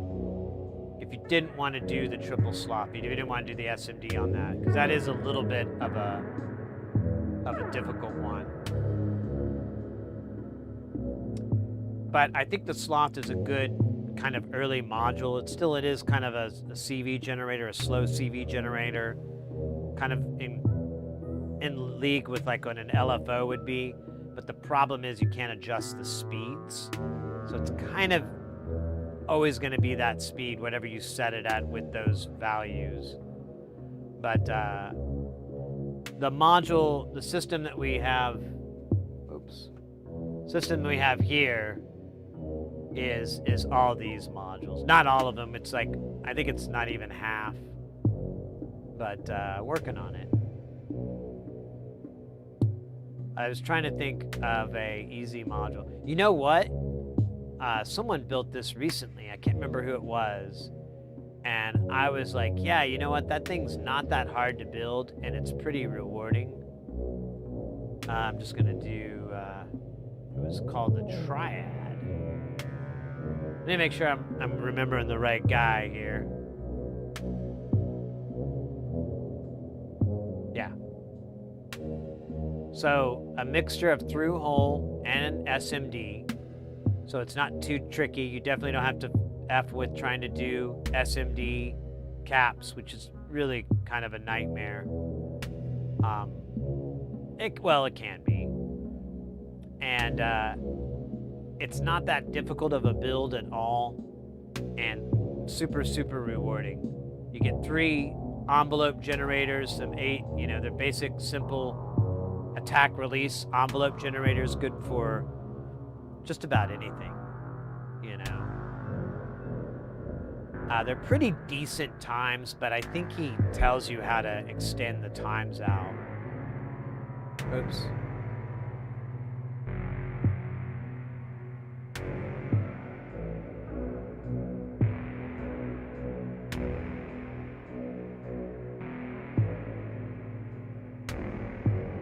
Well, I thought.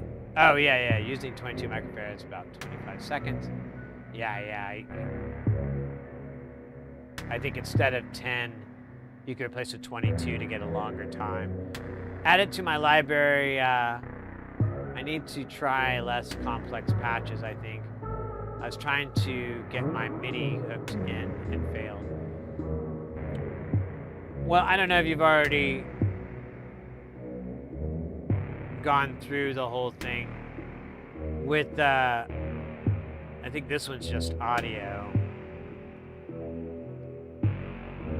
Yeah, this one just does audio. But if you go to... Oh, how does it refer to it? Maybe we'll just cheat. Yeah, so you could go CV MIDI here.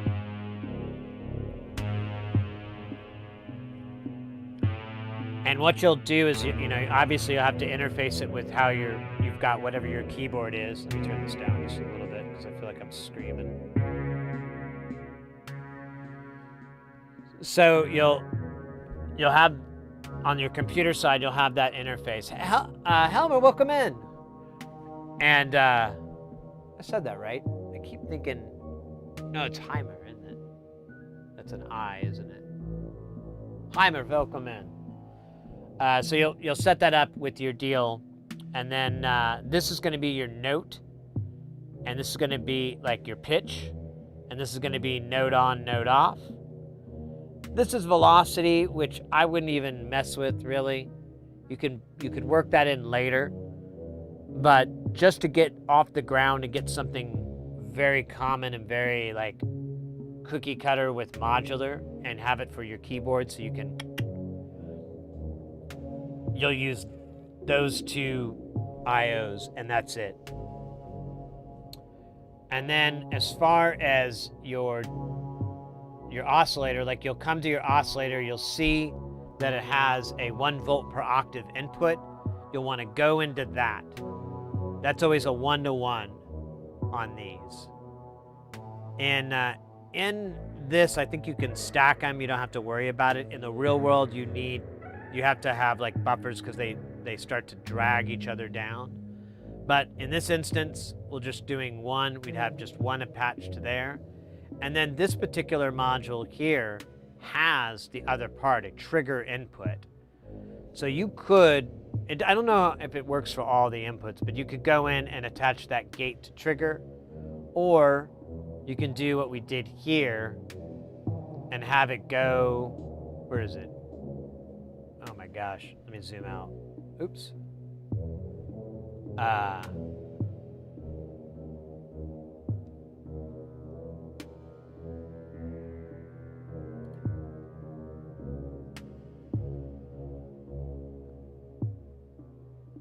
Let me see, there we go. So you'll come into here, this has a VCA built in, it's a tack release, same as what we were talking about. And then you have the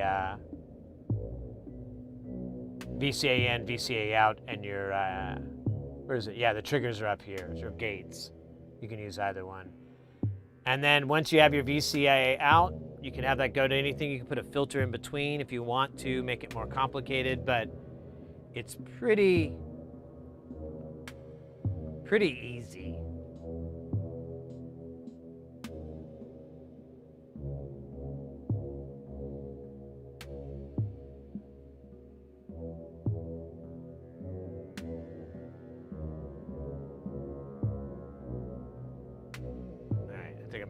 It out. I love this. This is definitely a patch. I would.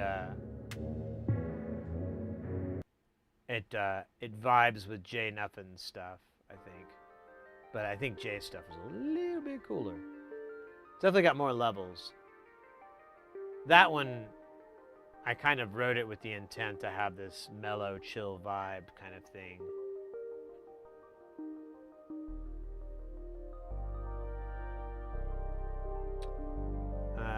Let's see. Where am I? I'm totally lost on my spots. There we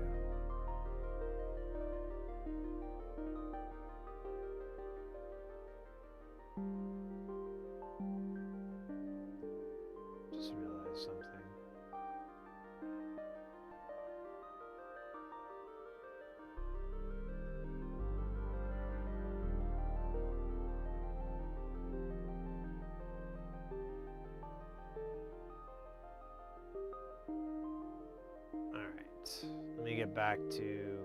I think that was my whole spiel. It was pretty long. I apologize. Sometimes I get... What's it called? Hyper-focused? Yes, hyper-focused. Doctors say it's temporary. But they also don't seem to know English, these doctors. They just go bleep, bleep, bleep, bleep. They may not be doctors. They could be sea otters. I hadn't thought about it. That makes a lot of sense.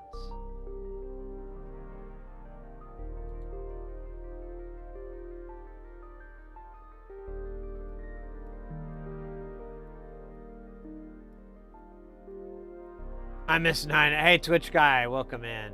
Let me do your hydrate for you, mate, while we're we're about to start up the ads there.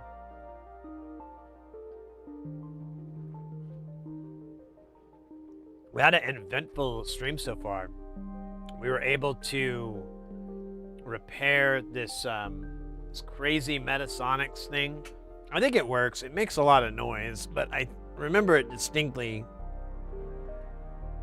being told in the manual that it does that.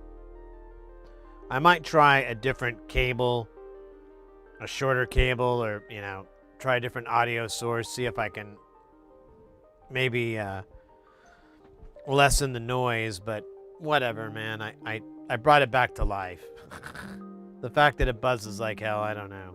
I could try to work on that some more, but I think I'm gonna have to look at some videos of it and try to see how it rolls. Oh my gosh, my shoulders are pretty sore, so thanks for that stretch. I kind of needed it.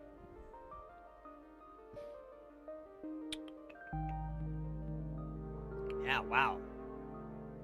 I have quite a few people now. That's cool. That's cool.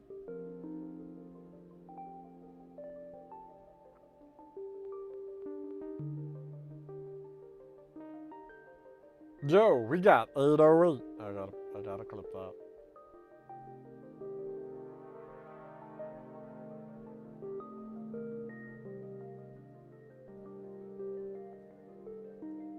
Just a second. We have on YouTube, we just hit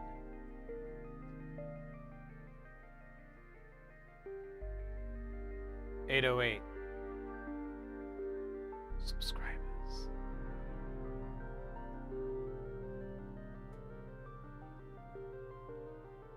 808 is a magic number where I come from. It holds the power of disco beats and modern tracks. It's also, you know, not a bad one. I like 909. I'll do the same thing when we get to 909. All right. Enough galley logging. Are we? Oh, we're still in the ads? All right.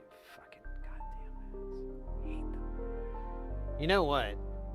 I think I'm done with this. I think this thing is, well, it's pretty close to cached anyways.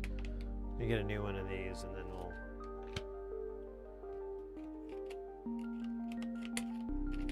Oops.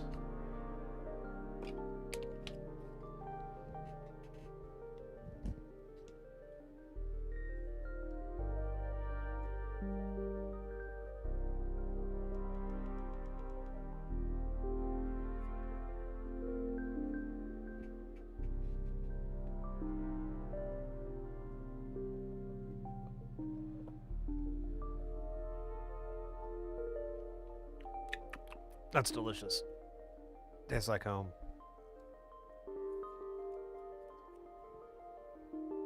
If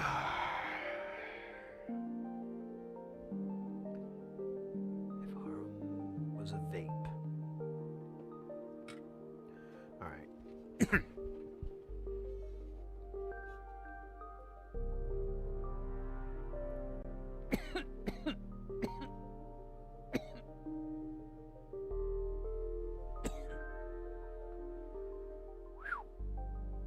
Whoa, bro, come back.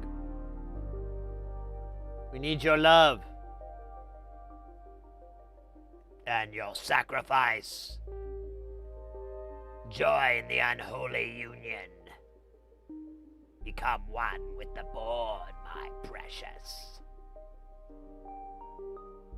Wait, that's from the wrong thing. Whatever. Oh, dude, what was that, Mr. Tweezers, Mr. Solder?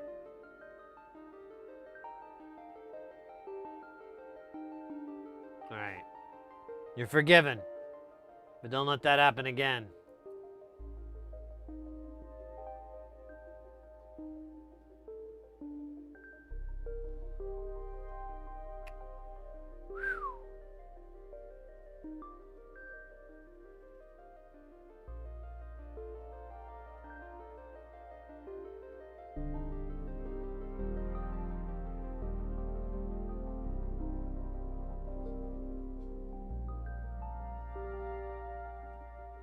Wrestle with the solder, showing it who's boss. Wrestle with the solder, your move or your loss.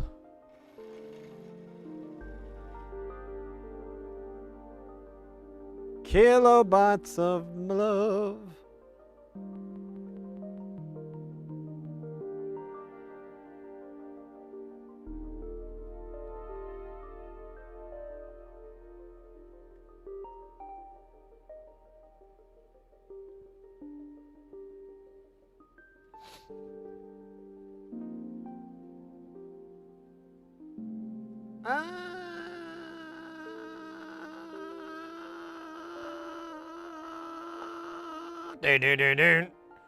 See, we're bringing it back to ministry. I knew it.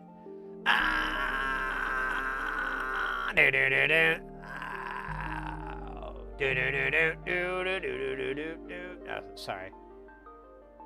I don't think anyone asked for that. It just happened spontaneously. And inaccurately. Kitecrafter, welcome in.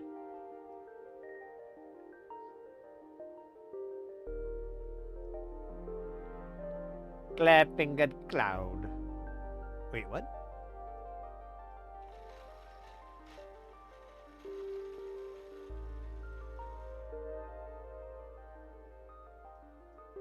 What's been good this week? Nothing really. I don't know, I'm just getting ready for these gigs. I've got 2 gigs this month. It's gonna interfere with the streaming. In fact, this is the last stream for at least about a week. I think I'll be able to do it next Saturday at the soonest. But we'll see. I don't want to make that promise and then be like butt-ass tired and not up for it, you know, so. But my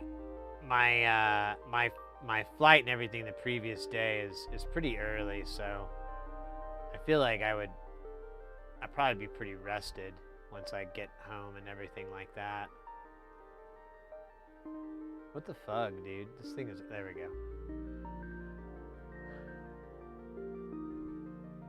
But anyways.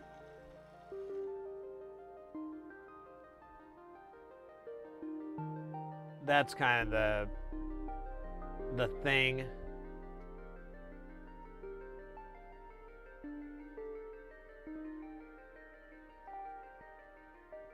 We got new parts. We got the Metaics pedal. I think I already said this. Actually, I feel like I just said this, maybe. Oh, whatever. But we got this guitar pedal thing working. That's like super rare and kind of wild.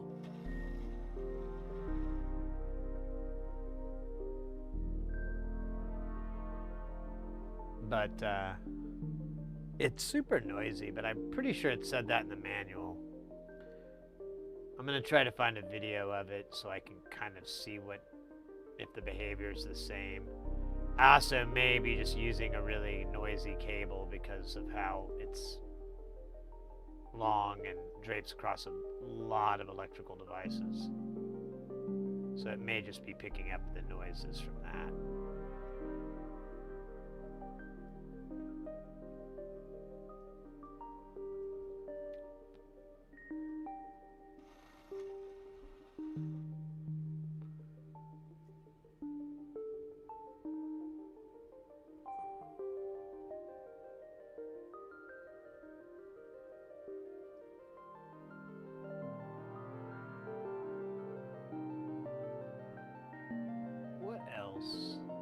I've been working on this project that's a PCB layout. That's kind of my gig on this. I mean, I do other stuff, but like the panel and the PCB layout, I definitely shine. And try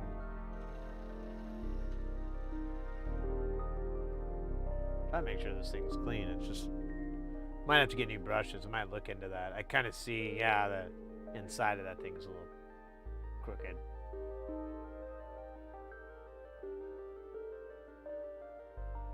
But the board is super, super dense. And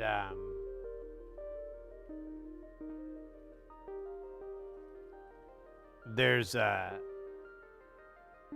don't know, there's a lot going on. Like, aside from its density, there's a lot of things that, like, you know, the Ghostbusters rules, can't cross the traces or the streams or whatever.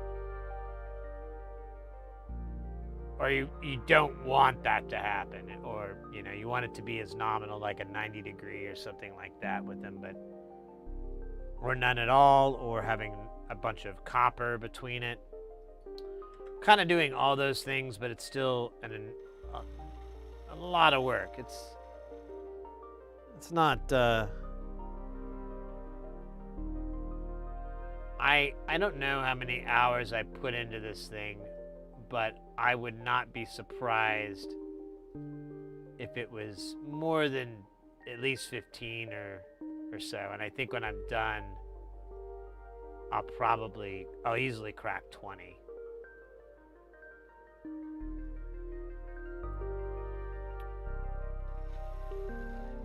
But, man, I really do love it. I really love PCB design.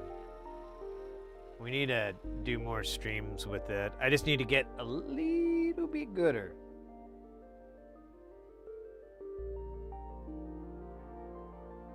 I feel like, I mean, I'm okay enough to pass, but I was watching some other Twitch streamers that were doing KiCad, and they were like leaps and bounds on me, and I'm like, fuck, I should probably learn some key commands. And I already know where I could, because what's his name, James, Bald Engineer, aka Ad Ohms, he used to stream on Twitch. He doesn't really do it so much anymore, but he when he would do the KiCad thing, he would have that whole mouse and keyboard, you know, what's it called? Like, it would tell you which buttons, you know, it'd give you an overlay of it. You would see it in video games if someone was playing, like, you know, some sort of PC game. You'd see their mouse and keyboard clicks and so forth. Same thing, except this was KiCad, or KeyCad, however you want to say it. And I'm like, oh wow, that's really useful. I should watch that so I can learn these key commands. And I know there's other computer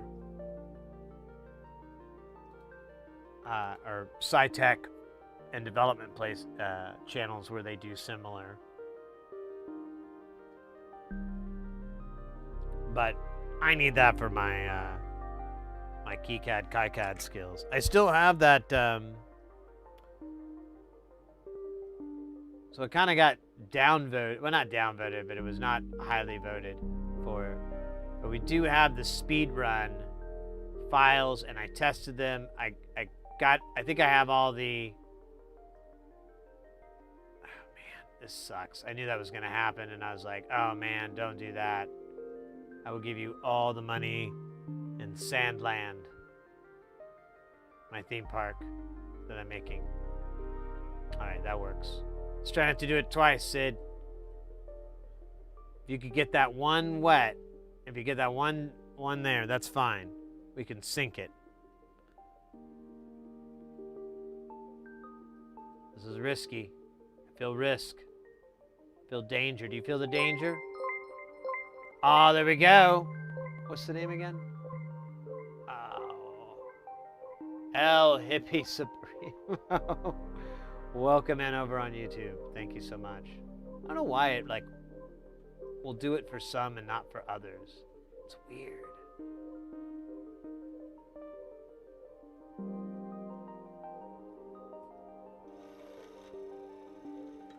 All right. That actually went on. And only a small... Oh. Now we gonna play with fire. Now we gonna have a hard time right here. This actually might be the most horrendous thing in the world. If you have small children, or unusually large children, or really, really tiny children, you might have to send them out. So if we get even a fraction of solder on here.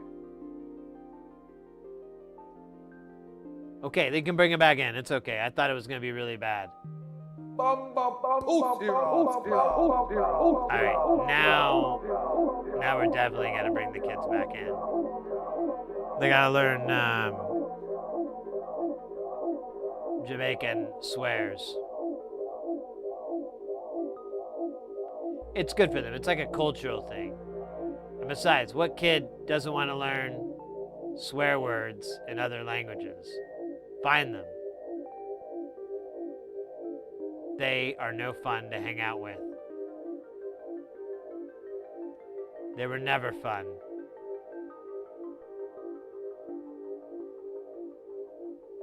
Because that's really fun. That's cool. Like, hey, I'm going to learn to swear in another language so no one knows. Ha ha ha. And then you run into that person from that country and then they're like, hey, you're mispronouncing it.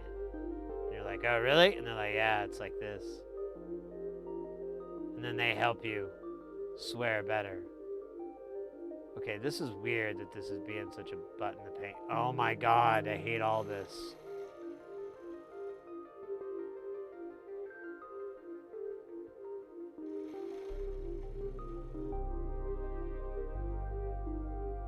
Alright, wait. Oh, that's just... Oh, man, it looks like it knocked out the guy. But the guy's still there. Watch as I bring the guy back. Alright, this needs flux.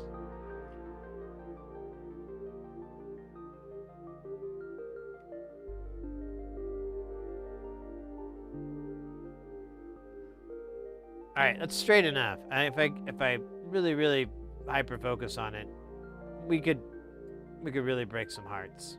I don't want to do that. That's Billy Ray Cyrus's job. We can't intrude on that. Wait.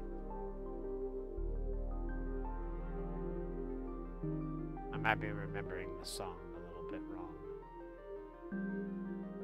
All right, here we have C59.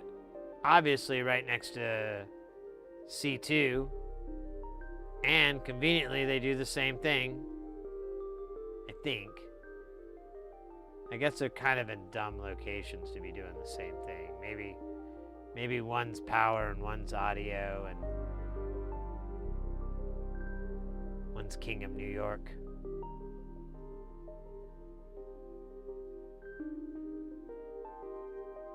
New York City, of course. I don't mean the state of New York.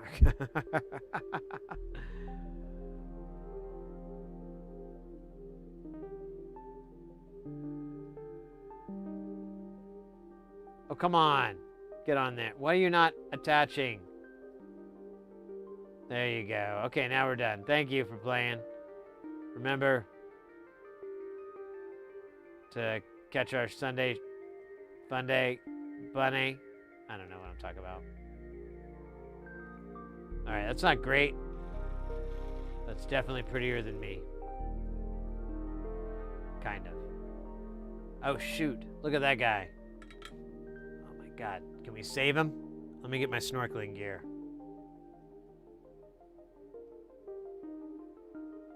Sir.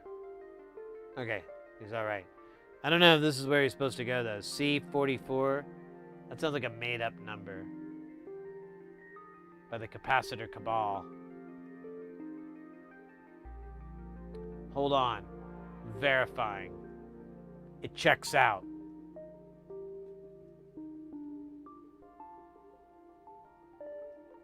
Good.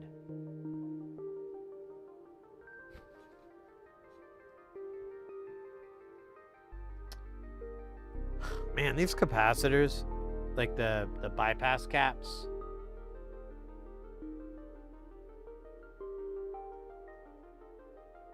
there's a lot of them.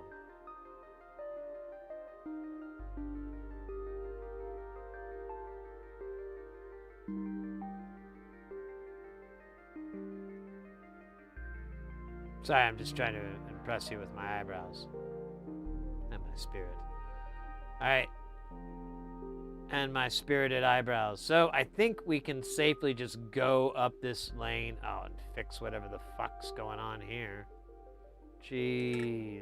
It's like a party erupted and no one invited me. And so I have to call the cops on them. Because if I don't have fun, no one can have fun. It's the rules. They're pretty basic, man. Once you learn to respect the rules, then we can all have fun. Till then, whatever the hell I was talking about earlier, I kind of forgot because I got distracted with the real thing I was doing. Dude, do you think C58 is real? Are we real? It is, but I don't see where it ran off to.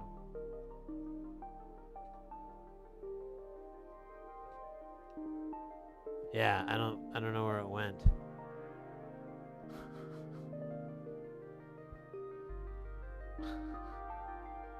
Yeah, there should be a 58 there.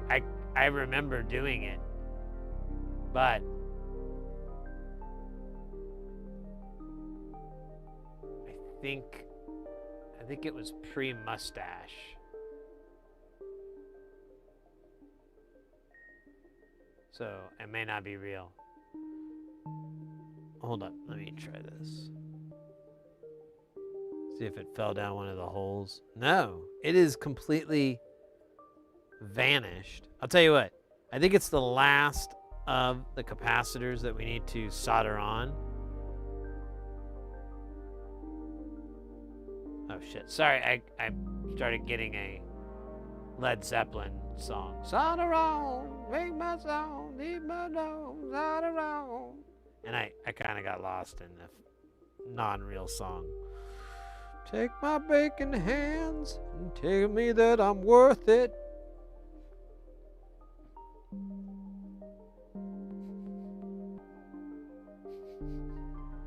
Remember when he sang those lyrics?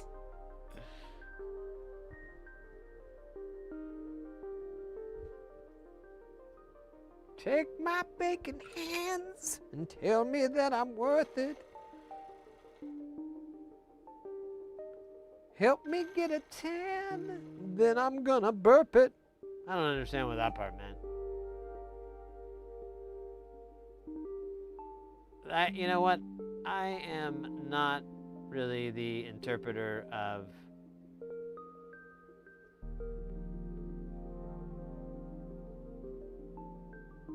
Robert Plant, you know.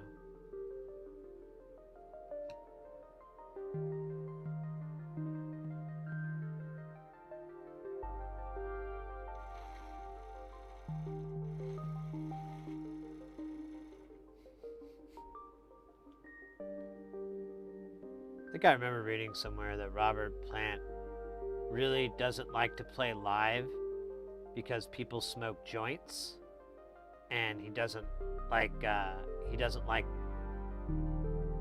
how weed affects his voice. I think it's something like that. He doesn't like how weed smoke hurts his voice or something like that. And I was like, what?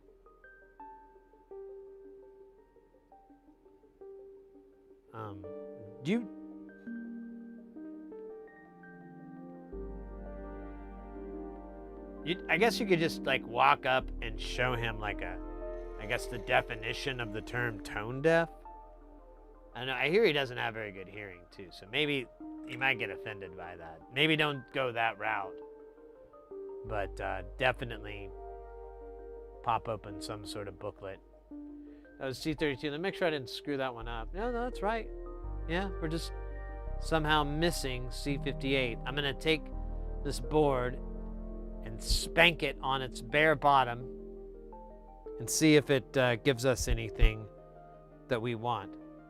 I want the answers. Okay. Let me spank it a little bit.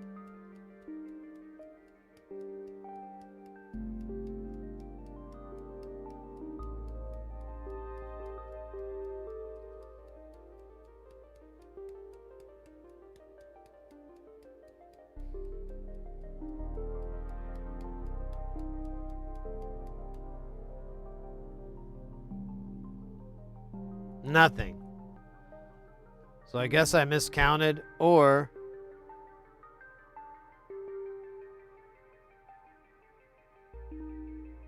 wait, when was that dab that we had where the time traveling shit was going on? Remember that? Did I time travel that away? Oh, sure. Why not? Sounds plausible. But so does the word Oak Ridge Boys. But then when you really dive down, you're like, wait.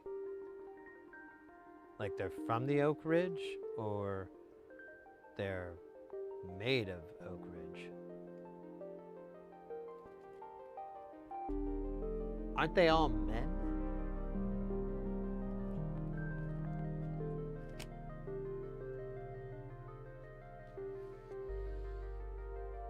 What was that?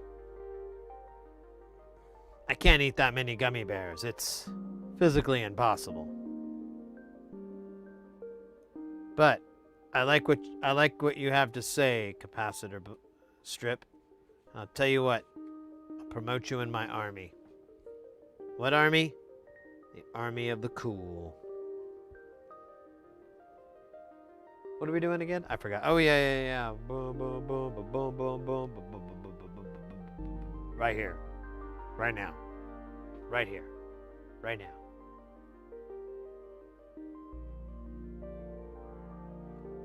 I don't know.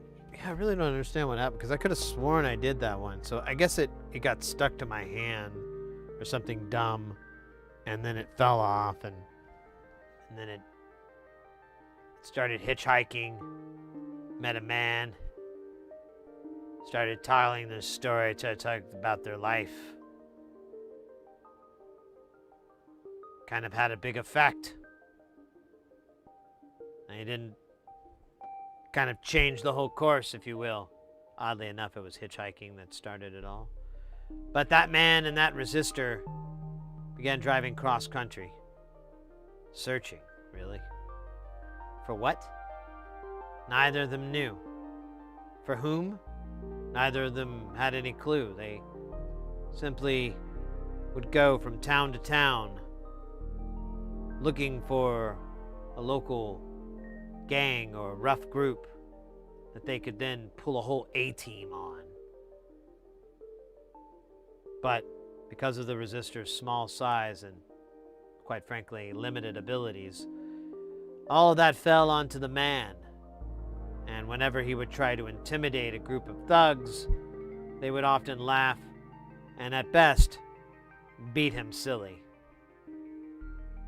This went on for about 5 years, till eventually the resistor and the man parted ways. Sometimes you can still hear the resistor playing his harmonica, wishing everyone a happy 4th of July.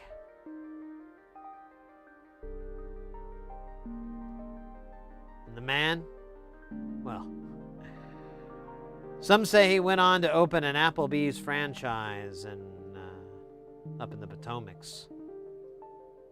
Of course, when you look online, you see there's quite a sufficient amount of Applebee's, and honestly, a terrible market for their to put in there. You're going to compete with your own self. But again, I don't know if that man was very smart. I mean, he teamed up with a tiny resistor, tried to fight crime in small towns, corrupt cops and sheriffs, and all they got was 14 broken jaws, 32 busted limbs, 16 instances of lacerations, and 32, how do I put this, pelvic bone cracks. It's terrible. But I digress, because I know you're tired of hearing the lore of these resistors and these capacitors and the people's lives they touch. And then later, that person comes out as it would being inappropriate. And then there's a whole trial.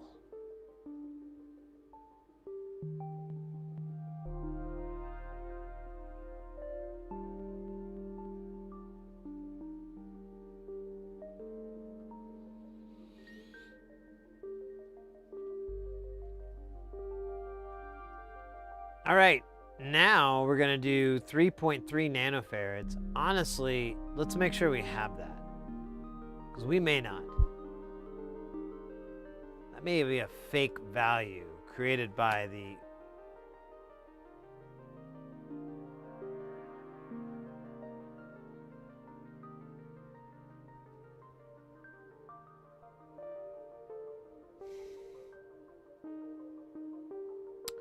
Give me just a second here. All right. I'll tell you what I'm gonna do. I'm not gonna get mad that I have to put 13 capacitors on that are going to be the wrong size. They're gonna be huge. They're gonna be difficult. And there's 13 of them. Should I wait for another Mauser order? I don't know. What do you think? No. Honestly, this board's pretty spread out. I think we'll be all right. If not, I can take them off. I've done much worse before.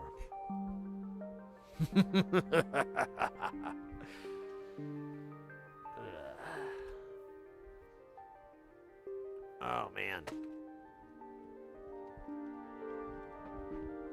Oh, God. So old mandish. I don't like it. I would like to refund that, please. Do we have 3.2?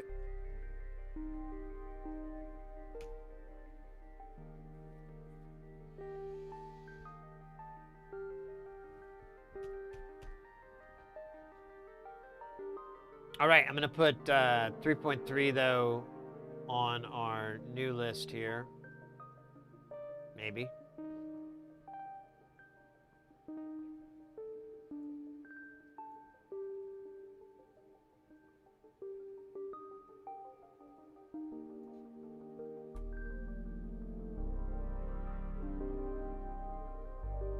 It's on the list.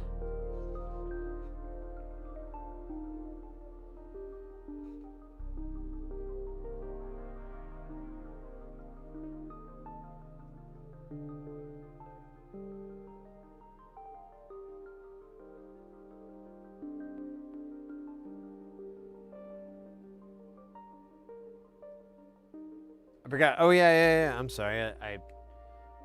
I got lost in J Nothing's jams. They are tranquil, like the dreams of a butterfly. And soothing.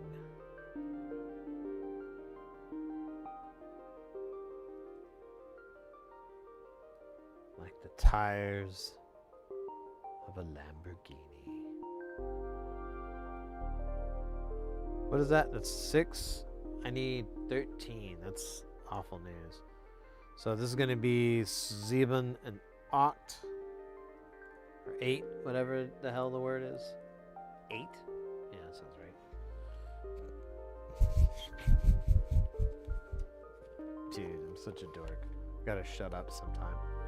But not today. No. Tomorrow. The day after, for sure.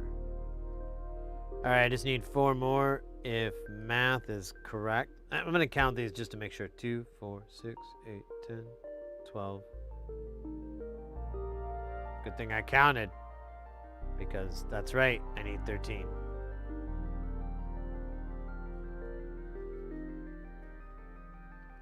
I also need a head massage, but I don't get that. So we're going to keep this book here because, oh shit, thank God that landed good. Because we're going to use the 805s later. They have special powers. And anyways, that's all I got, baby. That and eyebrows. All right, let's bring up the big screen. Our first guy here is going to be C14, probably 15. Keep an eye out for both of them. Let's go to the big screen.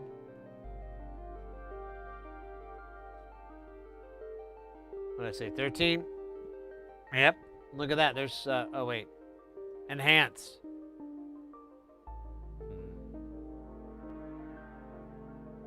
It's hiding. It knows something we don't.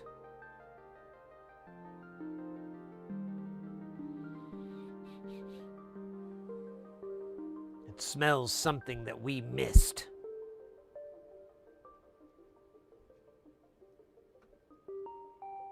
We're gonna catch it. We're gonna find out what's going on. What number is this? IC Wiener? Wait, what? That can't be right. IC 15. Oh, shit. That's not supposed to be there.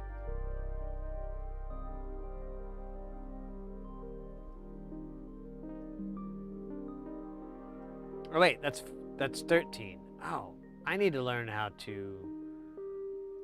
God damn it. Sorry, guys. Find C14. There you go, you schmuck. I don't see it though.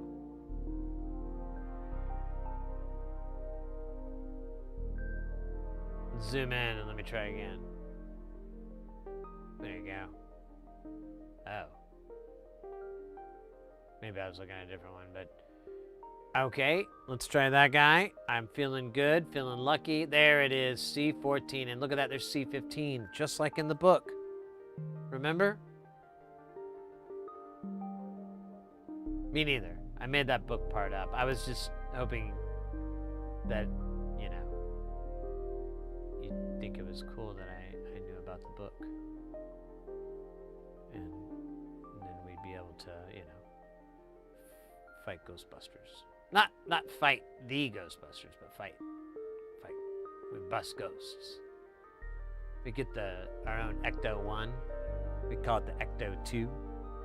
Or the Ectoplasm. That'd be funny. But, I mean, it's whatever you want. Anyways, I'm gonna shut up.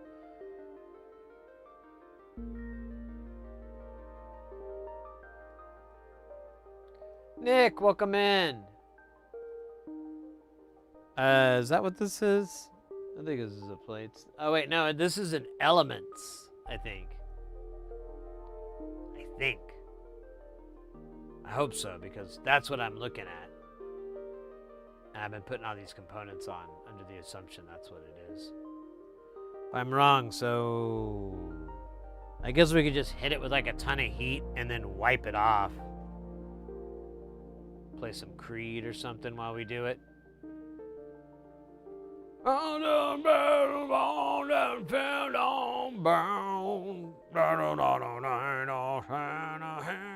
It'd be great.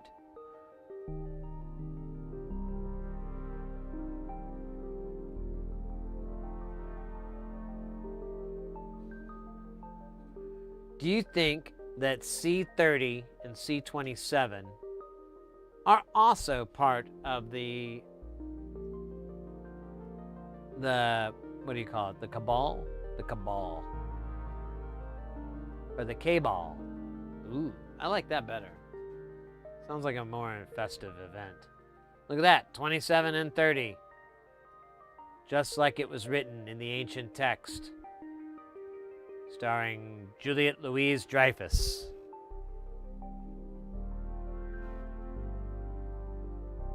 And Jerry Seinfeld.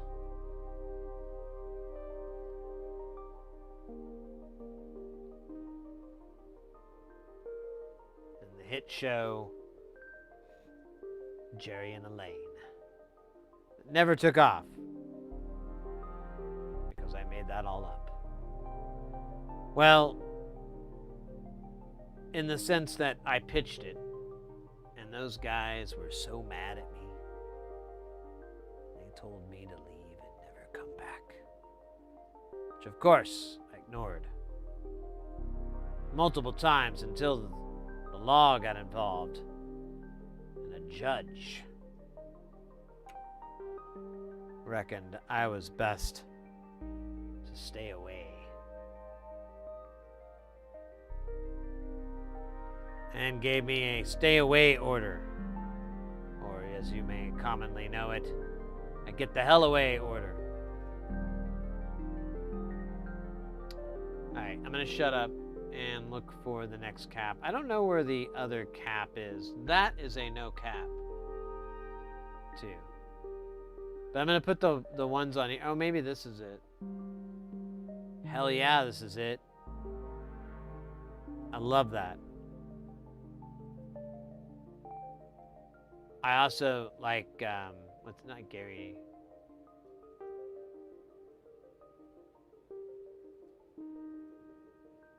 Oh man, I forgot his name.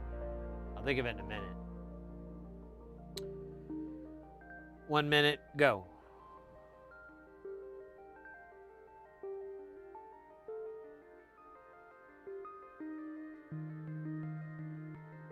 Hey, wasn't this from earlier?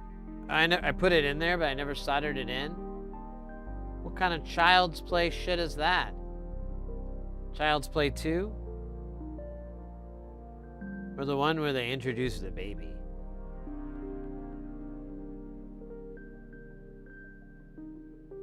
I have all the Child's Play movies. I was thinking about watching them because I was like, oh, you know, oh, what's her name? The actress, I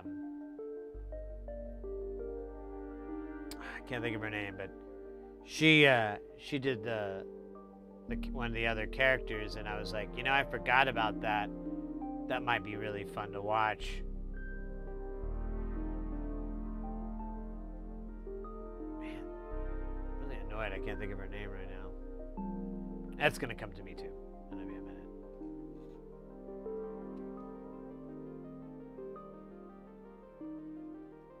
Maybe not. Might have to look it up. Ekin. Oh yeah, that's right, the ceramic tweezers. Well, so far, I haven't gotten sticky. If I get sticky, I'll go and grab them. But, I don't know. Right now, they're working all right.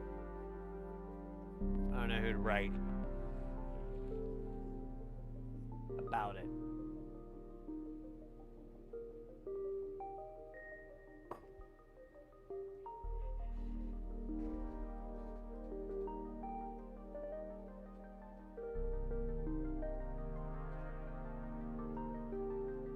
I think that's it. That's all 13 of them.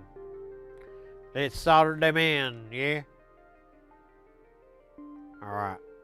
This is gonna be fun.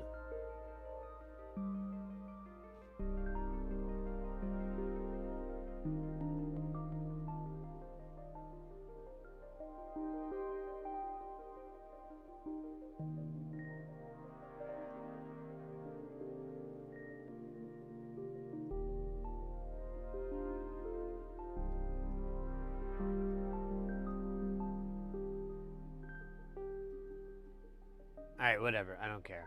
If it has a little extra, that'll be great for the holidays.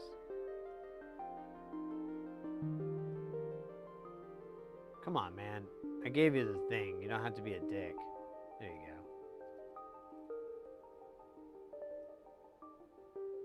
go. Alright. Let's keep on keeping on.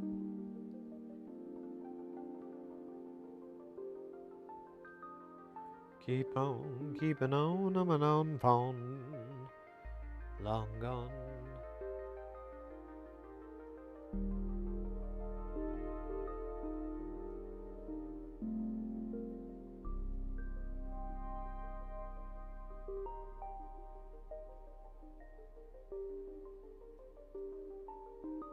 That's cool.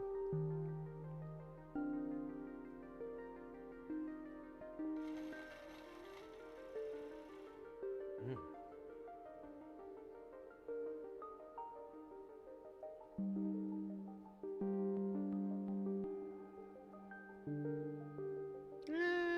Let's try that again. There you go. A little speed is what you need. Here, let me give you a little tap, a little love tap. You want a little, just a little tinted tap. There you go. There you go. You liked it. All right. Yeah, look at that C32. That guy is drunk. Let's do 58 real quick while it's here. Well, maybe. Maybe not.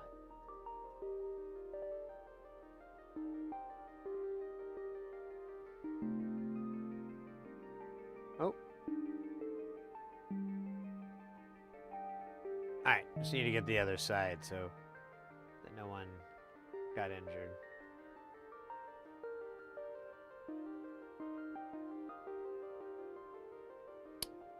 And oh shit, that's right. We got a lot of these, I forgot. This is just half of them. Well, technically it's like 44%, 48 or 42. I can't remember.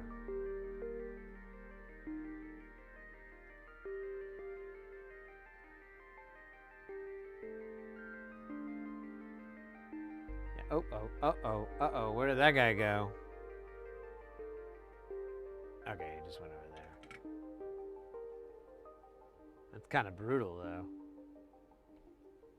Dude took a dive. Well, I guess we'll just hit that guy, because that's all messed up. It's not like I can clean it up. We'll just solder it. Put it on the right. Oh, wait, that's a resistor. That shouldn't be like that, so.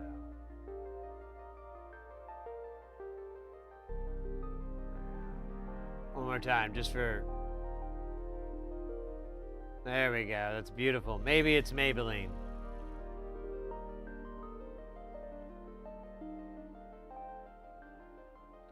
Trying to say that they're not born with it, you know? No one is. Alright, we're going to start from the bottom and work our way to the top. Just like any corporate ladder climbing gig.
Okay, let's not do that.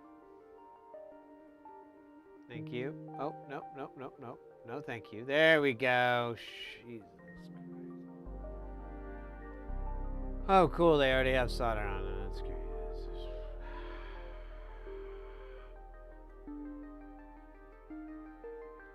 Here. Oops. Let me switch over to make sense view. Uh-oh. Shit. Oh, there it is. Jumped over the edge. Just like they all do. I wonder if there's some sort of connection. Maybe we should get the feds in on this.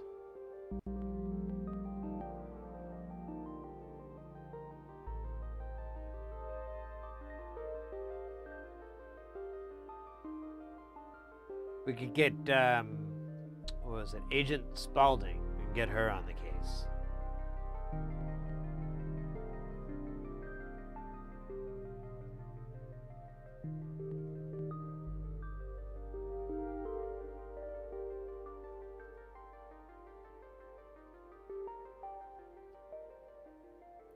Dude, come on. Why are you doing this to me? This is rude. Alright, here.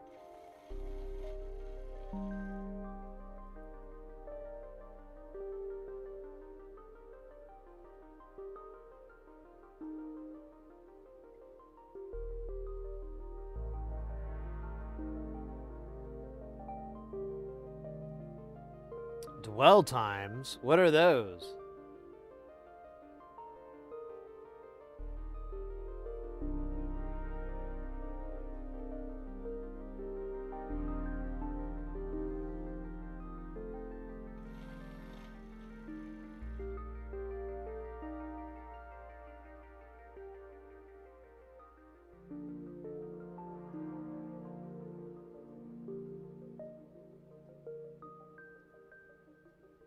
Come on.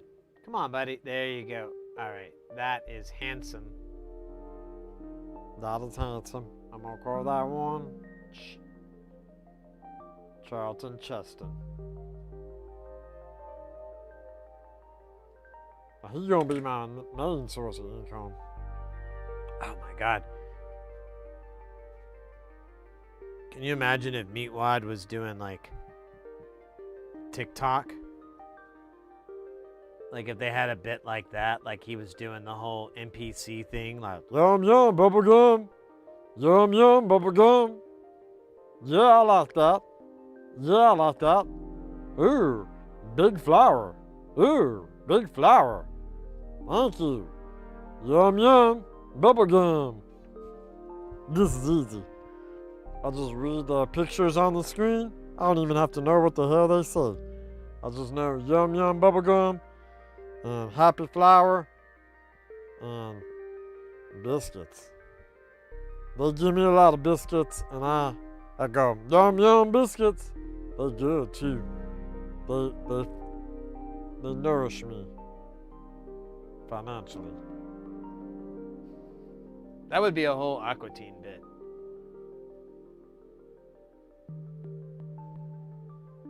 Of course, Frylock would not approve. Shake would want to capitalize on it because he finds out Meatwad makes like I make like in between $1 and $4. $1 and $4. No. I'm sorry. $1 to $4 grand. $1 to $4 grand a day? At least. And I'll do that like 6 times a week. Sometimes 12. Because I come on in the morning. I'll take care of my morning people. And then I come on at the night, take care of my night people. You know, that's 2 times. That's like anywhere from, $1 to $4 grand per session. A week. That would be funny. That actually would be a whole. I'm actually gonna write that whole bit down. Where is it?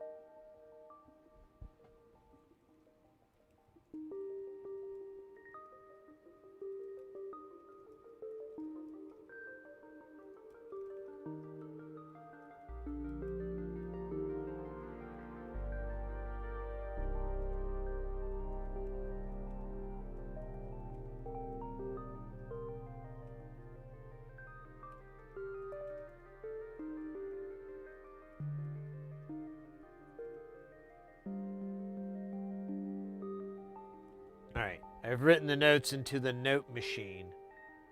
We can only wait to see if I can react and calculate them.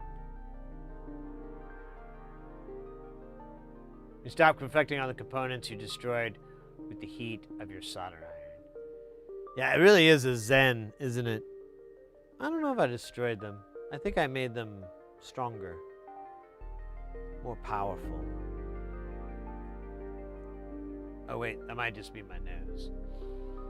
All right, well, according to the thing on the stuff, our next value is going to be 18 picofarads. Now, do we have the Pikachus to do it? Let's find out. Hell yeah, thank goodness. I was about to cry. Not like a whole lot, just a tiny bit. Like just a teeny tiny bit, like just teeny tiny, because I'm like, you know. It wouldn't be too bad. It'd be a little bit of like, I failed. I'm supposed to get these caps. Why can't I get these things?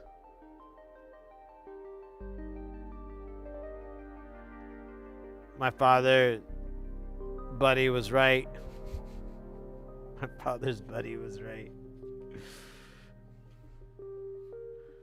All right, let's put these on, and then we'll disco dance. You guys like disco dancing, right? No? Okay. Well, shit. Sorry. Thought you were cool.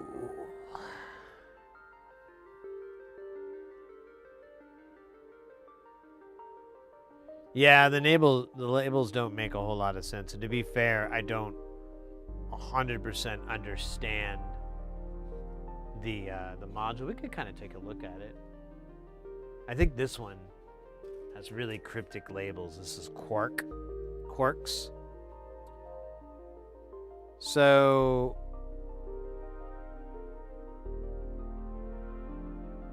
oh yeah, this is a modeling one. So you'll have timbre or the malleting, coarse tune, fine tune, space, brightness, I guess, you know, whatever the fuck that means. Position is going to be within that area, like within the mallet, like high up, low up, I believe. Dampening, geometry is going to be, you know, affecting the shape and whatever, so you're going to get different tones. Yeah, I think this is like a percussive instrument generator. It's stereo out, so maybe the space is like a reverb. And then, yeah, timbre flow, and then another timbre. You have blow, strike, bow. Oh, so maybe it also does string modeling, which would kind of make sense.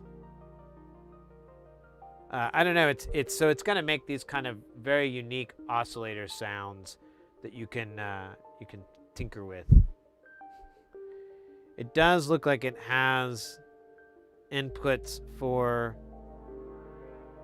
triggering.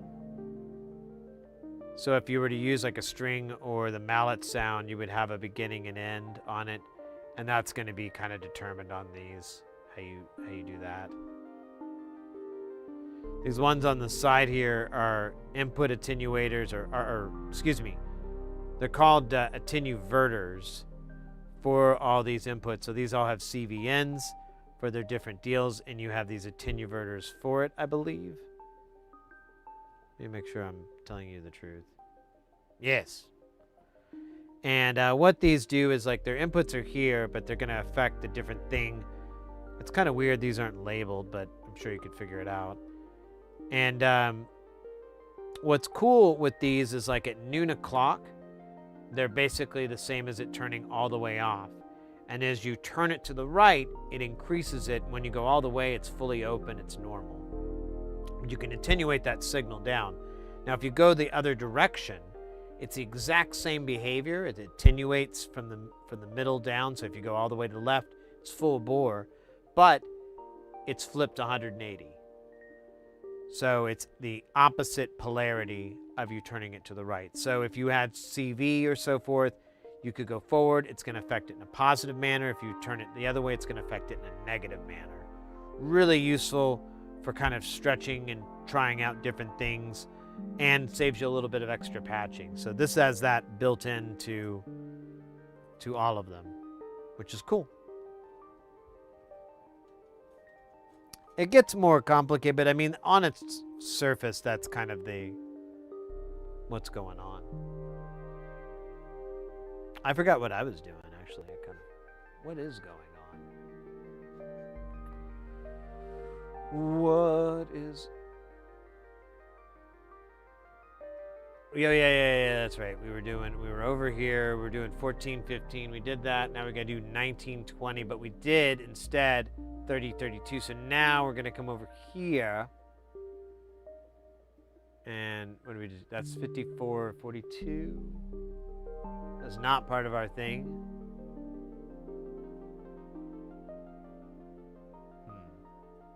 Oh, wait. This is 49, 43. Nope. All right, maybe I should do a search. So I thought they were going to be over here.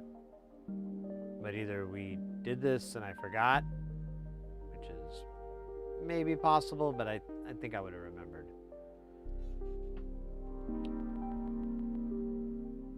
Yeah, that doesn't make sense. So let's do the good old search. So we didn't do 1920, so let's figure that one out and we'll go from there. Oops, wrong one. Let's go to Boink. To the shop, to the shop, to the shop, to the shop, to the shop. Computer Yogi killing it with this, what is that, 7 months? Let's fucking go. Thank you so much for the 7 months. I hope you're doing fantabulous. That's fantastic and tabulous. It's double awesome. Don't worry.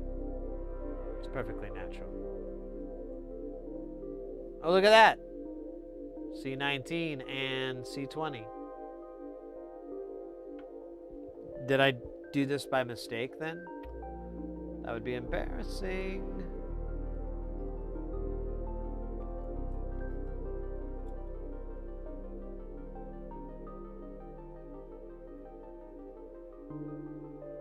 Oh my God. I'm sorry, guys. It's my first day. I'm gonna get gooder at it. We already did these. We were supposed to go up to here. We have 18 picofarad.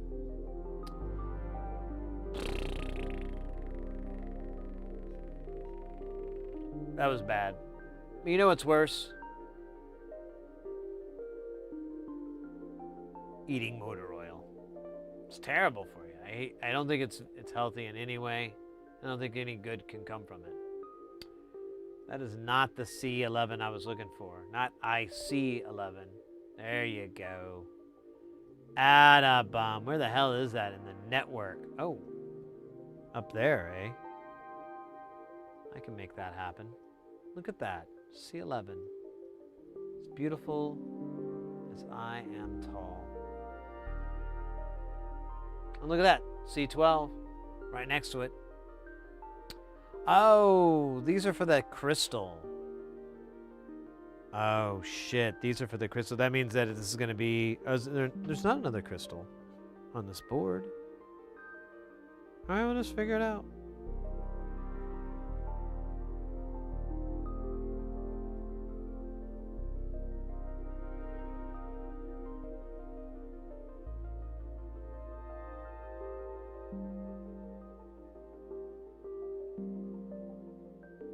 All right. That was amazing. The next question is, can we find the other C's? These are going to be C43 and C49. Now, some believe that these are... Oh. Really? And then is it on the other side? What was it? 49, right?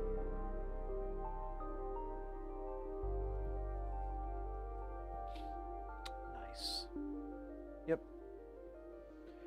Let's scooch on over there. Wait, where is it? It was over here. It's at the bottom. Oops, sorry, my finger's in the way, but there it is, 43, 49. Just like in the comic book, capacitors, life's hidden agenda. I don't know, that might have been a different book.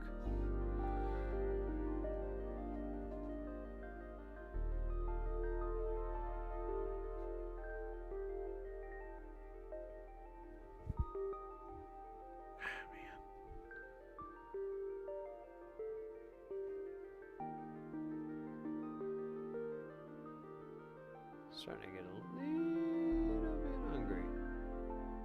Oh, these are TARDIS shape. Ugh. Damn it. Can't wait to get new ones. But that'll be a while, probably.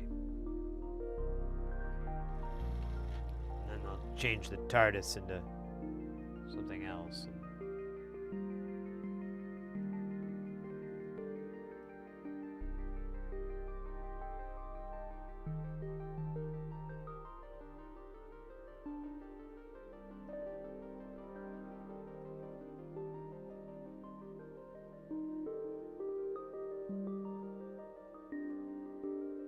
There you go. I knew it would do it. I just wish it wouldn't take so long. And call me all those horrible names. I don't know if you could hear the capacitors screaming at me, saying all those mean things. A lot of very personal stuff. Stuff that only a capacitor would know about you. Or, I mean, me.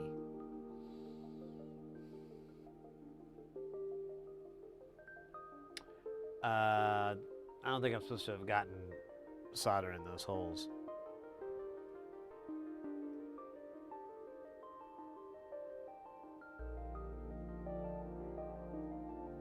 Perfect.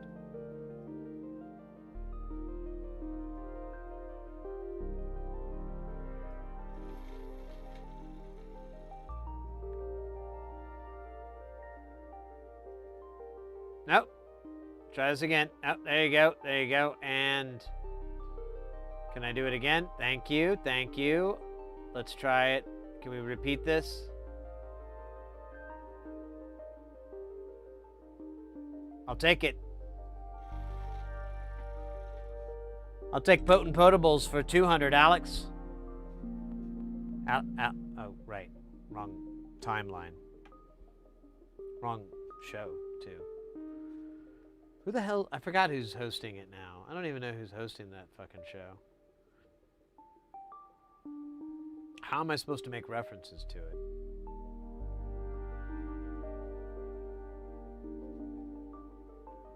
Next up is 220 picofarads.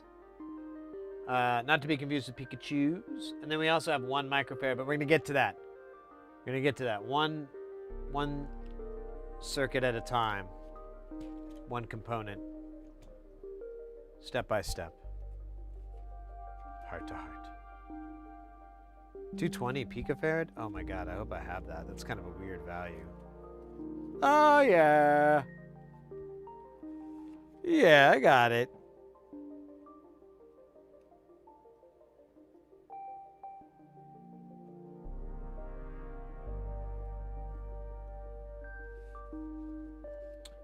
The other one is going to be 1 microfarad.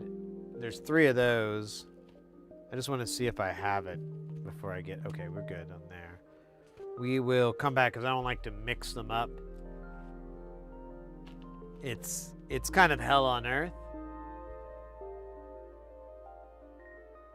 It's terrible. It's frightening and sad. Anyways, sorry. Rambling because of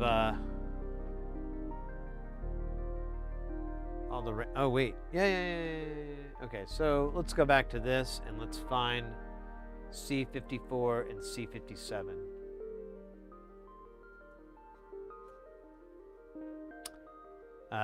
Okay, but where's C57? Huh? Oh.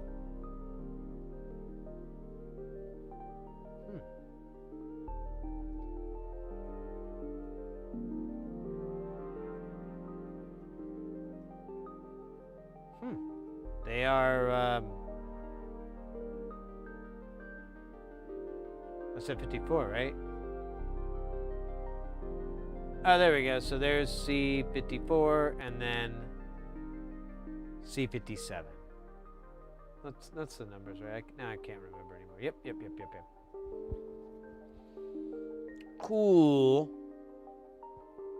Wait, I forgot where it was, though. Oh, yeah, it's over here.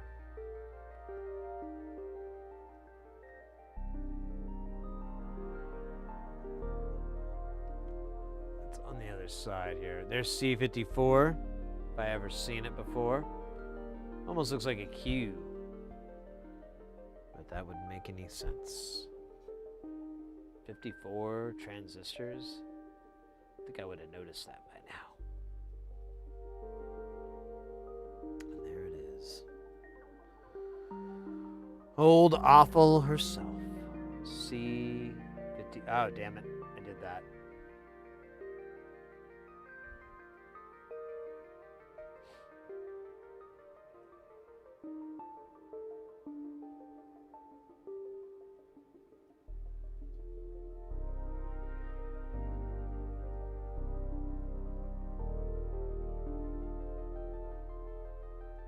Just a second. I'm thinking.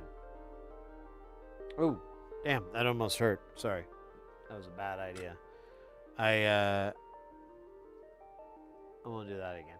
No, honestly, I was thinking about dinner after this stream. I'm like, man, what would be good? I can't pig out again. But one of the nice things is like when I go on the road and I have these gigs, I just eat hotel food. And I hate hotel food, but it's like, it's also really small portions. So I typically lose 3 to 5 pounds or more. Like that last gig, I lost like, man, I can't remember. I lost quite a bit. I think I lost like 8 pounds. I gained it all back once I got home, but it's nice to be skinny for a little bit. It's really nice. All right, now we're on to the 1 microfarad. These are possibly Russian. Da. Nah, they're not really. I hope not.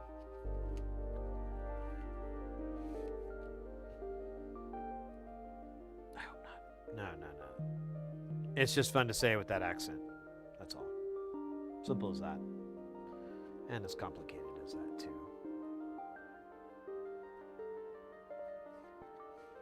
All right. That was 1 microfarad. Now we look on the giant board of truth. C17. I don't know why I'm using this hokey pirate sounding voice. R matey. Wait, there. That is definitely pirate sounding.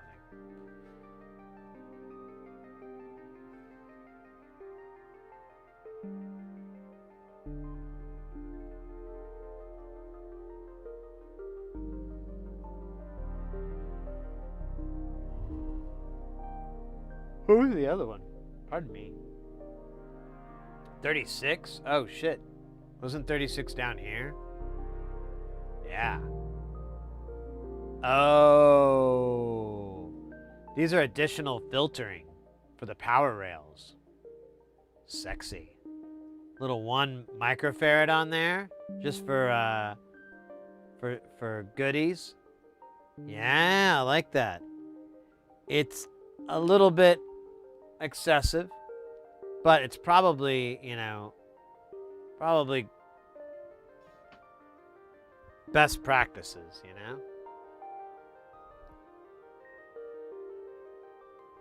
What was the other one? 36 and, fug. 48. I don't know where 48 is. We'll have to look for that one. I think it's right here. Oh, let's check, I don't think there's one here. Oops. But if we go down here, there's 48. Yeah, for the other side of that DAC. DAC. That DAC.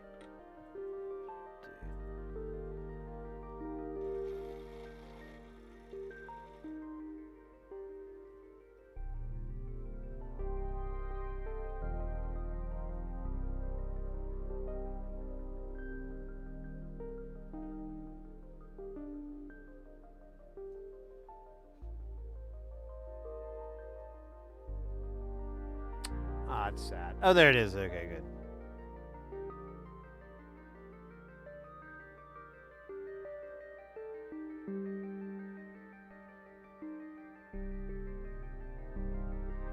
Hey, Kelton, welcome in.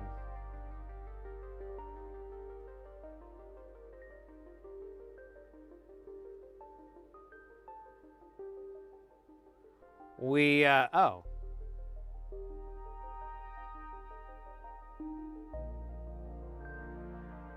Oh, there it is. Wait, where is that one gone? Damn it. Oh, there it is. It's got knocked away. Welcome in, Kelton. Good news that Metasonics, I believe we fixed it. It works, it distorts, it has this kind of nasty buzz, but I'm pretty sure that's part of it. Like, it brings that up. I think I might try a different cable. I kind of had this crappy cable going to it, so it may have enhanced the buzz. But whatever. I mean, I got it working. I'm not gonna get too nitpicky on it. I'm gonna watch some videos to make sure, see what it, what the similar ones sounded like, so I can like be like, oh, okay, we're good. That's normal. But I don't know. It seems fine. I think I'm just picky. All right. That was all the 1 microfarads. Now all that's left is this 805 shit. And there's just 2. 2.2. 2 2.2s. That's really romantic. I remember when I 2.22'd my 2s. I was 22. So was she. Or she was too. And once my 22s got my 2, I was... Well, I was going to say 2'd as well, but sure, konnichiwa.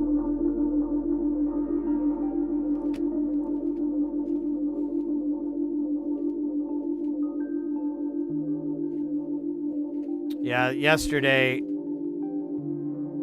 I ran some errands and I was like, I'm gonna go play some pinball for a little bit just to get out of the house.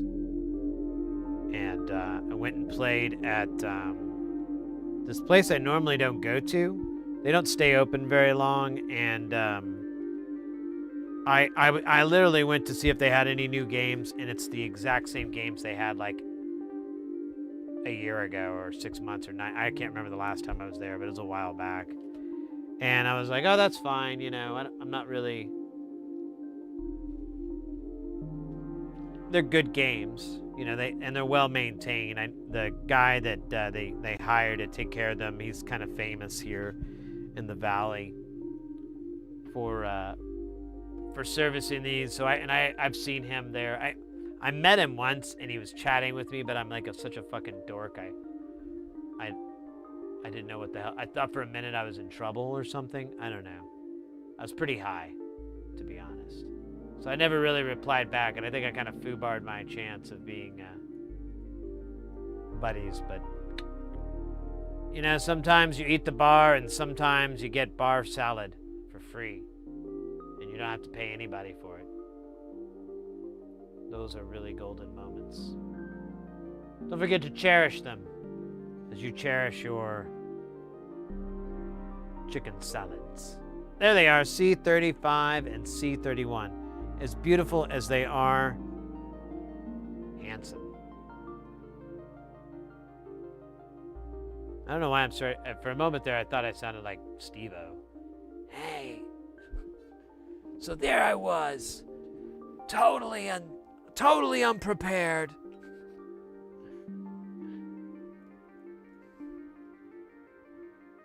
I don't know if I want to do work on a Steve-O impression. I like the Jason Statham.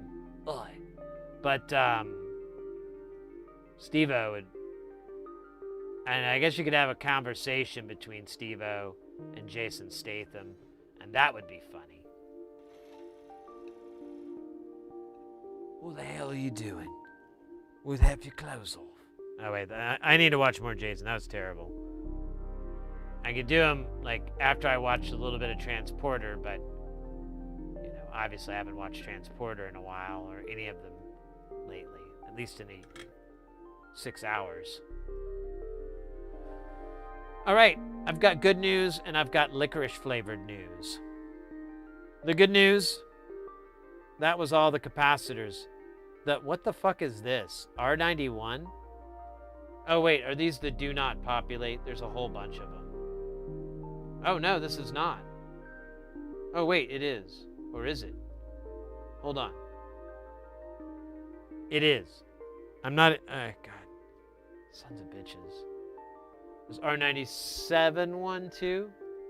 Yes. Okay. We already did this. I'm not gonna get freaked out.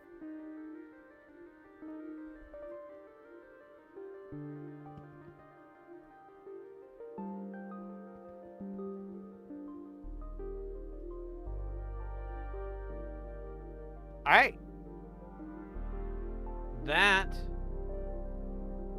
is all we ever need to do. We're done. Thank you all for playing. And remember, chewing gum is for gum lords, not gum people. You're a gumster. Gundam? Whatever. Cheese. That was terrible. I'm sorry, guys. I really thought I had something funny to say, and it was pretty god-awful. Pretty god-awful. Maybe I could dab my way out of that problem. I mean, it worked for my dab. I remember my dab. Such a tall dab. Brilliant. Speaking of dab, we're in the middle of a commercial, which is what I like to call dab time. Well, it's a Twitch commercial. I guess on the YouTube side, this whole thing's a commercial. I should make more fake ads. I have some ideas written out. Most of them are horrific and extremely disgusting.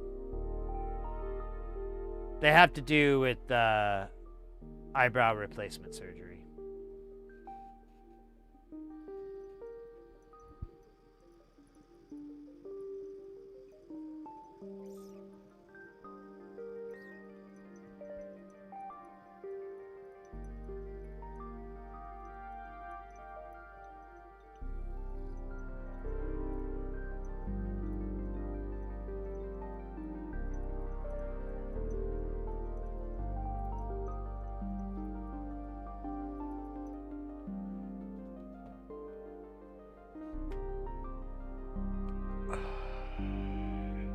Wow,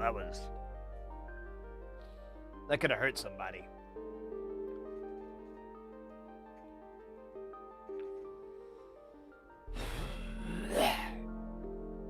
Kelton, meat wad for 5. We could do that.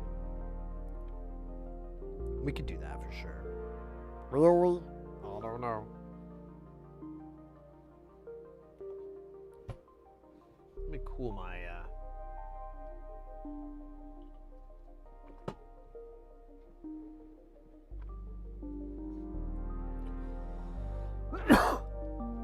Oh, I was doing a meat wad thing earlier. What the hell was it? Oh shit. It was kind of clever.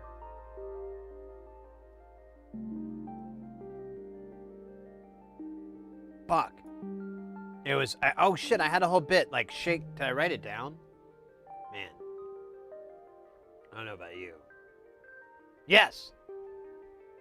All right. So that's right. I had this cool idea for Meatwad, like an episode of Aqua Teen where Meatwad would he's on TikTok, and of course he's telling Shake, and Shake's like, you know, his TikTok is terrible. He's got like a follower, and it's obviously like just a, you know, spam account, like an OF account or something like that.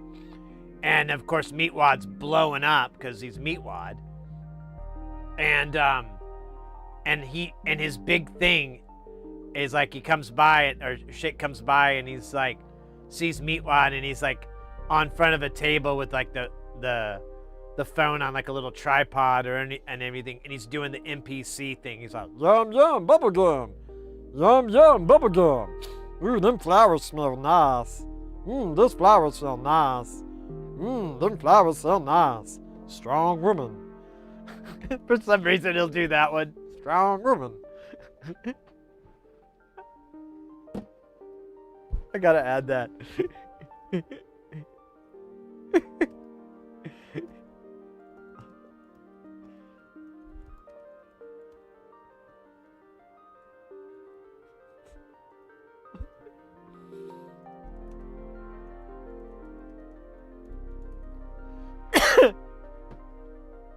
Strong woman. These smell nice. These flowers smell nice. Yum, yum. God, that would be so freaking hilarious.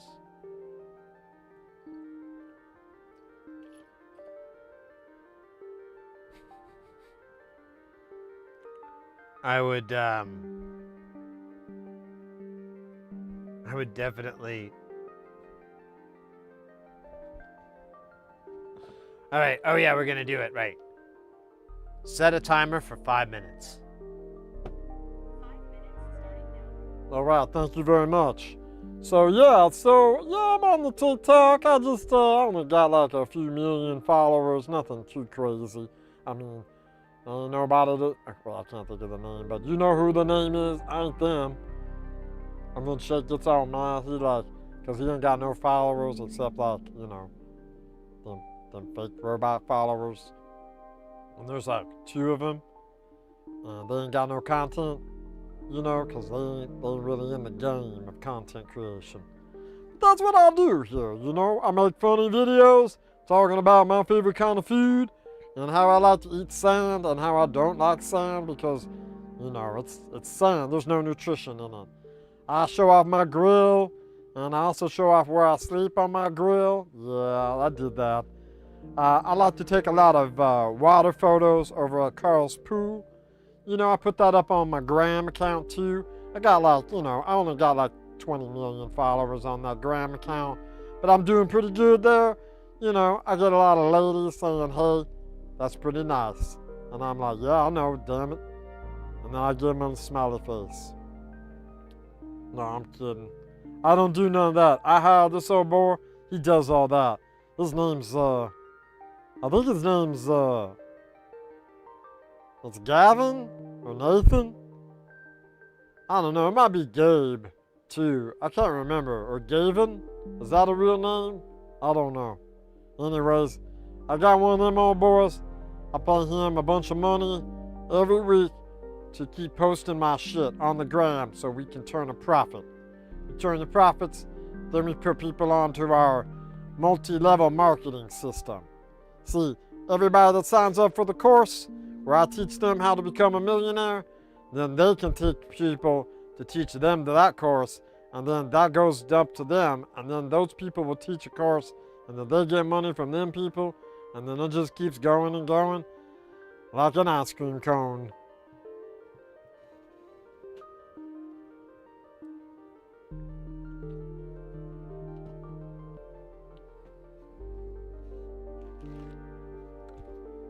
Once you get the ice cream cone filled up, then you achieve enlightenment. And then I'll get you course 2, how to get more enlightened, y'all. But see, that's pretty much the basics of my plan, or my services for you. And I'll do that on my TikTok and my Instagram. And then, you know, you hit me up on the WhatsApp. That's cute. But, yeah. That's pretty much, I'm able to pull in a nifty little 9 figures every week.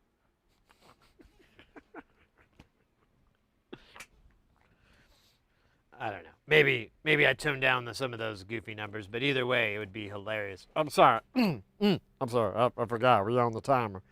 Anyways, I thought that'd be hilarious, you know, do an episode where you have that. I mean, I don't know if I can do it in good enough shape, but I'm sure enough ready to try. I think if you can put the microphone far enough away and I yell loud enough, I can do a pretty good shake. Now, Frylock, he's gonna be a little bit trickier to do. I mean, naturally I got that low voice, but, you know, I can't really get it like that. The timbre that Carrie Means has, I ain't got, alright? That's just the way it is. That's the way God made me, and God can take it away from me because. Oh wait, that was Faust. Anyways, that was somebody else. That was a guy with a funny wig and floppy shoes. What are we talking about again? Faust? He's not that great. But he's good at car salesman. I saw him at the car dealership he called it the Faustian deals. And it was pretty good car dealership.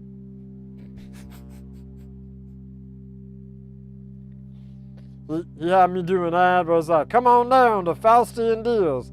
Get yourself a car for zero money. Period. You ain't gotta give no money. We just give you a car. Come on down. You want one of them new SUVs?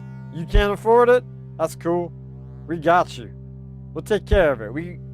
There are things that are way more valuable than money, and we accept it. So come on down to Faustian Deals and get yourself a car today. That's actually pretty good. I like that idea too. A car dealership called Faustian Deals.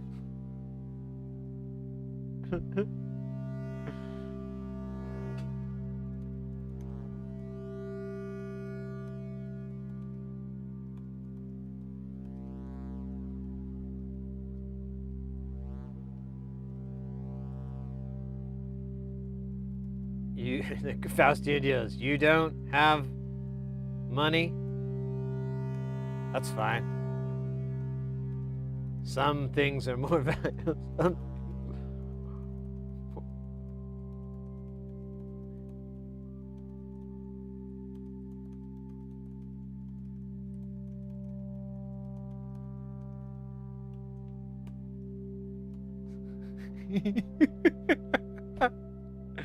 So, yeah, I wrote a car dealership called Faustian Deals. Quote, you don't have money? That's fine. Some things are more valuable than money. So come on down and get that brand new SUV from Faustian Deals. I like that.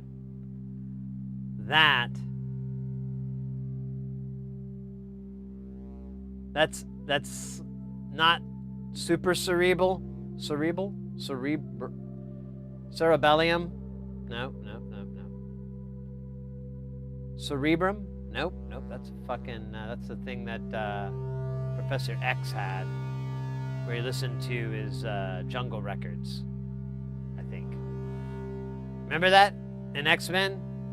Where he's like, check out this Sly Effects, and he puts on like a record in Cerebrum, and he puts on the helmet, and it's like just this bass. Remember that in X-Men? Come on. You remember that. It was a cool scene. It was a cool shout out to Shy FX too. It was like, oh, original nata! You know, he had that going because it's got that big opening. It's like, oh, mi man! Oh, no, me one, no, me, no, you know, right? That's a great one. Come on. Don't make me sing it. I'll look embarrassed myself. Bad boys. Oh, shoot. Dab.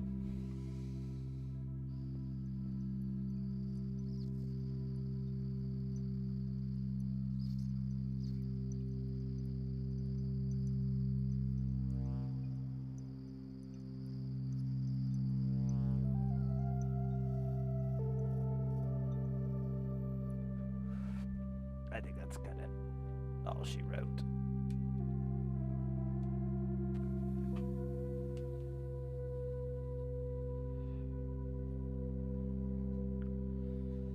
Original Nata?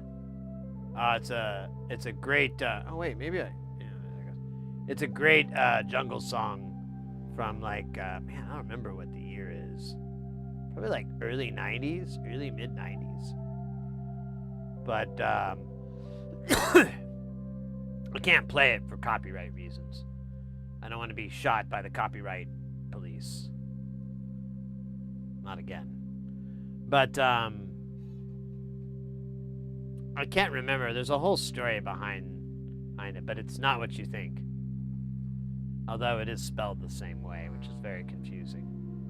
But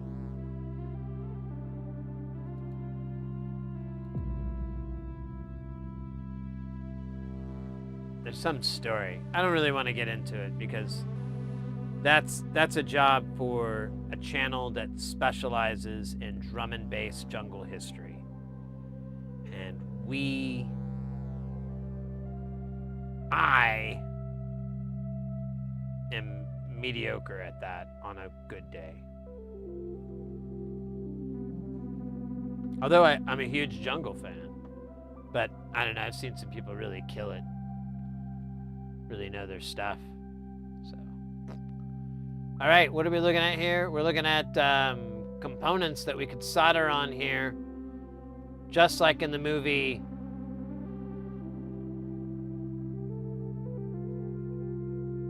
I can't remember the movie, but there's a guy in it and he's wearing a hat, and the whole time he's looking in the camera and going, "What, me?" And then like a really funny thing happens. Oh wait. Fuck. That might not have been a real movie. That might have been something I just imagined now. It happens. Don't worry. The doctors say it's tempura, which I was excited to hear because I'm a big fan of tempura. I wasn't initially, but as time has gone on, love me some tempura.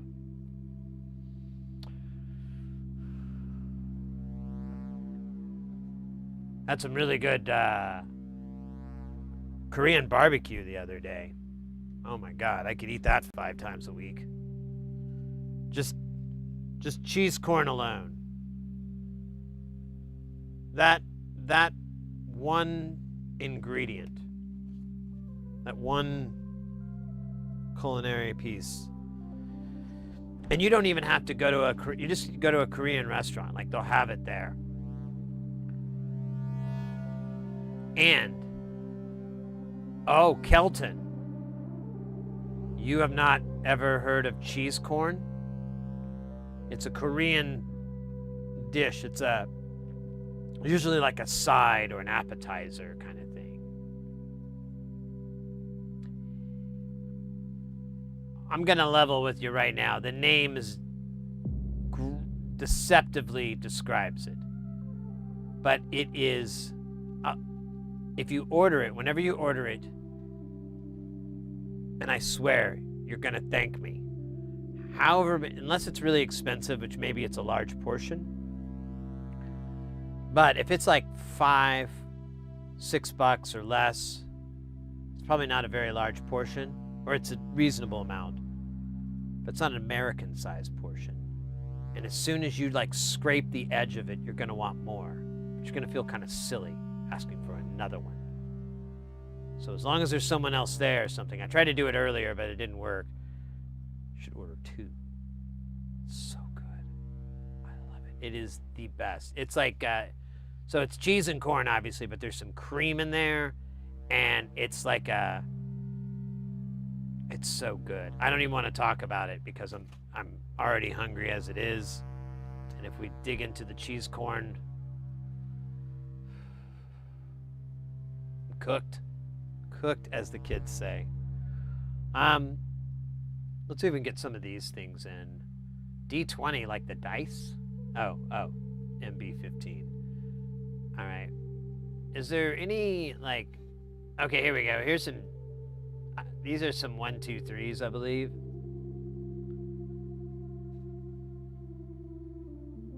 Oh no, wait. These are the big boy regulators, aren't they? All right, I want to do some small stuff. I thought there were diodes on here.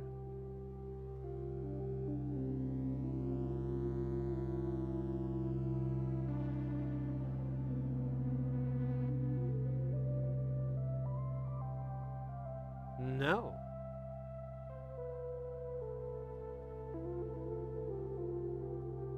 Wait, where?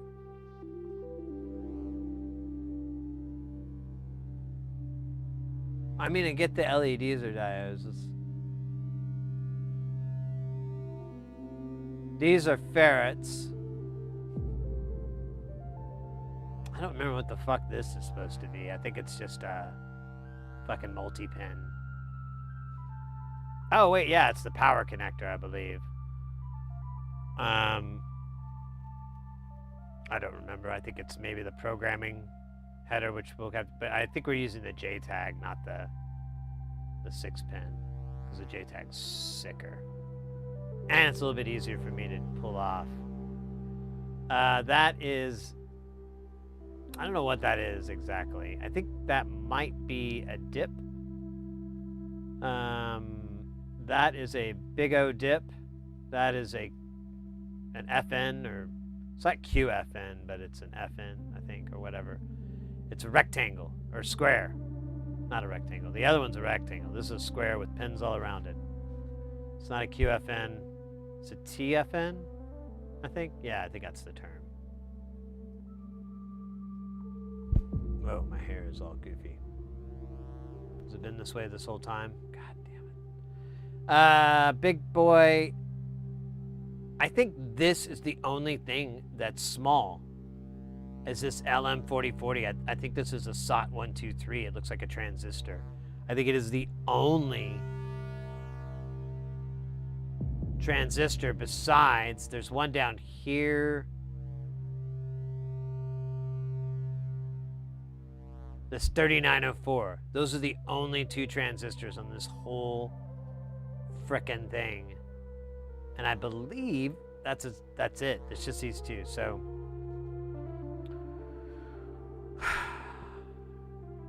hold on to your butts. Let's do the 3904, and actually let's find IC1. That's gonna be fun because it's gonna find everything with a 1 and an I and a C in it. Where's the fucking? There it is. All right.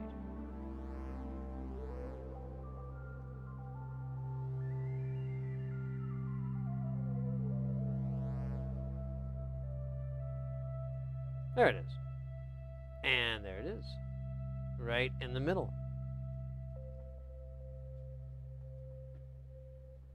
Let's see. Oh.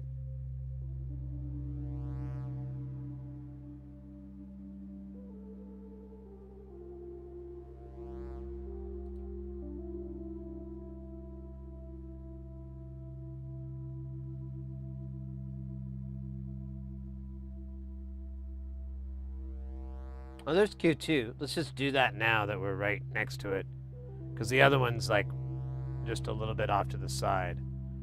We could technically do them both, I guess. I forgot where they were. So 2 is the 3904. So let's do that one first.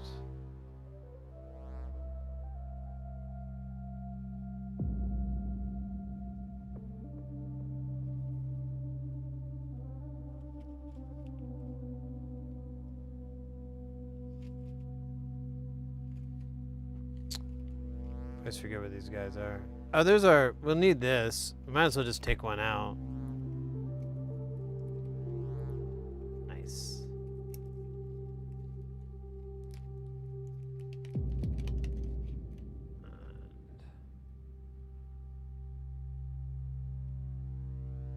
Let's see.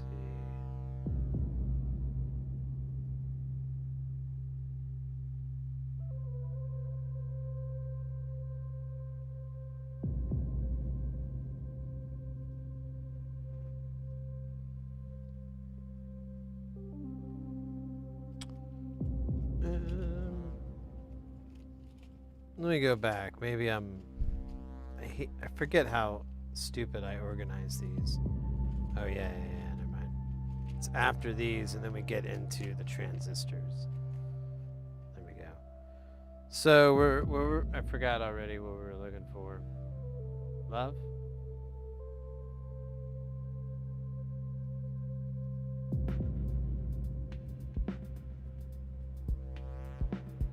I can't find it. There it is.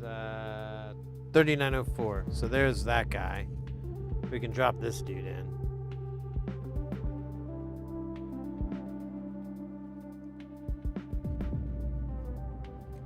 In fact, we should have just dropped him on the board. I forgot that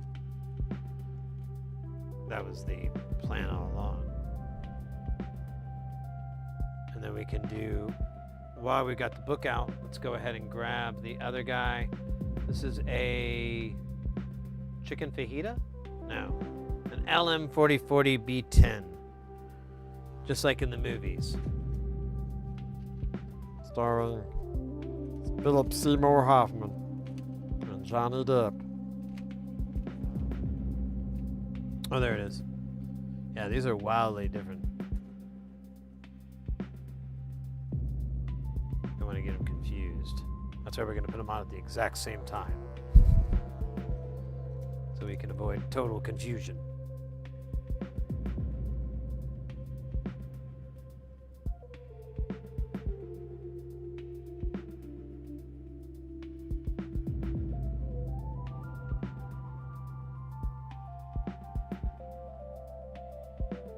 Dude, I'm trying to flip this thing over and it keeps, there we go.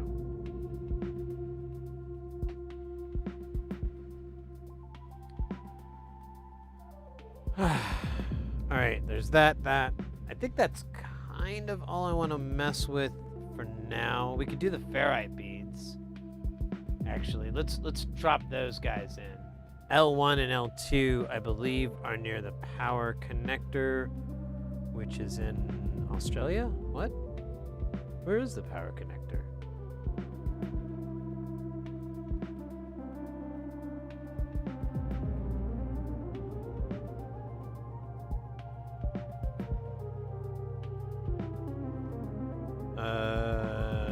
Am I missing a board?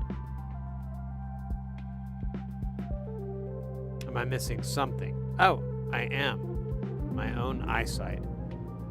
Awesome. I'm gonna put this here.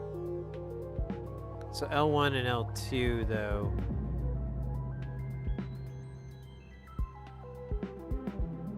They're not where I thought they would be. I might have to, oh wait, I found them. That was insane. For a minute I thought we'd never find them. It was terrifying. Second most terrifying thing since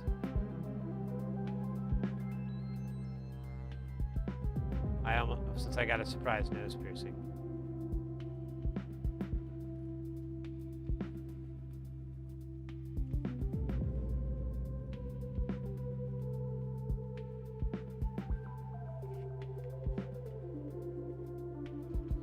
I don't think I could ever do a nose piercing. I thought I would be really down with it when I was younger, but the more that I approached the age of like, hey, I could probably make this happen, the more I was like, or I can, oh shit, did I only pull out one? I thought I pulled out two. I only see one. I don't think I counted very well. That's sad.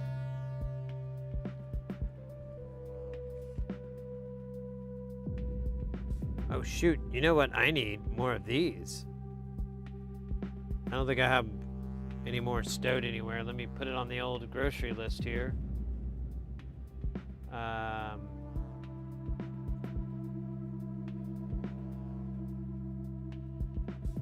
Ferrite. Beads. Here, I'll just put ferrite 0603. I'll know the rest. I have a razor sharp memory.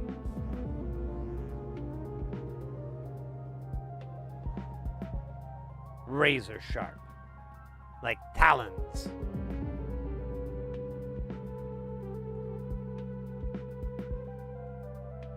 Alright. We got a lot of goofy shit on this board.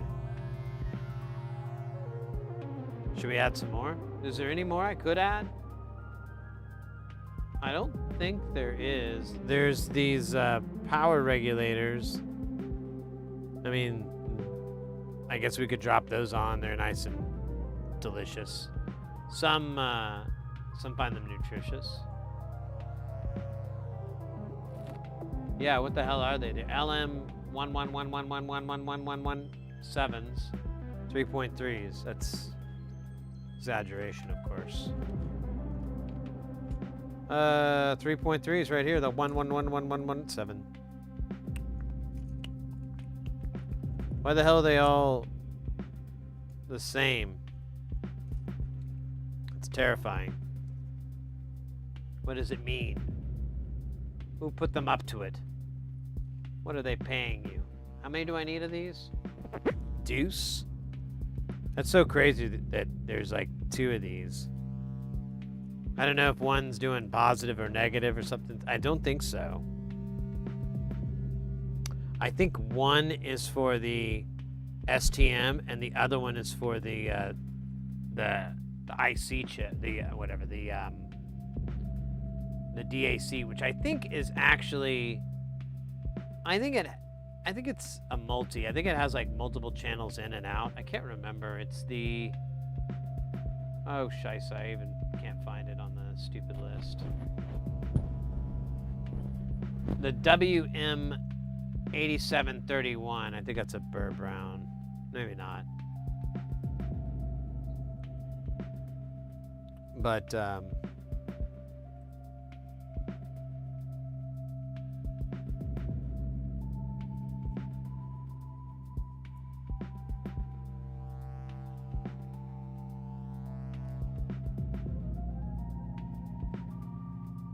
look at that. That's 2. We got 2 on. What else could we put on there that isn't a dip? And or a big giant square. What is the IC14? I think that's yeah.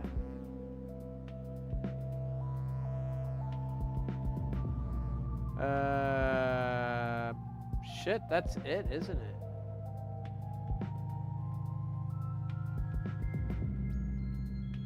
Switches, LED. Oh. Oh, but those are LEDs. And I think those are on the other side. I haven't seen any diode marks on this board, so I think we're okay. All right, well, let's solder these on, and then we'll go from there. Or will we? Dun, dun, dun, dun, dun, dun, dun, dun. I forgot where all these were. Let's start at the bottom where we started, and then we'll work our way through, just like they did in the Great Muppet Caper, which I try to model my entire life after. Well, I've clearly modeled my life after. Oh, Kermit! Oh, Piggy.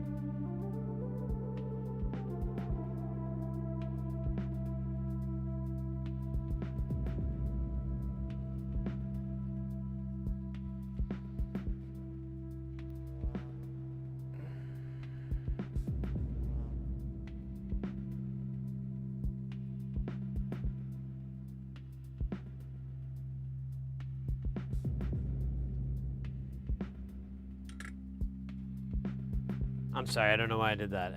I thought it was cool. I thought I would look cool. Sorry, really sorry about that. Let's solder these on. Ooh, this is gonna be pretty hot. I hope your life insurance policy is paid up, if you know what I mean.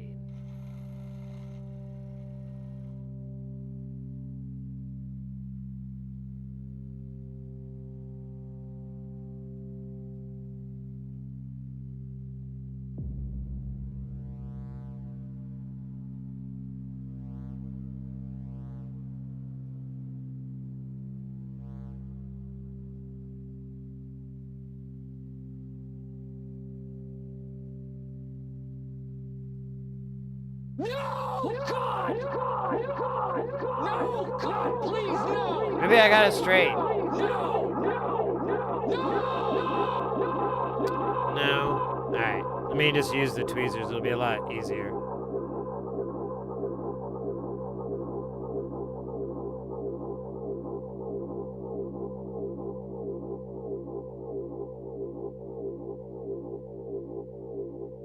That's it, man. Game over, man. Game over. That's good enough. Game over. Game over. Game over. Game over. Game over. Game over. Game over. Oddball, how you doing? Thank you for the 25 bits. And it's not. Thank you for the game over. I guess. I don't know. That one didn't work out the way I meant it to. Welcome in. There we go. That's what I meant to say. Sometimes the brain, it don't brain so good. Not since the debraining of Brainy O'Brien, the great debrainer. All right, that's not too shabby. I believe it's staying in its lane. Because I don't think it wants to, you don't want it to cross, right? Oh, I guess it doesn't really matter. Or does it? I guess it's, yeah, it's just a thermal heatsink, so it doesn't really matter, but professionally, you want to avoid it. IR back. Hey, how you doing, Oddball? How's your evening going? Hope it's super guile.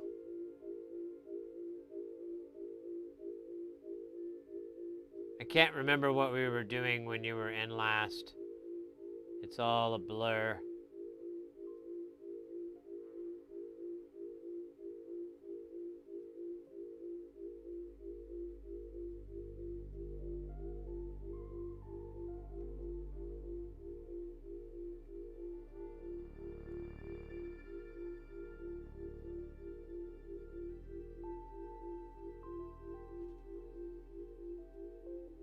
All your bases are belong to us. To us, to us.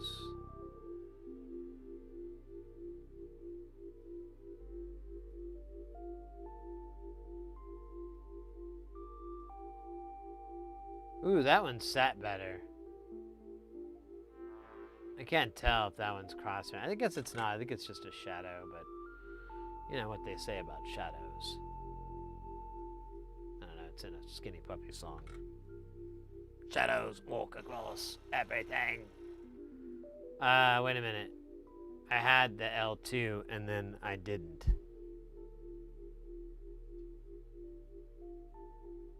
Where the hell did it go? Dude.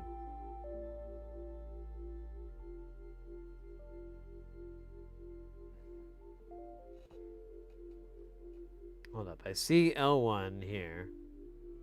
Okay, I'm about to get rid of it though. Like an idiot. There's L1. I saw L2 just a second ago. Did I pick it up with the iron and maybe like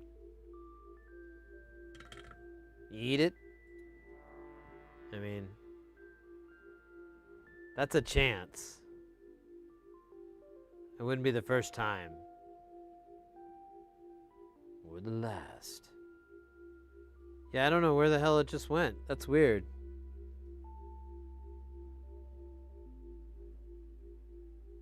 Oh. I don't know why it's way over here. But I found it. We're gonna name him Lucy. Damn it, I lost where the fuck it is. There it is. Whoop. Sorry, whoop, there it is.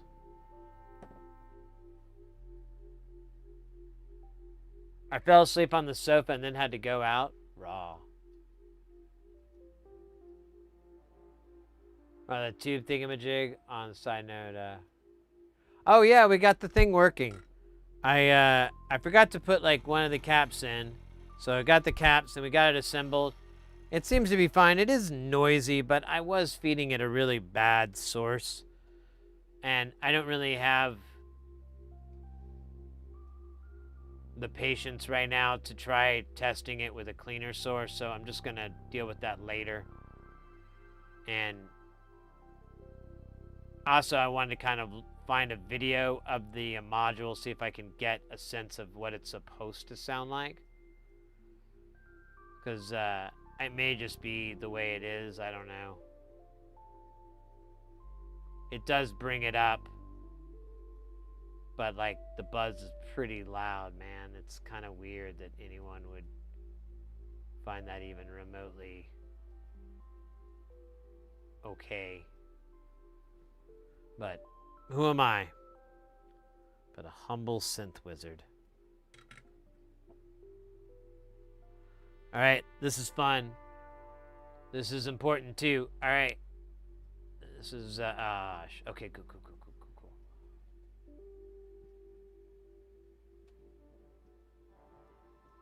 Korg new tubes. We looked into that. I can't remember the answer to that, to be honest with you.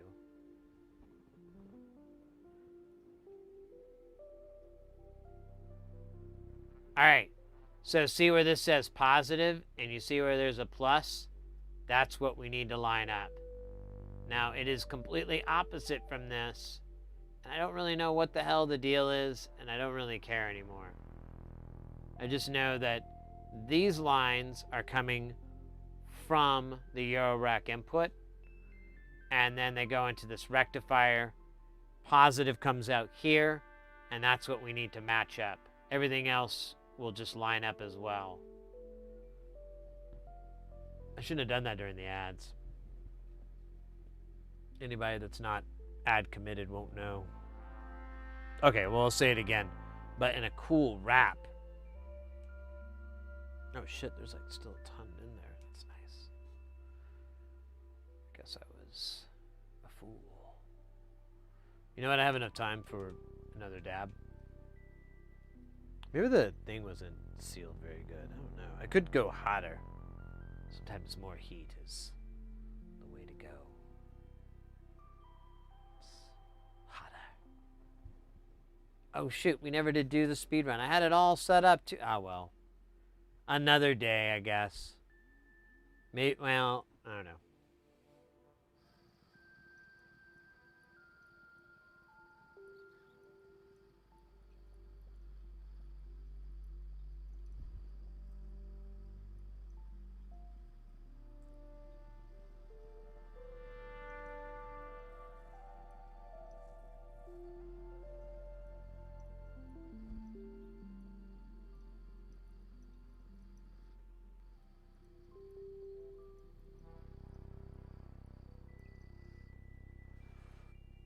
Right.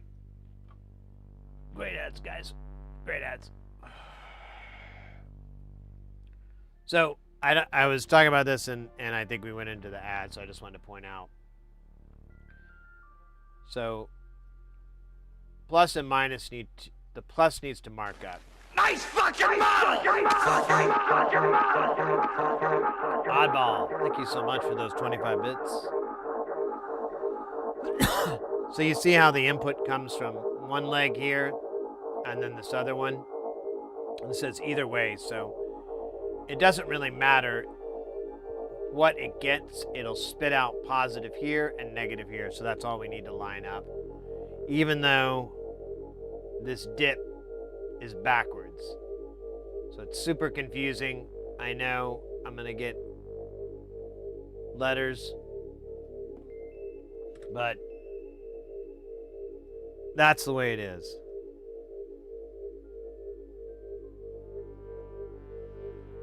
I feel like they're all pretty loud. I could maybe turn them down a little bit. I don't know if there's like a master volume in that thing. Like there is one for individually, but it's also like kind of bizarrely weak. Like, I mean, No! God! I got that one tame. No! God, please, no! No! No! Thank you again for those 25 bits, mate.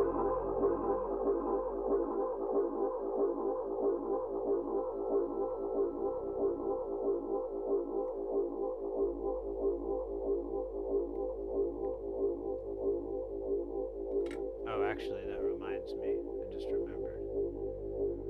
Should be one I need to.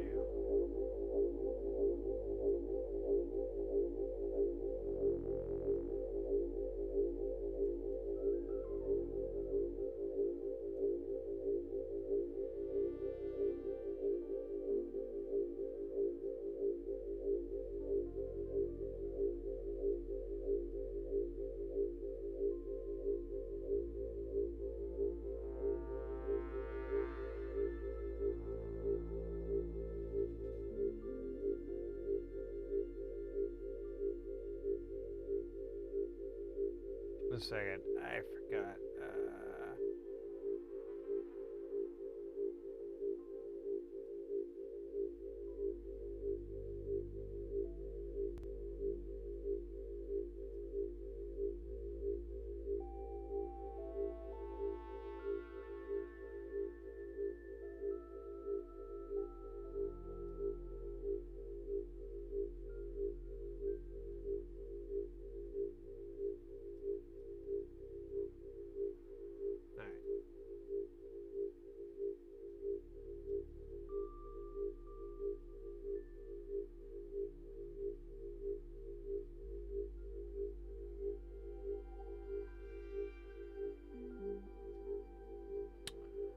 All right. Let's bounce out of this.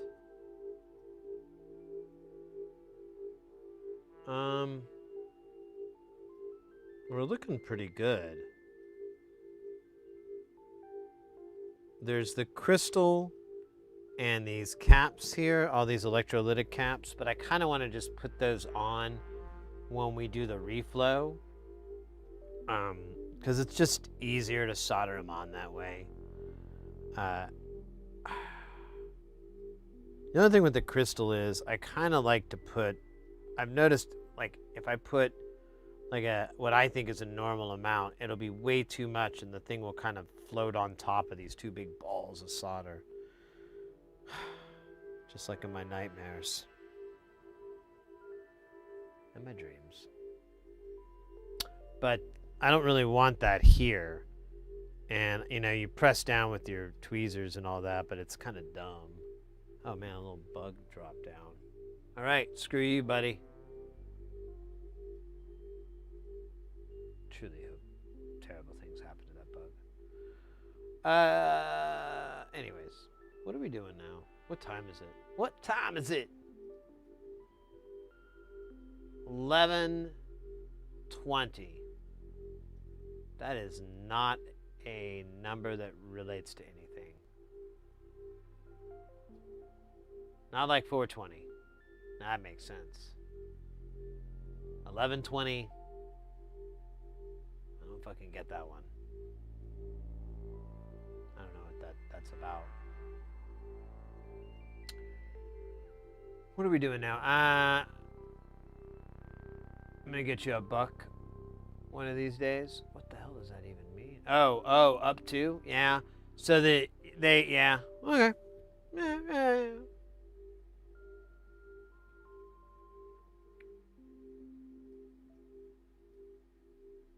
We could work it, girl.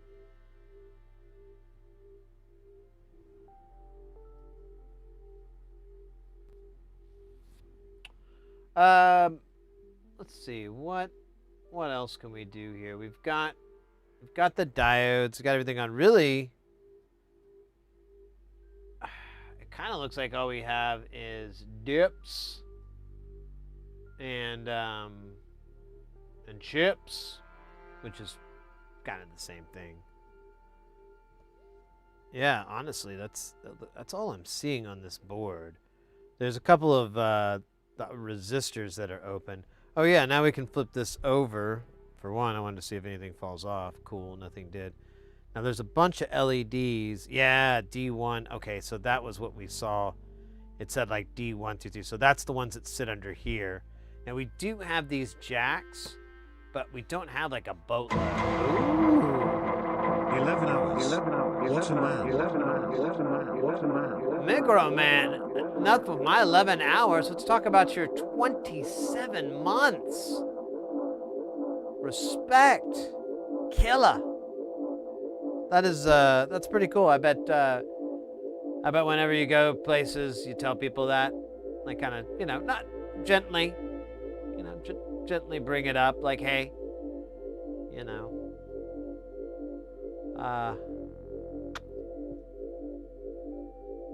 I don't want to brag or anything, but I know Sid Heresy. I know his stream. Knows work and stuff. He's a cool guy. He says hi when I come in. Pretty cool. I know this guy. I bet it just opens doors for you. They take you to the VIP lounge of Home Depot.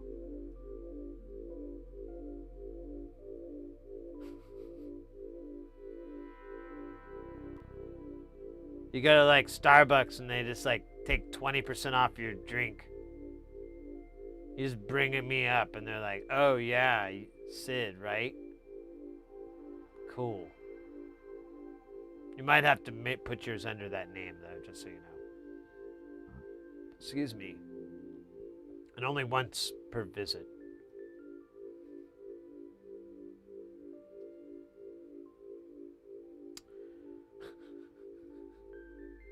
So silly today. Today's been fun. I don't, just a reminder, we're not going to be streaming for the next week. I think, what is it, let me pull up my calendar thingy. I had it and then I put it away because that is how shit works. It's like senior's card. Yeah, it looks like maybe the 14th will be, 14th or 15th will be our next stream. So just a heads up there. Of course, if you are into the social medias and stuff, I've got some stuff kind of planned on some of them, so feel free to join any of those if you are so inclined to patronize, whatever. You know what I'm trying to say. I'm just trying to be really suave about it, like Rico Suave. Remember him? He had a whole song where he's like, Rico Suave. Rico Suave. I'm not rolling my tongue very well. Rico. There we go. Suave. That was a banger back then. I wonder if that's like been brought back into Tuave. I wonder if that's been brought back into the zeitgeist of dance music. Probably not. That's too bad. We're gonna miss out sometimes. Let's see here.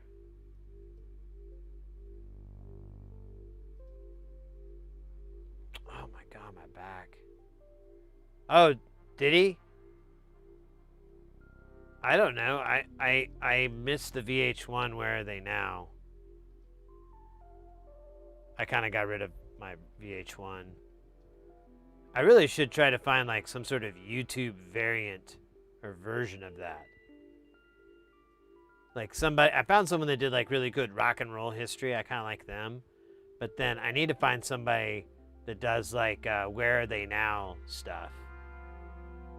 And it's always going to be juicy. It's going to be some tea, baby. It's going to be some dirt. I need that. I need dirt.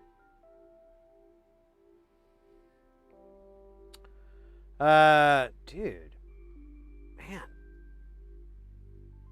Let's see.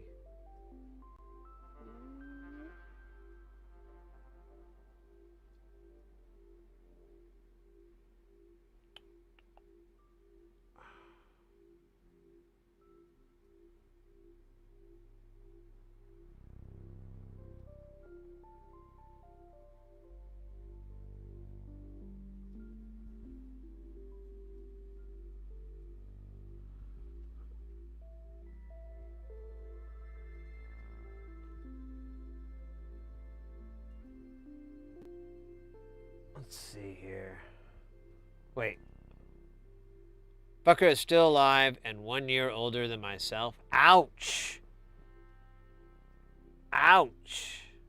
Sorry. Sorry about that. That's gotta suck. That's gotta suck. Oh well. I mean, he was a one-hit wonder. Are you on their Wikipedia?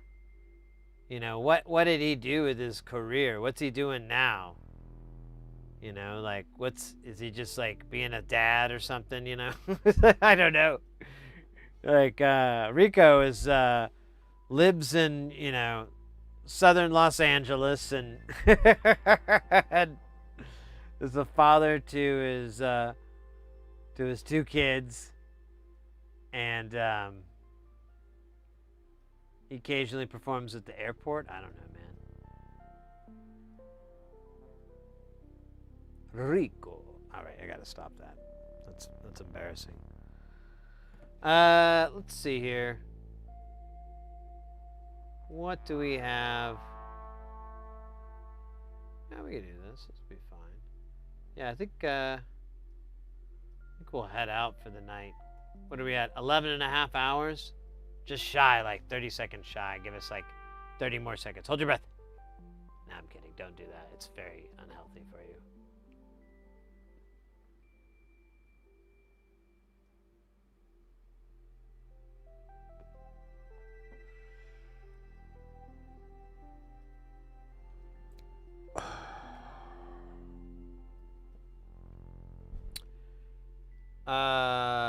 Let's see. Let's go to this. Nice. And then, there we go. Guys, pardon me.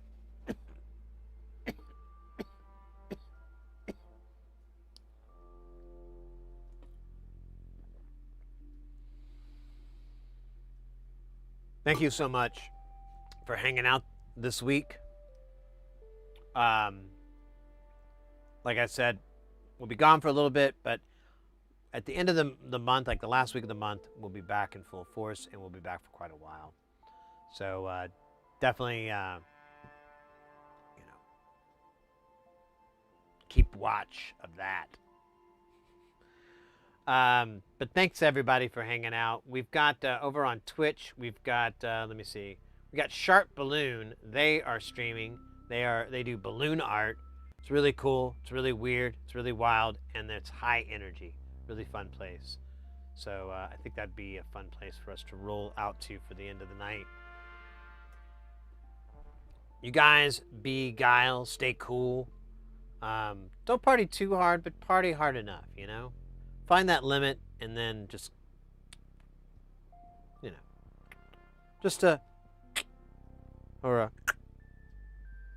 but definitely, if you find it, definitely do that. But I don't want to get you too messed up here. Let me, there we go. There's the music, just pushing me out like a distant, like a distant train of, oh, okay. All right, guys, have a good week. See you soon. Party on.